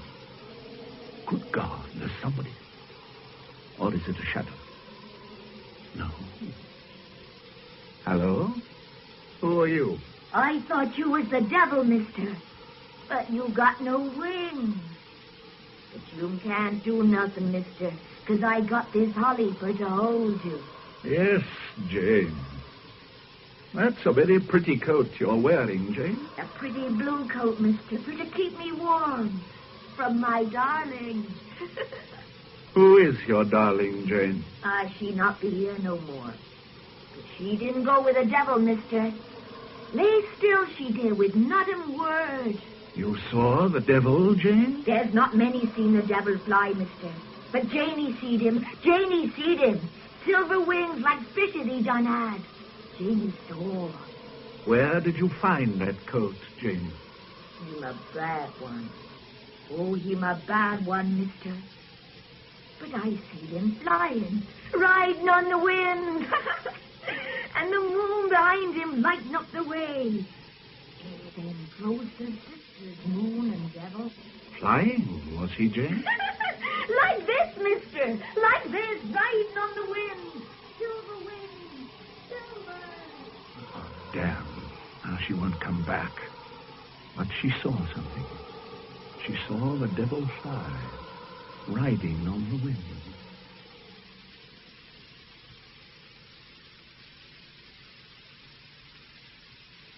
We found her in the old church at Pyle. I'll tell you about that in a minute, Mr. Smiley. She's made a sort of statement. This last part of it reads like a confession, if it reads like anything. Can you understand it?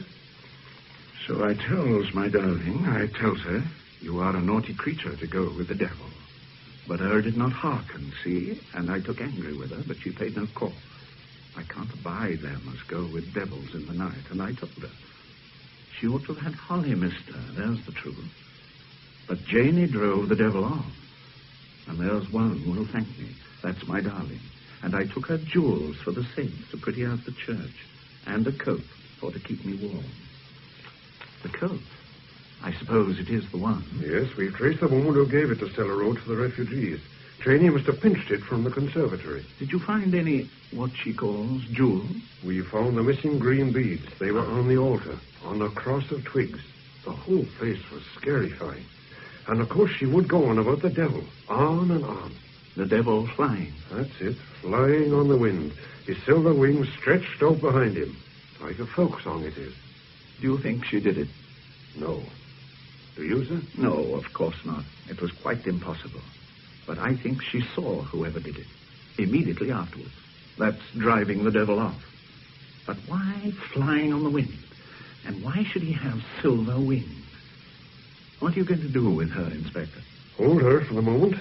I think she's better out of the way, just in case. Yes. The devil must have seen her also. Are you going to the funeral? Yes, I think so. And after it, I might try to get a word with Rhodes on behalf of Miss Fellowship and her paper, if you understand. Oh, I see what you mean, sir. Yes, that would be a very useful idea.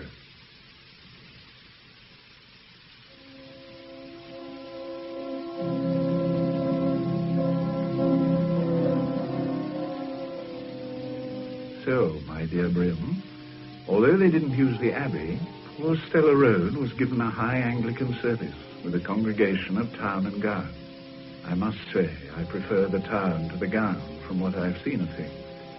But I thought to write you this note just to say that Stella's father was there, a fine, upstanding old man.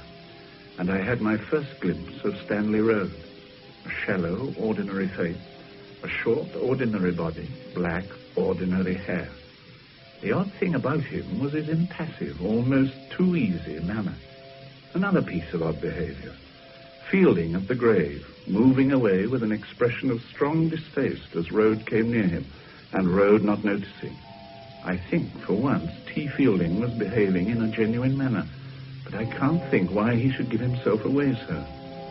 Afterwards, I spoke to Rhodes on your behalf, quite without emotion, the man was. Anyway, I'm seeing him tomorrow. He's back at Northfield, to get some details for a small obituary on his wife for your paper. I hope you approve, my dear Brim.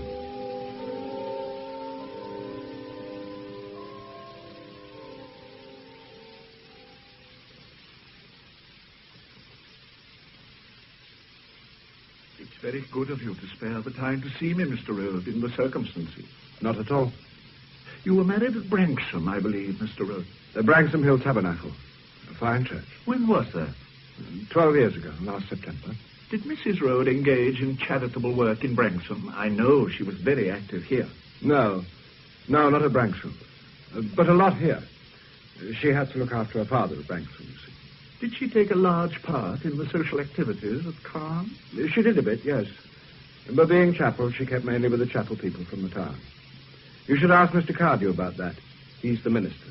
But may I say, Mr. Rhodes, that she took an active part in school affairs as well? Yes, of course. Thank you. Now, is there any little fact that you would especially like us to include? Anything she herself would like to be remembered by? No, not really. I can't think of anything. No, you could say her father was a magistrate up north. She was proud of that. You've been very patient with me, Mr. Rhodes. We're most grateful on The Voice. I say, you haven't got a car, have you? No. I mean, I'm afraid I left it in London. Oh. Never mind. I was only going to suggest we went for a drive, had a chat at the same time. I get a bit fed up kicking around here on my own. I understand. Do you? I don't think many do. Understand the loneliness, I mean. They found out all my correcting. What am I supposed to do here all on my own? No teaching, nothing. You think they want to get rid of me? Oh, I'm sure that isn't so, Mr. Rhodes. I know they've done it for the best. But it worries me nothing to do. And my correction, well, not being handled as I would. Simon Snow gave one boy of mine in elementary science 61%. The boy's an absolute fool. Perkins is his name, nice enough boy, head of Fielding's house. He'd have been lucky to get 30%. Snow gave him 61. It's impossible, quite impossible. Yes, it does seem unlikely. I suppose really I should have moved out of here. The place is getting on my nerves a bit. This house, you mean? Yes. Miss Darcy asked me over to their place to stay, you know, but I didn't feel like it somehow. Not yet. No, of course. Very good people, the Darcys. Very good indeed. They have a sherry party on tonight. I'd quite like to have gone in a way. Who haven't you met, Smiley? Well, the young people in the... Oh, no, they've moved. Oh, there they are, Darcy. Are they the Snows? Ah, yes, just so. Simon and Anne Snow. Let me introduce you. Thank you. I say, Dorothy, is that Smiley your brother's introducing to the Snows? Yes, that's him. Strange little blighter. He married Lord Thorley's cousin. Did you know that? Oh? Yes, Lady Anne Thurcombe. She left him soon afterwards, of course. What do you mean, of course? You don't know Anne Thurcombe. And now I've seen George Smiley, I wonder if it ever happened. Poor Simon's been having an awful time, Mr. Smiley. Felix Darcy unloaded all Rhodes' exam corrections onto him. You mean you have too lots of corrections? Afraid so. It's been a bad week. Rather humiliating in a way. Several of the boys who were up to me for science last half are now in Rhodes' form. One or two I'd regarded as practically unteachable. Rhodes seems to have brought them on marvelously. Yes. He was talking to me about one boy. Perkins. He should be pleased with Perkins. The boy only got 15% last half. This time it's 61. Quite remarkable. Whatever else they say about Rhodes, he's a good teacher. Teacher, darling, don't let them hear you use that expression. Oh, no. You know, Mr. Smiley, Simon's leaving at the end of this half. Oh, yes, thank heavens. Back to Oxford, a DPhil, and then a university job. You don't like Carn? Oh, can you blame me? I like it less than the poor Stella Road did, and that's saying something. Shane Heck's advancing. You must be dreadfully important, Mr. Smiley, for Darcy to serve decent sherry. What are you? President of the Royal Academy? Oh, I'm afraid not. Darcy and I were both dining at Terence Fielding's on Saturday night, and Darcy asked me for a sherry. I don't think Terence can be coming. He seemed frightfully upset at the funeral yesterday. Well, it was rather upsetting, don't you think? Oh, dreadful. Stella Road was such a nice person, I thought, and so unusual. She did such clever things with the same dress. But she had such curious friends. Mrs. Snow, I've been meaning to talk to you. I want you to take over Stella Road's job on the refugees. The master's very keen on refugees. No good, Miss Darcy. We're leaving at the end of this half. I thought everyone knew that. Felix never tells me a thing, old Jack. And don't you ask me, Dorothy, darling. You know I'm up to my eyes in all sorts of charity. Refugees? Oh, it all started with the Hungarians, collecting for them. Stella Rose was one of the few wives who did anything. She worked very well, right until her death. I went over to North Fields on Friday with that parson man from the Tin Tabernacle and Cardew. Well, to see if there was any refugee stuff to tidy up, and there wasn't a thing out of place. Everything was all packed up and addressed. We just had to send it off. Oh, that was very efficient. Well, it was. Now, who the hell can I find to replace her? Darling Dorothy. Never happy unless she's organizing somebody. Mostly poor Felix. I suppose I could help. After all, Stella Rose was very kind to us, you know, Mr. Smiley. Yes, yes. The only Smiley I ever heard of married Lady Anne Thircombe, a very curious match. I understand he was quite unsuitable. I never did hear what became of Anne. She went to Africa. Or was it India? No, it was America. So tragic. I must go. Charles is looking awfully lonely. If anybody deserved to be murdered, that's... Instead, it was Stella. How unjust things are. You said she was kind to you. Oh, very. Yes. Just one thing. When we moved into a little house in Bread Street, the rain was simply teeming down. We used a firm called Mulligan's.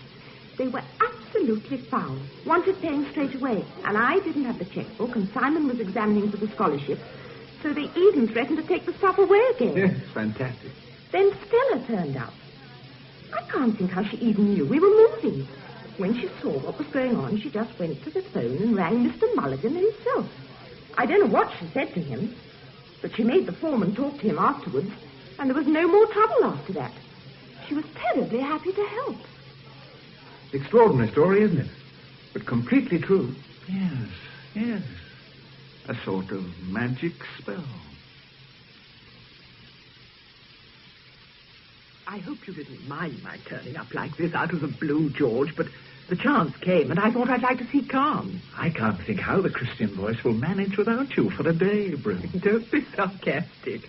And anyway, I found a perfectly good young lady to hold the fort, if you can describe the voice as a fort. Well, it's a description that would fit the Sawley Arms. Take where we are now. They call this the residence lounge. Yes, it's a rather extraordinary echo of the past, isn't it? Inefficient, antiquated, and smug. There's a framed tapestry in my room of a Buckinghamshire garden.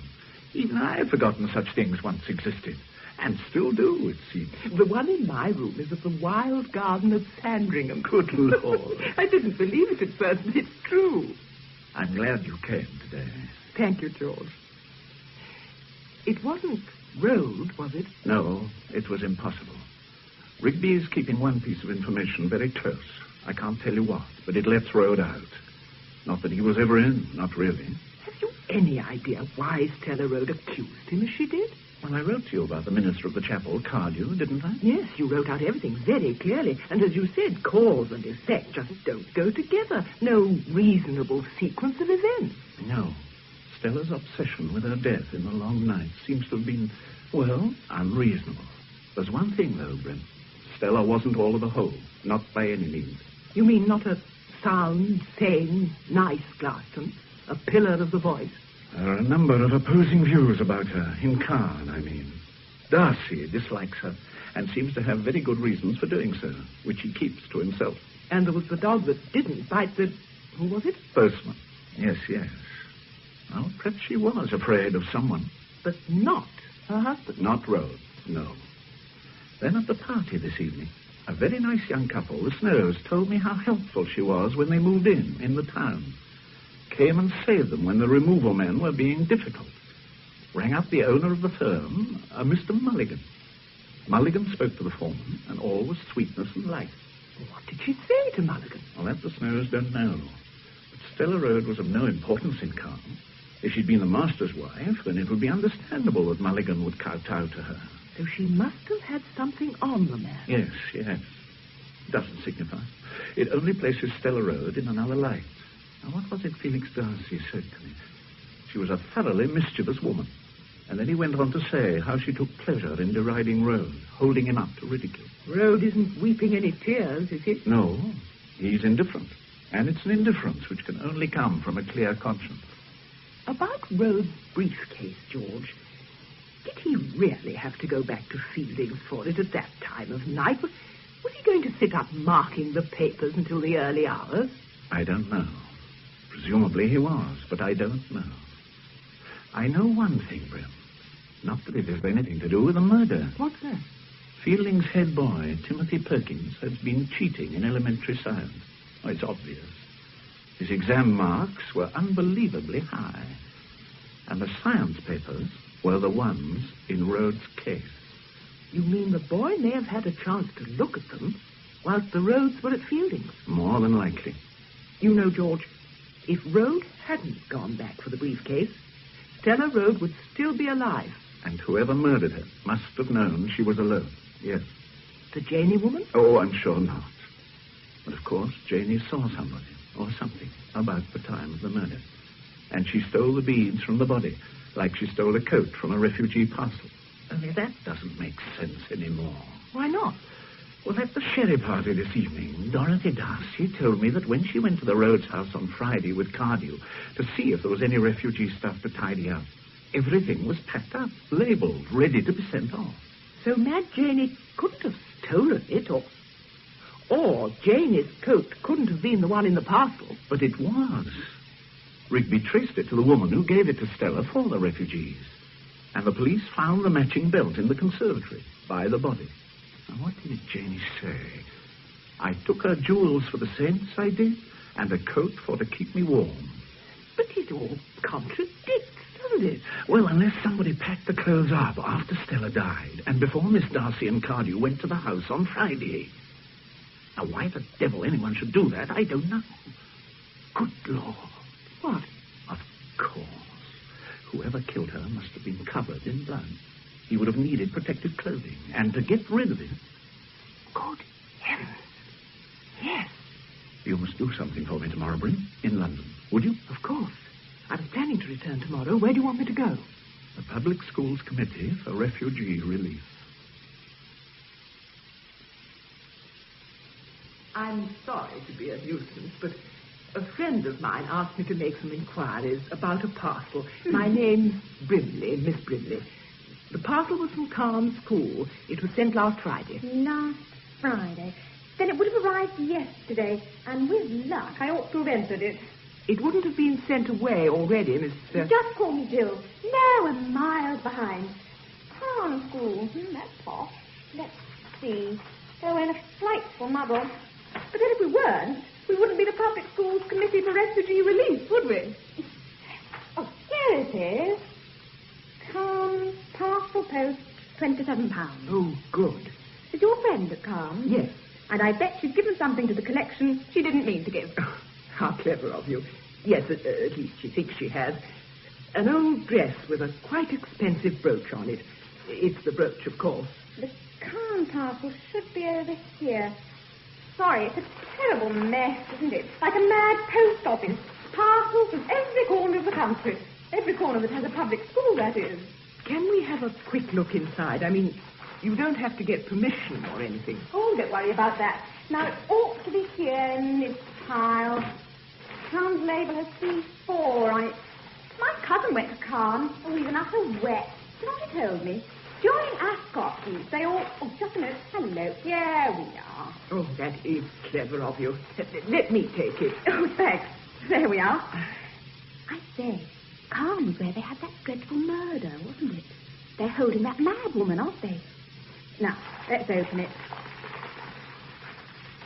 Funny. What is, my dear? Well, normally the Calm parcels are beautifully packed, but this is quite different. I'll take the things out one by one. Awful muddle. What colour dress? Grey. Grey with a few pink flowers. Socks. An old duffel. 2 black pullovers. Well, honestly, they must be having a brainstorm. Look at these. A pair of filthy old gloves. Leather, I suppose. Awfully stained, aren't they? And look at these. Rubber overshoes. They're pretty grubby, too. Now, oh, what's this? A plastic cake. Icing cake. Ugh. Ooh, it's damp and slimy. Oh. Are you all right, Miss Brimley? Yes. Don't worry about me. You look so pale. But there's no grey dress. No, my dear. There wouldn't be.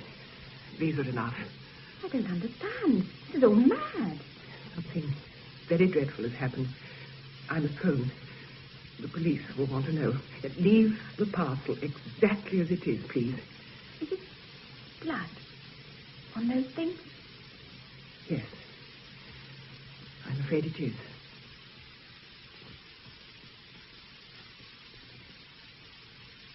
Tim. What? Oh, you did give me a start. And you haven't even put the light on. I was just going out. Standing there like a figure in Madame Tussauds. I'm just on my way to Mrs. Harlow, my music lesson. I know that, Tim Perkins. I know which evening it is. Yes, Miss Truebody. Well, Tim, what is the matter? I don't think there's anything the matter, Miss Truebody. Of course there is. Ever since poor Mrs. Rhodes died, you've been going about looking as if you'd seen a ghost. It's not like you. Did it upset you so much? Mrs. Rhodes? No, it hasn't, really. I was awfully sorry, but, well, I'd only been to tea with her once. Yes, Tim. I know what you mean. So it's not poor Mrs. Rhodes. What is it? Nothing. Well, it's only the exams. They've worried me. I'm not sure if I've done it all well or if Mr. Rhodes will see my results. I mean, you see... I don't see, Tim. Let me tell you after my music lesson. All right. I'll be in my room. Thank you, True. Thanks ever so much. Mind how you go on that bicycle. And do be careful at the bottom of Longmead Hill. It's awfully slushy down there. Oh, I'll go as slow as a snail. Give my regards to Mrs. Harlow. I will. Oh, Mr. Swiley, you got my message then? Message? No, Inspector. I was on my way over already. Oh, I thought you were quick in arriving. You've heard the news then? What news? About the boy in Fielding's house, missing all night. No, I've heard nothing. Well, 8:30 last night, Fielding rang us here. Perkins, his head boy, hadn't arrived at a music lesson with a Mrs. Harlow who lives over at Longmead. Neither had he come back. We found him an hour or so later at the bottom of Longmead Hill, half in the ditch, his bicycle beside him. Dead. Oh, my dear God. We've closed the road and we've been trying to reconstruct the accident. Looks as though he must have fallen from his bike near the bottom of the hill and hit his head on a stone, his right temple. How did Fielding take it? He was very shaken. Just seemed to give up. And then he broke down and asked to be left alone. How do you mean, broke down? He cried. Wept like a child. I would never have thought it. I suppose it was an accident. I suppose so. Perhaps, Inspector, before we go any further, I'd better give you my news. That's why I came to see you. I just heard from Miss Brimley.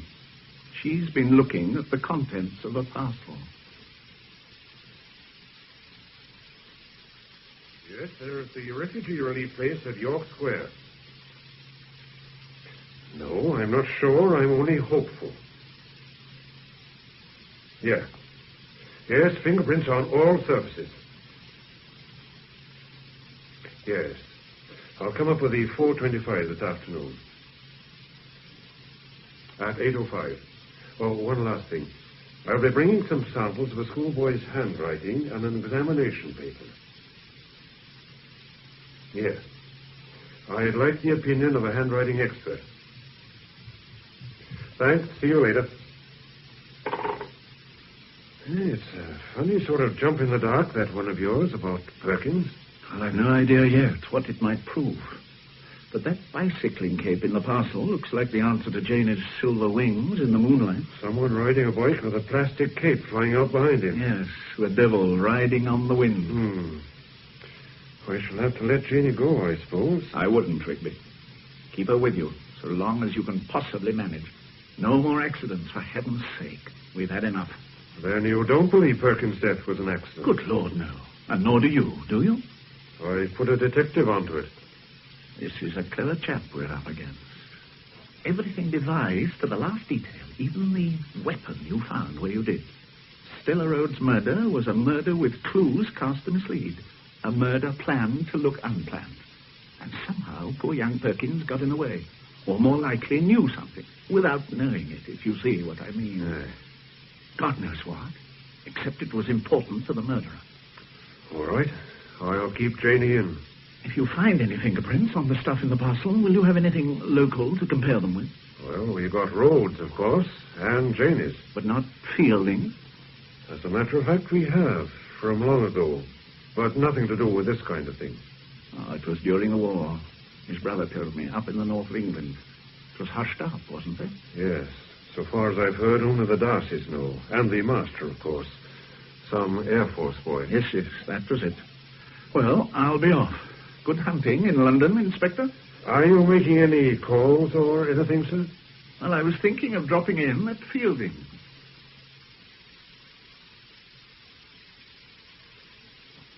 Mr. Fielding's very upset, sir. He told me he didn't want to see anyone, but I've said you're here, sir, and he'll be in shortly. Would you like me to take your coat? Yes. Thank you. All right, True. Yes, sir. Smiley, what do you want? I just wanted to say goodbye, Fielding, and to offer you my condolences. Well, goodbye. Thank you for calling. You needn't have bothered, really. You could have sent me a card, couldn't you? Well, I could have done, yes. But it just seems so very tragic when he was so near success. What do you mean? What the devil do you mean? Well, I mean in his work, the improvement. Simon Snow was telling me about it. Amazing, really, the way Rhodes brought him on. Goodbye, Smiley. Thanks for coming. Well, not at all. I suppose poor Rhodes must have been bucked with those exam results, too. I mean, it was more or less a matter of life and death for Perkins, passing that exam, wasn't it? He wouldn't have got his remove next half if he'd failed that science paper. You must have helped him wonderfully, both of you, you and Rhodes. Oh, you've heard the latest, I suppose, about that wretched gypsy woman who killed Stella Rhodes. They've decided she's fit to plead. Or just between ourselves, Fielding, I don't believe she did it. Do you? I don't. No. Can't kill them. It could only happen here. It's the game we play, the exclusion game. Divide and rule. Now, for God's sake, go. You've got what you wanted. Go. Oh, come on, Fielding. There's a fire here. Now, sit down. Good. Now, listen. If what I think is true, there isn't much time. I want you to tell me about Tim Perkins, about the exam paper. He would have failed, wouldn't he? Yes. I've had to leave. The day the Rhodes came to dinner, that day Rhodes left his case in the hall. It was unlocked. But you know that, don't you? Perkins took his chance, and later, when you asked him how he'd done in the exam... He wept. He wept as only a child can. And he told you he'd cheated. That he had looked up the answers and copied them onto his paper. And after the murder of Stella Rhodes, he remembered what else he'd seen in the briefcase. Is that right? No, don't you see? Tim wouldn't have cheated to save his life. He never cheated at all. I cheated for him. You? But you couldn't copy his handwriting. It was only formulae and diagrams written with a ballpoint pen, the kind we all use. Don't you see, Smiley, it was easy. His paper was hopeless. He'd only done 2 out of the 7 questions.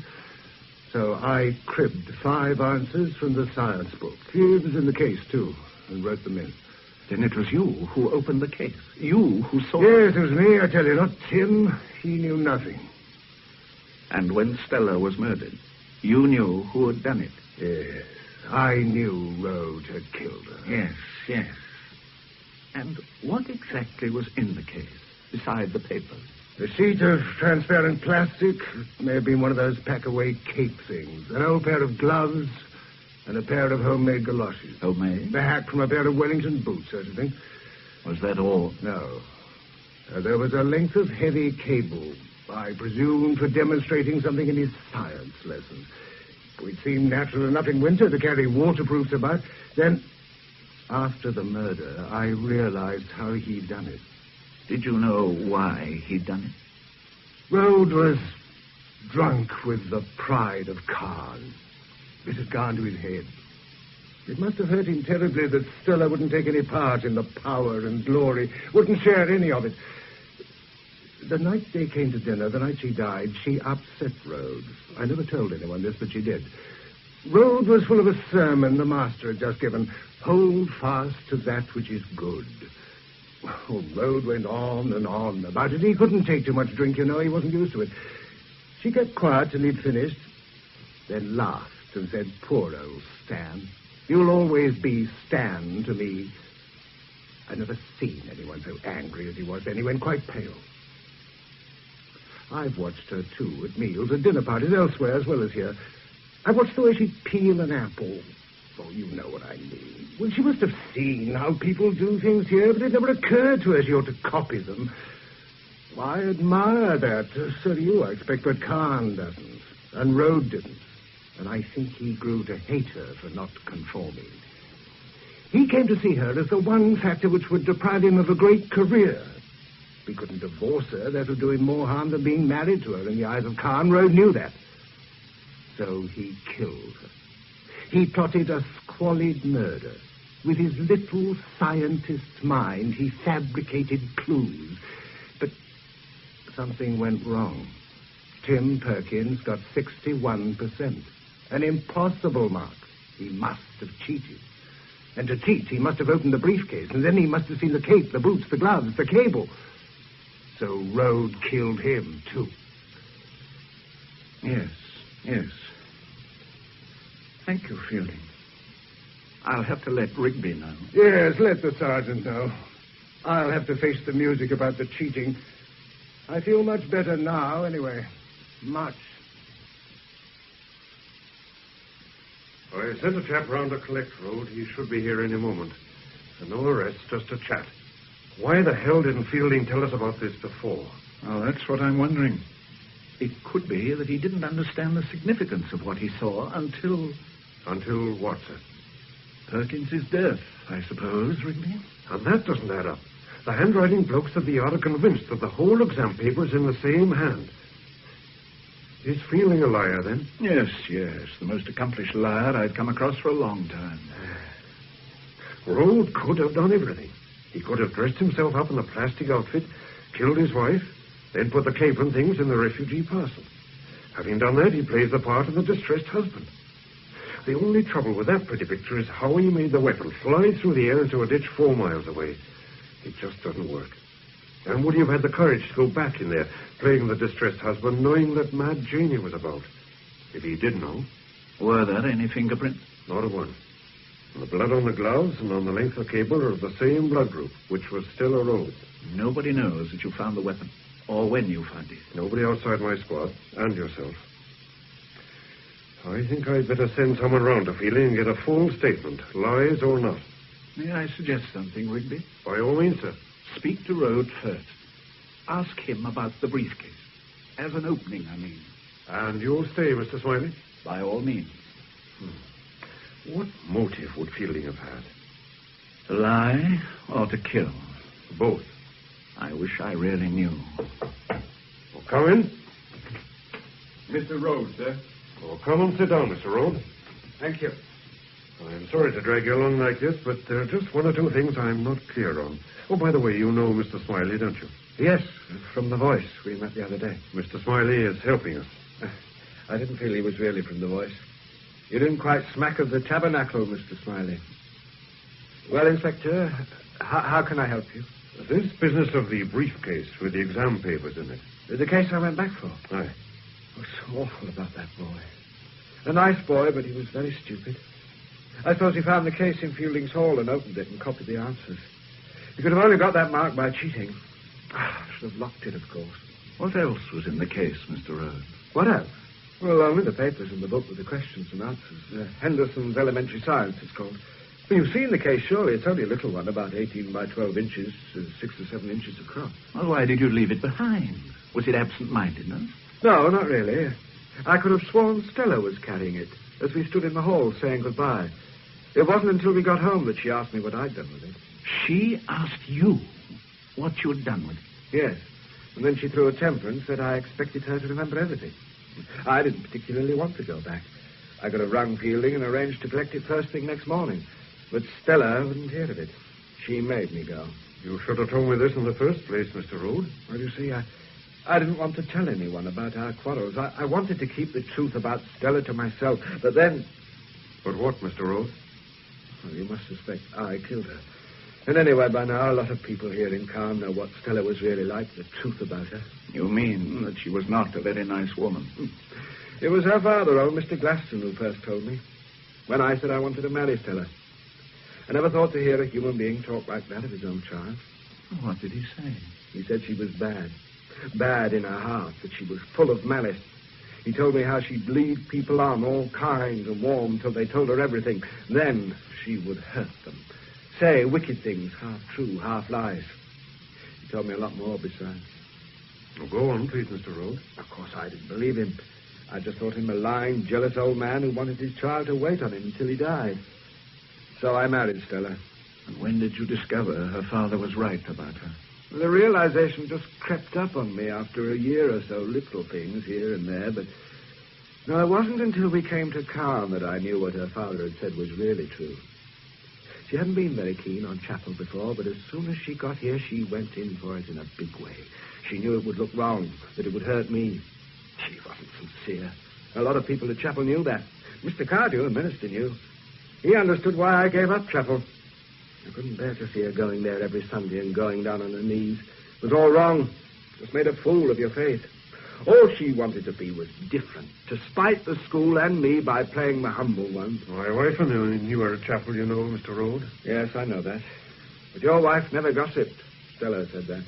It made her cross, because to begin with, people liked her and they talked to her. She listened. Oh, she loved to listen. And she hoarded away every drop of gossip and dirt. She'd come home sometimes after her chapel work in the evenings and throw off her coat and laugh till I thought she'd gone mad. I've got them. I've got them all, I know, all their little secrets. Those that realized what she knew, they grew to be frightened of her. Did she have a hold on a man called Mulligan? Yes. Yes, how did you know that? He's got a daughter with an illegitimate kid near Leamington. Stella found out. Well, that's how she helped the Snows when they were moving in. She told me about that. She rang up Mulligan from the Snows and said, "Greetings from Leamington Spa, Mr. Mulligan. We need a little cooperation." And he cooperated. But they got her in the end, didn't they? They got their own back. Yes, they got their own back. Mad Janie didn't do it, Inspector. No, Janie's as soon have killed her own sister as killed Stella. They were as close as moon and stars. That's what Stella said. She looked after Janie. You see, it gave her a feeling of power to help a creature like Janie and have her fawning around. Not because she was kind, but because she was cruel. Was she cruel to her dog? You know about that, too, do you? Oh, yes, she often beat it. But one day she beat it until it was... Oh, poor brute. She must have got mad. Well, I couldn't take that. I took most things. I had to, you understand? I had to, unless I left town. But that... I shouted at her. She laughed. And then I hit her. Not hard, but hard enough. I gave her 24 hours to have the dog destroyed, or I'd tell the police. She took it to the vet the next day. I suppose she told him some tale. She could always do that. She said it had bitten the postman, Mr. Rhodes. Not very original. And she was found out by Miss Darcy. Ah. Well, the Darcys understood about her. Yes, Felix Darcy. Oh, that was strange. Anyway, after the business of the dog, she took to pretending I was violent, cringing away whenever I came near, holding her arm up as though I was going to hit her again. She even made out I was plotting to murder her. She went and told Mr. Cardew I was. Did you know that? Yes, sir, we knew that. She didn't really believe it herself. She'd laugh about it sometimes. Then at other times she'd whine and stroke me, begging me not to kill her in the long night. It was the words that got her. The long nights. She liked the sound of them, the way an actor does. You were going to say something about Darcy. Darcy? Oh, yes. Yes, he knew about Stella, but not because she had anything on him. No, that was something different. She had something special there, something she'd never told me about, you see. There were nights when she'd slip out, all excited, as if going to a party. Quite late sometimes, 11 or 12 o'clock. You didn't ask her where she was going, Mr. Rhodes? No, I never did. You see, if I had, she'd have enjoyed not telling me or telling me a lie. I only knew she was going to meet somebody she had on the hook. Darcy must have known who it was. She said he did, but he couldn't tell. She liked that. Well, that was all I ever knew. Have you any idea who killed her? You know I didn't, don't you? Yes, I think I know that, sir. But you don't know who killed her. You don't know yet. I think we know who killed her, Rod. I think we do now. What the hell do you want with me again, Smiley? I thought you'd gone back to London. No, I didn't go back after all. Something cropped up. Here, I mean. You had to do some more of your wretched little spying, did you? No, not spying, Fielding. Talking. Talking to Rhodes. Yes, I heard the police had pulled him in. Not pulled him in, Fielding. They've just been getting his story. Well, thank you for telling me, Smiley. It's most interesting, but you needn't have bothered. I'm not concerned any longer with Rhodes or any of this dreadful, sordid business. At the end of this half, I leave Caen for good. Wash my hands of the place. Goodbye, Smiley. The story you told me yesterday when I came and saw you about cheating for Tim Perkins, how you took the paper from the case and altered it. Yes? It isn't true. They've examined it, and it isn't true. The writing was all one person, the boy's. If anyone cheated, it must have been Tim Perkins himself. My dear Smiley, you can't expect me to believe that. These policemen are practically moronic. And what does it matter? Tim is dead, isn't he? Rhodes killed him. Look, Smiley, I've things to do. I have to go to London tomorrow. Do you know why? I'm seeing a headmaster about a job.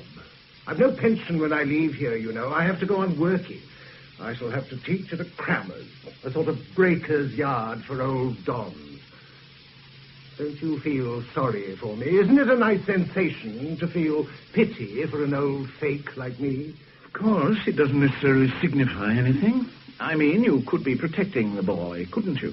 By lying for him, even though he's dead, for his honor, so to speak.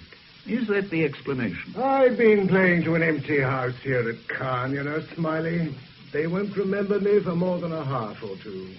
What a mess I've made of life. That's all there is to it. You've got to listen, you know, Fielding. There might have been collusion between you and the boy. A situation where you were moved by the boy's distress when he brought you the papers. And on the spur of the moment, you opened the case and took out his paper and told him what to write. I told you the truth yesterday. Make what you want of it. I'm trying to help, Fielding. I beg you to believe me, I'm trying to help. I don't want there to be more trouble than need be, more pain. I want to get it straight before Wrigley comes. It matters terribly about the briefcase. Everything hangs on whether you really saw inside it and whether Perkins did. Don't you see that? Sit down, Smiley. What are you trying to say? If it was Perkins who cheated after all, if it was only the boy who opened the case and not you, then they'll want to know the answer to a very important question. They'll want to know how you knew what was inside it. What was inside it? The plastic cape, the gloves, the galoshes, the piece of cable. I saw them. They have to believe that. They were the things, even if that police sergeant hasn't been able to find them. Oh, don't be so silly, Fielding. Everything's been found.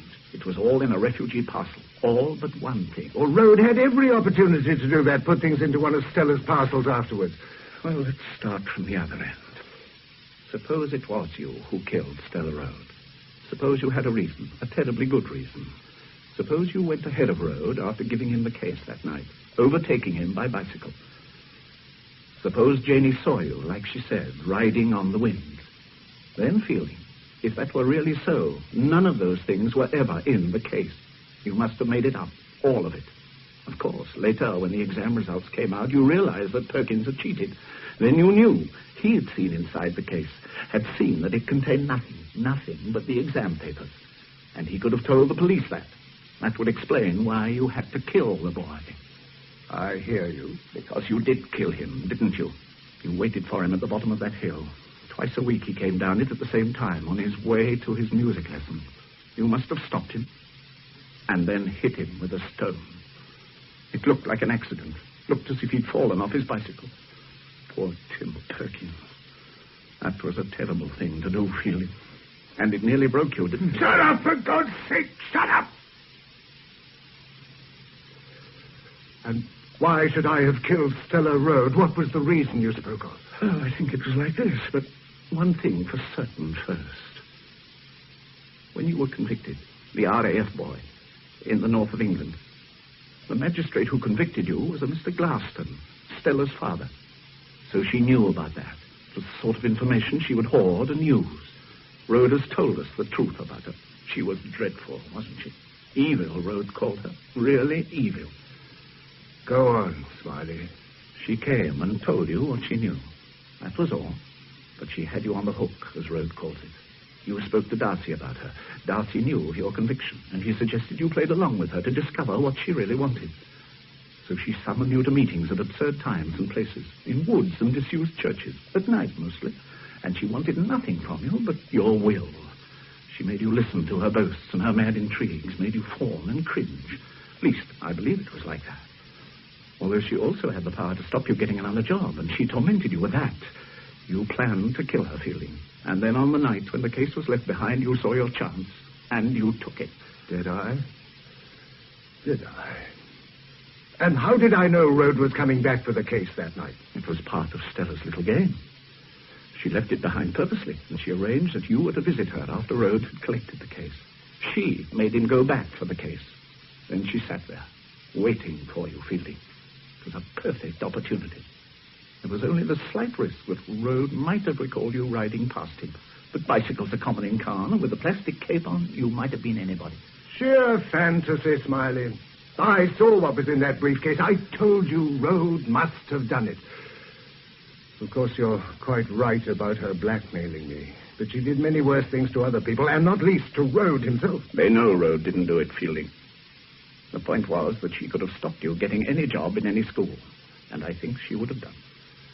Or if she'd let you obtain a job, then she would have still had you on the hook. How do they know Rhoda didn't do it? How can they know? He's got no alibi. Why should he have made all the bother with the case? Why didn't he keep the case with him all the time? To do what he did do with it doesn't make sense. But never mind. If he did leave the case behind, so he had a chance to put on his killing outfit without hurry, without Stella suspecting, then he did have a sort of alibi. But actions like that don't make sense, Fielding. Why not? How do you know? How do you know it wasn't Rhoda? I'll tell you. 5 minutes after discovering the body, Rhoda was with Darcy. From then on, for the next 48 hours, he was under constant supervision. Perhaps you didn't know this, Fielding. But next morning, the police found the murder weapon where you dropped it that night, 4 miles down the road in a ditch. Rhoda couldn't have got it there, could he? In 5 minutes. No, of course not. Bad mistake, wasn't it, Smiley? Well, why didn't you throw the cable in the canal, where it would never have been found? Did you so much want to incriminate Rhoda? It would have been poetic justice. It was Rhoda who brought the frightful woman here to Caen because he nursed a miserable little ambition. He wanted to be one of us, the stupid oaf. So he let her loose on Caen and on me in particular. Didn't he guess what she was up to, what she was really like? Rhoda knew. He knew all there was to know about her. He suffered because of her, but he never murdered her. No, I did that. She got her just desserts. And you know, Smiley, if I hadn't done it, somebody else would, sooner or later. She'd have tormented some other poor devil. That's what she liked about it, of course. I rang the bell that night, and she came to the door, full of herself, ready to put me through her catechism. And then she saw that I was going to kill her. For a moment, she showed fear, for a fraction of a second only. She made a mouth as if to scream, but she didn't utter a sound. Then, just as I was about to strike her down, she looked up at me, and there was no surprise in her eyes. I never thought I would make a murderer, you know, Smiley. Perhaps Stella Rhoda would have made one out of any man. I imagine Rigby is on his way. Yes, he should be here soon. How very civilized this all is. I suppose she'd have let me get the job at that awful Crammer's just to keep tracks on me. She'd never have let go of me. She loathed me and everything I stood for too much to let me slip out of her life. Oh, those meetings, I can't describe them. It wouldn't be decent. But I shall never forget them. And I shall have plenty of opportunity to remember them, shan't I? Could you have stood her treatment, Smiley? Surely it was as bad as any treatment by a secret police. The sudden grab, the smooth release, and then the sudden grab again. No end to it. Don't you see I had to kill her? No, Fielding, no. Because I think of what followed. Tim Perky. How old was he? 17. And he cheated probably for the first time in his life. And paid for it with his life. I try to forget that. To kill the thing you love. God help me. And now True will answer the door and say, "Good evening, Mr. Rigby. What can I do for you?" Oh, good evening, Mr. Rigby. What can I do for you at this time of evening? Mr. Fielding, please, Miss Truebody. I think you have somebody with him, Mr. Smiley. Yes, I know. Is this the door? Yes. Good evening, Inspector. I have a warrant for your arrest, Mr. Fielding, on the charge of murdering Mr. Stella Road on the night of February the 16th. I know, Inspector. Oh, Mr. Fielding, you can't let them say such things. Poor True. The Inspector's quite right. On the night of the 16th, I killed Stella Road. No, you're just saying that, Mr. Fielding. You couldn't murder anybody, not you, Mr. Fielding. I never thought I could either, True, but she made me a murderer, you know. Oh. And then I had to go on. Go on, I don't understand. Oh, no. No, not him, not Tim. You loved him. I saw him off that night. I told him to be careful. Come on, for heaven's sake, let's get this over with. I must warn you that anything you say may be used in evidence. It always has been, Inspector. Goodbye, Smiley. I'm sorry I'm not a patch on my brother. Goodbye, Fielding. You know, they'll never be able to live this down at Cairn. Things will never be quite the same again here. That is something to be remembered by, isn't it? Quite something.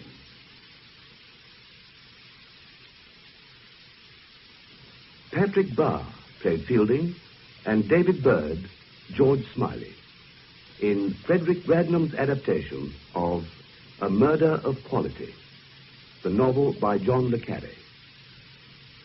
Peter Williams played Inspector Rigby, and Joan Sanderson, Miss Brimley.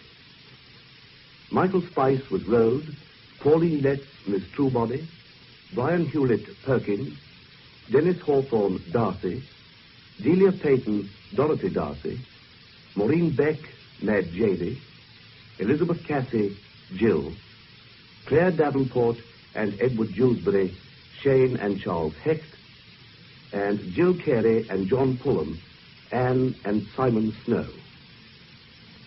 A Murder of Quality was produced by David Geary. The Sunday play at 2:30 on Radio 4 tomorrow is John Drinkwater's classic Abraham Lincoln, starring Michael Hordern and Mary O'Farrell. 2:30 tomorrow afternoon, Abraham Lincoln.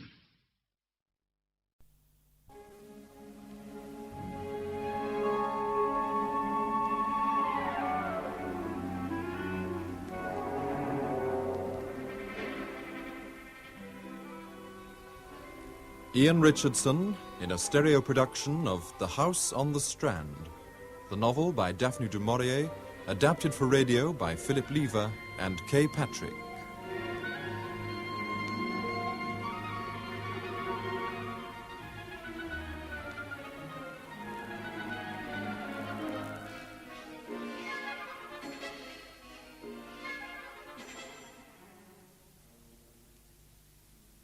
And I remember, what's his name, old Professor Marsh, accusing me of leading you into God knows what trouble. Another brandy, Richard. Well, I ought to be going. Vita's calling me in the early hours from New York, and it is a bit late. Oh, go on. I haven't seen you for months. Vita surely can't begrudge us this one dinner together. No, of course not. Well, just one more brandy then, and then I really must go. You've changed, you know, Richard. You're not the same carefree Richard Young I knew at Cambridge. No, just 20 years ago, and you're hardly the same carefree Magnus Layton.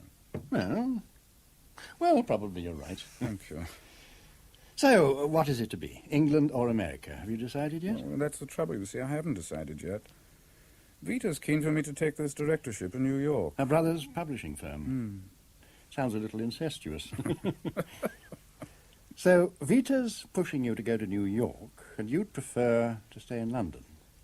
Vita retires to America in a huff, ostensibly to collect her son from school, leaving you with a decision to make. Oh, now that's putting it a little baldly. But to the point. And you see, I think I may be able to help. You're in between jobs, right? Yes. Vita returns in a week with your stepson in tow, and then what? Well, Europe for a holiday, I suppose. After I've told Vita my decision, see England or New York. You remember Kilmarth? My parents' old house? Yes. You used to like staying there? Yes, of course I remember it. It's a beautiful old house. Well, it's been standing empty since they died. Oh, the occasional visit from me, but that's all. I've modernized it, And a woman comes in from the village to keep everything in order. Now, what I'm suggesting, Richard, is that instead of hanging about in London waiting for Vita, you stay at Kilmarth. Vita and Teddy can join you there, and, well, you can all stay as long as you like. It's tempting, Magnus. Only, well, you see, Vita's rather set her heart on the Mediterranean. I would have thought it was just what you both needed. Somewhere you can laze about in the sun. Good for the boy, too. Plenty of sailing. But most important of all, the peace you need, Richard, to come to a decision. After all, it'll be a big move. Oh. Surely even Vita can see that. Well, yes, of course you can. Good. So then you'll put it to her, will you? See what she says? Of course I will. It's extremely kind of you, Magnus. Oh, nonsense, dear boy. Come back for lunch tomorrow and we'll finalize arrangements. Right. Another brandy to celebrate? Well,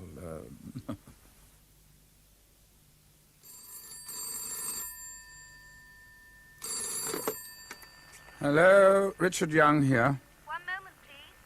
Go ahead, New York. Your call is through. Hello?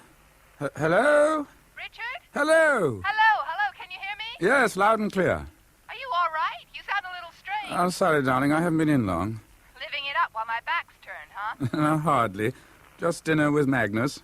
You remember you've heard me talk about Kilmarth, Magnus's house in Cornwall, where we used to spend our holidays sometimes. I remember. Well, he's offered it to us, you, me and Teddy, for the summer. It's a beautiful old place. You'll love it. Cornwall? But we said Europe for summer. Yes, but... I told Bill and Diana we might see them in Nice. Oh, I've almost committed us, darling. You see, the thing is, I'd like to stay there. It's peaceful and it's quiet. And cold. And what about food? Oh, now, Vita, listen. And if it's that old, it'll be primitive. Vita, listen, Vita. It isn't primitive. Now, you just listen to me. I'll tell you about it. All right. Go ahead. Convince me. Good. I'm glad she's keen. Well, as I say, her major fear seems to have been that she might find it primitive. 3 years of marriage and the dishwasher means more to your conjugal life than the double bed I'm throwing in for good measure. I warned you it wouldn't last. The marriage, I mean, not the bed. Just a second. I'll turn that off. Your taste in music seems to have changed, Magnus. I don't recall you having much time for the romantics before. No. Science has provided all the romance I need. As a matter of fact, Richard, I've stumbled across something rather exciting. I thought I sensed something simmering underneath that calm exterior of yours. What is it? I've had what I think is a success with one particular piece of research. A combination of plant and chemical into a drug, which has an extraordinary effect on the brain. I thought all so-called hard drugs had that kind of effect. Well, the people who take them, mescaline or LSD or whatever, pass into a world of fantasy, don't they? Filled with exotic blooms and imagine they're in paradise. No, this was no fantasy world. You mean you've tried it yourself? Of course. And I repeat, this was no fantasy world I entered. It was very real indeed. What sort of world? The past. All your sins, do you mean? The evil deeds of your misspent youth? No, nothing personal at all. I was merely an observer, like a spectator at a play. I didn't take part. Well, the fact is that... No, I won't tell you what I saw. It would spoil the experiment for you. I'm sorry, I don't understand. I want you to try the drug yourself and see if it produces the same effect. Oh, no.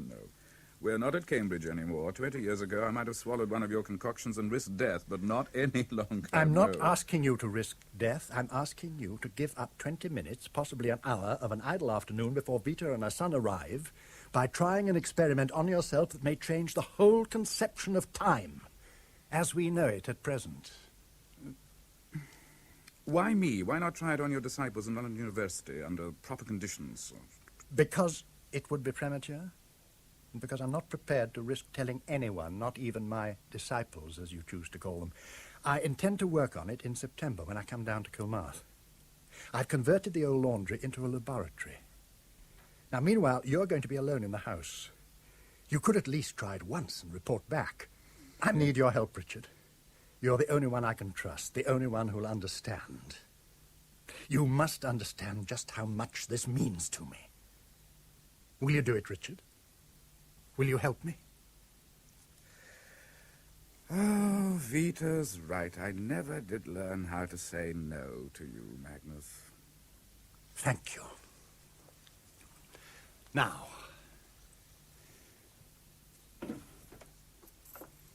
here is the key to the lab. It's in the basement. You remember the old laundry? Yes, I remember. Now listen carefully, this is very important. By the old sink is a cupboard. Okay. Inside you'll find 3 small bottles labelled A, B, and C. You drink 3 of the measures out of bottle A. Have you got it? Bottle A, 3 measures. Now, it could have a sudden effect, you know, no intervening stage, direct transition from one state to another. But no matter what you feel like, stay in the house, because you won't be aware of your body coming into contact with inanimate objects. There may possibly be a feeling of nausea, but nothing dangerous. But whatever you do, don't touch alcohol for at least 3 hours after taking the drug, and then go slow. I'm beginning to regret this already. Now, another thing. If you should meet a figure from the past... A figure? Yes, I know this sounds ridiculous, but you'll see. If you should do so, for heaven's sake, don't touch him. Inanimate objects don't matter, but if you try to make contact with living flesh, the link breaks and you'll come to with a very unpleasant jerk. I tried it, and I know. Tell me, Magnus, what will I see? I prefer not to tell you. It might predispose you unconsciously to see what I saw. Now, I suggest you set off this afternoon. Give yourself this evening to settle in, and take the drug sometime tomorrow morning. Give me a ring and tell me what happens. Well, that's if I'm capable. Of course you'll be capable. Oh, don't look so worried, Richard. I promise you there's absolutely no danger. No danger at all. Had enough breakfast, Mr. Young? Hey, Mr. Young? Mm-hmm. You had enough breakfast? Oh, plenty, thank you. I'm so sorry, Mrs. Collins, I was miles away. Oh. Look, do you mind if I go now, Mr. Young? No. I've got to get my shopping, you see. Now, you're sure you'll be all right? Yes. I'll pop back this evening and get you a meal. Yes, well, there's plenty to do. I'll be quite busy. Like the professor. He manages to keep himself busy when he comes down here, though what doing, I don't know. Let me see you out.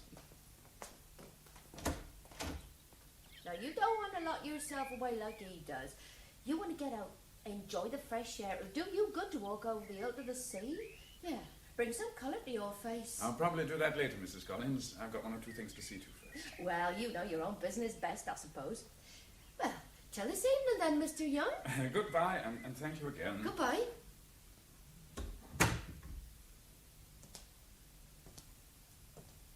Oh, well, no point in putting off the evil moment.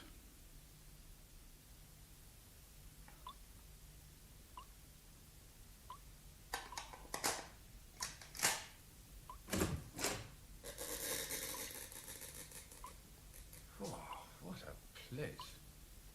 Oh, well, cupboard by the sink, I think he said. Here we are. B. C. R. A. Now then, 3 measures. 1, 2, 3.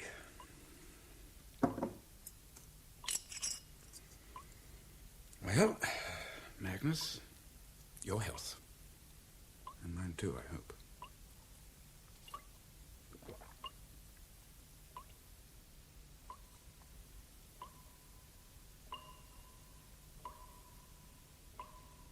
Nothing.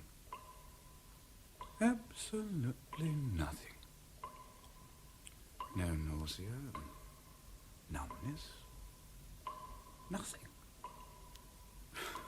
I feel cheated. Ooh. Well, no point in staying here, I suppose. Might as well take Mrs. Collins' advice.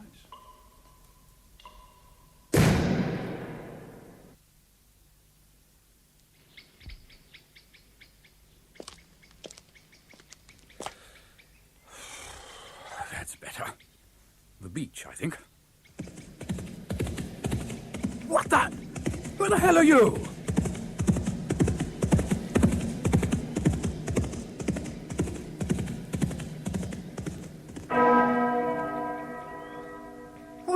What is this?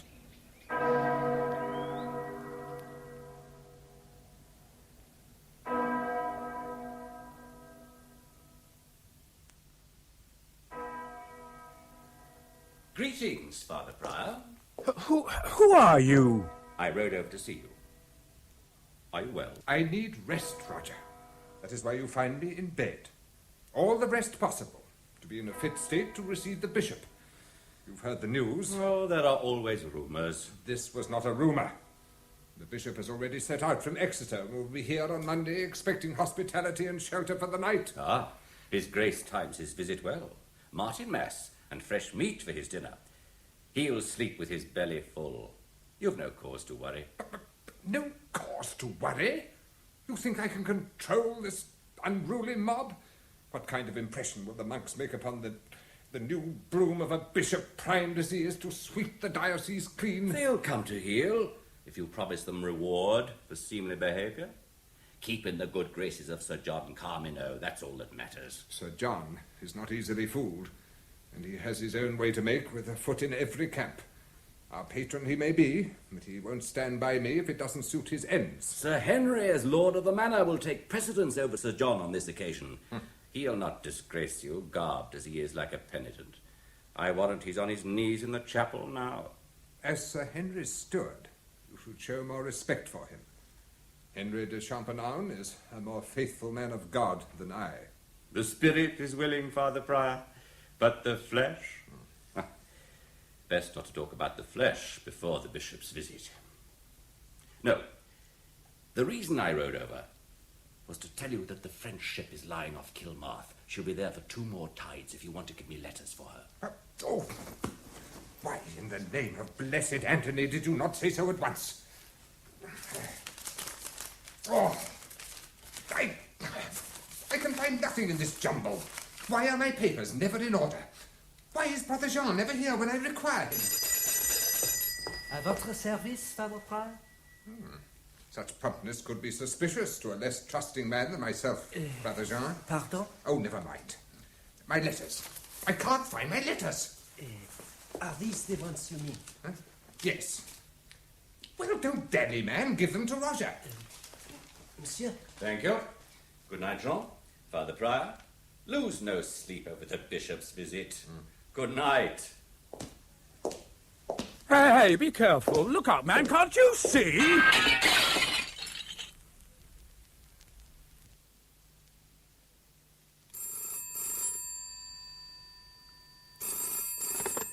Richard? Yes. At last. I've been sitting here waiting for you to ring. I got impatient. Well, what happened? Did it work? Yes. Are you all right? Well, I think so, except that I feel bloody tired, and I've cut my hand putting it through one of the kitchen windows. You must have touched someone. Well, he was walking straight at me. I put my hand up to protect myself, so I suppose I must have done. Apart from that, I was nearly sick in the boiler room. Oh, minor matters, dear boy, minor matters. So, it worked for you too? Yes. How absolutely splendid. Now tell me everything, from the beginning. What happened? Nothing at first. I went out and took a walk through the fields to the sea. You damn fool, I told you to stay in the house. Yes, At I know. least for the first experiment. I know, but frankly, I wasn't expecting it to work. I planned to sit down and, if it did, drift off into some delightful dream. It doesn't happen like that. Well, I know that now. I suddenly heard hoofbeats, and there was this rider at my shoulder. He seemed to look at me as if daring me to follow him. He was dressed in... well, I don't know how to describe it. Well, his clothes were probably 13th or 14th century. I haven't pinpointed the period in time yet. Well, go on. Well, I've followed him to a priory. I think there's a tie-up there with a medieval priory that was once part of Tywardreff. The father prior called my horseman Roger. Roger. I saw him too. And in both our cases, the compulsion to follow him was particularly urgent. I felt it, and so did you. I've made the trip, to use student phraseology, several times, and he's invariably been there. You'll find the same thing happens on your next trip. Oh, now look, Magnus, I did this for you today because I was on my own, and it's quite out of the question to go on. When my wife and stepson arrive, I'll be tied up with them. But you've got nearly a week, Richard. No, Magnus, I'm not trying it again. Well, of course, it can still be dismissed by the skeptical. Oh, I doubt that anyone could dismiss it, Magnus. The effect of the drug is amazing. I'm almost sorry I can't get involved. I'm curious to know if I'd see Roger again. It could still be dismissed, however, Richard. You took the drug in the lab, so did I. I was thinking about you, wondering if you were seeing what I saw. Do you remember those experiments we did as students at Cambridge? Well, it wasn't telepathy, if that's what you're driving at. Of that, I'm certain. Can you prove it? Well, I'm sure I can. There must be some way. There is. Drive out to some spot in the middle of nowhere, take the drug without telling me where or when, and we'll see if we can't smash any possible theories about telepathy. All right, Magnus, you win.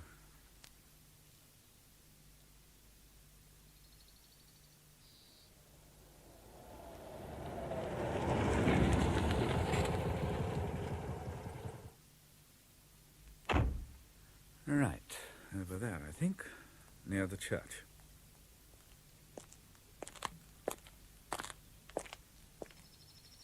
This is as good a spot as any, I reckon.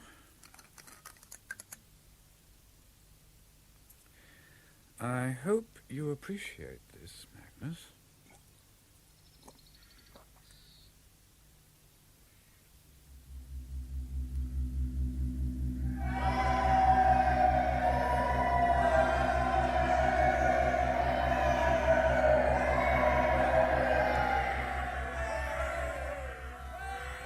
Mark my word, Brother Jean. The Lady Joanna de Champagnat will not wear paint on her face to meet His Grace the Bishop. No, but painted or plain, Sir John Carmineau will have her. Here comes His Grace. No matter what troubles arise between His Majesty and Lancaster, he will ride the storm. It is an art. It surprises me to see Otto Bodrugan here. Not 2 years since he fought for Lancaster against the king. The dragon is here today because his sister Joanna is Sir Henry's lady. Excuse me, my master is to be presented. I may be needed. And may I present Sir Henry de Champagnat, Lord of the Manor of Tywoodreth. Your Grace, and my wife, Joanna. And now, Your Grace, our loved and respected patron, Sir John Carmineau of Bachanad, without whom we in this priory would have found ourselves hard-pressed for money in these troublous times. Your Grace, we are deeply honored to have you here amongst us. Your Grace, my brother, Sir Oliver Carmineau, one of His Majesty's commissioners, and his lady, Isolde. Isolde. She's the one I'd pick if fortune favored me. What? Oh.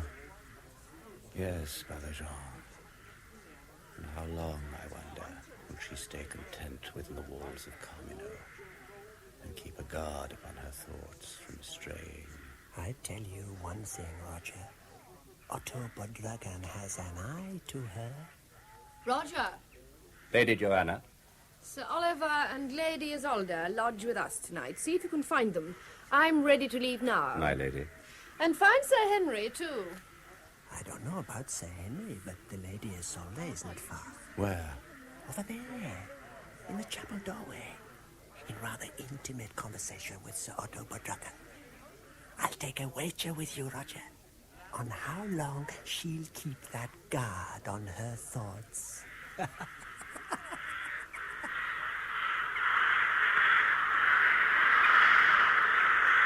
Would you like the light on? What? Where? I saw you just now in the churchyard, looking as if you couldn't make up your mind whether to come in out of the rain. The rain? Well, now that you have, let me show you around. I'm the vicar of St. Andrew's. It's a fine old church, and we're very proud of it. But you must be an enthusiast hanging about the churchyard in the rain. I am interested, yes. Someone told me there'd been a priory here in former days. Oh, yes, that's been gone a long time. The buildings fell in after the dissolution of the monasteries in 1539. My interest goes back to before the dissolution of the monasteries. Oh, I understand. I've often wondered myself what it all looked like in former times. The priory was close by, you know. It was a French house attached to the Benedictine Abbey of St. Sergius and Bacchus in Angers. I believe most of the monks were French. Father Jean. I beg your pardon? I was just wondering if you know anything about the lords of the manor in early times. Well, I might be able to help there. Parochial history, I remember, records that the manor is mentioned in Doomsday, known as Tywardre, or House on the Strand. The last heiress, Isolde, sold it to the Champernownes in the 13th century. Isolde? Yes, I believe so. Can't help much further, I'm afraid. Tell me, are you staying in the district? At Professor Lane's house, Kumarth. Ah, yes. I don't think Professor Lane gets down very often, does he? He doesn't come to church. No. Well, if you feel like coming either to a service or just to wander around, you'll be most welcome. Thank you. Yes, it has stopped raining. Well, goodbye, Mr. Young.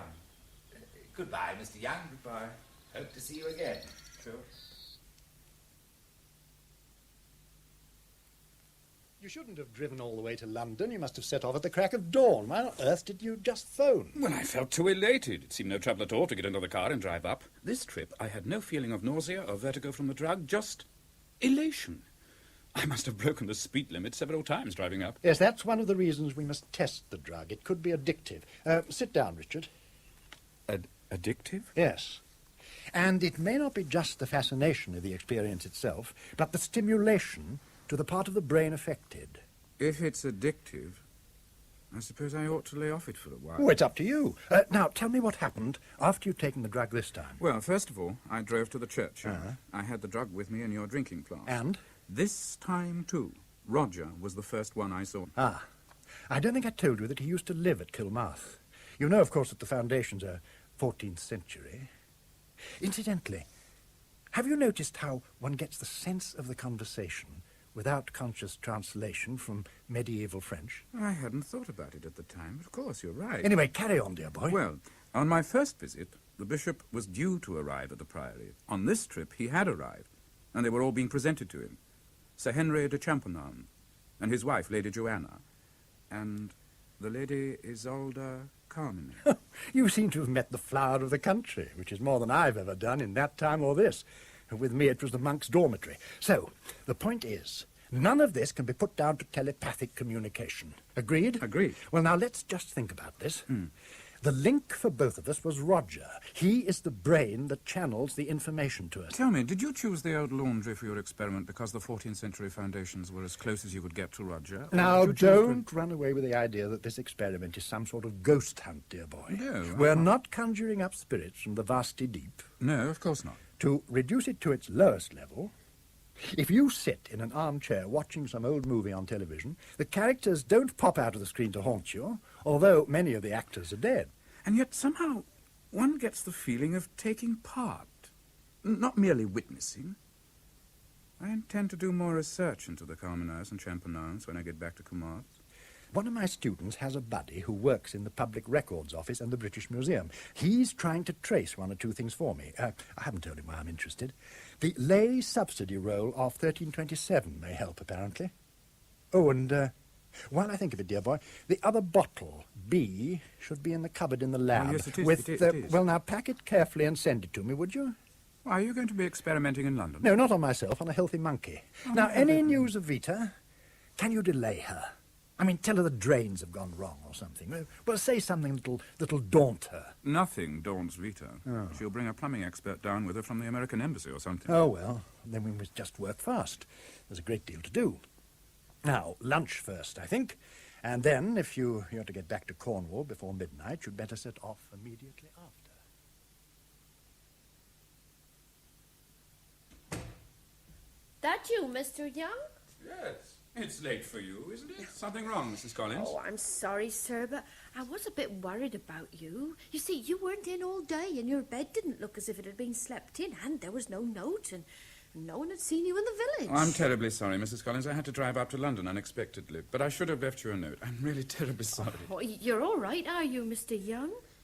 You look a bit tired. No, I'm fine, and I do apologize. It was unforgivable to worry you like that. No matter. By the way, your wife rang up earlier. From New York it was. I had to tell her I didn't know what had happened to you, and she seemed a bit worried, and... Oh, well, I'm sorry if I did the wrong thing. Oh, no, of course not. I suppose I'd better book a call back. Thank you, Mrs. Collins.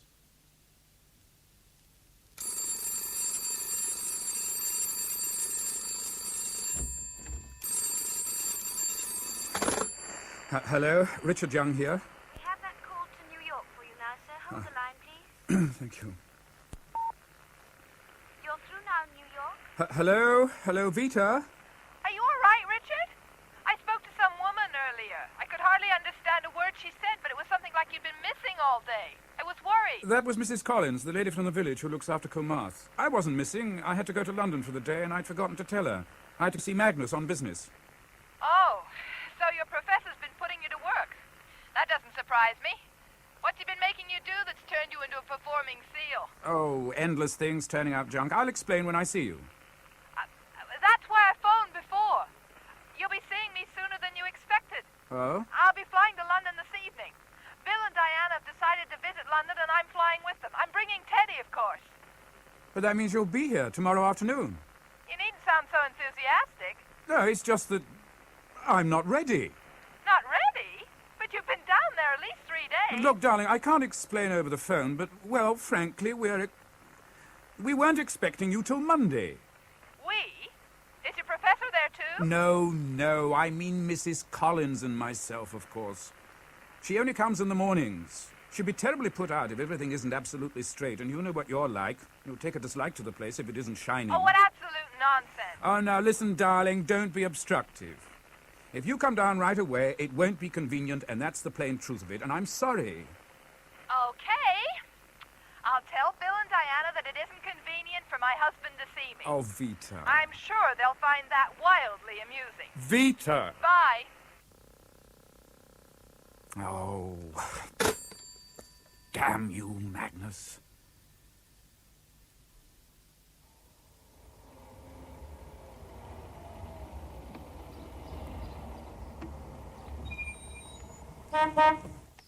Come on.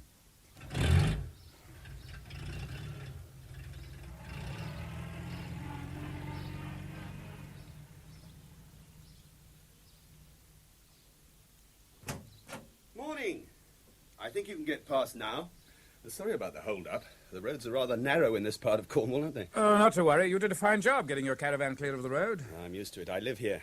Oh, Chapel Down. It's an unusual name for a house. Well, we decided to keep the name of the actual plot of ground. It's been Chapel Down for centuries. And the fields across the road are Chapel Park. Anything to do with the old priory? Priory? Well, what priory would that be? Well, it's mentioned in this book, The Visitations of Cornwall. Perhaps you can tell me if there's any old farmhouse in the valley that might have been a manor house in days gone by. Well, there's Trevenna up back behind us, but I've never heard that it was old. There's Trinadlin, of course, Trevarren up the valley near the railway tunnel. I believe that's, hundreds of years old, about 1705, they say. My book mentions that a place called Grattan used to be an old house. Grattan? Well, if it was, there's nothing but slate and rubble now. The name has something to do with burning, I believe. If you drive on a bit and park, there's a path opposite the turning to Stony Bridge that'll lead you to it. But you'll find nothing of interest for you. I don't suppose I will, except the view. Mostly trains. Not so many of those these days. You'll recognize the spot because of the entrance to the tunnel. That isn't far away. Thank you very much. You'll not find anything much of interest there, I promise you.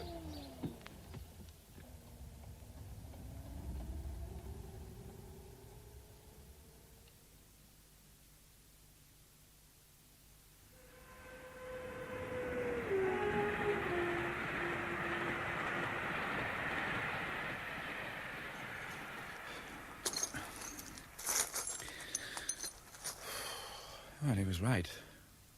Slate and rubble and no view to speak of. It's hot. Grattan. How you must have changed. I think I'll just sit a while. Wonder if I brought a flask. Just once more. One last look for Magnus.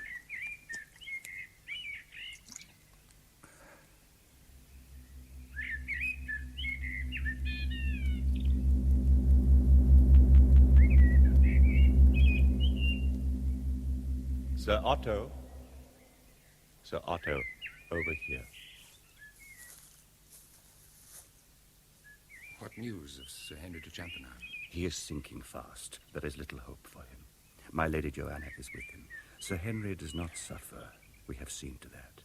Or, to speak more plainly, Brother Jean has done so, for he has been at the bedside night and day. And the cause? Nothing but the general weakness of which you know, and a sudden chill with that late frost we had. Through here, my lord.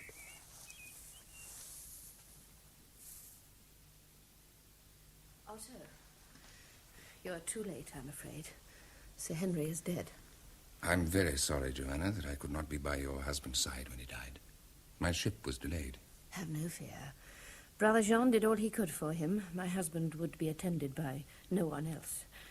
But you have not greeted our other visitor. Lady Isolde, I did not see you in the shadows. It is good to see you again, Otto, even on so sad an occasion. I shall leave you to comfort one another. I have one or two things to organize. Roger, follow me.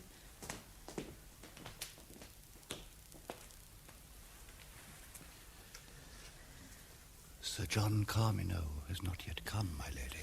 Nor likely to. I left the matter to his discretion.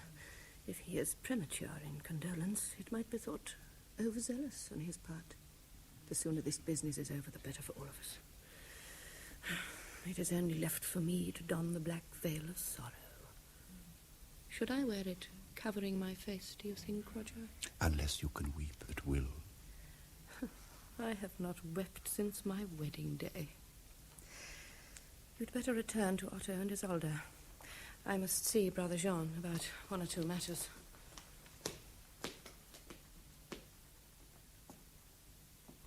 How is my sister? Calm, Sir Otto. I expected it.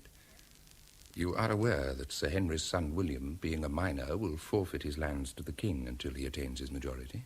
I am, Sir Otto. As William's uncle by marriage, and therefore his legal guardian, I should be empowered to administer his estates with the king as overlord. But the circumstances are not ordinary, owing to the part I took in the so-called rebellion against his majesty. Therefore, the escheator, acting for the minor and the king, is likely to be one held in greater esteem than myself. His cousin, Sir John Carmino, in all probability. In that event, I don't doubt that he will arrange matters smoothly for my sister, and she can perhaps afford to face the death of her husband with equanimity. I'm sure you must be right, my lord, but I'm afraid I don't understand such matters. Maybe not. I think I'd best go and pay tribute to Sir Henry. Lady Carmino does not wish to pay tribute with the rest? It is not my practice to make a mockery of death. Sir Henry would be grateful for your prayers. He has had them, with regularity for many years, and with increasing fervor these past few weeks. I can assure you that everything possible was done for him. I'm sure. I am no stranger to the seeds of the black poppy, and the white, water hemlock, mandragora, and the sleep they can induce. The monk, Jean de Meral, was trained in the parent house at Angers, and he is especially skilled. Sir Henry himself had implicit faith in him. I do not doubt Sir Henry's faith, the monk's skill, or his zeal in employing that skill. But a healing plant can turn malignant if the dose is increased. I advise you to speak of this matter to my lady, not to me. It is none of my business. I will only say this. If anything evil has been done this day or yesterday, you will be held responsible, with others when the time comes, not in this world where we lack proofs, but in the next, before God. Isolde! Be careful what you say! Oh, God!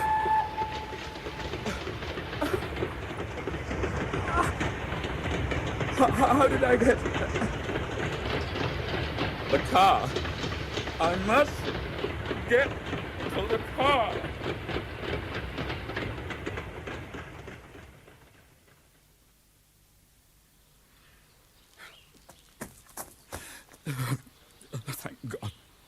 The car.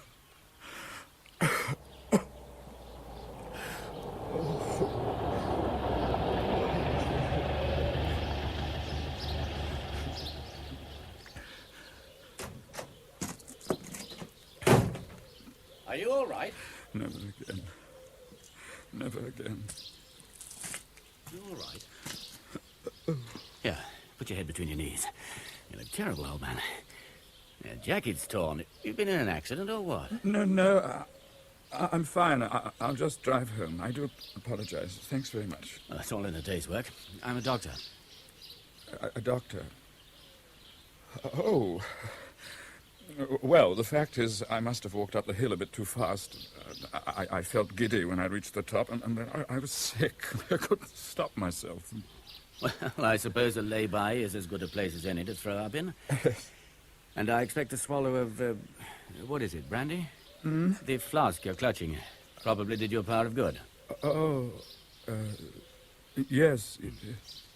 You got far to go? A couple of miles or so.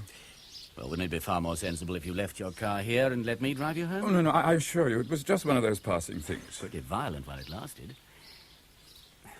Look, you're not a patient of mine. I'm not trying to prescribe. I'm only warning you that it might be dangerous to drive. Well, I only have to go to the top of Palmere Hill. Oh, it's all on the way home. I live in for you.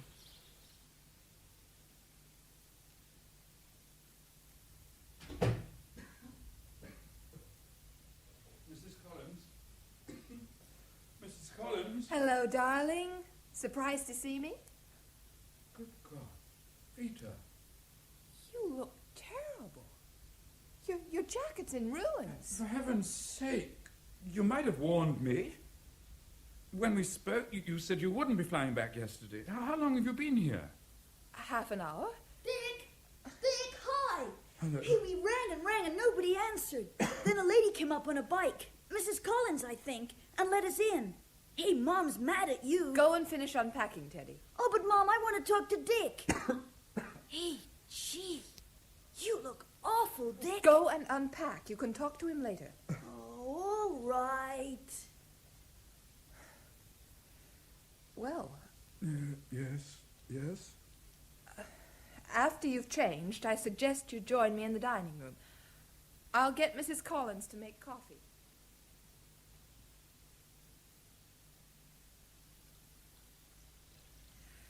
I think Mrs. Collins is pretty efficient.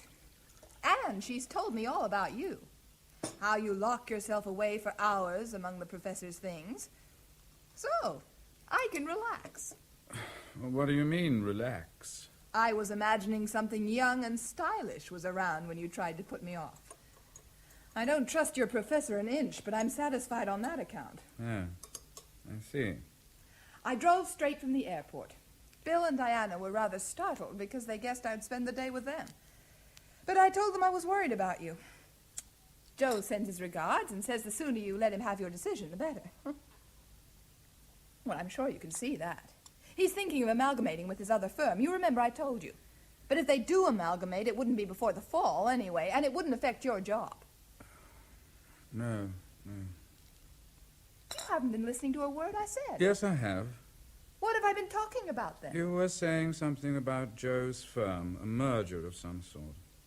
What on earth is the matter with you? Have you no interest in our future? I might be talking to someone in another world. Darling, let's not start on the wrong foot. If we start arguing, we'll wear ourselves out and spoil things for Teddy. If I'm vague and inattentive, you must blame it on exhaustion. I took a walk this morning in the hope of pulling myself together. It seems to have slowed me up. What do you mean, exhausted? How can you be exhausted? You're not doing anything. Oh, forget it.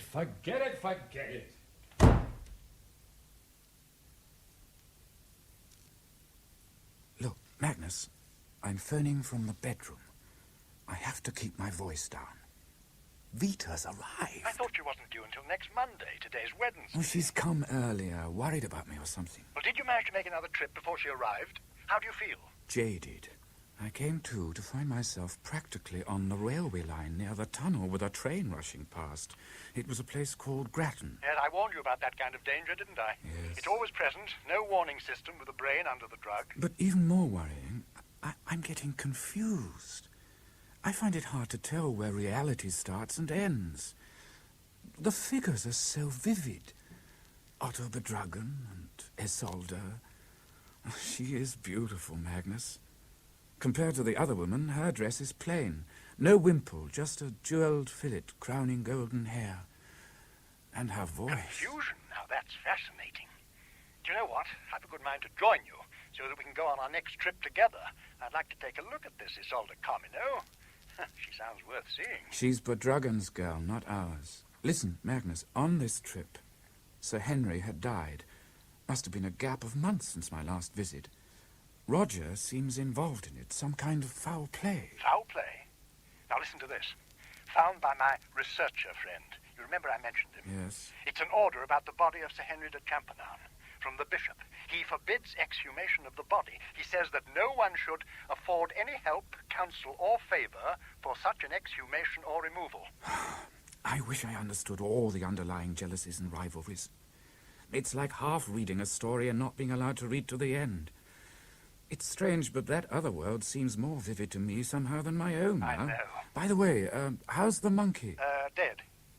Dead? I killed him on purpose. I have work to do on his brain cells and the effects of the drug. Oh, it was all quite scientific. There's no need to get upset. I'm upset because of the risk you seem prepared to take with my brain cells. Your brain's different, my dear boy. You can take a lot more punishment yet. Richard! It's Vita. I'll call you again when I can. Will you take another trip, Richard? This weekend? I'll try. I must go now. Oh, here you are.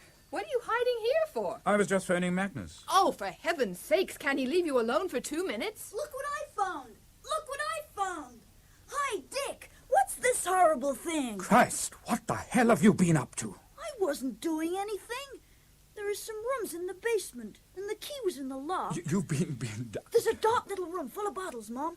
And there's something like a dead kitten in one of them, and this monkey's head, or whatever it is. Did you break anything or touch anything else? No. If I catch you anywhere near that room again, I'll murder you. Dick! If you'd come next week as you were supposed to, Vita, this would never have happened. Why, you're shaking. Anyone would think there were explosives in there. Just keep away from there in future.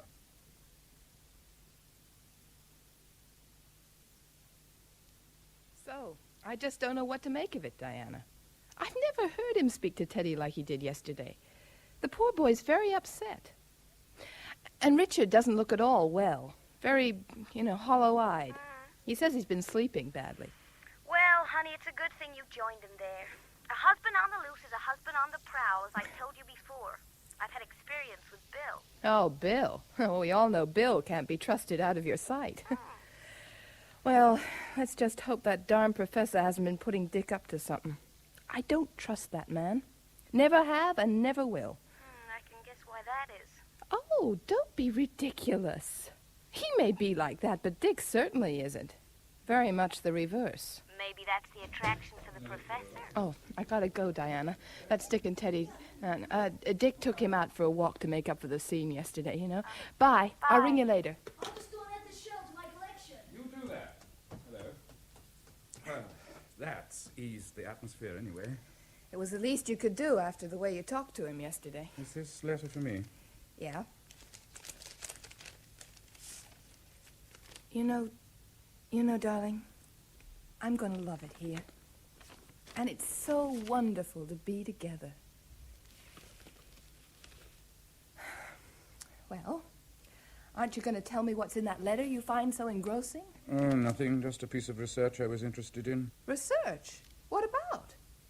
Let me see. Sir John Carmino? Mm-hmm. Well, I can't make sense of this. What does it say? That Sir John acted as a tutor for the estates of Sir Henry of Champernowne, and that Lady Joanna will be free to marry whomsoever she likes, and that Sir Otto Bedragon has lost. Lost? Well, don't look so depressed by it. When did all this happen, for God's sake? In the reign of Edward III. 1312 to 1377. Well, why on earth should you care what happened then? Oh, Richard.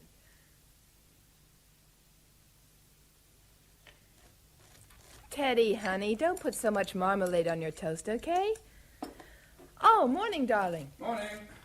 No, just coffee, please. Teddy, you've had enough now. Run and get ready. For what, Mom? Church, dear. What else on a Sunday morning? Okay. And if you're going to drive a stick, you'd better make a move, too.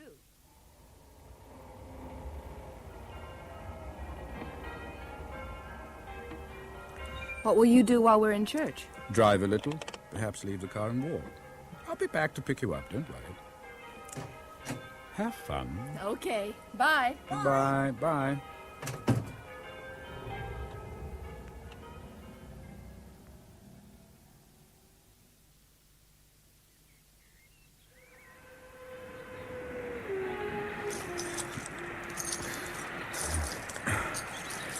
Here we are. Grattan. Here's to Isolde.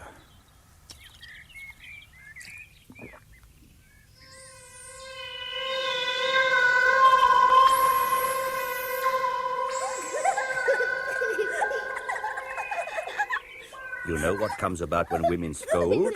Their tongues turn black and curl into their throats. I must pluck it back. Open your mouths.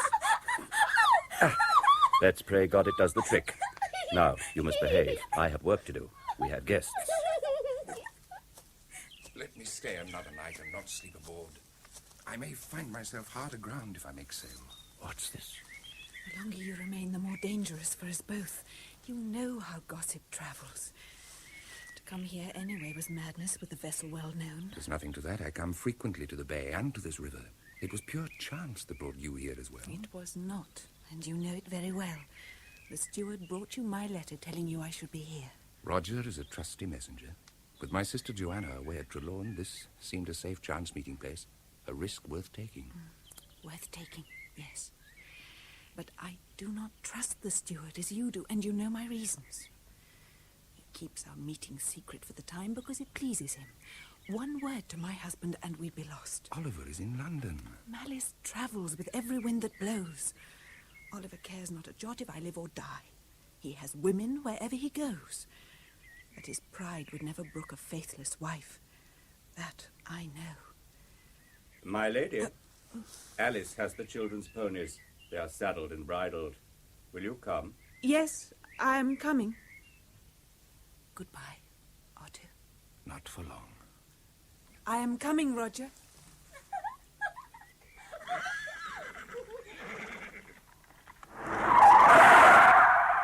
Look where you're going. Wandering across the road like that, you'll get yourself killed, man. Are you all right? I'm sorry. Yes, I'm fine. Oh, no, it's 1:30. Vita.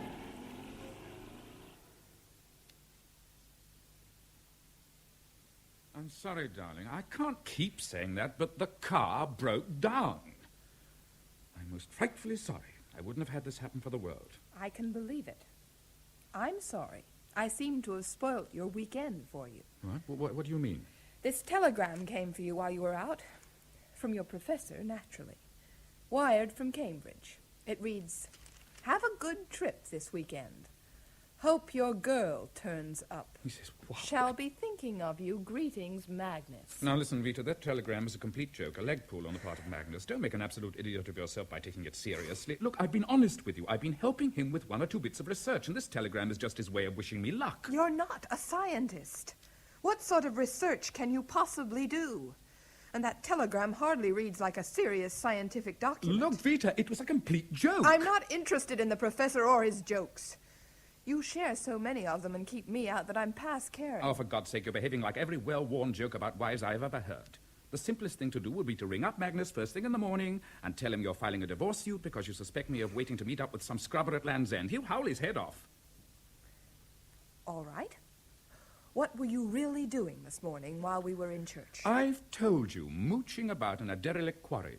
It has connections with an old manor house, and Magnus and I happen to be interested in the site. Then I couldn't start the car, which I'd parked rather awkwardly in a ditch. It's news to me that your professor is an historian as well as a scientist. Good news, don't you think? Makes a change from all those embryos in bottles. I encourage it. You encourage him in everything. That's why he makes use of you. Oh, God. While you were scrabbling about in that quarry for your precious professor, I've been busy too. Bill and Diana phoned. They're just crazy to see the house, so I suggested they put off their visit to Dublin for 48 hours and motor down to see us for lunch and so stay the night. They jumped at the idea. Oh, my God, Vita. I'm glad you're pleased. No, you're right, Vita. American policy is changing there.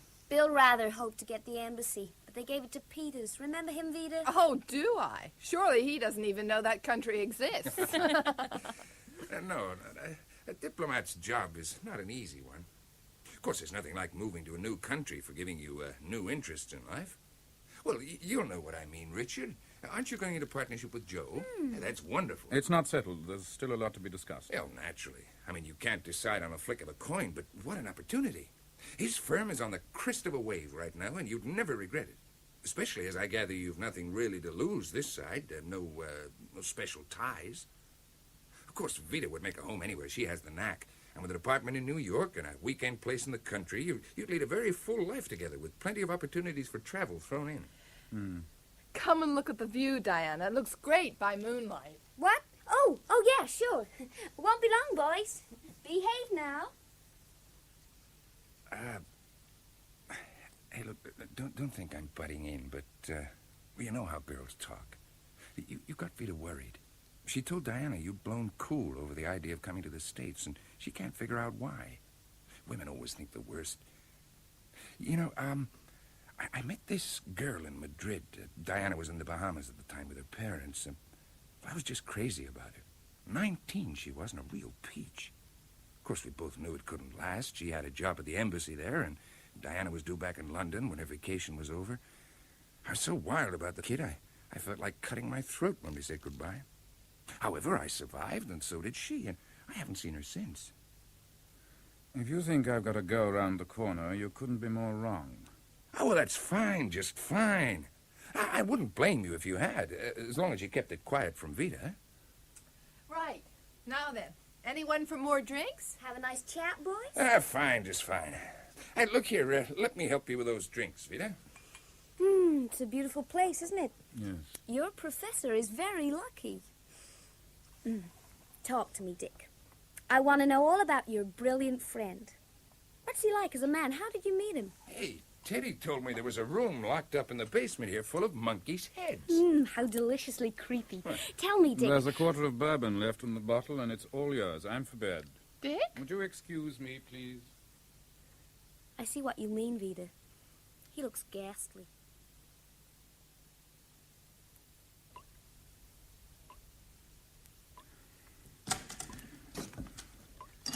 Where's the measure? Oh, to hell with the measure.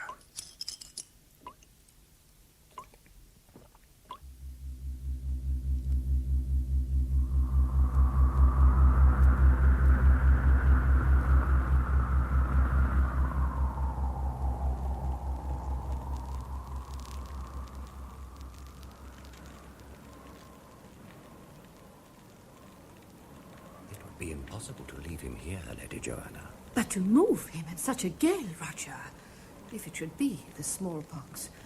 Sir Otto has been informed of his son's illness? If I may suggest, the guest chamber at the Priory is vacant. Neither I nor my brethren fear smallpox. I would make it my business to watch him day or night.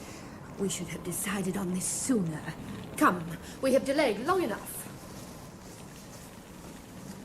What's your skill on this occasion? If you should let him die, you would have to answer to his father, and in that event, the prior himself could not protect you, Brother Jean. From what I understand, Sir Otto Bodrugan will have trouble enough protecting himself. You know, Sir Oliver Carmineau lay at Buckingham last night and left at dawn, telling none of his servants his destination. If he has hidden in secret along the coast, it would be for one thing only: to seek out his lady's lover and destroy him. I would not give much for Sir Otto's chances if he were caught in an ambush. We are ready, Roger. Go ahead of me, Brother Jean. I will not be long. As you wish. Boy!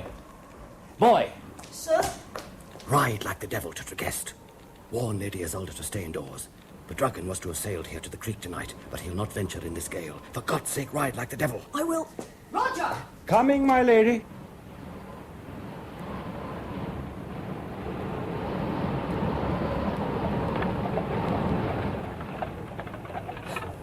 Isn't that my brother's ship in the bay, Roger? Yes, my lady. And there's Sir Otto. I must warn him. Sir Otto! Who are those men? Oh, stop the chariot! It's an ambush! Oh, can he not see? Roger! Roger, come back! I will not become involved! Sir Otto! For God's sake, run! Sir Otto! Behind you! Take care! Run, for God's sake, Sir Otto. My lady! No, my lady! Isolde. Let me go, Roger! Otto! My love! Oh, no! No! Otto!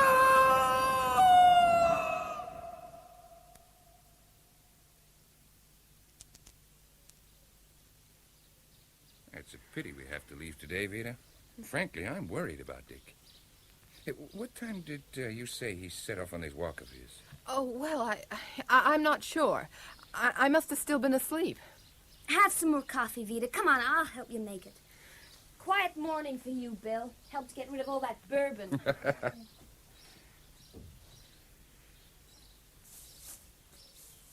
Ah, Dick. Hi, Dick, over here. Ah, you're a sly one, slinking off into the early hours for this walk. Hey, say, you look a bit off. Are you all right? As a matter of fact, I've just witnessed a most appalling crime. What on earth? I felt I needed some air, so I took the car down to a place I know near the estuary, and the boat went aground. It was blowing damn hard, and the chap aboard and his crew had to take the dinghy. They made the opposite shore all right, and this appalling thing then happened. These thugs, these bloody thugs on the opposite shore. The chap on the boat didn't have a chance. My God, how terrible. Hey, hadn't you better call the police? Police? It's not a job for the police. It's this chap's son I'm thinking of. He's ill and someone will have to tell him. But good God, Dick, it's your duty to inform the police. This is murder. And you say you know the chap who was drowned and his son. What? No, I mean, I've heard people talk of the family. But pull yourself together, man. You're obviously in a state of shock. I think I better slip up to the bedroom. Pull myself together. Oh, I need some sleep. Yeah, sure. Don't worry about us. Vita's taking care of us just fine. And I was mortified. Staying upstairs all morning, not even coming down to say goodbye to Bill and Diana. What on earth is the matter with you these days? I don't understand. I'm very sorry, Vita. Bourbon allergy combined with shellfish. By the way, Bill said to tell you that he'll be listening to the radio and reading the papers in Ireland to see what's happening here in Cornwall. Make sense to you? Well, he means the weather, I suppose. Hello? Vita Young speaking. Oh, hello, Magnus.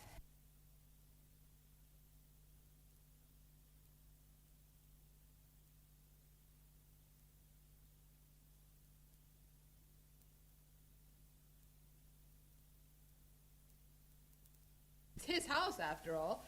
You'll have more fun entertaining your friend than you had putting up with mine. Vita says, of course. Well, I'll let you know about the train later. Have you been on a trip recently? Yes. I went to Gretton again. With ill effect? As a matter of fact, I'm feeling pretty lousy. Something I ate or drank disagreed with me. I've been violently sick, and I've got a peculiar bloodshot eye. What about the confusion? That, too. I had a nightmare. Someone called Otto was set on by thugs. Well, I'll get my man at the British Museum to check on that. Did Roger have a hand in it? No, he didn't. Strangely, I'm rather glad about that. Now, listen. No more trips unless we're together. No matter how big the temptation. Swear it. I'll try. Goodbye, Magnus. Cheer up, darling. Only 3 more days and he'll be here. Won't that be wonderful? Oh, that was great, Dick. Hey, Mom, can Mrs. Collins cook them for our lunch tomorrow? I'm sure she can. Go and put them in the fridge, honey. Otherwise the house will stink with the smell of fish. It's hot. Thank God this room's cool. Yes. Teddy's really taken to sailing. I wonder if we... Oh, there's a note from Mrs. Collins, darling. Telegram came over the phone to say Professor Lane is catching the 2:30 train from London instead of the 4:30. Arriving St. Austell 7:30. Well, thank the Lord for Teddy's mackerel. He'll be here for dinner. To hell with the mackerel. Poor Magnus has been kicking his heels down at St. Austell for the last 20 minutes. I'll take your car. It's faster. Well, the 7:30 was dead on time, sir. Yes, I dare say, but that's not the point. The point is I was meeting someone who was on it, and he isn't here. Well, sir, he probably got tired of waiting and took a taxi. No, if he'd done that, he would have telephoned or left a message with the chap at your booking office. I'll tell you what, sir. I'll open the booking office up, see if there's a message. This way. Now, let me see, sir. No, I can't see it. Look, that case, the initials M-A-L, that's his. But why did he leave it here? There's a message, sir. That's from the booking office card. A suitcase with initials M-A-L to be delivered to a gentleman named Mr. Richard Young. You Mr. Young? Yes, I am. Owner of suitcase said to say he changed his mind and decided to get out at Par and walk from there. What a bloody silly thing to do. Well, it's a fine evening for a walk, sir. There's no accounting for taste. Well, I promised Teddy he could wait up for the professor. Thank heavens I sent him to bed. Midnight and still no sign. I do think it's extremely bad manners on his part. He must have known we'd have dinner ready for him. For heaven's sake, Richard, what are you reading? Whatever it is, it's obviously of more interest than anything I'm saying. Some papers I found in Magnus's case when I unpacked it for him. Not more historical documents. Oh, really, Dick, I think I prefer Magnus the scientist to Magnus the historian. He really is the weirdest man. I went into his room to take some towels and thought I'd hang up his dressing gown, which he'd just tossed onto the bed, and the funniest little bottle fell out. What? Well, it was empty, so I threw it away, but really, what on earth was... Listen, did this bottle have a label on it? Label? Oh, well, I hardly looked for it. Oh, wait a minute, yes. Just said B. Very weird. Oh, my God. I'll get it. Good evening, Mrs. Young. Yes? This is Inspector Parsons, the idea. I'd like to have a word with Mr. Young. Oh, certainly. Won't you come in? Richard, there's a police inspector to see you. It's about Professor Lane, sir.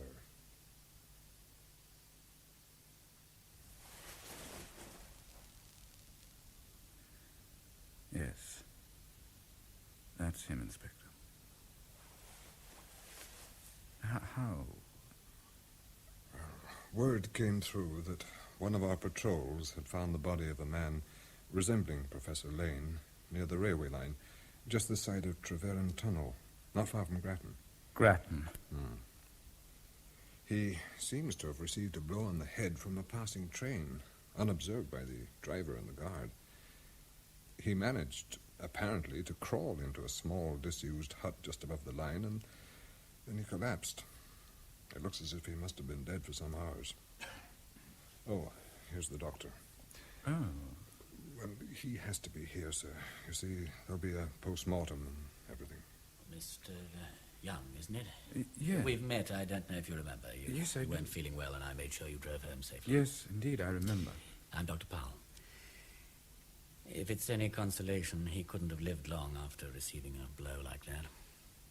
So he didn't just lie there wondering why nobody came? Oh, no.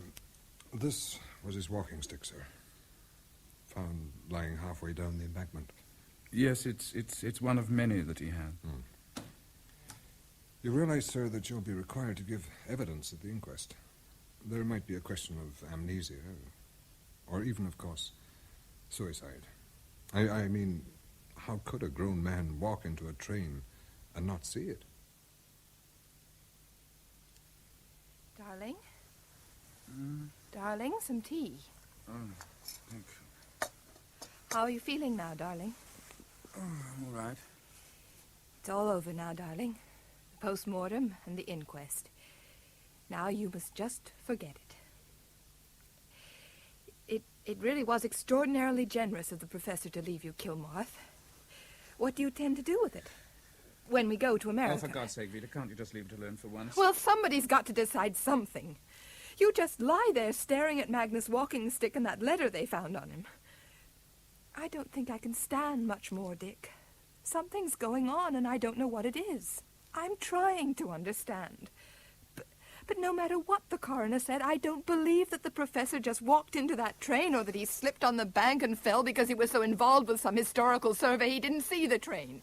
You and I both knew Magnus. He was so alert. You heard the inquest. There's no other possible explanation. Nothing was found in the post-mortem to give any suspicion. For God's sake, what's behind this?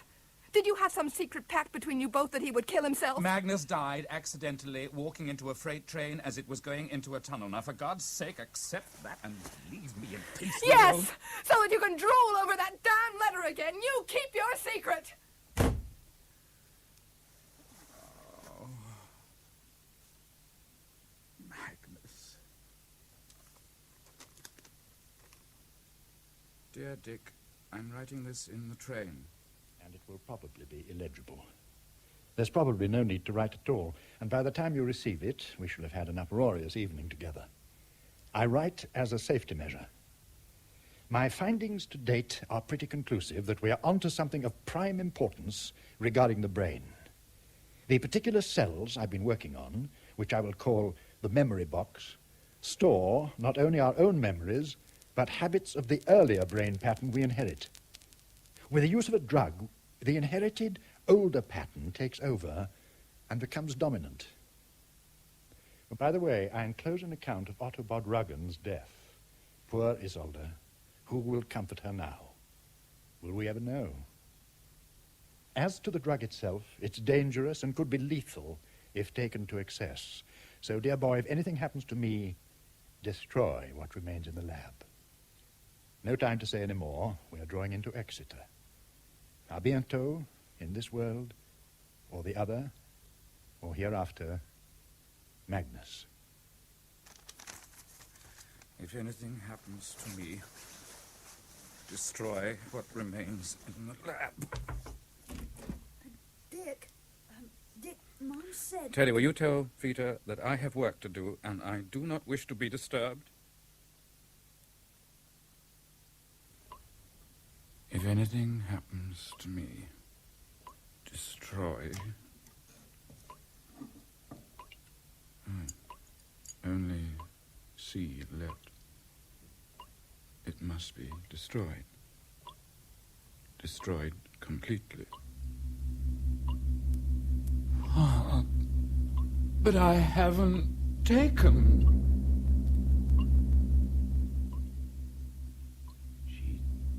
Dismiss me. I told the Lady Joanna. I know. And now she may threaten harm to you and this whole place.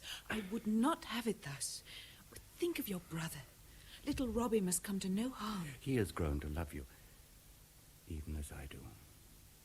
Any further suffering that may come my way, I can bear alone.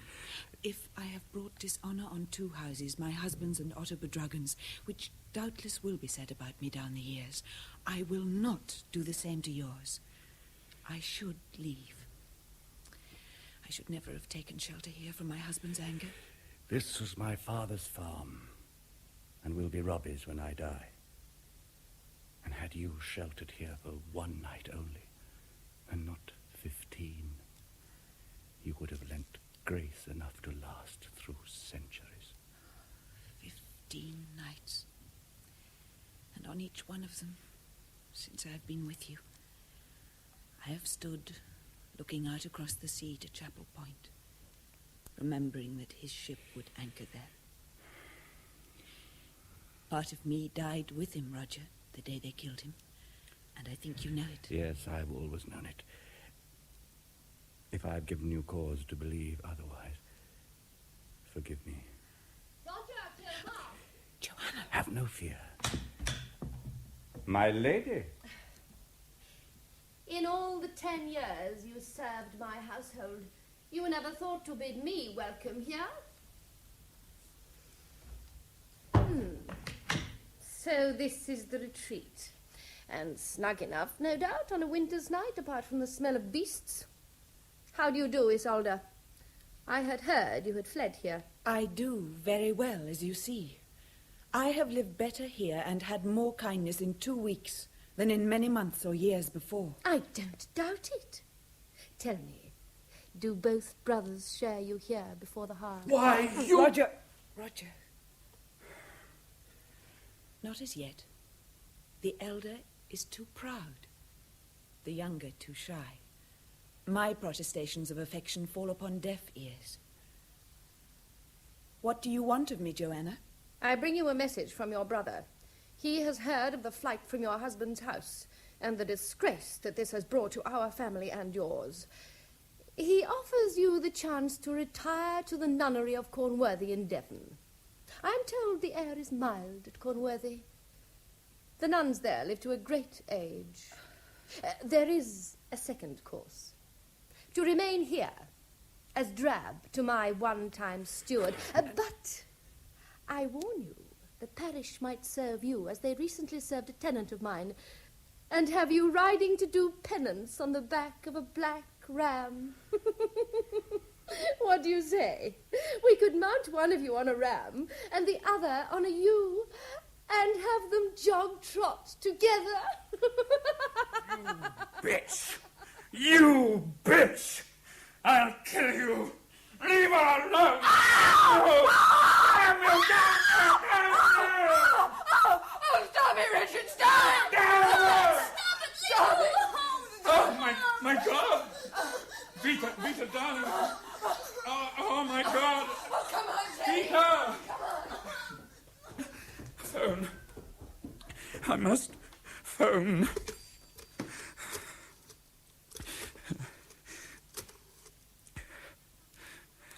What number are you wanting? Look, I want Dr. Powell. Quickly, it's urgent. One moment, please. Oh, come on. Hello, Powell here. It's Richard Young from Comarth. You remember, the friend of Professor Lane? Yes. Look, the most frightful thing has happened. I had a sort of mental blackout, and I tried to strangle my wife, and I may have hurt her, I don't know. Is she unconscious? I don't think so. She went upstairs with the boy. I think they may have locked themselves in the bedroom. I'm speaking to you from the lobby downstairs. All right, I'll come along straight away.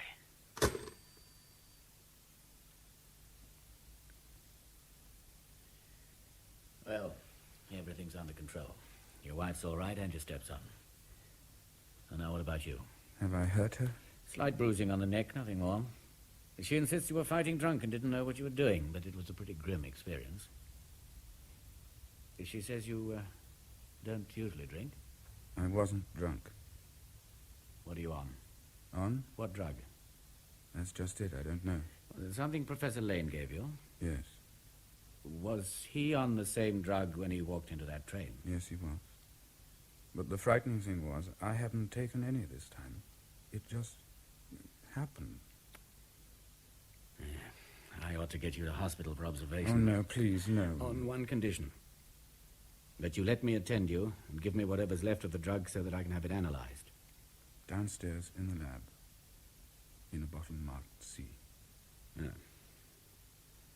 Well, now I'm going to sedate you. When you come round, we'll discuss whether or not you should go to hospital. Now, this won't hurt you. Don't tell Vita. She disliked Magnus. And if she knew this, she'd dislike him even more. So don't tell her, will you? Don't tell Vita.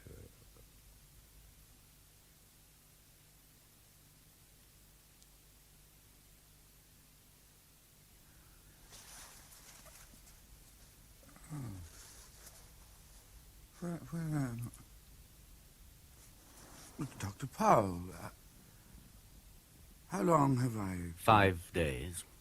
5 days? Did I tell you... Everything. Isolde, Roger, Otto, everything. You're lucky to be alive, you know. I've had the remnants of that drug analyzed. That bottle contained the most potent hallucinogen that's ever been discovered. And other substances as well, which we aren't even sure of yet. Are you trying to tell me that everything I've seen has been an hallucination? No. No, I think Professor Lane was onto something that might have proved extraordinarily significant about the working of the brain. And he chose you as a guinea pig because he knew you would do whatever he told you. And that you were highly suggestible into the bargain. Have you told Vita? That you were on the verge of a nervous breakdown and suffering from strain and delayed shock owing to the sudden death of Professor Lane.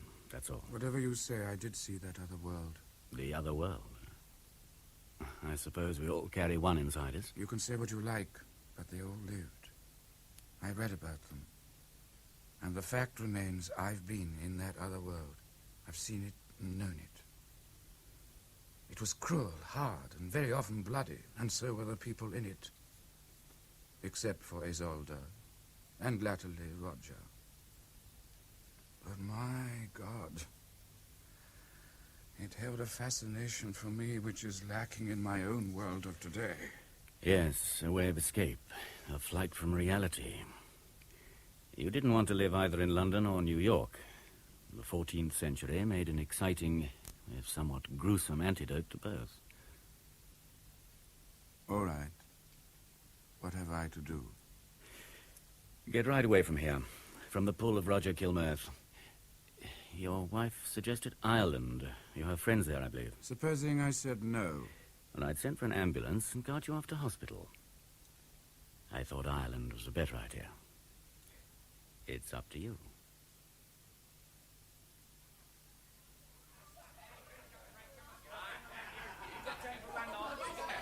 I hope we aren't going to find ourselves beside that crowd in the plane. Mom! Oh, not so loud, Teddy. Oh, look what you've Teddy, done. why don't you sit down and keep quiet for? Here you are, Dick. I'll pick it up for you. Thank you. It's a nice stick, isn't it? Yes. Those must be the initials of Magnus' father around the top. Oh, Dick, the top's loose. Did you know? Would you give it had to me? It's meant to be loose. Oh. I'm sorry, Rita. I didn't mean It's to. all right, darling. Look, I must rush off to the gents. If they call the flight, go ahead and get in the seats in front. If I'm caught in the mob, I'll find myself a seat in the back, and we can change places after takeoff. As long as you two are together. Now, here, take the boarding cards. Now, I'll hang on to mine, just in case. Oh, Dick, honestly, you might have gone before. You're sorry. worse than Teddy. I'm sorry, but nature calls.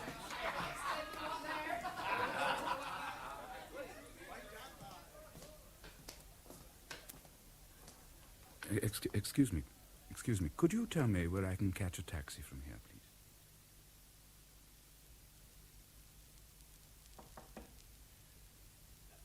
I thought you'd be here. As I passed Kilmarth, I spotted the front door open. Did Vita phone you? No, I rang the airport to see if you'd boarded. They said no. Then I knew where you'd be. Here at Kilmarth, where it all began. You sound as though you expected me to do this. I knew there was a risk. But I wanted to give you a chance just to see if you could make it, instead of going by the rules. Which say? Put your addict inside once he's well and truly hooked. Have you taken some more of the drug? Yes. I thought you'd given me all that was left in bottle C. I did. Only Magnus had some with him. He kept it here, in the head of his cane. It's hollow, you see? And that was the rest of bottle B. I think I should tell you that we've discovered that the drug contains a substance of some toxicity that could seriously affect the central nervous system, possibly leading to paralysis. I have the full report here, Mr. Young. Mr. Young.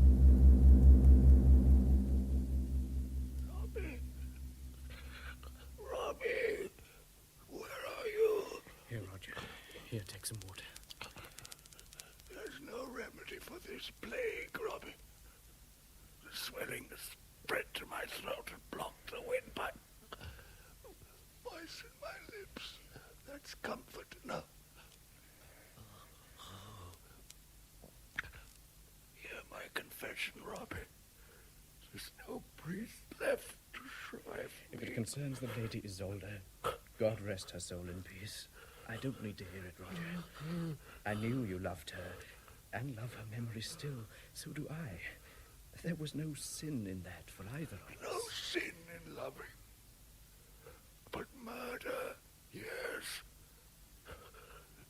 When Isolde became so ill, she was in such agony. But it did not last for long. It could have made her suffer for weeks, months. Yes, I couldn't bear that thought. I gave her something to ease the pain. It was murder, Robbie. An immortal sin. And no one knows of it but you. Hear my confession, Robbie. Absolve me.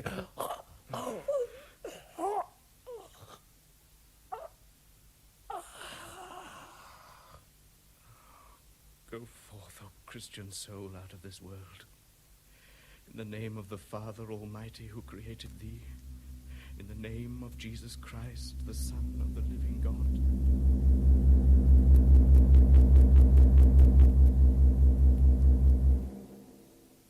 It's finished. Roger's dead. He's free. It's all over. Don't stand up. You're too weak. Sit here. Doctor, would you look up for me in the encyclopedia? Look, it's there beside you. The date of the Black Death. 1348. Endemic in the Far East. They've had a number of cases in Vietnam. Have they?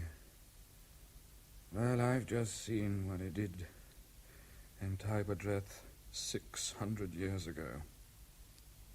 So, there's no more temptation. Roger is free, and so am I. Now, before I put that call through to Vita in Ireland, suppose you repeat what you were telling me about the drug. I'm afraid I didn't hear what you said. Well, there's no point now.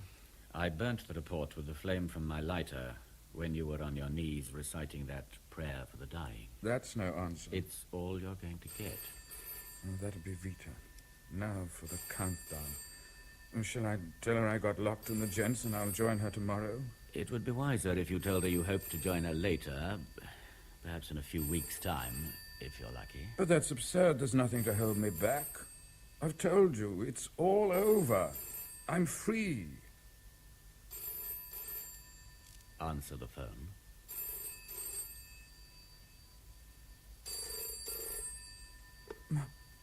My hand.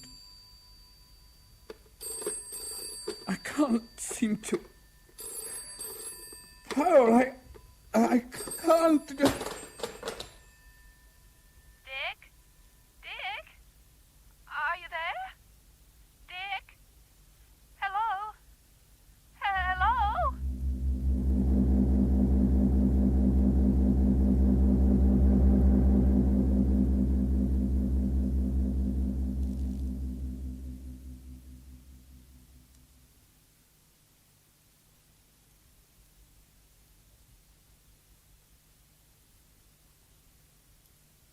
In The House on the Strand, the novel by Daphne du Maurier, adapted for radio by Philip Lever and Kay Patrick, Richard Young was played by Ian Richardson, Magnus Lane by Richard Handel, Vita Young by Bonnie Hurren, and Roger by David March.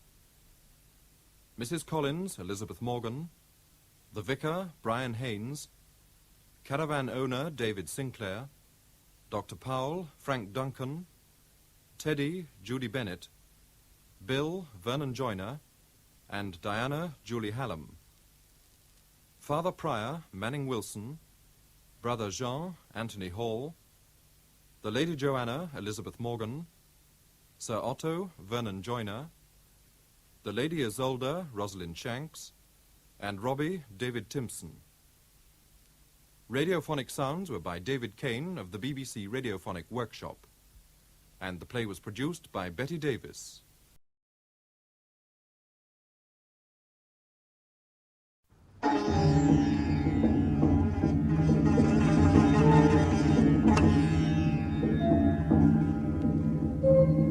Jonas. A play for radio by J.C.W. Brooke. With Prunella Scales, John Rye, Anna Cropper, Julian Holloway, and David March. Jonas.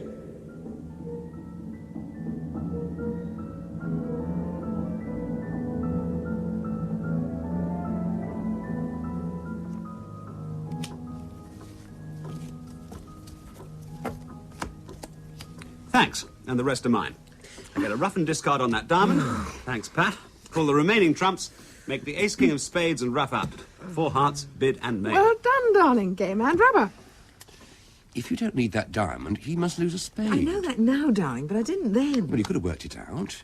You knew I hadn't a doubleton because I didn't Peter. I make that the round thousand. Son must have had 3. With the 3 in dummy, the 5 in your hand, he can't have had more than 2. I thought you might be short and could over-trump. How many times have I told you I always Peter with a doubleton? I'm sorry, darling. I forgive you.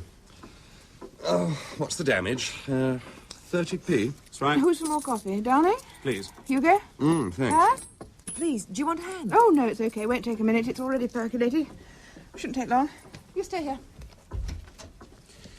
Well, good rubber. For you, yeah. You had a couple of game calls. And each time you opened that suit, that destroyed our tempo. And you were holding all the trumps and we were in 4 spades. Well, it's luck. No such thing as luck. It's all chance. Same thing? Not at all. If you took all the hands I've ever held, I wouldn't mind betting they'd even out at a flat 10 points each with a square distribution. Same for you, same for Pat, and the same for Julie. Even though she's got the reputation of being a lucky player. Have I? Yes. Well, you always seem to get the cards when it matters. Now, that's my psychic power.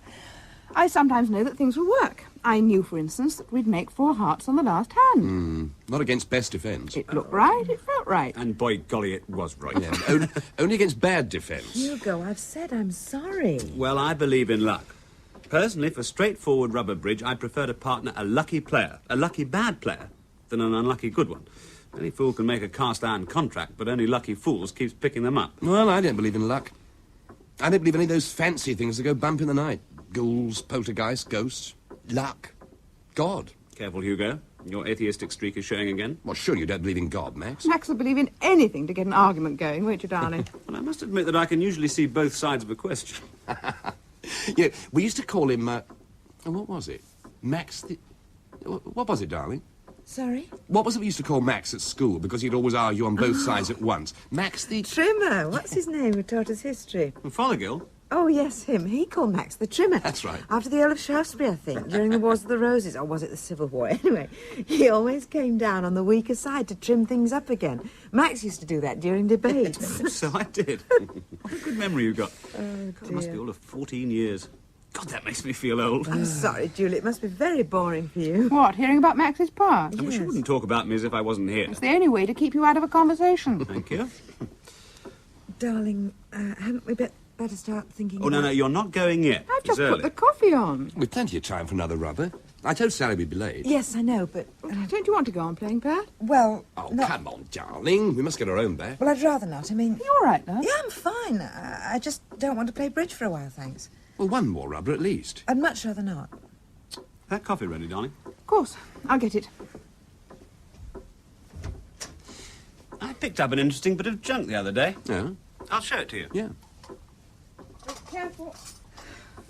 Where are you off to? To get the, what I picked up yesterday. Oh, that. He's never happier than when he's poking about in some dusty old junk shop. Oh, don't we know it? What is it this time? Oh, one of those things, with letters round the outside. It tells your fortune or something. Oh, and the Ouija board. That's right. You put a glass in the middle to trap the spirit, and it moves about to spell out messages. You have to put your fingers on top, though. It's a load of old rubbish. He spent most of yesterday polishing it up. He's thinking of hanging it on that wall over there. It's about the only thing you can do with it. Help yourself a cream and sugar. Thanks. Here we are. There. What do you think? Victorian? Well, you're the expert. Have you looked it up? Well, I've tried to, but there's nothing remotely like it in any of the books. They'll say it was an Edwardian craze, but this looks much older. It's really beautiful. Was there a glass with it? For trapping the spirit? No. It's interesting woods it's made of. What's this? Oak? Mahogany, I think, and the other letters are ebony, I'm almost sure. The base seems to be sandalwood. What's that stain there? Tea, expect. I don't know. It's sunk deep, though, under the polish. This round the edge, it's not familiar. It should be Upas. What? I mean, to hold the spirit, it should be Upas. It's poisonous. At college, we used to talk about things like this. We'd made one with letters on bits of paper, you know. One of the girls got quite interested, read books about it. Well, that's how I know it should be Upas to be a proper one. OK, I'll certainly find out. I was thinking of hanging it on the wall over there. Sort of conversation piece. We could tell people at the dead of night we receive messages from above. Well, it's better than wife swapping. Speak for yourself. Thank you. Any time.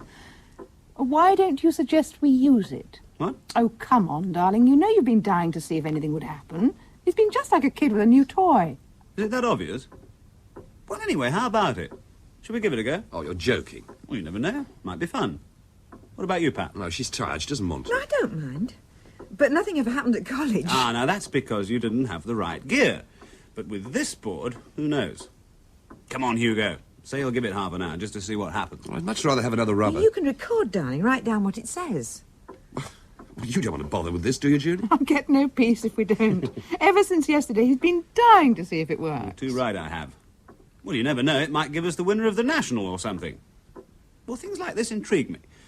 I suppose it's the old fascination of having a chance of a glimpse into the future. Anyway, let's take a vote and abide by the majority. All those in favour of giving my Ouija board a go, lift your hands. Yes, let's have a go. And all those against can record. Now, Hugo. Oh, it's a waste of time. Well, we'll give it half an hour, and then if it doesn't work, we'll go back to bridge, OK? Darling, get a wine glass or something, will you?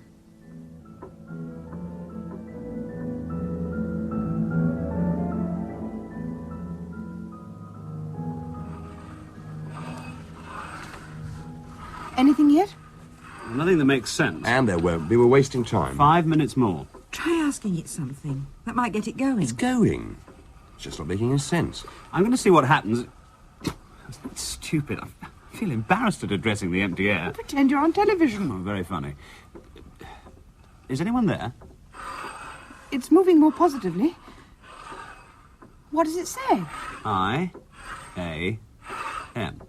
I am. Oh, someone's mucking about. Not me. Not me. Ask something quick before it goes. Well, what do I ask it? I don't know. It's nothing. You ask something, Pat. Don't be stupid. We've waited half an hour. The least we can do is ask it something. Oh, go on, Pat. Who are you? M-E... Obvious when you think about it. In more ways than one. Hugo, quiet. What is your name? J... O... Oh, look, this is too much. Someone's mucking about. Darling, please. Look, put your finger back, Hugo. What, so you can go on making your joke? Not bloody likely. Please. Oh, all right. I'll let him have his fun. There. Go on, Pat. Ask it again. What is your name? It's gone dead. It's more like Max has run out of ideas. Let's play bridge. I've not done anything. It's moving again. Invention coming back, is it, Max? It's not me. Quiet. Have you anything to tell us? My name is Max, and I'm making a joke. O-N-E-O-F... Write it down, Max. U-W-I-L-D-I-E-T-H-I-S-W-E-K... It's gone dead. What did it say? Did it say something? Let me see. The trouble is there's no indication when one word stops and the next begins. On E-F-W... No, that's not right. Yeah, let me see. Here you are. Switch on the light, darling. Of course. The coffee's got cold. Anyone want another cup? Have you worked it out, darling? Yes. I've worked it out. If you ask me, it's in bloody bad taste, Max. I did nothing. What did it say? You know damn well. Well, what does it say? It'll upset Pat. It's the sort of thing that does. Come on, I did nothing. What does it say? Darling, what is it? Just a joke in bad taste, nothing more. Well, tell us. Nothing. Please. All right. And then I think Max should own up it was all a joke. Not a particularly funny one either. I own up to nothing. What does it say? Well, look for yourself, as if you didn't know. One of you? Yes, you. The letter U, meaning Y-O-U. Ah, a spirit that knows shorthand. I wonder if his name's Pittman. Oh, come on, darling. Read out the rest. One of you will? Bad spelling. One of you will do... No, you're right. It is in bad taste. But I didn't do it. Well, who else could it have been? Oh, for God's sake, what does it say? Here, see for yourself. One of you will die this week. Oh, no. Look, it's all right, darling. It was only a joke. A joke? Who would play a joke like that? Darling, it's all right. Look, own up, Max, for God's sake. But I think you should apologise, darling. I think you should apologise for playing such a stupid joke. Oh. All right, I can see it backfired. I'm sorry, Pat. It just seemed funny at the time. Yes, well, you might have known it upset I just her. didn't think, that's all.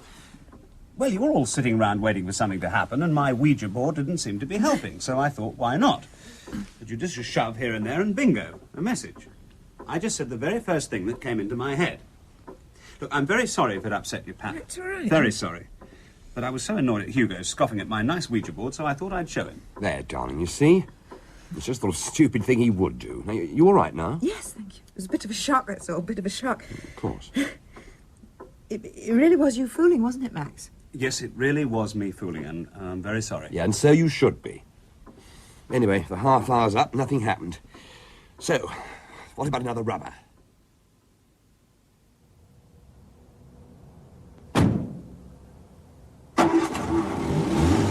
Bye. Bye. I'll call you tomorrow, Pat. Thanks for the evening. Yes, thanks for the evening. Bye. Bye-bye.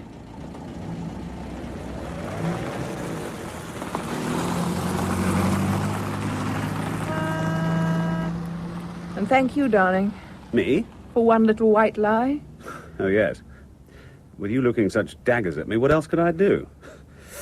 Come on, let's go back in. I'm cold. Nightcap? Thanks. Just a small one. I wasn't really looking daggers at you, darling. At the time, I half thought it might have been you.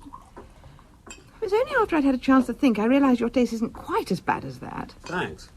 Although I must admit, I was toying with the idea of making it ask, which one of you has been eating garlic? My name is Dracula, and I like it. But it started moving before I got underway. Here. Thanks. What do you think caused it, darling? Well, I've been thinking about that. It seems to me there's three possible answers. First, it was one of us fooling about. Not likely. Wasn't you. I didn't. I don't think Hugo has the imagination. Don't underestimate him, darling. You think it might have been him? No, he's too fond of Pat. But he's not such a plodder of a thinker as you might suggest. All right, say it wasn't him, for whatever reason. It couldn't have been Pat. Well, why do you say that? Oh, you saw her. She was the only one of us getting really involved. I don't think it would have occurred to her to... Cheat? Exactly. She would have thought it would have been dishonest. All right. So it wasn't Pat, Hugo, you, or me, which disposes of my first explanation. Secondly, it could have been random. On the principle of the Million Monkeys and the works of Shakespeare? Well, given time. No, I don't think so. No, it answered the questions. It was too neat. And it was trying to spell a name when Hugo took his hand off the glass. J-O. John, I suppose. Well, it's common enough. Anyway, if it wasn't random, that brings us to my third reason. Don't tell me I know. It's what all this has been leading up to. Why we're both worried. Your third reason is that it was genuine, that we trapped a spirit. And that the spirit warned us that one of us only has a week to live. We'll die this week. Might mean tomorrow. Oh, lucky it's Sunday. It gives us a few days' grace. Don't joke about it, darling. Well, how else are we going to look at it? We'll never know. Even if one of us does pop off, we'll never know if it was anything more than a coincidence. Unless, of course... What? Well, there could be another reason. One much more in keeping with modern thought. Well, go on. Well, as you know, I'm no psychiatrist. But suppose one of us was guiding that glass subconsciously. Spelling out a message, a wish even. A wish? Oh, why not? Let's stretch our minds a little. Let's suppose one of us wants to murder. What? No, hear me out. It's only pure hypothesis after all. Suppose I was having an affair with Angela. Your secretary? Well, she's an attractive girl. In fact, I really quite fancy her, as I think I've mentioned before. Several times. Jealous is showing, darling. Anyway, supposing this affair was more than just an affair, it was a lifelong passion. I want, more than anything else in the world, to live with her. What, leave me? Oh, no. No, I'd need to get rid of you, of course. So I plan to murder you next weekend. Oh, thanks very much. But at the same time, a residue of guilt remains in my mind. Well, murder's a bit of a mean way to say thanks for 7 years of reasonably happy marriage. Reasonably All happy? right. Perfectly happy. I'm not arguing. The point being that I think it's a pity to bump you off, so I give you a warning, subconsciously, anonymously. I tell you to watch out, but in such a manner that it's unlikely you'll believe it. And even if you did, you wouldn't know it was from me. That way I assuage my guilt somewhat, and at the same time you won't be on the lookout for the untraceable poison I'm going to shove in your coffee. Charming. But it started to spell out a name, J-O, not M-A. Have you forgotten, Inspector, that my full name is Jonathan Maxwell Brown? Oh. Now, given the basic premise, darling, even what I'm saying now fits in. I tell you the truth, assuaging my guilt still further, but wrap it up in such a manner that you're not going to believe a word I've been saying.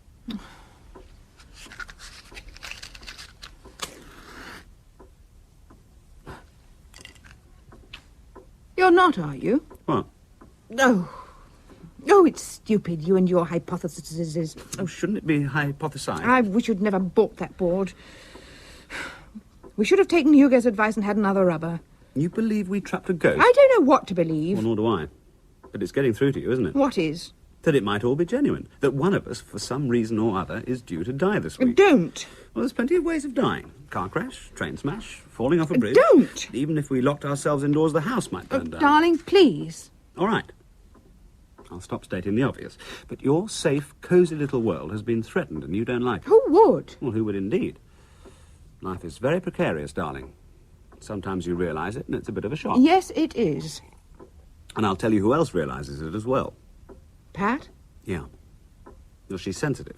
She'll be upset, unless she's fully swallowed my little white lie, which I think improbable. There's all that business about her brother. Oh? I didn't know she had a brother? No, she hasn't. Not now. It's a thing we all try to forget. I had, or I don't think I would have suggested that we use the Ouija board. That happened during the summer after A-levels. There was a group of us who used to go about together. Myself, Pat, Hugo, a couple of girls, and John, Pat's brother. John was different. He wanted to be a poet. Well, he certainly looked the part. Pale, fragile, intense, shy, you know. He sort of tailed along after us, and we put up with him because he was Pat's brother. Anyway, he died, was killed. We were all going to a party at a friend's house. John said he would be there, but he didn't turn up. We found out later that a car had run out of control and crushed him against a lamppost. Oh, awful. Yeah. Well, the point was Pat knew, before she had been told, that is. She knew? Yeah. Quite early in the evening, when we were dancing, she suddenly screamed, clasped her chest, went white and collapsed to the floor. I was with her at the time. And so was Hugo. We didn't know what it was. Some sort of fit, we thought. But when she came round, all she could say was John. Poor John. Nothing else. We wanted to take her home, but she wouldn't go. So we put her to bed. No, Hugo stayed with her. There was always a tacit understanding between them. We didn't find out what had happened until the next morning. Poor Pat. Yeah. Well, she went to college, but she had a nervous breakdown in her first term. She wasn't cut out for teaching anyhow. She was too highly strung. Most of the rest of us were at university or college. Not Hugo, though. He had to take over the business when his father died. They married before Easter. He had to practically look after her like a nurse for the first few months, I understand. But then he's good like that. Yes. I've noticed he's very protective. Well, he's just right for her. You want another? Yes, please. John starts with J-O. I wondered how long it'd take me to spot that. Why do you think Hugo took his finger off the glass? He had the same idea. Oh, thanks. I'm only surprised he let the whole thing go on. He must have thought it was me and banked on me not having such bad taste. But it wasn't you. No. But Hugo has to think so. He can't allow himself to consider anything else. But Pat will. She'll have thought it over and come to the same conclusions as us. Yes, knowing her, I should think she's going to lose some sleep tonight.